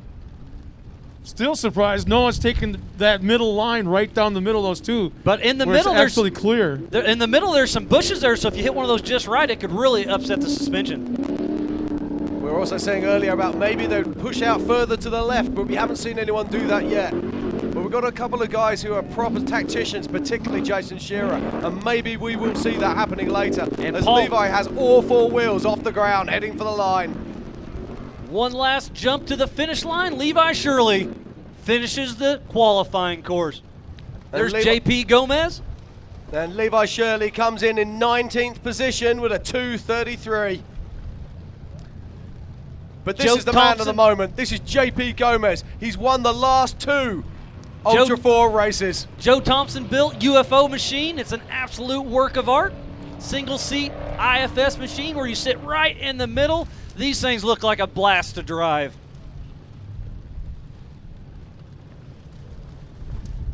Taking that high bank line. JP Gomez looks a tick off pace. It's so hard to tell. All of these guys are so fast now. There is only a few seconds that separate the top 20 cars. Amazingly tight racing. And still the wind blows here in Hammertown. Which on race day is a racer's friend. So all that dust out there in the desert gets blown around. So hopefully they save a little bit of that for Friday. As he comes across there at about 52-second pace. Again, maybe a 1 or 2 seconds down on where he needs to be. But it's this back end of the course that's the most important. He's got to pull back some time now. And the only car we've seen capable of doing that lately was Nick Nelson. JP's in the sand wash, getting ready to take a hard left up towards the short bus. You can see the King shocks really soaking it up. Look how rutted out. Look how loose it is. We'll see where he pops over. It's been that 130 mark, so he's still right around on that fast pace. This is good. He made up time there, so he's on pace at the moment. But the shadows are going to cause problems. He needs to get down here. It's a controlled crash landing as he makes his way down short bus. There's that one rock that's been biting a few people, and he bounces right over it. Centers up over the other one, heading out into that little desert section. Earlier we saw Khaleesi make short work of these massive ruts. And there he goes on the way wide course. That's a great line there. Look at the extra speed he's carrying as he comes down to that final turn. Just a couple more turns, he'll be heading down the Jeep Arch into Hammertown. He's got a great run going. Don't think he's quite got enough for Nelson. Ooh, bikes a little bit. That's cost him a couple seconds. Yeah, has to check there. Another big jump, and that's cost him dearly. That bled away a few seconds. That's still a top 15 run, I believe. JP Gomez back here in Hammertown. Up next is Rusty Blyler, the father of Josh Blyler, Big B Motorsports himself. JP Gomez with a 2:24 goes up to 3rd position. A great run there from JP. And Rusty took a tumble just after his son out there shock tuning this week. They've got the car back together and it's looking good. So the Big B Motorsports, they've been busy in the pits.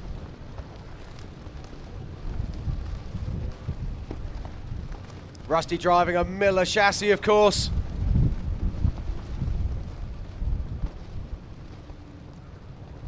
Watched his son Josh racing, got the bug for it. built the car and hasn't looked back since. Last year was his first year racing with us and did very well, and he's been racing all season long, and he's a lot of fun to watch out there. It's very impressive for somebody so fresh and so new to come to Ultra 4 and to do so well. He's bouncing up the four-wheel parts rock section as we speak. Rusty Blyler throwing down a good lap. That Miller Motorsports chassis soaking up the whoop section. And for those of you at home who are just joining us, welcome to Power Hour here at Johnson Valley, California, as our top crews battle for the final qualifying places on Friday's 2019 Nitto King of the Hammers powered by Optima batteries. And remember, there's $125,000 in cash purse on Friday's big race. Now, so Miles, these guys are going to be answer me laying this. it all on the line for that kind of money. Miles, well, answer me this. Why are we not out there trying to win that money? Well, again, it comes back to budget. Because you're too cheap to bring your truck over here to race in this damn thing. That's what's it about. You're not wrong. Right, here we go, Rusty. Mr. Jim Marsden. Here comes Rusty coming down the far side. There's a lot of rocks in the way, right, that get kicked left and right. So they were out there pre-running earlier, but the course keeps changing quite a bit. And there's so many technical areas to this course this year. It's not the full throttle assault that you expect it to be. There's a lot of technicality. These cars and crews are really having to concentrate hard to get all of those half seconds and tenths of seconds that make the big difference at this level. So we're almost halfway through Power Hour. Up next is a brand new car, Paul Horschel. 2-seat IFS machine. It's an absolute work of art. And here comes Rusty now down through the Jeep arch. Just see him hesitate slightly.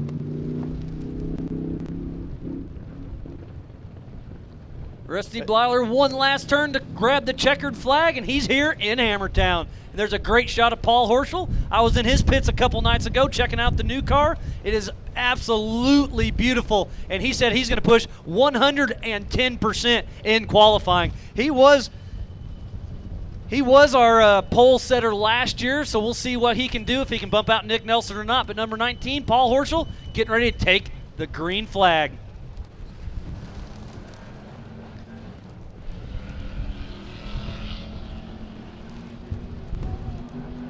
Paul Horschel really launching great. It's a Danzio high horsepowered machine, lots of torque. Paul Horschel was our fastest qualifier last year, came out early in the day and laid down a time that no one could beat. I was very surprised to find out he built a new car, but look at this thing. It wouldn't win any beauty competitions, but let's see what it can deliver on the course. He's heading into the whoop section, doing a great job heading towards a four-wheel part rock section. Takes a little bit wide there. I like that little line he takes. But Paul Horschel's at the rocks at 50 seconds. This is going to give Nick Nelson a run for his money.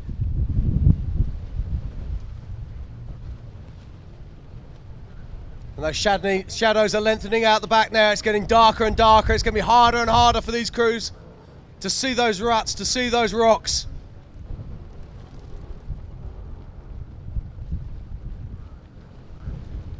There's Paul Horschel coming through the sand wash as we speak, taking that hard left, but watch these ruts. They've been a little bit difficult there. He goes a little bit wide. Just looking here, I think he's a little bit off pace at the moment. He needs to pick it up, but let's see what happens. So he's crossing over right at that 130 mark.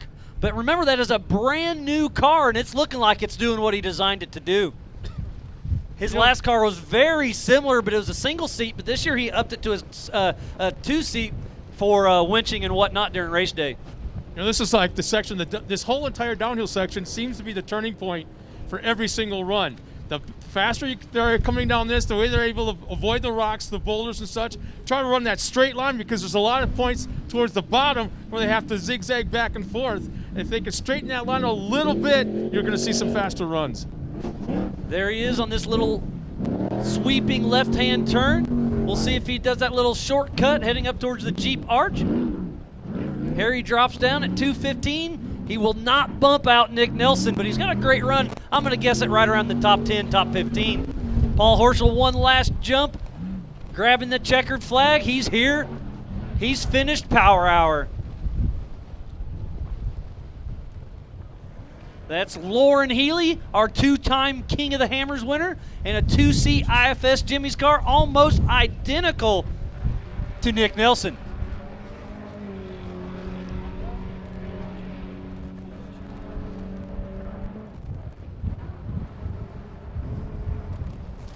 So here we go, it's another Dragon on course now. It's the Dragon 2 and it's Lauren Healy, two-time king of course. So what's Lauren got for us? We've already got a heap of Dragons sitting inside that top 10. Can Lauren add his to the mix? Interestingly enough, the wind has picked up probably another 5-10 miles an hour, and this is where we watch out on course. Watch where he takes off. Didn't look like he drifted off to the side too much upon landing, but Lauren Healy, yeah, keep an eye on that time. Watch that clock. I was talking to Lauren earlier this week. He wants to push hard, but he doesn't necessarily want the pole position. He wants to be in that top 5, so he has a little bit of dust to kind of check himself to see how hard he needs to push. Because a lot of people talk about that being out front. You don't know if you're pushing hard enough or pushing too hard. Well, I'm going to stop you there, Miles, because he just came through there in 48 seconds. That is 2 seconds faster than we've seen so far. Where is Lauren finding this speed? This is awesome to watch. Lauren Healy pushing hard through the sand wash section. And remember, if you go straight right here, you head up towards back door, so they're going to take a left and go to short bus. And he's on 2 wheels for a little bit. Wow, look at that. He's lost a few seconds there. So committed, he put it onto 2 wheels. Bicycle riding, but he's back on again. And sorry, guys, he hasn't lost anything. Look at the time as he crested the top of that hill. Amazing. Okay, where's Nick Nelson? He's going to be watching this. Look at the red Dragon headlights on the front. Lauren Healy pushing hard all the way to the end. Is he going to bump out teammates? Something with the right rear. Take a look closely. Yeah, he's flat done a tire. Flat tire, and I believe something else is the window net. No, not the window net. Something on his side of the car. He's pushing hard. We'll see if that's going to affect his time too much. So a tough break here for Lauren as he comes around the bottom. It doesn't appear to be slowing him down too much. He's pushing hard.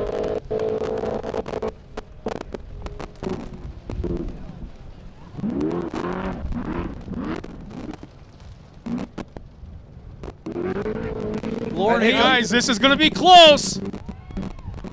Lauren Healy heading into the checkered flag.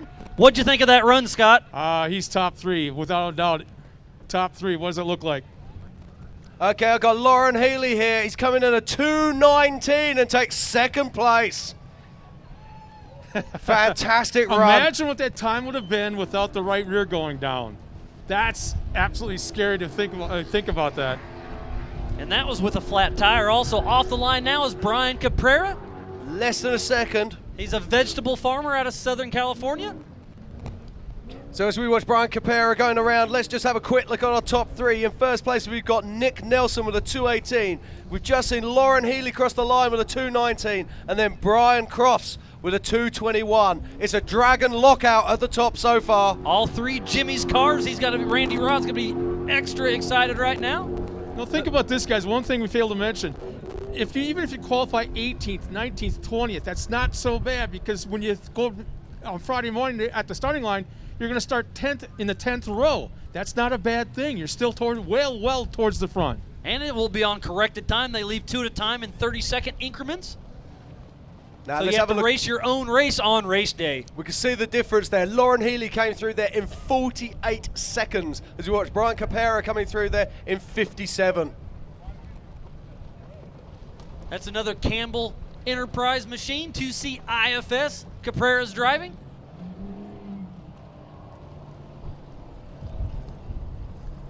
We see Lauren Healy pulling through with a smoking fast second place run.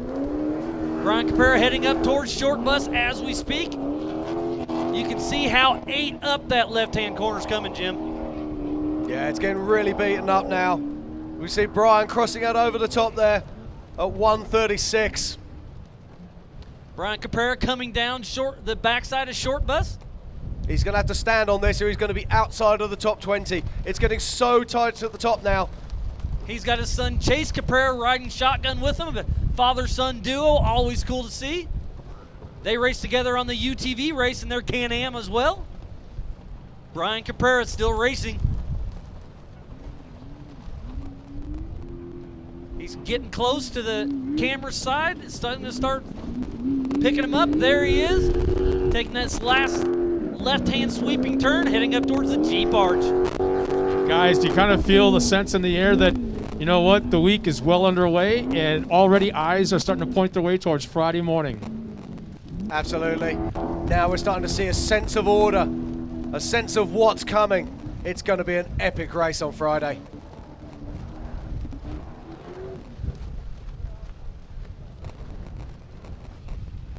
Okay, now we all know who this man is. It's number 76. It's Jason Shearer, last year's king, two-time king. What can he do?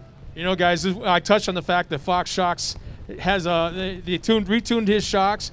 It's kind of, Jason wasn't too crazy about the idea. Hey, it worked before. Why wouldn't it work now? Guys from Fox wanted to make it better. Let's make it better. And Jason's like, okay, I trust you. He's like, Scott, I can go 20 to 24 miles faster through the roughest section than in the past, and I can put a cup of coffee in the dash of my car right through the rough stuff. Jason Shearer will definitely qualify well today. He's going to push hard all the way to the finish. Jason Shearer is a two-time King of the Hammers winner. Let's hope he hasn't got a cup of coffee with him today as he heads out towards the four-wheel parts rock section. Now we saw Lauren come through there earlier with a blistering pace at around about 48 seconds. So that's the benchmark that we need Jason to be at. Jason Shearer definitely want to qualifies up front, but not necessarily on the pole, even though he's been there before. Heading down the four-wheel parts section, one of his main sponsors. Waving a flag as he goes. He'll be coming through the sand wash as we speak, and he'll be pushing hard, heading towards short bus. This is a little winding, turning section. Really loose sand wash. Jason's one of those guys where you sit down and talk to him. He's like so calm, so quiet, very soft-spoken. Really a super, super nice guy. Put the helmet on. Oh, geez. Tasmanian devil kind of guy. I had the opportunity to sit down in his camper a couple days ago for about an hour, and we just chatted live, chatted racing, and he's extra excited to be where he's at right now. He's ran up front so many times.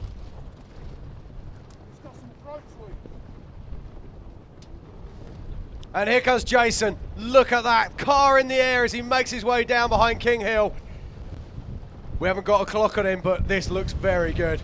Jason Shearer really pushing hard, wants to qualify well for the 2019 Nitto King of the Hammers powered by Optima battery. This is Power Hour for qualifying. Now, can he split these three dragons that are locking out the top as we speak? We've got Nick Nelson, Lauren Healy, and Brian Crofts as Jason flies through the Jeep arch. He's got just a couple more jumps here in town. We'll see him cross the checkered flag. There he goes, Jason Shearer sideways across the final jump. Oh my word, oh my word. Jason Shearer crosses the line in second position with a 2:18.462. Oh, amazing. He is only a couple of tenths behind Nick Nelson. Wow. Think about the difference in the track conditions between Nelson's run and Shearer's run. So there's Raul Gomez. He's got his new wrap on. He'll be racing Thursday in his brand new T1 truck. Raul Gomez, always a fun one to watch. He's fast. He's crazy. In another Joe Thompson UFO built machine. We have 1.4 seconds separating the top three cars. That just goes to show how close these cars will be running together on race day. Raul, sponsored by 4-Wheel Parts, getting ready to head into that rock section. There's definitely a distinctive sound to that car. Even that far away, we can hear it off in the distance. There's no other car so far we've heard that sounded anything like that thing. The wind is still blistering through the desert here in southern Johnson Valley, California.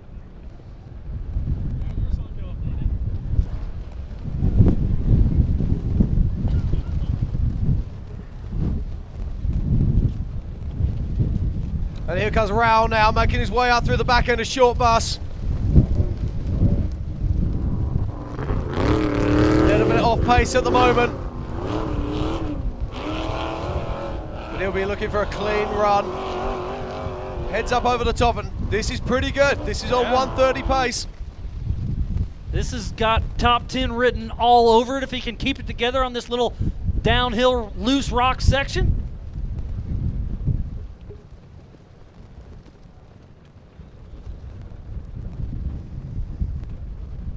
And here comes Raul down through the back of short bus now. That UFO car looking absolutely fantastic. A big feature of these cars is the fact that you sit in the center, fuel tanks either side of you, and have superb visibility across the top of the hood.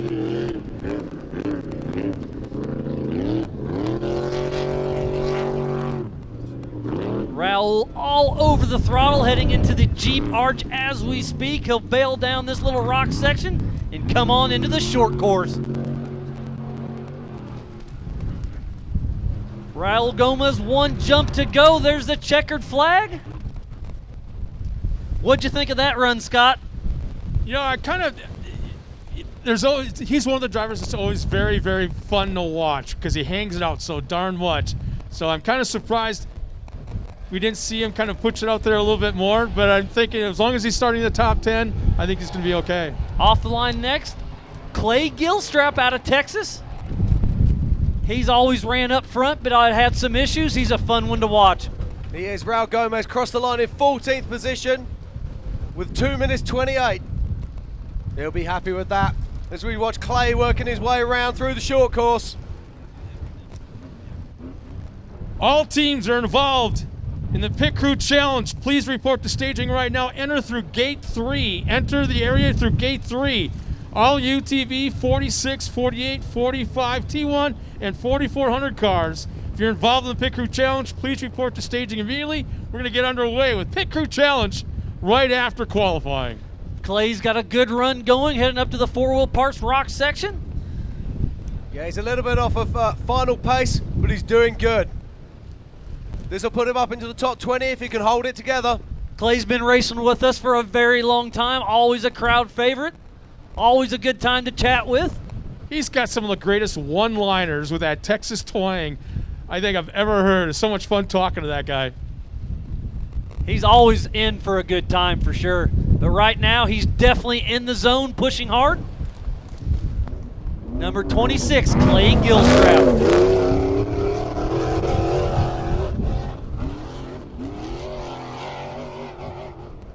Makes his way out towards the top of short bus. Over he goes. He's down on time. But the car still looks like it's working in perfect condition. There's a lot of these loose rocks that keep getting kicked out there, Jim. Indeed, it's going to get worse and worse. We got 5 or 6 more to go. Clay Gilstrap, we'll see where he hits this little bunny hop, gets a little bit of air time, but keeps her under control.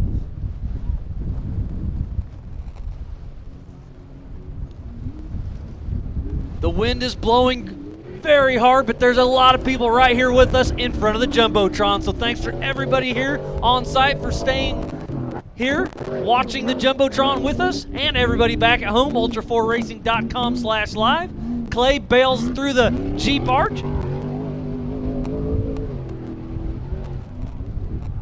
One final jump to go, and he'll get the checkered flag. Clay Gilstrap gets a time. And next up, it's Andrew McLaughlin from Let's Roll Off-Road. What do you think of that run there, Scott? Crowd favorite. I'm a big, huge fan of that driver right there because like I said, I love talking to him. And another car, very, very stout engine. Listen to the sound. I love listening to these cars when they lead the line. There's certain different nuances, different sounds. I really like listening to these cars when they come off the line. That's Andrew McLaughlin. Let's Roll Off-Road. Another 2-seat IFS Jimmy's chassis. Once again, all teams involved in the Pit Crew Challenge, please report to staging right now. Enter in through gate number 3.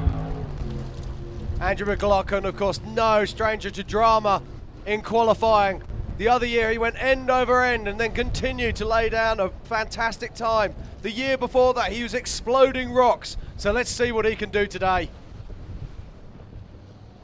And we just know that Nick Nelson's hanging out right here watching, just worried about if he's going to get bumped off or not.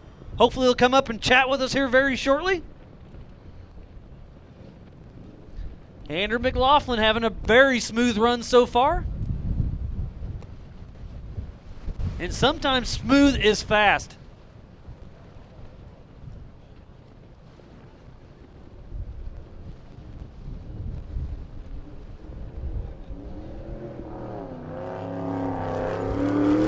Drivers take this very, very seriously. When as soon as they get into their run, they come up here in front of the Jumbotron and are watching it themselves. I see Waylon Campbell out there. I'm trying to pick out some more drivers out of the crowd. But yeah, when they come up after their run to watch their competitors after them come up, that kind of telltale sign that these guys are taking it very seriously. Andrew McLaughlin bouncing down this rock section.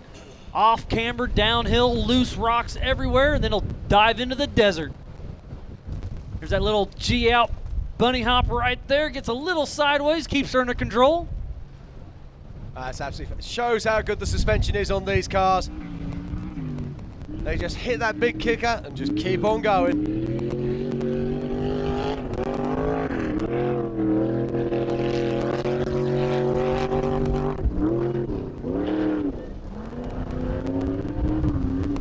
Andrew McLaughlin heading down the Jeep Arch Rock section, heading into town. Having a very good run. The car looks like it's still intact. Gets the checkered flag. Up next is another two-time King of the Hammers winner, Randy Slauson. Randy, of course, designer and owner of Bomber. And it's going to be his Bomber that's going to be leaving the line any second now. Another solid axle machine, two-seat. He's got a lot of chassis out here running with us. Very lightweight, but very nimble in the rocks. The top 16 cars are all IFS vehicles currently. So can Randy Slauson put a solid axle car into the top 16? And we know he's fast. He was battling with Jason Shear last year all the way to the end and then blew a tranny 4 miles out, so he's back for some redemption.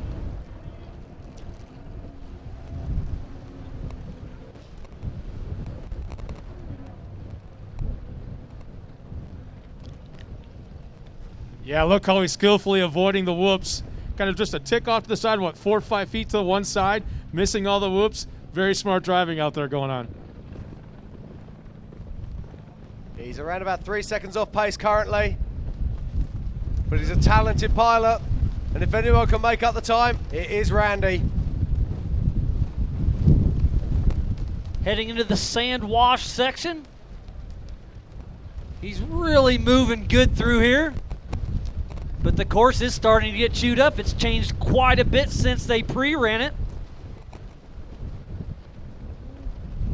Kind of straddles that rut right there. I like the way he picked that line. I'm not sure he had much choice there, Miles. I think that's just where he got thrown. This is what we were talking about earlier. You can be a fantastic pilot, you can have an amazing car, but you do need to have that little bit of luck. About 6 seconds off pace coming up over short bus. Historically not the fastest at qualifiers, but that never stops him from doing well at this race. Picks his way through the field when he gets into the big rocks. Randy Slauson shines in the desert, but is also super fast in the... He's just going really good right now.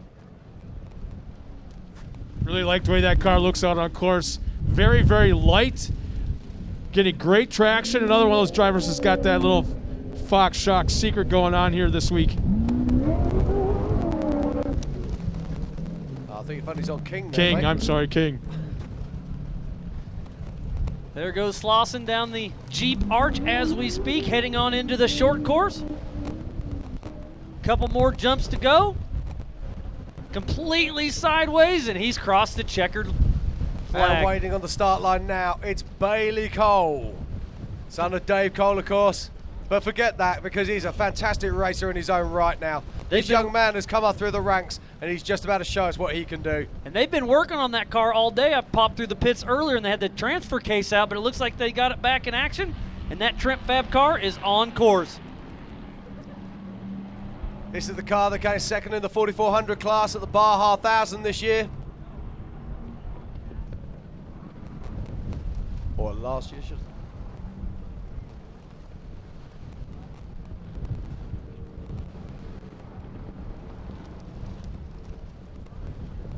Yeah, Bailey's had a lot of time out in this course this week alone, to say not what he's been doing out here before, but behind the wheel, kind of teamed up with Robbie Gordon, or should I say Max Gordon, 10-year-old Max Gordon teamed up in the UT race. Yeah, he raced UTV. He'll be racing the Legends tomorrow. And right now, he's qualifying for the 2019 Nitto King of the Hammers, powered by Optima batteries.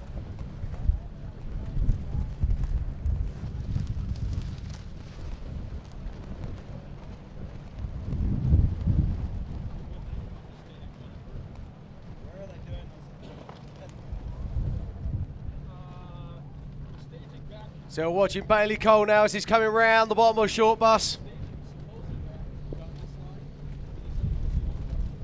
Bailey and he'll Cole be so happy to be part of this power hour. Heading through the sand wash as we speak. The Nitto tires grabbing all the traction they can. Heading up short bus.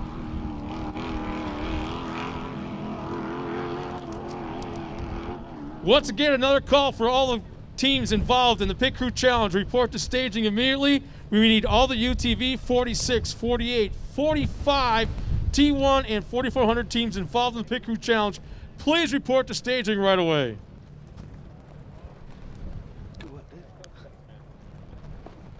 Okay, watching Bailey Cole now, coming on down the hill. He's off pace, but he's not that worried. He just wants to get a good start position for Friday's main race. The 2019 Nitto King of the Hammers, powered by Optima batteries. Bailey Cole has a very smooth run going. The car looks like it's working absolutely flawless. Trent Fab, 2-seat, solid axle machine. Heading down the Jeep arch as we speak.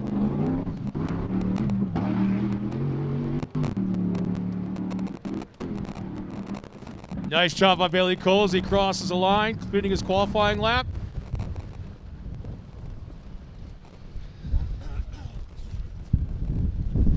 So there's Bailey Campbell, Terry Madden, getting ready to take off. 2-seat IFS Monster Energy Nitto tires powered machine. Tell you, I love that shot looking inside the cockpit. So cool when they got that visor down, the helmets on, and you're looking at the concentration of these drivers. This is its first race here at King of the Hammers. It raced most of the season last year, so it'll be very interesting to see how it does on race day. Bailey Campbell has been doing very good the last few years. It's great to see her out here racing with us. The whole Campbell family in full force.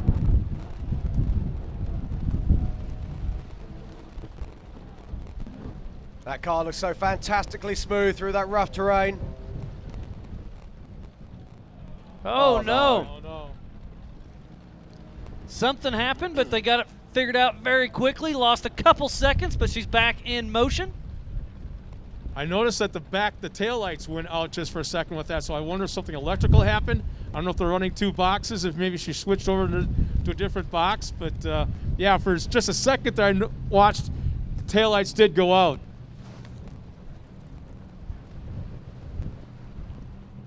Bailey Campbell heading through the sand wash as we speak. Terry Madden riding shotgun.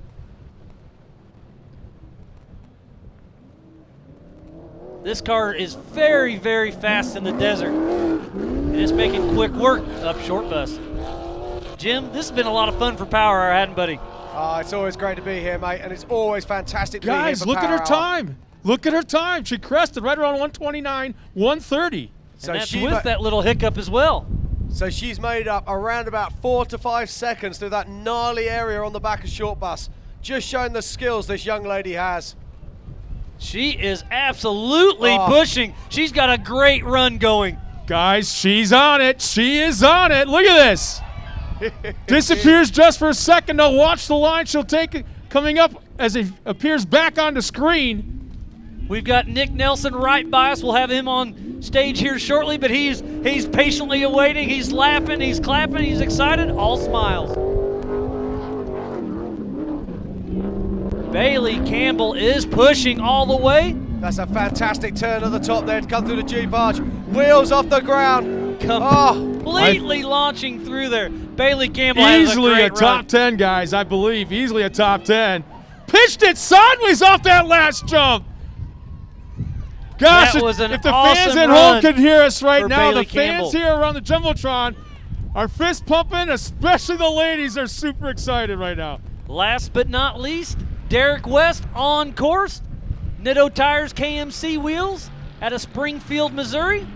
And Bailey Campbell came in with a 2:31, which puts her in 21st position. So she couldn't make up that lost time earlier on. As Derek West powers round that first big Talladega bend. He's teammates with our current leader, Nick Nelson, Jimmy's 4x4. Derek West has been rock crawling for as long as I can remember. Been racing all over. Great to see him still racing with us here in Ultra 4. So as Derek charges down this course, let's have a quick recap of our top 10. In 10th position, we've got Shannon Campbell. In 9th position is Jordan Pellegrino. In 8th, Paul Horschel. Number 7th, Cody Addington. In 6th is Casey Curry. Then in 5th is JP Gomez. 4th is Brian Croft. 3rd is Lauren Healy. And then in 2nd, we have Jason Shearer. And at the side of stage, waiting as we speak, is Nick Nelson. There comes Derek West once again coming through the sand wash section. Really moving good. Car looks like it's in great condition still.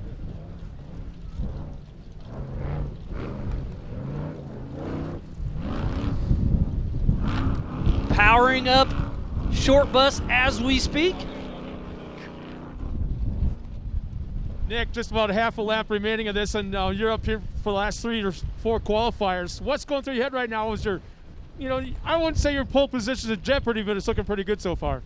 Nah, man, I left a little bit out there. I got bounced off my line twice, and there was a lot of fast guys, so I wasn't sure it was going to stick or not, but either way, we'll be in a good spot, so I'm happy. What's it mean to the drivers when you talk to the rest of the 4,400 guys you race against? What's it mean to have the pole for the King of the Hammers? I think it's a big deal. I mean, this race is bigger than that, though. It's not a sprint. It's a battle. So I don't think it really sets you up for failure or something not to be up there. But it's nice to be in clean air for sure. We're going to talk to you right as soon as we're done here. So don't go anywhere.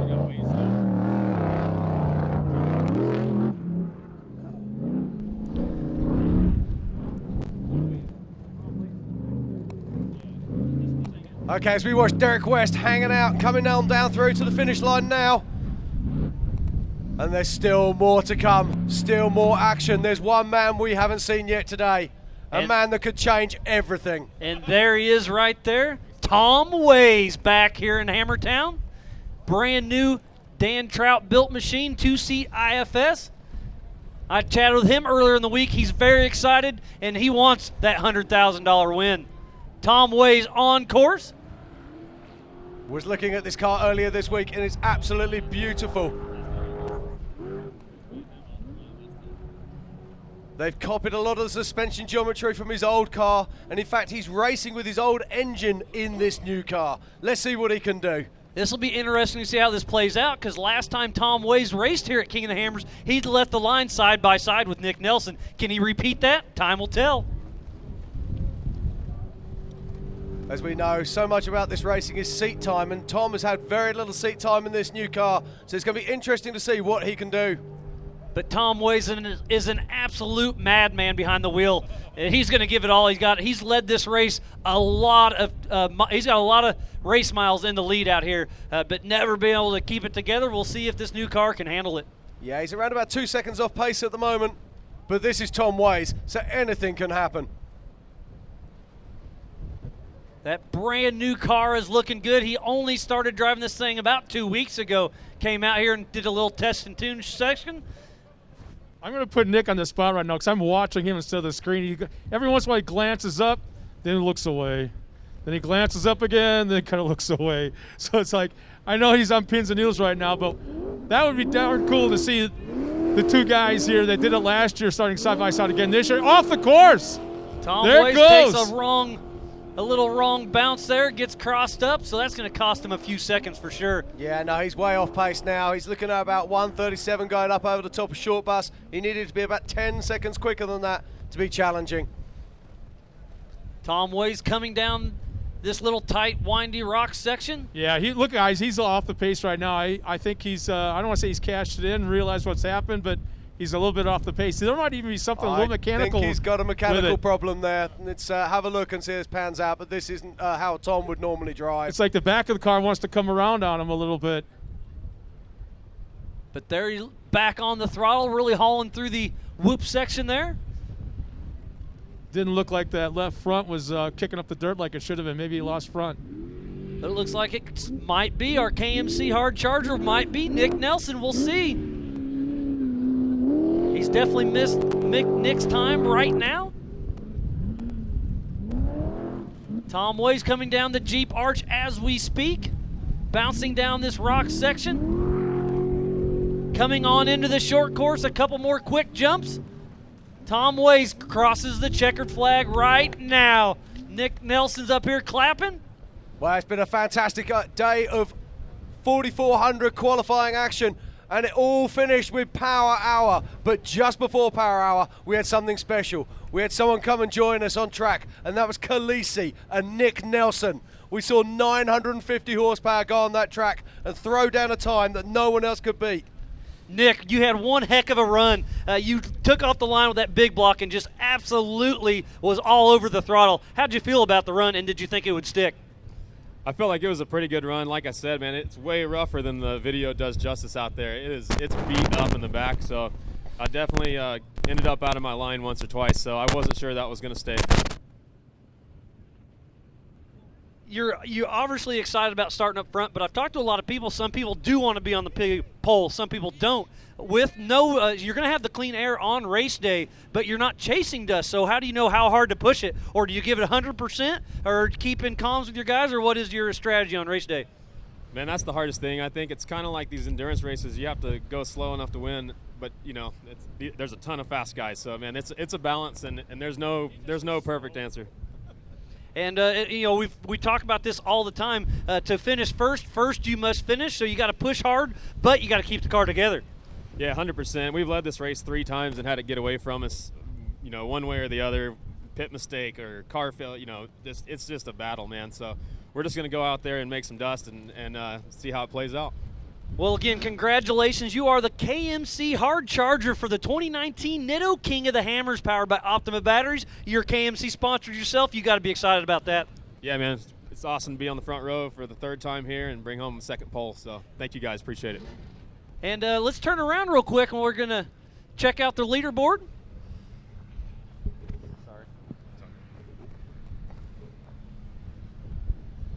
Well, what a day we've had. This was Power Hour. This finishes up qualifying for the 2019 Nitto King of the Hammers, powered by Optima Battery. Jim, Scott, we've had a lot of fun. Thanks for everybody staying tuned in. We still have buggy whips tonight. Okie dokie, so well, it's been a fantastic day of action here in Hammertown. We've seen some amazing stuff, but most importantly, we've seen these Dragon 2s come from nowhere and dominate qualifying today. But now the action continues, and at 5:30 this afternoon, we're going to have the Pit Crew Challenge here in Hammertown, where the top pit crews get a chance to battle it out against each other.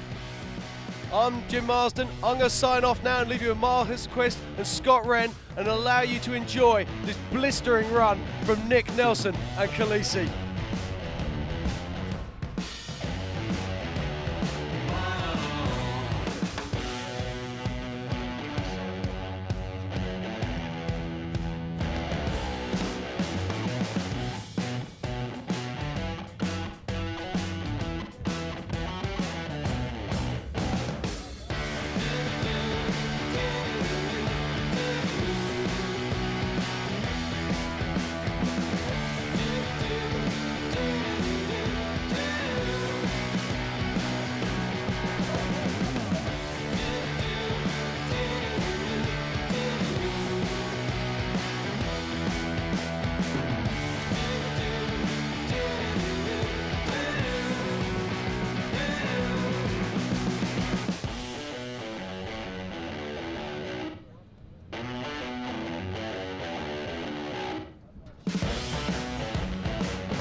4WP is more than a store. We're truck and Jeep experts and have been for over 50 years. From wheel and tire upgrades to full custom builds, 4WP has you covered. Whether you want to order the best parts online or shop in store, do the work yourself or get it done by a pro, all roads lead to 4WP. Do your rig right. Shop online or find your store at 4WP.com.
We didn't just test the new Optima Yellow Top with Pure Flow technology, we tortured it. King of the Hammers is 181 battery-killing miles of relentless, unforgiving hellishness. It's one thing to call yourself the ultimate power source. It's another thing to prove it. The all-new Optima Yellow Top with Pure Flow technology with up to 3 times the battery life. Unsurpassed performance built to fit today's vehicles. Optima, the ultimate power source.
All right, everyone, we want to welcome you to the 2019 Nitto King of the Hammers. Right now what we're doing is the very well awaited for Pit Crew Challenge, sponsored by Raceline Wheels, Pro Eagle Jacks, Buggy Whip, and Boxo Tools. I'm Christine Snedden, and this is Ryan Edwards with Raceline Wheels. And we're just going to kind of wing this thing. We've got lots of teams out here waiting. It's a little chilly out here. We've got about 30,000 people out here on the dry lake bed, and we've all just been kind of chomping at the bit here to get this thing going. So without further ado, I think we're going to start with our UTVs. This is a pit crew challenge. The guys are going to dump fuel, hit the buzzer, and then they're going to do a spare tire change. So whoever's fastest is going to advance to the next round, and the prize for this, the ultimate prize, is $5,000. And again, this was sponsored by Buggy Whip, Raceline, Boxo Tools, and Pro Eagle Jacks. And they actually gave each team their own jacks. So we're excited. Let's get it going. The jacks are all wrapped with their names, everything, super custom. Then we got a gold one for the winner at the night. Gold wheel, gold toolbox. We all like gold. That's right. And Buggy Whip, also gold Buggy Whip. So it's going to be pretty rad. And I think starting up, we have Jake Versey, UTV, facing up against number one in Ultra 4. Number one, Jake Versey. And then we have Casey Shear, number 79. And like you said, we're winging it. Oh, this is just off the cuff. Totally produced. And then we have, 5 cars in each class. So the way this worked was we have four teams in each class, and 3 teams were picked. And then the 4th team in each class was actually voted by you guys, the fan favorites. And they went to proeagle.com and buggywhip.com, and you guys actually got to pick each class who you wanted in. Fan favorites are out here in the, doesn't have to be the best person, but the crowd likes them, so that's what's good. Exactly. So just the popularity contest. Yeah, that's what I'm good at. We'll see how these guys do.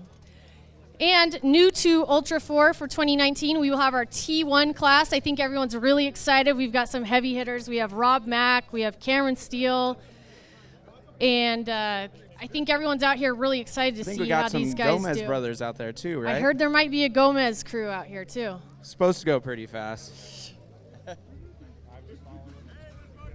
Woo! All right, UTV guys. Let's make this happen. 2-minute warning. Each team is going to be comprised of a driver and 3 team guys? 4 team guys if the driver's in, 3 team guys and a driver, so 4 on the outside. It's kind of cool because we don't know who the best team is, so. Well, the thing is that the drivers always get a lot of the attention. They get all of the accolades, but really what happens down in the pits, in the remote pits, is really what wins races. So every second counts, and strategy. It is strategy, and races are so close nowadays. It's by the minute, so they can't afford to have any type of mishap. They can't have any type of failure with their equipment, and so these guys out in the pits, they don't get all the love that they really deserve. So. Well, the cool part here is, not everything's the same. So some guys got different lugs, different offsets, different so it hubs. Changes everything. The only thing that's the same is the fill spot here. All right, JT. Yeah, because they're gonna come in right here. I'm gonna go on this side.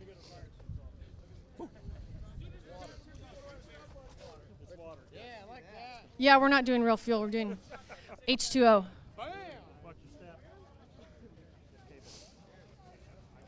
And we're going to check your lugs, too. No cutting corners. We're going to make sure they're tight.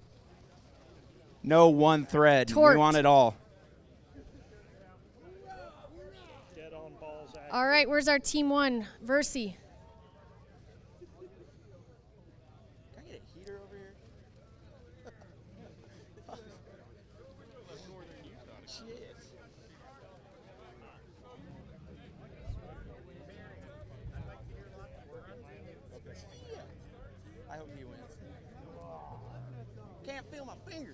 Shear's over here Is talking that about Blake grunting Wilkie and over there? screaming. How you doing? Are you winning this? You're always in for the good times. Camera 4 is the one on share.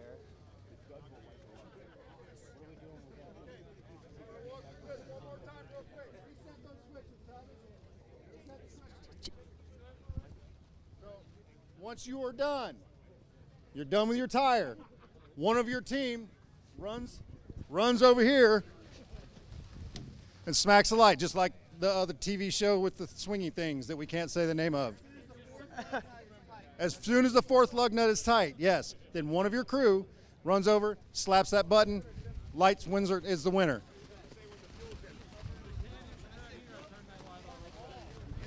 Okay. Jake Versey team, you ready? Casey Shearer team, you ready?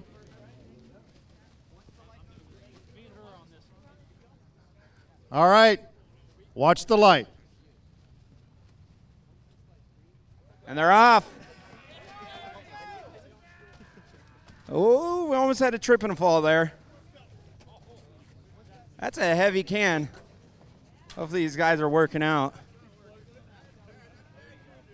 Still even on the old gas here. No, just one can. Got You're only doing Soldier one team fuel ahead. can. One fuel can. Don't take the other. Hey, light, Travis! Now we're getting down on the old lugs here. Oh. Wilkie on the impact. It is chaos right here. Pure chaos.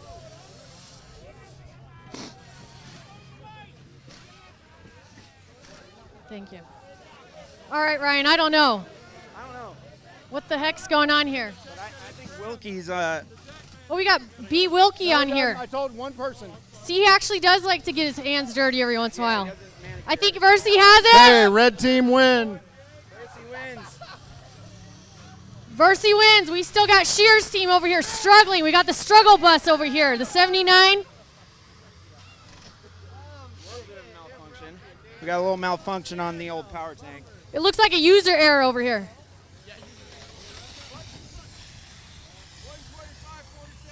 $125.47 for Shear. Versey won this battle. Good job, guys. I think it's probably because of the Wilkie help. It was Wilkie's long locks got the win on that one.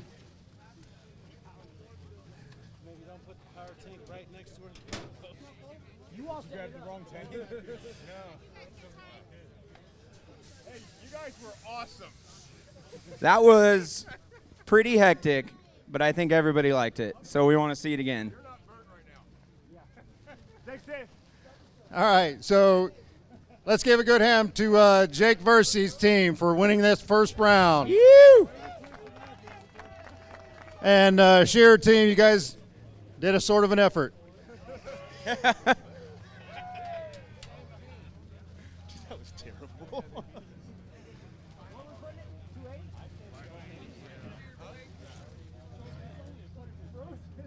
They knock a gauge off?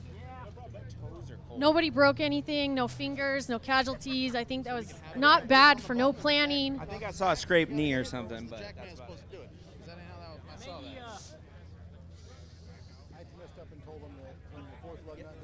We had one of the gas cans almost malfunction and gas going everywhere over here, but they caught it. Are we doing 30-second penalties for gas spills?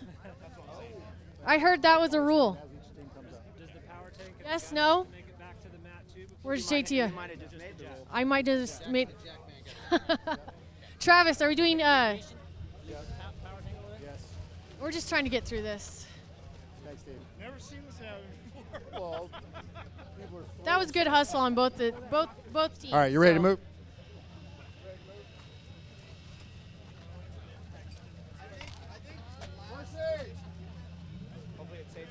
Let's get ready to move, please. They broke it? Oh, we have our first casualty, the power tank. A little too rough. We're going to do time penalties for gas spills.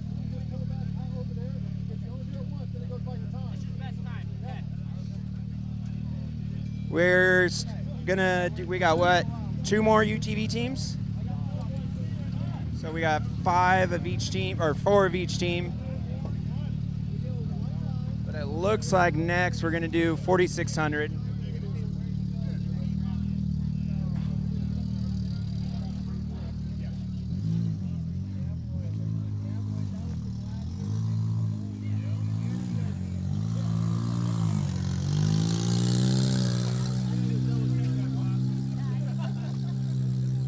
The sheer team was up there for a while, but I think when Wilkie got a hold of the impact, that's what won it for him.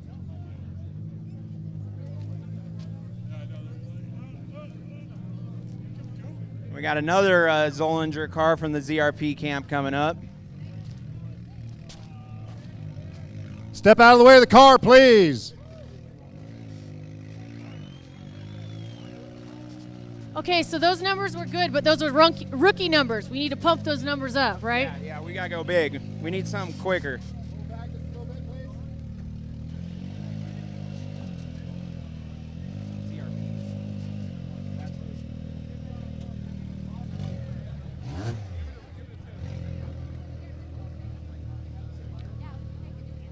All right, on this one, we've got the Zollinger team. It's going to be a single run. Our other UTV has already left the lake bed.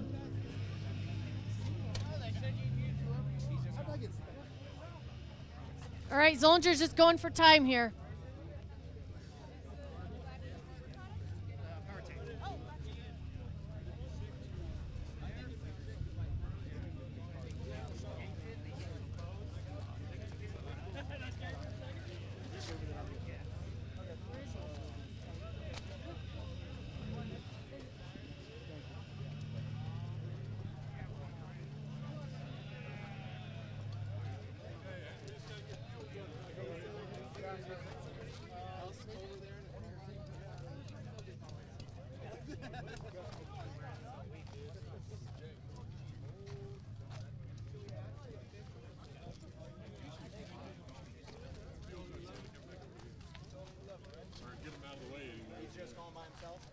Hey, Casey, we let you down for the North Cal people. Come on.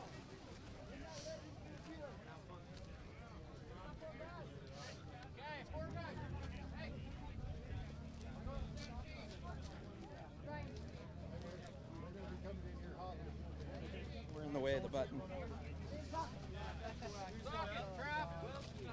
What's up? It's the same team. Okay, let's get the Zollinger crew over here on this side of the car. Wilkie's pulling double duties. Nice. We got 2 boys out here running 2 classes. Both cars finished, so we're here. We're changing tires now. We got the famous B. Wilkie on the lake bed. It's pretty exciting. So I just want to make sure everyone gets. They won. Everyone needs to get real shreddy tonight. He wanted to be with the winning team of Hammers next year. I see.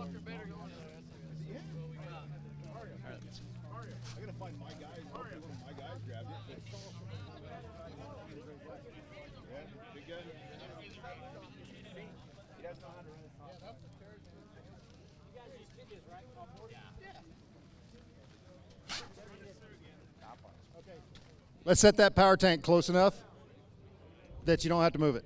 Just, there you go. There you go. Yeah, let's not get a. We don't need you to break another one over there. All right, Zollinger team, you ready? Give me a thumbs up. Judges ready. Stopwatches ready. Travis in 3, 2, 1.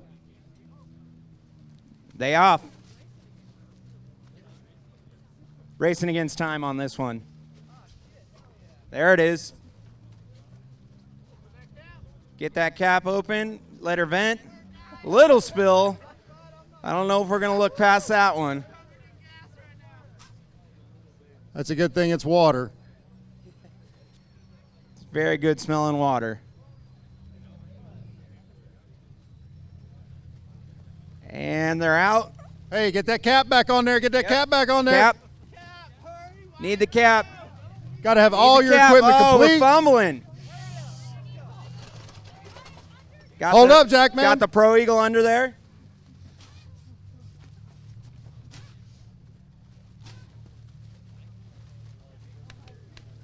Wilkie manhandling that tire.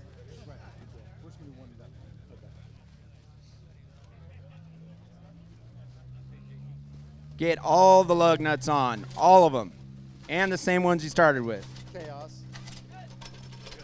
And that's time. What was the official time on that one? What's our time? Minute 9? On the PIA official clock, what was it? Yeah, we got 2 official clocks here. 107.13?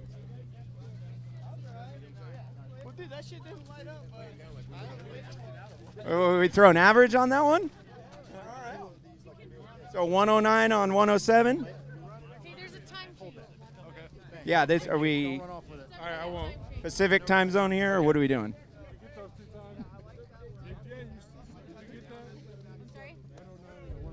Split the difference. Minute 6 on that one. Oh, you're good? I also want to point out the impact guns we're using with the power tanks are provided by Boxo, and they are a presenting sponsor with Raceline and Pro Eagle and Buggy Whip. So now we're getting up to the big cars.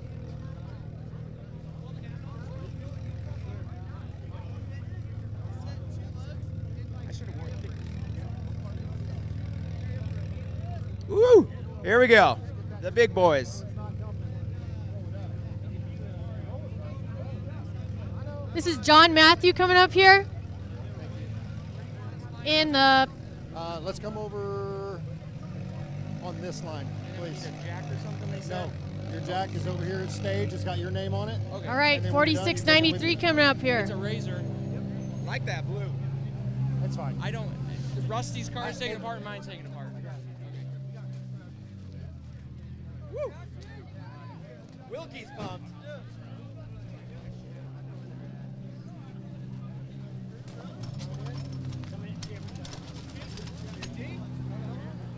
Each team gets their own jack provided by Pro Eagle. These are special 19 King of the Hammers limited edition Pro Line wrapped personalized jacks. We got 4695 over here, Rock Jock sponsored. Baby Jeep Racing. Kind of like the Baby Jeep. Yeah, a little bit more. We're looking for a team over here. Can I help Casey Gilbert and let Ricky B run this for a couple times? Yeah. Okay. Team Mario, you would win team karaoke, by the way. Thank you. What are you singing? Thanks for doing this. I appreciate it. Don't stop believing. Mario's already drunk. It's like leaking out of somewhere around the cab.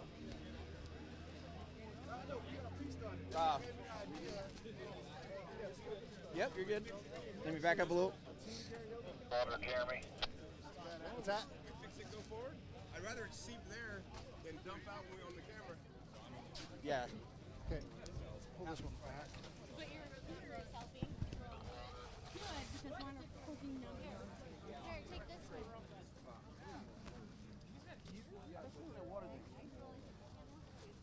How do you feel the water?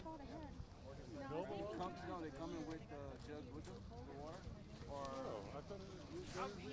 I'm actually considering to stop drinking because the fucking beer's cold. It's freezing my fingers. That's where I got two.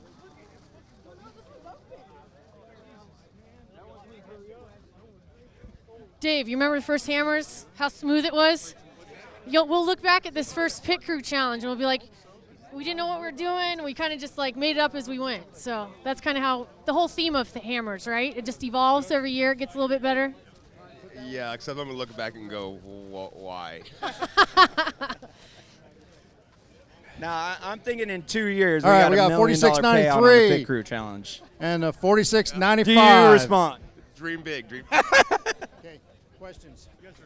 What do you got? Can we separate the jack and the bottle?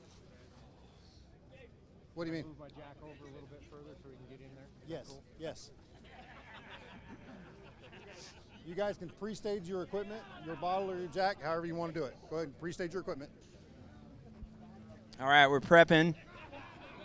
Getting everything in the right position here.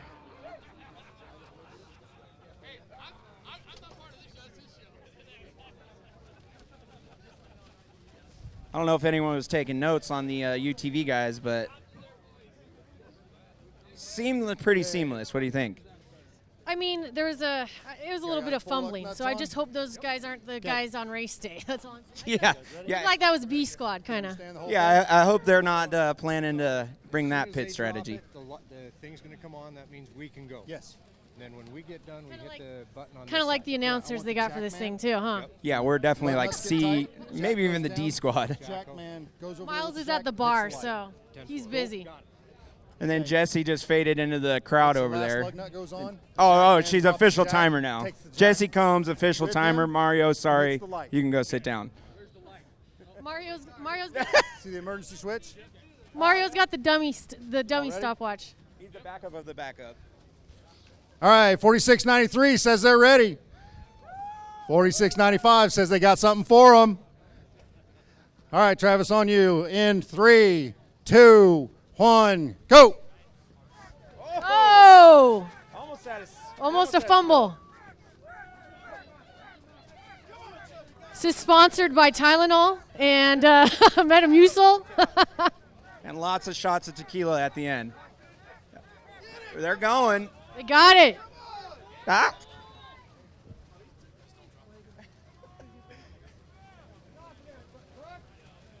It's a battle of who's going to vent better over here. Oh, 4693 into a cruising lead right now. Cap on that bad boy. Now they're on the jack, hitting the Pro Eagle jack.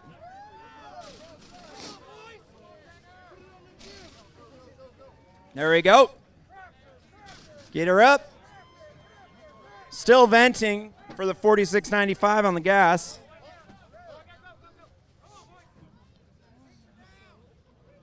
Soft and smooth over here for 4693.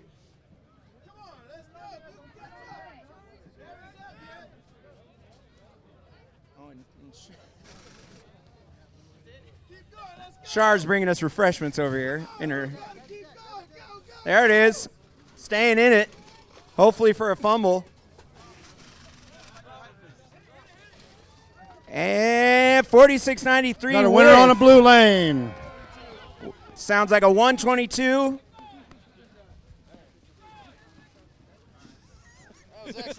4695 just getting the wheel back on. I like the power tank on the other side too. I can see a lot of broken shit.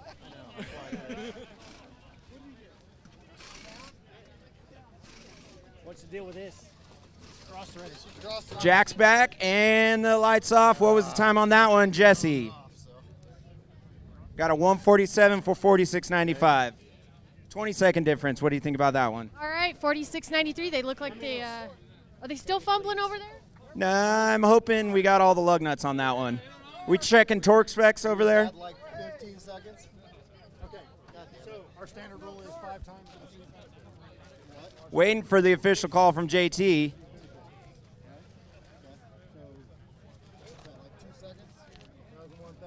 Think there's a discrepancy? I don't know. JT's a stickler, so we'll see what he says. Looks very serious. What was their time? 122 for the 4693. 4695 was on the 140, but they stayed in it. Might have a penalty.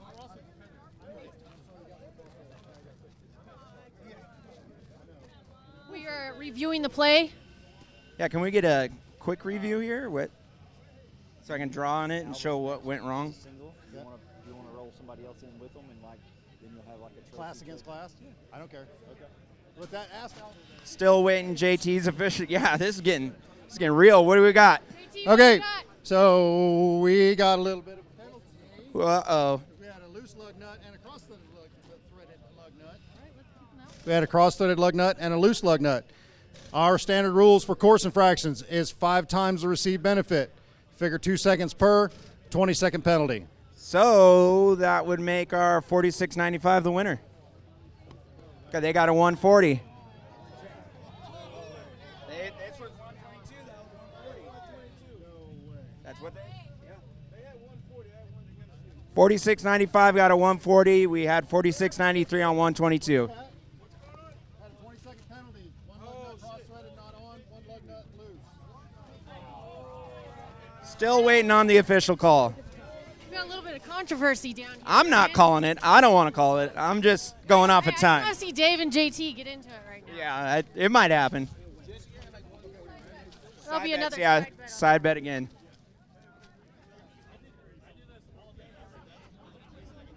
We're hitting the times again one more time. Just get something official. Oh, we're calling.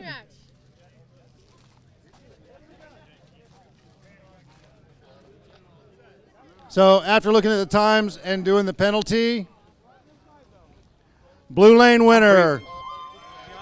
Oh, well, we gave it to 46.93. That's cool.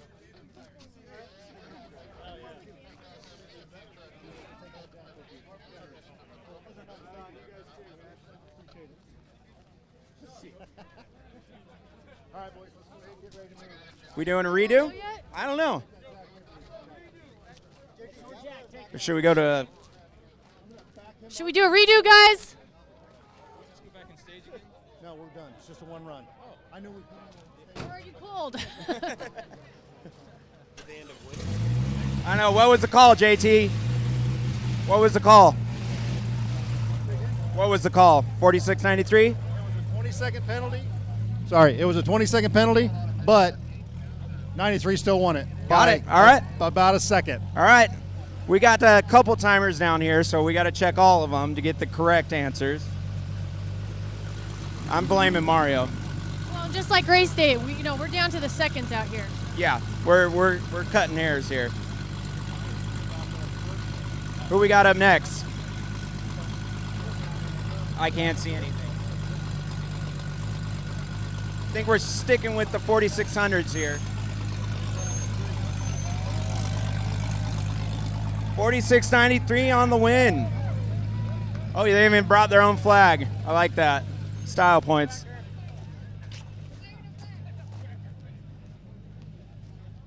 So it's 20-second penalty per lug? No, 10. Oh, 10? One was cross, yeah. Yeah, okay, cool. Jeremy Dickinson. Who we got next? Where are we at? I can't see anything over the width. Let me. Yeah. Eyes are burning.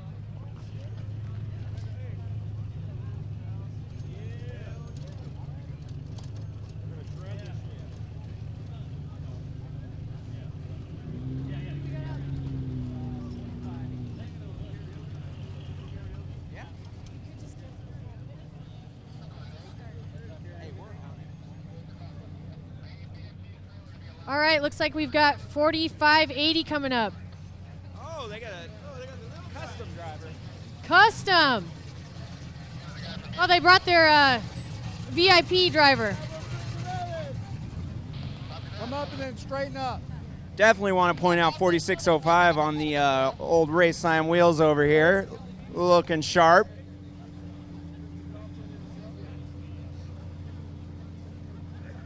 Watch out. Back a little bit more. Yep. All right, guys. Let's cue it up. Okay, we got the 4605, and we're having a little class on class. We got 4860. Sorry, 4580.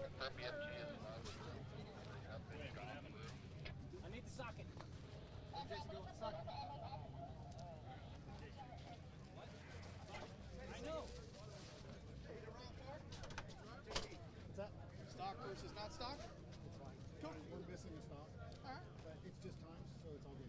I like it. Little class on Can't stop moving. Gotta keep Ryan, it's good to see the drivers actually get out of the car and actually do some work. Oh, yeah. Yeah. You don't see that in Baja. That's only down here. in No, we sit in the car and wait for that co-driver to fix everything. Now we can see the drivers in the dirt. Do you want this one? You're doing awesome, JT. You're our infield reporter.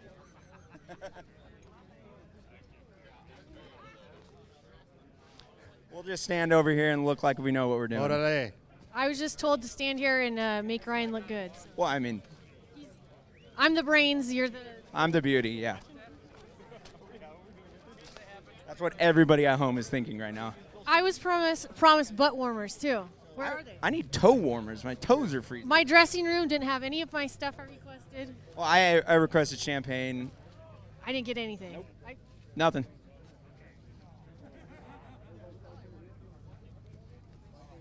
The timing, we're going to be on the same page. All right, we're queuing it up. Going to be going here shortly.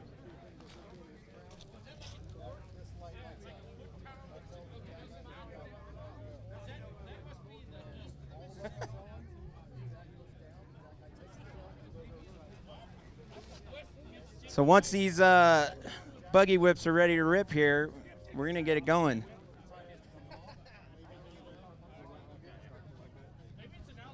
JT's giving the 4605 a little rundown here.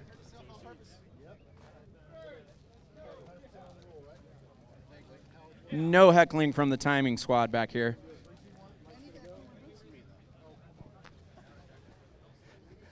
All right, 4605, you ready? 4580, are you ready? In 3, 2, 1, go. And they off. Woo, that was a sprint. We got the 4580 out front, just bolting away. We got a little spill there. Don't want that water dumping out like that. 4605 struggling a little bit with the vent. Jam it in there. That's what Christine said. You left yourself open for that one. With the 4580s. Oh, whoa, we got 4605 coming back on the strong angle. Here we go. We got a lead change. 4605 out front. Can down. Back to the Pro Eagle. Got the old Boxo Impacts humming here. Going head to head. We got a tight one. It's pretty close here. Real close, Christine. Thanks for joining. You're welcome. JT stole my mic because he's a mic hog over there. He's our infield reporter. Oh, he's our infield reporter. I tried to give it back. We don't want it.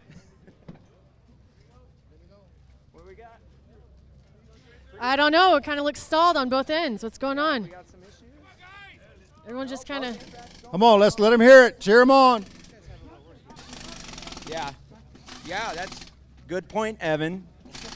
Both these teams, 8 lug. We got a lot of lug nuts. And Red there we go, lane, 4605. What was our time?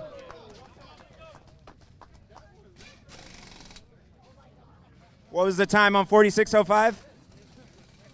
45 class still working at it. Come on, boys. 4580 still getting the lug nuts going. What have we got on? We got 131 on 4605, and it looks like all the lug nuts are on and straight. I don't know, but I'm guessing. JT's giving it his official look. 4580 still on the lug nut game over here. Well, out of our 3 timers, do we have conflicting time reports? No, that was the first solid time setup from our timers. I'm proud of them. There we go, 4580 with all right, 4580 finish. 224. Okay, no penalties on 4605. There were guys qualifying in power hour quicker than that, so. Okay, no penalties on 4580. Good job, guys. Both teams, no penalty. I need a drink. Our official winner, of course. 4605 official winner. JT called it. This is Formula One. These guys are killing it. Formula One doesn't have 8 lug nuts, all right? Congratulations, brother. Good job, guys. Thank you. So we're going to back you up and then go back out. The hard part about the different classes, different lug patterns. Nice job, guys. I just want to see a UTV get paired up with a T1. That might happen. It happens. The way the bracket lays down, we don't know how it's going to happen. These right now, we're going team for team, or class to class. But after the next bracket, it could be a UTV with a truck, 4 lug versus 8 lug. We like to just mix it up here at Ultra. We keep it spicy. All right, we'll get these guys out and up to the next one. Pretty stoked 46.05 one on those race lines. Just, again, want to point that out. But I'm not biased or anything. Forged, right? Oh, no, there's a cast. But heavy-duty cast. I like the driver over here. Minnie Mouse driving the 4580.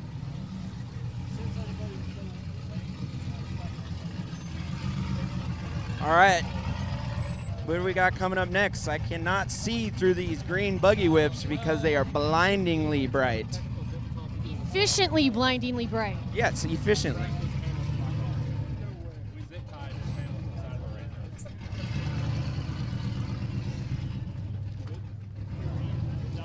All right, we got the 4823 pulling in.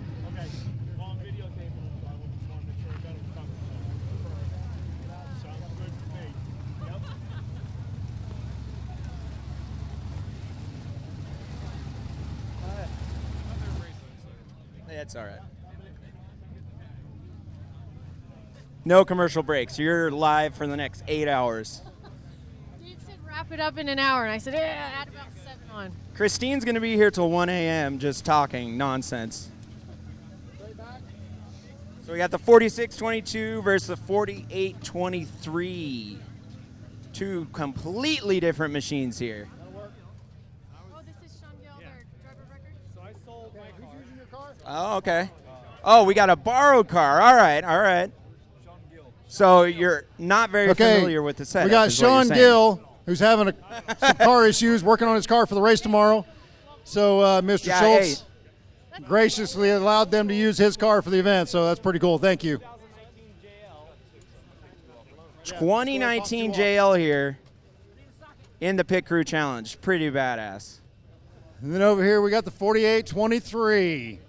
Socket on and stuff right now? Absolutely. Okay. And then we all start over here?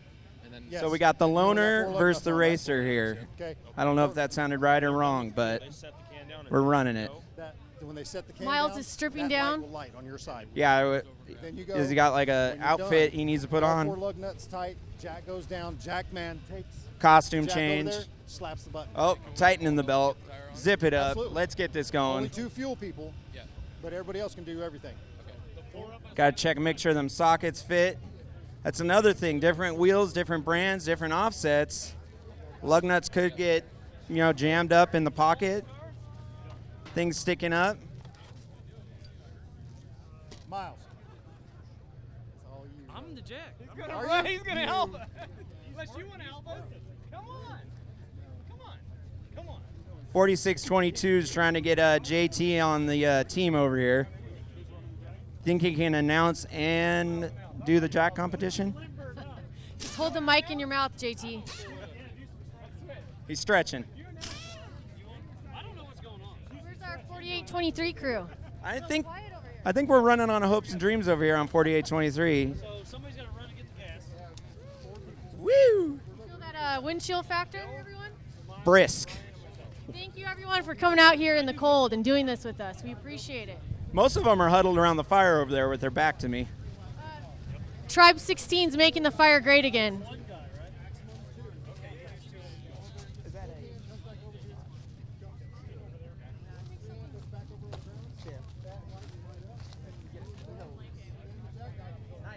All right, we're waiting on JT's approval, and we're going to get this one underway. We got the rental versus the racer on, where's the ghost team? Oh, I see him over here. They blended into the crowd. I didn't see them because they were in black hoodies. Like everybody on the lake bed right now. Except for the media. You can see them. All right, JT's giving them the rundown. Once everyone's comfortable, we're going to get it going. All right, let's get ready to go. Teams ready?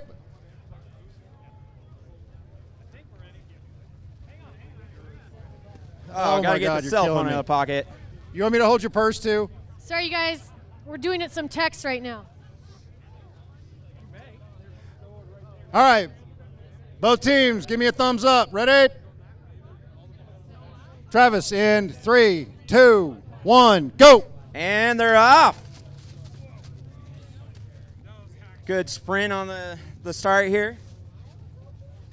I like to see this hustle. You know, there's butt cracks. They don't care. They're letting it all hang out. Why are you looking at those butt cracks? Anyways, it's been coming down to the vent here on the gas. Who can vent the can faster? They're both even right now. That water's flowing.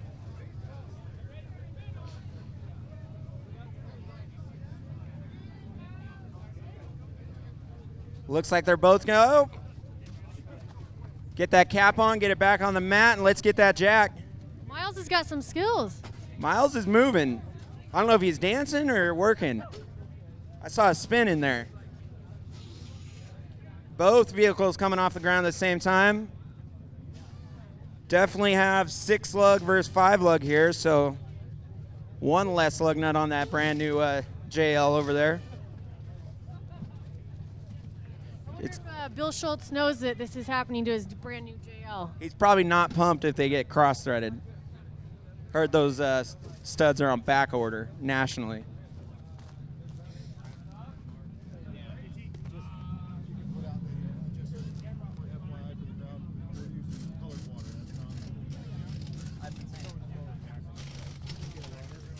Both jacks got one back, hit that button.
Oh, I think we have our comms back. Nice. Back. Woo! Thank you. All right, let's keep this pit crew challenge going. Let's keep it going and let's keep it warm, huh? So, what we got? 48.89 versus the race line. It looks like a Jimmy's, the 26. Yep. Those race lines are looking good. Yeah, we might need to get him some new rings on there, but.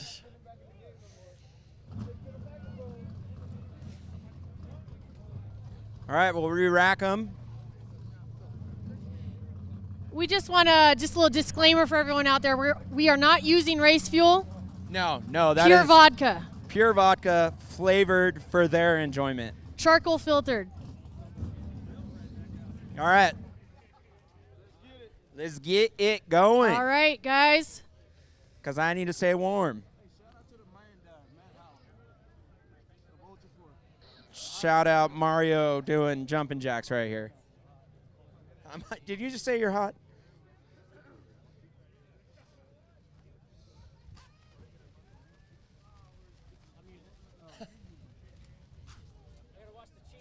Oh, yeah. Good call there. Got the wrench out. We're torquing, making sure everything's tight before we start. Just want to point out that Pro Eagle donated a jack to each team, and they're customized. Every team has their name on it, too. With That's their pretty name, cool. with the sponsors, looking flossy, too, by the way. I'm a big fan of red and black, if you can't tell. All right, JT's giving them the rundown, making sure everybody's on the same page. JT's kind of like a hard ass. I didn't know he'd be that be a stickler out here. I'm pretty impressed with how he's coming up with this on the fly. Because I'd be fumbling by now. Is anybody writing these rules down for next year? Yeah, we might need to get an official rule book for next year. Can you write it down for the next 10 minutes? 10 minutes at least, yeah. Then we'll have something to go off of.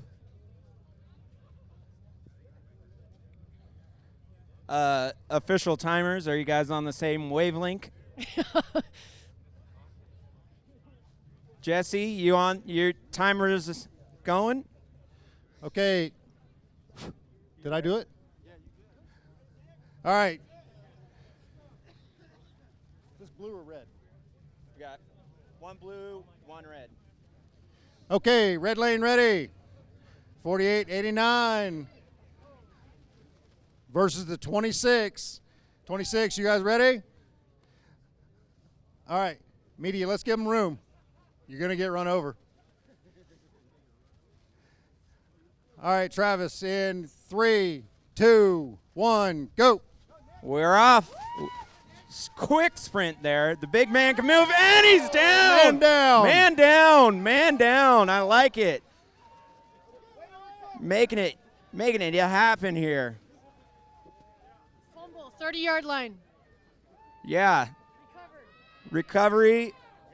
Oh, my gosh. The 48.89 with the exquisite dump can work. Get that back on the mat. Get that jack going over there. Get that jack over there. Ooh, almost lost it. I'm glad those Pro Eagle jacks are durable because I've been seeing these things get abused. Get that jack. Get that jack. Get the jack. Were you guys just dancing right there? Wow, 48.89 is cruising over there. I want to be on their pit crew. They got it. They got it. All right. Technical difficulty on the, oh, there we go. Now we hear it humming.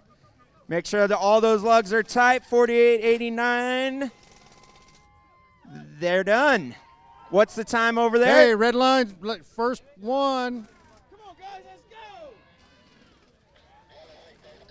Back on the ground, back on the jack. Wait, no, he's still humming. A little right, too quick on the push there. This one's 110. Oh, wow. Yeah, I know. 110 is the best. So it sounds like a 1:24.15 for number 26. We're waiting on 48.89's time here. Okay, the 26 had a time of 1:24. Woo! Smoke show over there.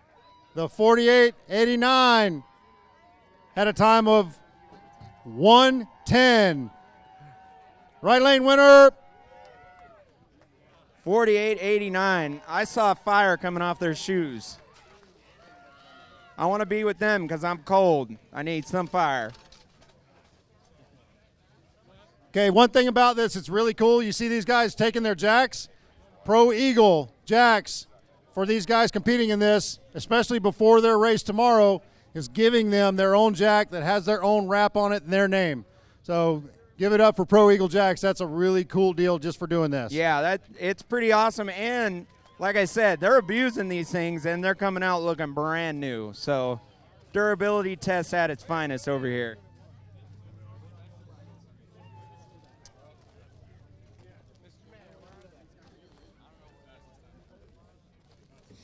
All right, well, we're going to get these two guys out of here. 48.89 is going to be strategizing to best that, what was it, 124, I think? That was one of the cleanest the fuel cans that I've seen. Yeah, it's coming down to the fuel dump.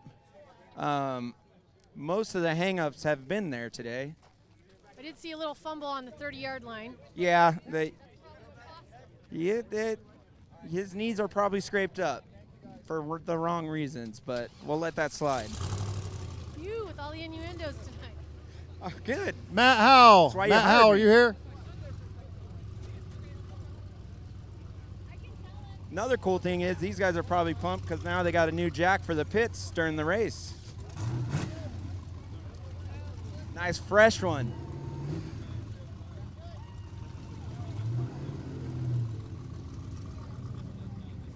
All right, what do we got next? We got the T1s yet? Because I'm pretty excited for those.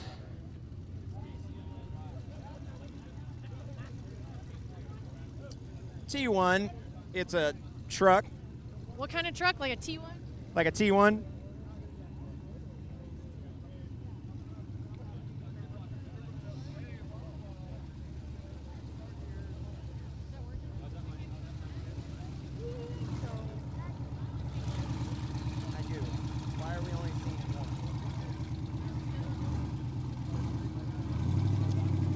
So, yeah, we want to make sure all the teams that got a jack tonight, we want you guys to hang on to these things and pay attention because we don't need them getting swiped. Supposedly Gomez is missing theirs, so. If anyone that's not Raul Gomez that has a jack that says Raul Gomez on it. Well, he can borrow my Raceline jack down there. I might have to change the stickers on the car. He can use it. It's right over there under my car. Just go.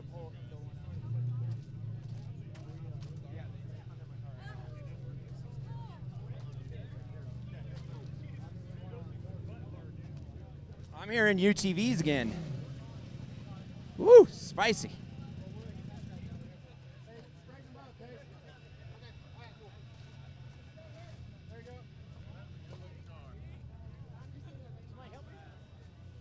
What's that? Somebody helping? What do you mean?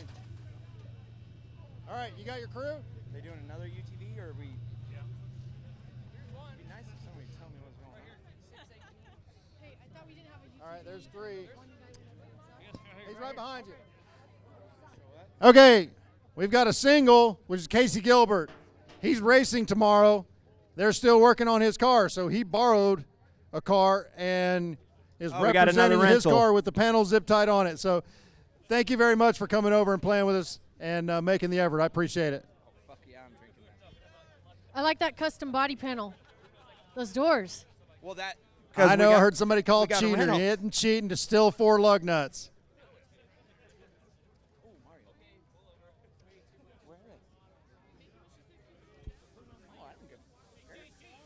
So yeah, it looks like they took their own body panel. No, I think it's great that he put the panels on the car. It's own. awesome.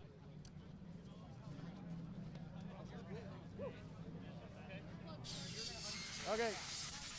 All right, you guys, everybody understand the rules? Okay. Shout out PCI on the bartending skills over here. And comms, but majorly on the bartending.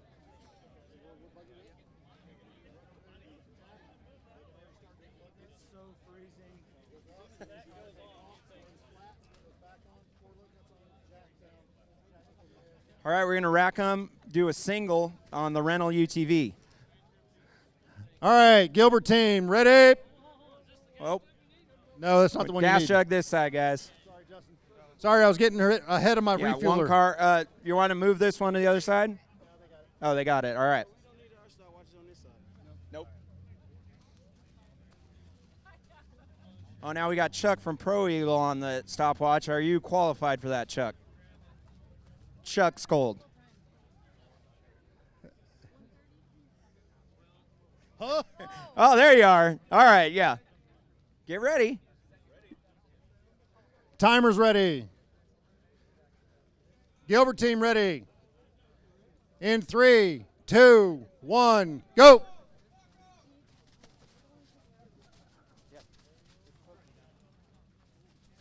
All right, they're off.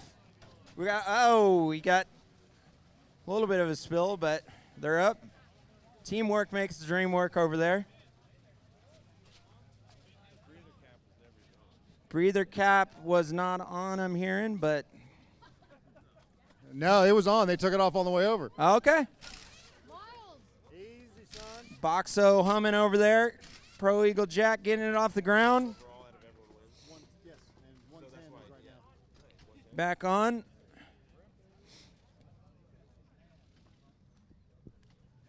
You guys handled a UTV wheel before? Did that tire hit the ground? No. Okay. There's only 4 of them, so. Still figuring out how to get her on. It's a lot smaller than your normal tire. Come on, guys. Let's get it done. JT, Georgie. Hey, Georgie. Come on, very nice to meet you.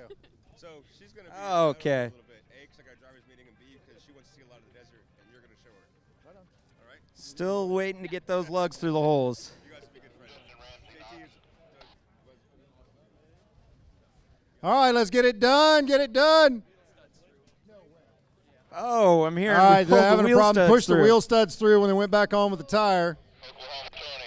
We taking the penalty? What are we doing? They're working through it. I blame Miles for that, I think. Yeah. Now we got it.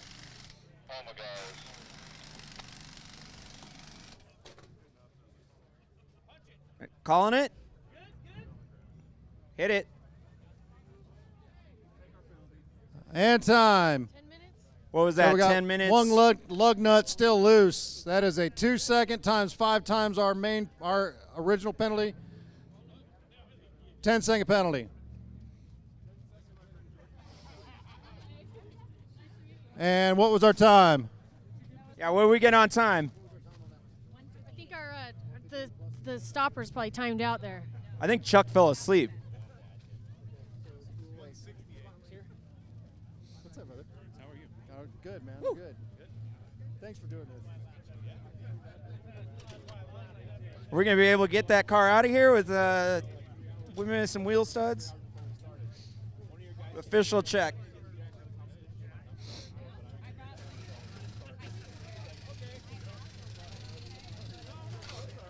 Are you?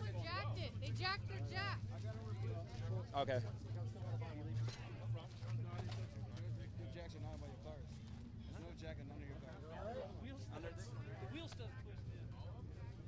Yeah. Thank you. Please be aware of the jacks you guys are getting. It's all good. Keep an eye on them. Okay, let's hop in. Let's go ahead and back her out. There's a bunch that didn't get picked up. Yeah, and everybody that's in the jack competition, All right. please make sure you get your jack. Oh, you're all good. What we got next? It's a rental, I guess. Woohoo! Wait, you're not Christine. We've got 2 T1 trucks coming in. We got the Gomez brothers. Oh, here we go. First T1 of the night. And we have Rob McCachran. Yep, I'm pretty pumped on this. This is where I'm pumped. New stuff here. All right, we have our first T1 of the night. I think this is a GVR. Do we have any other T1s to match up? Well, I'll let you know, Christine. I already announced it, but She just got excited and blanked out for a minute. I actually got to take a little ride in this thing today. Thanks for rubbing it in. I'm stoked. These guys, pit stops to these guys are like a walk in the park. They do it all the time. Hey, Lucero. New car. I see some lug nuts missing on this side, so I'm glad they're not going on this side. He's trying to get that 4-lug cheater model. Who's the competitor over here? Why did I see my car moving? Oh, will you go get that? Is that my jack? Will you go get my jack right there? See it? Oh, we got the number 11. The man himself, Rob Mack. This is what it's all about right here.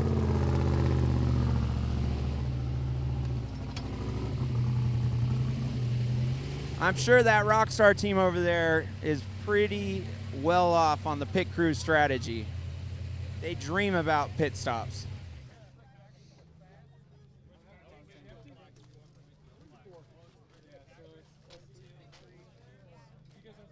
Christine's stopping for a photo break.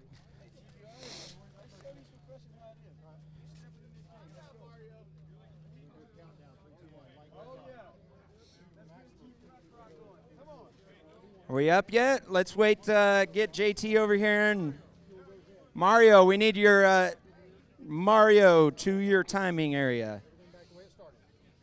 I'm going to have to put a chain around you.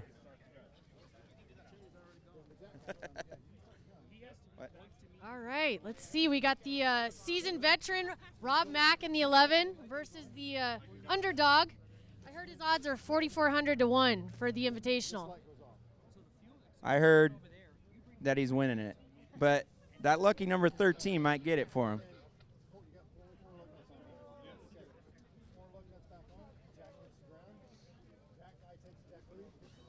Yeah, the cool part about the T1s are same bolt pattern, pretty much same, style wheels, so it's going to be a close one. We're still on round 1, Blake. Just take a nap. You can have it laying down. Feel better later. However you want to start with your fuel, you can set your equipment now. Okay.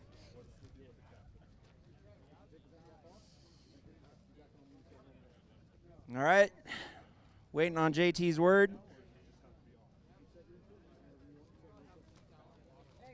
Yeah, this is going to be a close one. I agree. Let him come back and I'll explain. So we only do it once.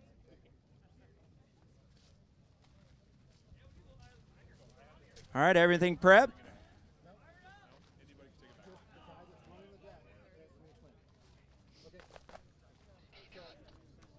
Another thing is on the Pro Eagle jacks, you can adjust the height of the jack. We're keeping everything the same. Everybody has done it the same way. So if these trucks need more height out of them, they're going to have to adjust it themselves. Right? That doesn't work. You're trying so hard. We should have music out here. Yeah, we need some music. Mario, are you going to keep singing for us? No, do Eye of the Tiger. Oh. JP! Good job, Shar. Thank you. Shar Tender is killing it. Can you get the whole crowd to just sing Eye of the Tiger right now? That'd be great. Are you trying to give an advantage to the Gomez brothers on that one? Because I heard they get pretty jacked up on that song.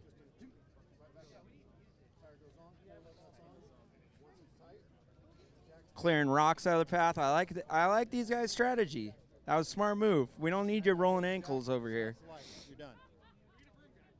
We need a broom guy. Can we get a sweep over here? Tell Russ to turn his razor on. Okay, you got your equipment set how you want it? First of all. He said that long hair ass Russ. Buggy whip Russ to the front, please. WrestleMania. You can set your equipment how you want. You can set your equipment how you want. Man, the tension is real right now. I'm stoked. All right, Rockstar. Y'all ready to get this done? GBR, you ready? Timing ready. Lights ready. In 3, 2, 1, go. Ooh, we're off. Swinging that thing around. Hey, There we go.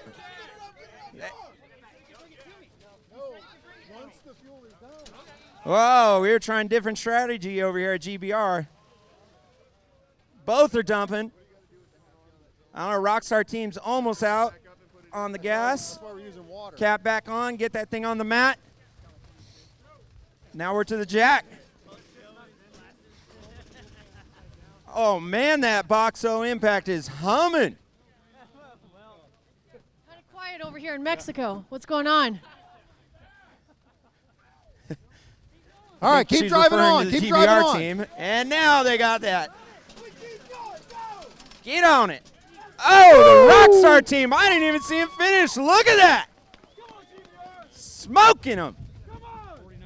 GBR is still in it, though, so we could have anything could happen, as we saw in All previous right, rounds. you might not believe the time on this side. We got a 49.8. Smoke show. Yeah, I think they've done that once or twice. 49.8. Oh, they're mint champions. Wow. Insider info. GBR just hit the button. I have heard that the McCachran team is previous mint pit crew champions, so.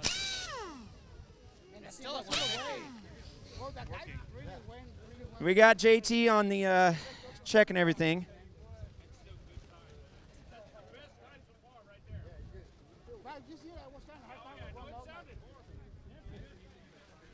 Chuck, what was that time All on right, the what was our time? Rockstar team? Time.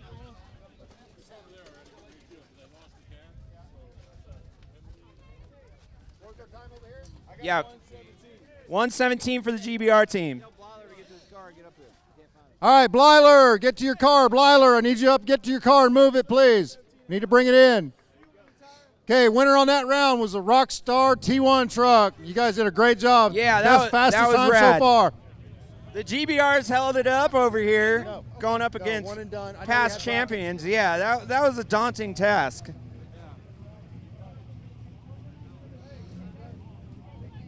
For their first time on the trophy truck pit, Christine says she wants more cowbell.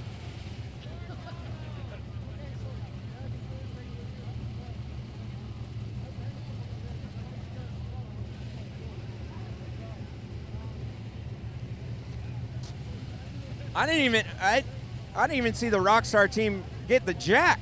That was like lightning.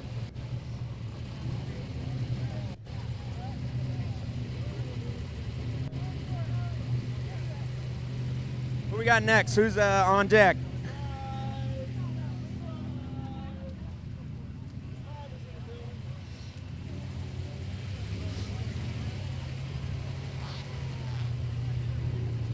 We're doing a 13-point turn over there. They're not used to that turning radius. Try parallel parking that baby. Well, yeah, their All right, who's our next victim? Quite a bit smaller.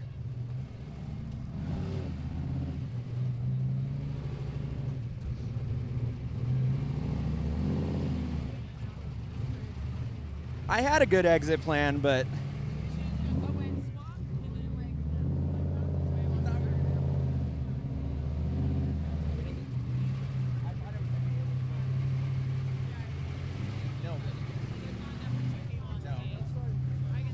one truck at a time.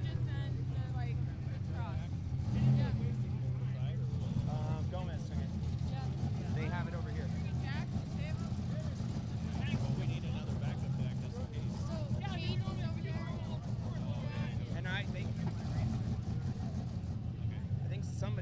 over there.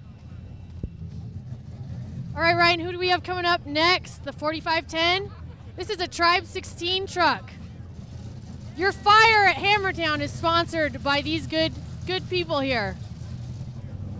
And I'm digging that retro paint job. The Man Dime of Ultra 4. Mario's saying we got the Man Dime of Ultra 4 over here. Who are we up against? Big B in the 41.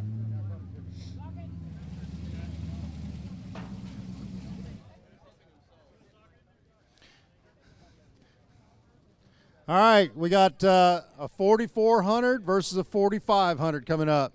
We got Tribe 16 out of Dallas. Fort Worth, Dallas, same thing. I think so. They're just going to do time. Then we got Big B Motorsports, the Blyler team. So we're just going. Number 41, 4400 car.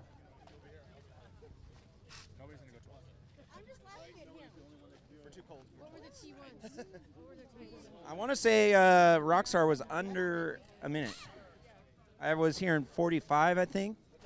And then GBR was in the 120s. But we're going times here, so fastest time wins this one. Re-rack them. We're going to check the lug nuts, make sure everything's tight. Jacks are in the right spot. Gas cans. We have our power hour, our fastest pole position today. Nick Nelson here. In the house. Backstage. He's wherever. faster than some of these pit crews today. So. Yeah, his qualifying time was definitely faster than one of them. I know that. And we definitely got a polar vortex going on. I can't feel my toes. Can't feel my face. Are my timing guys on the same page? Chuck, are you awake? All right.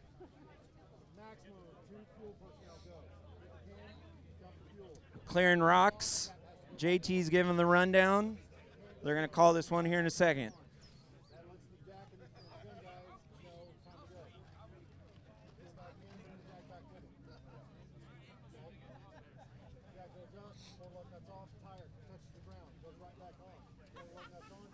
Another one. We got a 6 lug versus 5 lug, so there's another strategy. All right, here we go. We got a 4500 battle against a 4400 battle.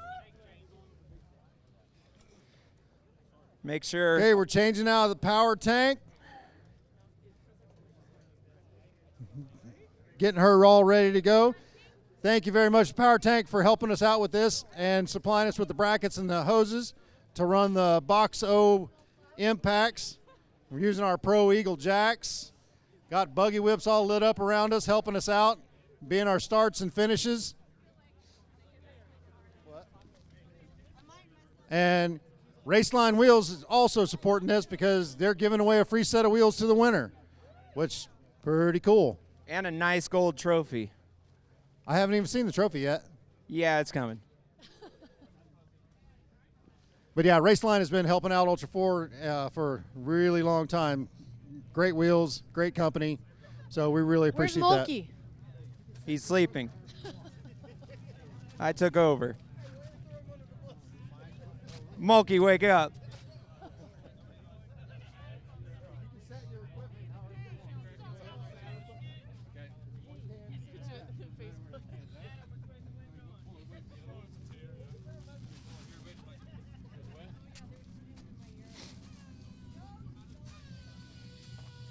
Making sure everything's tip-top for this one. That car looks pretty good considering had a little modification the other day, right? Just a tad.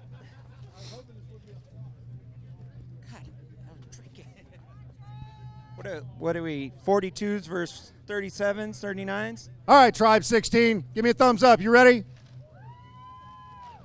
Big B Motorsports, give me a thumbs up. You ready? Timing ready. Lights ready. Travis in 3, 2, 1, go. And they're off. Quick sprint out of the gate from the Tribe over here.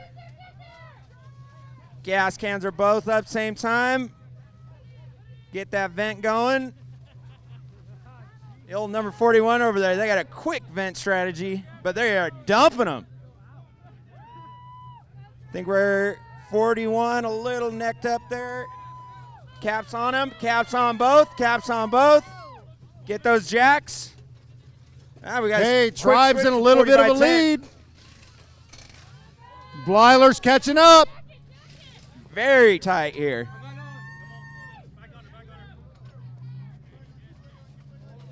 Get that thing off, a little hang up over here from 45-10.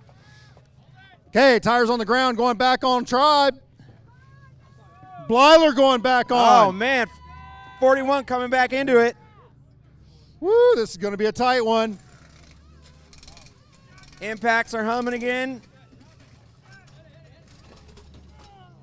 41 Red first. team, Blyler. 45-10. Still a little bit of a hang up. Out of 104.5 on Big B Motorsports. There, And Tribe 45-10 comes in finish it. close What's behind. time? We got 1:19:26. The 1:19:26. Still a pretty good time. I got no penalties on Tribe.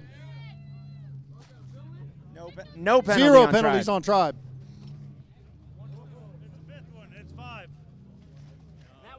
I'm hearing loose lug nut over here.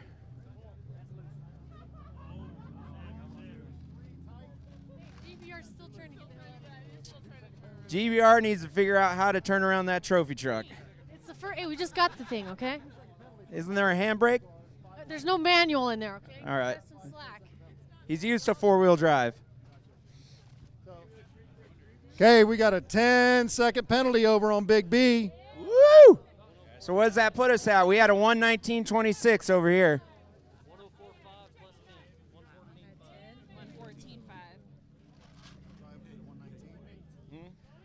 Even with the penalty, Big B pulled out the win by 5 seconds. Lucky, but they got it. So thank you guys very much for showing up.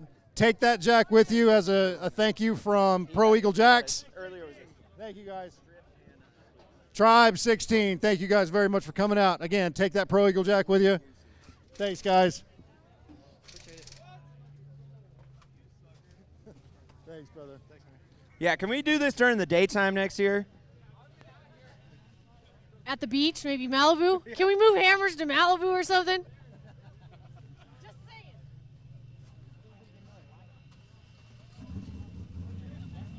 Oh, Mexico. Ooh, I like what your style. Just so happens. I know a guy. Don't you do this in Mexico sometimes? Not anymore. No, she got fired. All right, coming up, we have Waylon Campbell. We got Shannon and Campbell up Jason next. Blanton. Or Waylon. Waylon Campbell. You said it first. I said you said it first. Did I say Shannon? Yeah. I just followed what you were saying.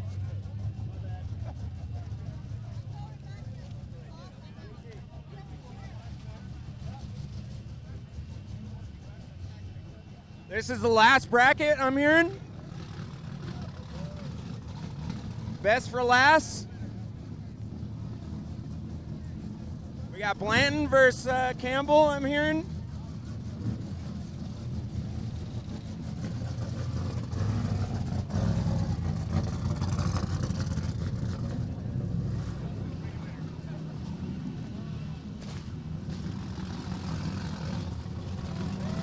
I love this car. What do you think? Waylon had a pretty good solid run today at Power Hour, so I'm glad to see him out here. I think this is going to be similar to the T1 times. Have him straighten him up. I'm thinking both these guys got their game faces on. Be careful with the 966 Blayton over here. His spare. He was going to run this one for the pit crew challenge. Is that a spare off a Honda Civic? Pretty much. They're just working around our loopholes here in our system here. A spare is a spare in their eyes. No.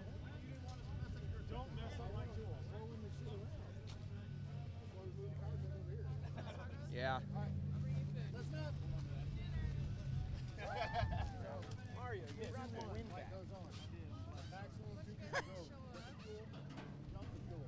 So this last bracket?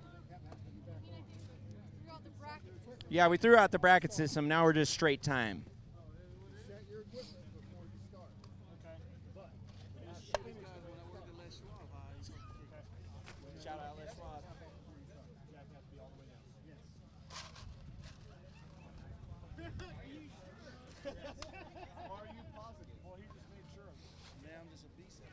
All right, JT's giving them the rundown. Make sure everybody's on the same page.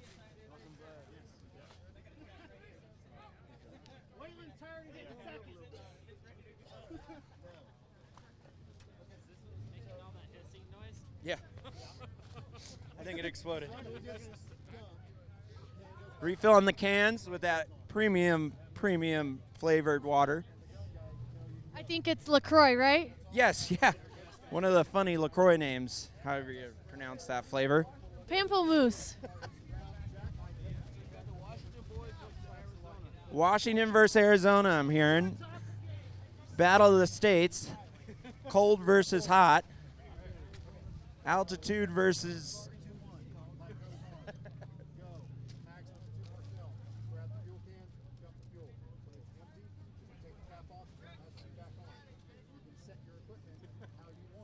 Checking the lug nuts. Everybody starts with the same torque spec. To the T.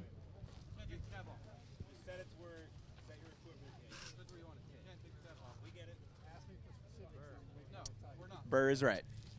Dusty from Boxo. Tell me about your impact wrenches we're using here. 900 foot-pounds of reverse torque. Oh, sorry, 1,000. 1,000, and I think it's 650 forward torque. I'm impressed.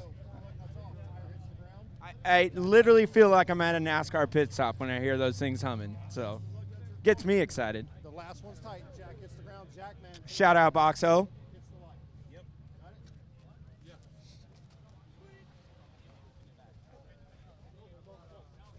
All right, we got timing ready. I don't see Mario. Mario, get in your spot so we know where you're at. Yeah. Same spot every time, Mario.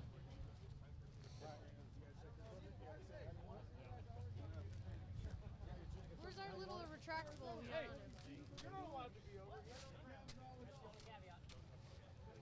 Okay, guns on the ground.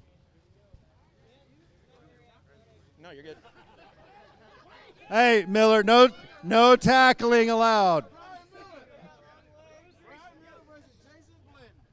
All right, 966, you ready? We got a driver actually doing the... Campbell team, you ready?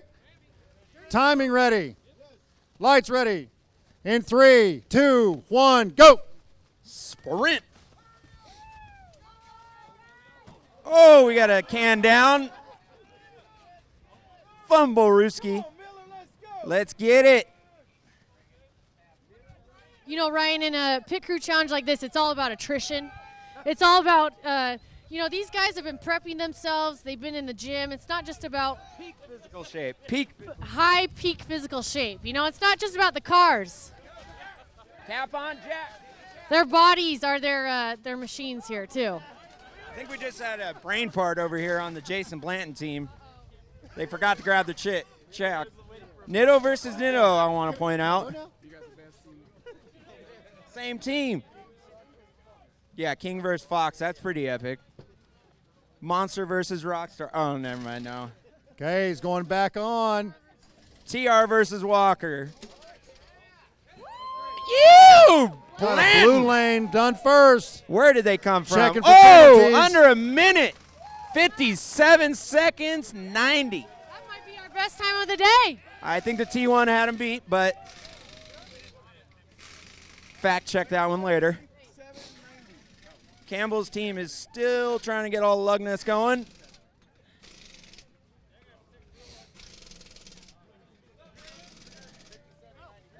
All right, there we go. Got him.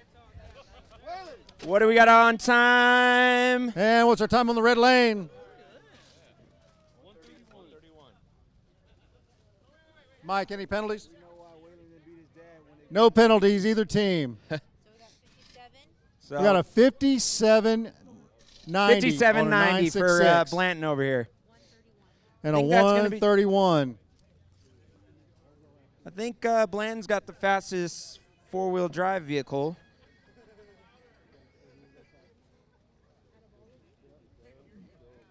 Boxo's heckling me. All right, He's a driver that was gets our out last of two of the seat night. and actually helps his team. I like to see Still Yeah. the winner is Rockstar Team Rob McCachran. Rob Mack with the win.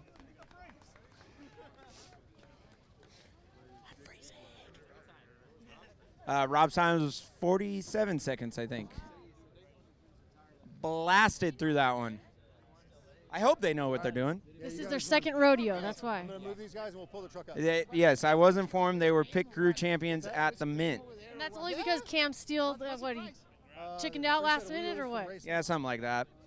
Maybe because the Mint was a little more, it was warmer there so they could work faster. These cold conditions don't work out fast. We're going to take a quick break, sponsored to you by tacos. Can we get a zoom in Okay, on let's these go ahead and tacos? get these cars moving. Sponsored We're going by to pull Keen. the winning truck up in here and give them some prizes.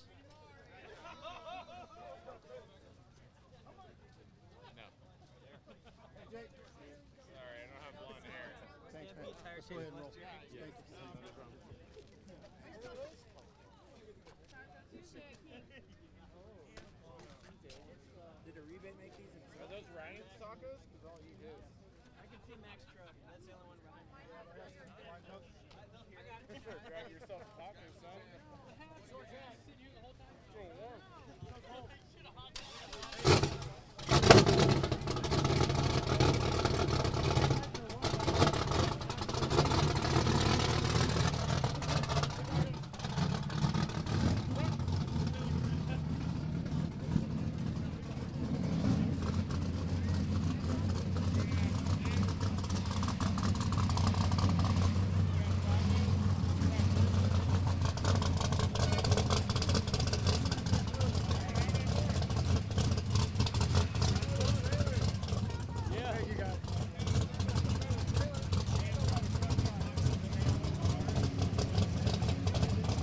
Official? Who wants to call the official timesheet? Looks like 49 seconds wins it with Rob Mack.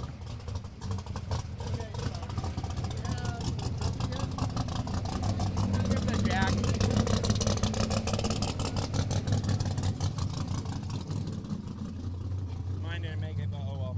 Okay, so it's The jack in the box and a set of wheels. okay. And a set of buggy whips. Oh, cool. I don't know why mine didn't.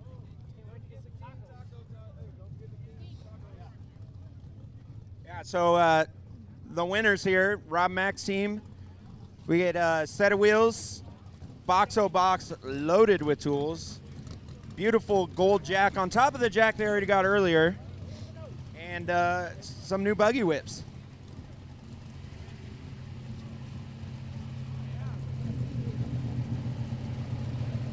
Ryan, it's good to see like a young, like a underdog team, like a nobody come up and actually win the. You know, everyone thinks it's rigged, but really, it's anyone's pit crew challenge. Yeah. Even the no-name guy can come in here and win. The no-namers won it tonight, that's for sure. Oh, wait, never mind. They're number one. All right, so the winner of our first pit crew challenge, T1 truck number 11, the Rockstar team of Rob Mack. Great job, guys. So what we got for you for your effort, A is the jack that you already used for the event. We have the gold-plated 24-karat, I can't back that up, jack. We have a really cool Boxo Tools toolbox. We have a buggy really whips. cool set of buggy whips, like all these cool ones you see right around here. There is a gold raceline wheel floating around the lake bed somewhere, but it will get to you. What? Not my fault. Yeah, we have a gold raceline wheel trophy. No, you'll get it. Yeah. And we also have a set of raceline wheels. Full set. Full set. You'll get a certificate one. and then figure out what size and everything you need. So All you guys out there, and- you're hearing about these sponsors that are doing things for this event, making it fun for us. Support them. So for this one, it's Pro Eagle Jack, Buggy Whips, Boxo Tools, and Raceline Wheels. So thank you, thank you, thank you. And thank you very much for Power Tank for giving us all the CO2 to run the guns. And I hope everybody enjoyed it. I had fun. I had a blast. Thanks for letting me talk about nonsense. Congrats, guys. Yeah. Hold it over your head. Let's see it. A real winner would have it over his head. Shout out Pro Eagle. Oh, don't break your back. Woo woo! That's a champion. Champion. Champion. Nice. Thanks, Luciano.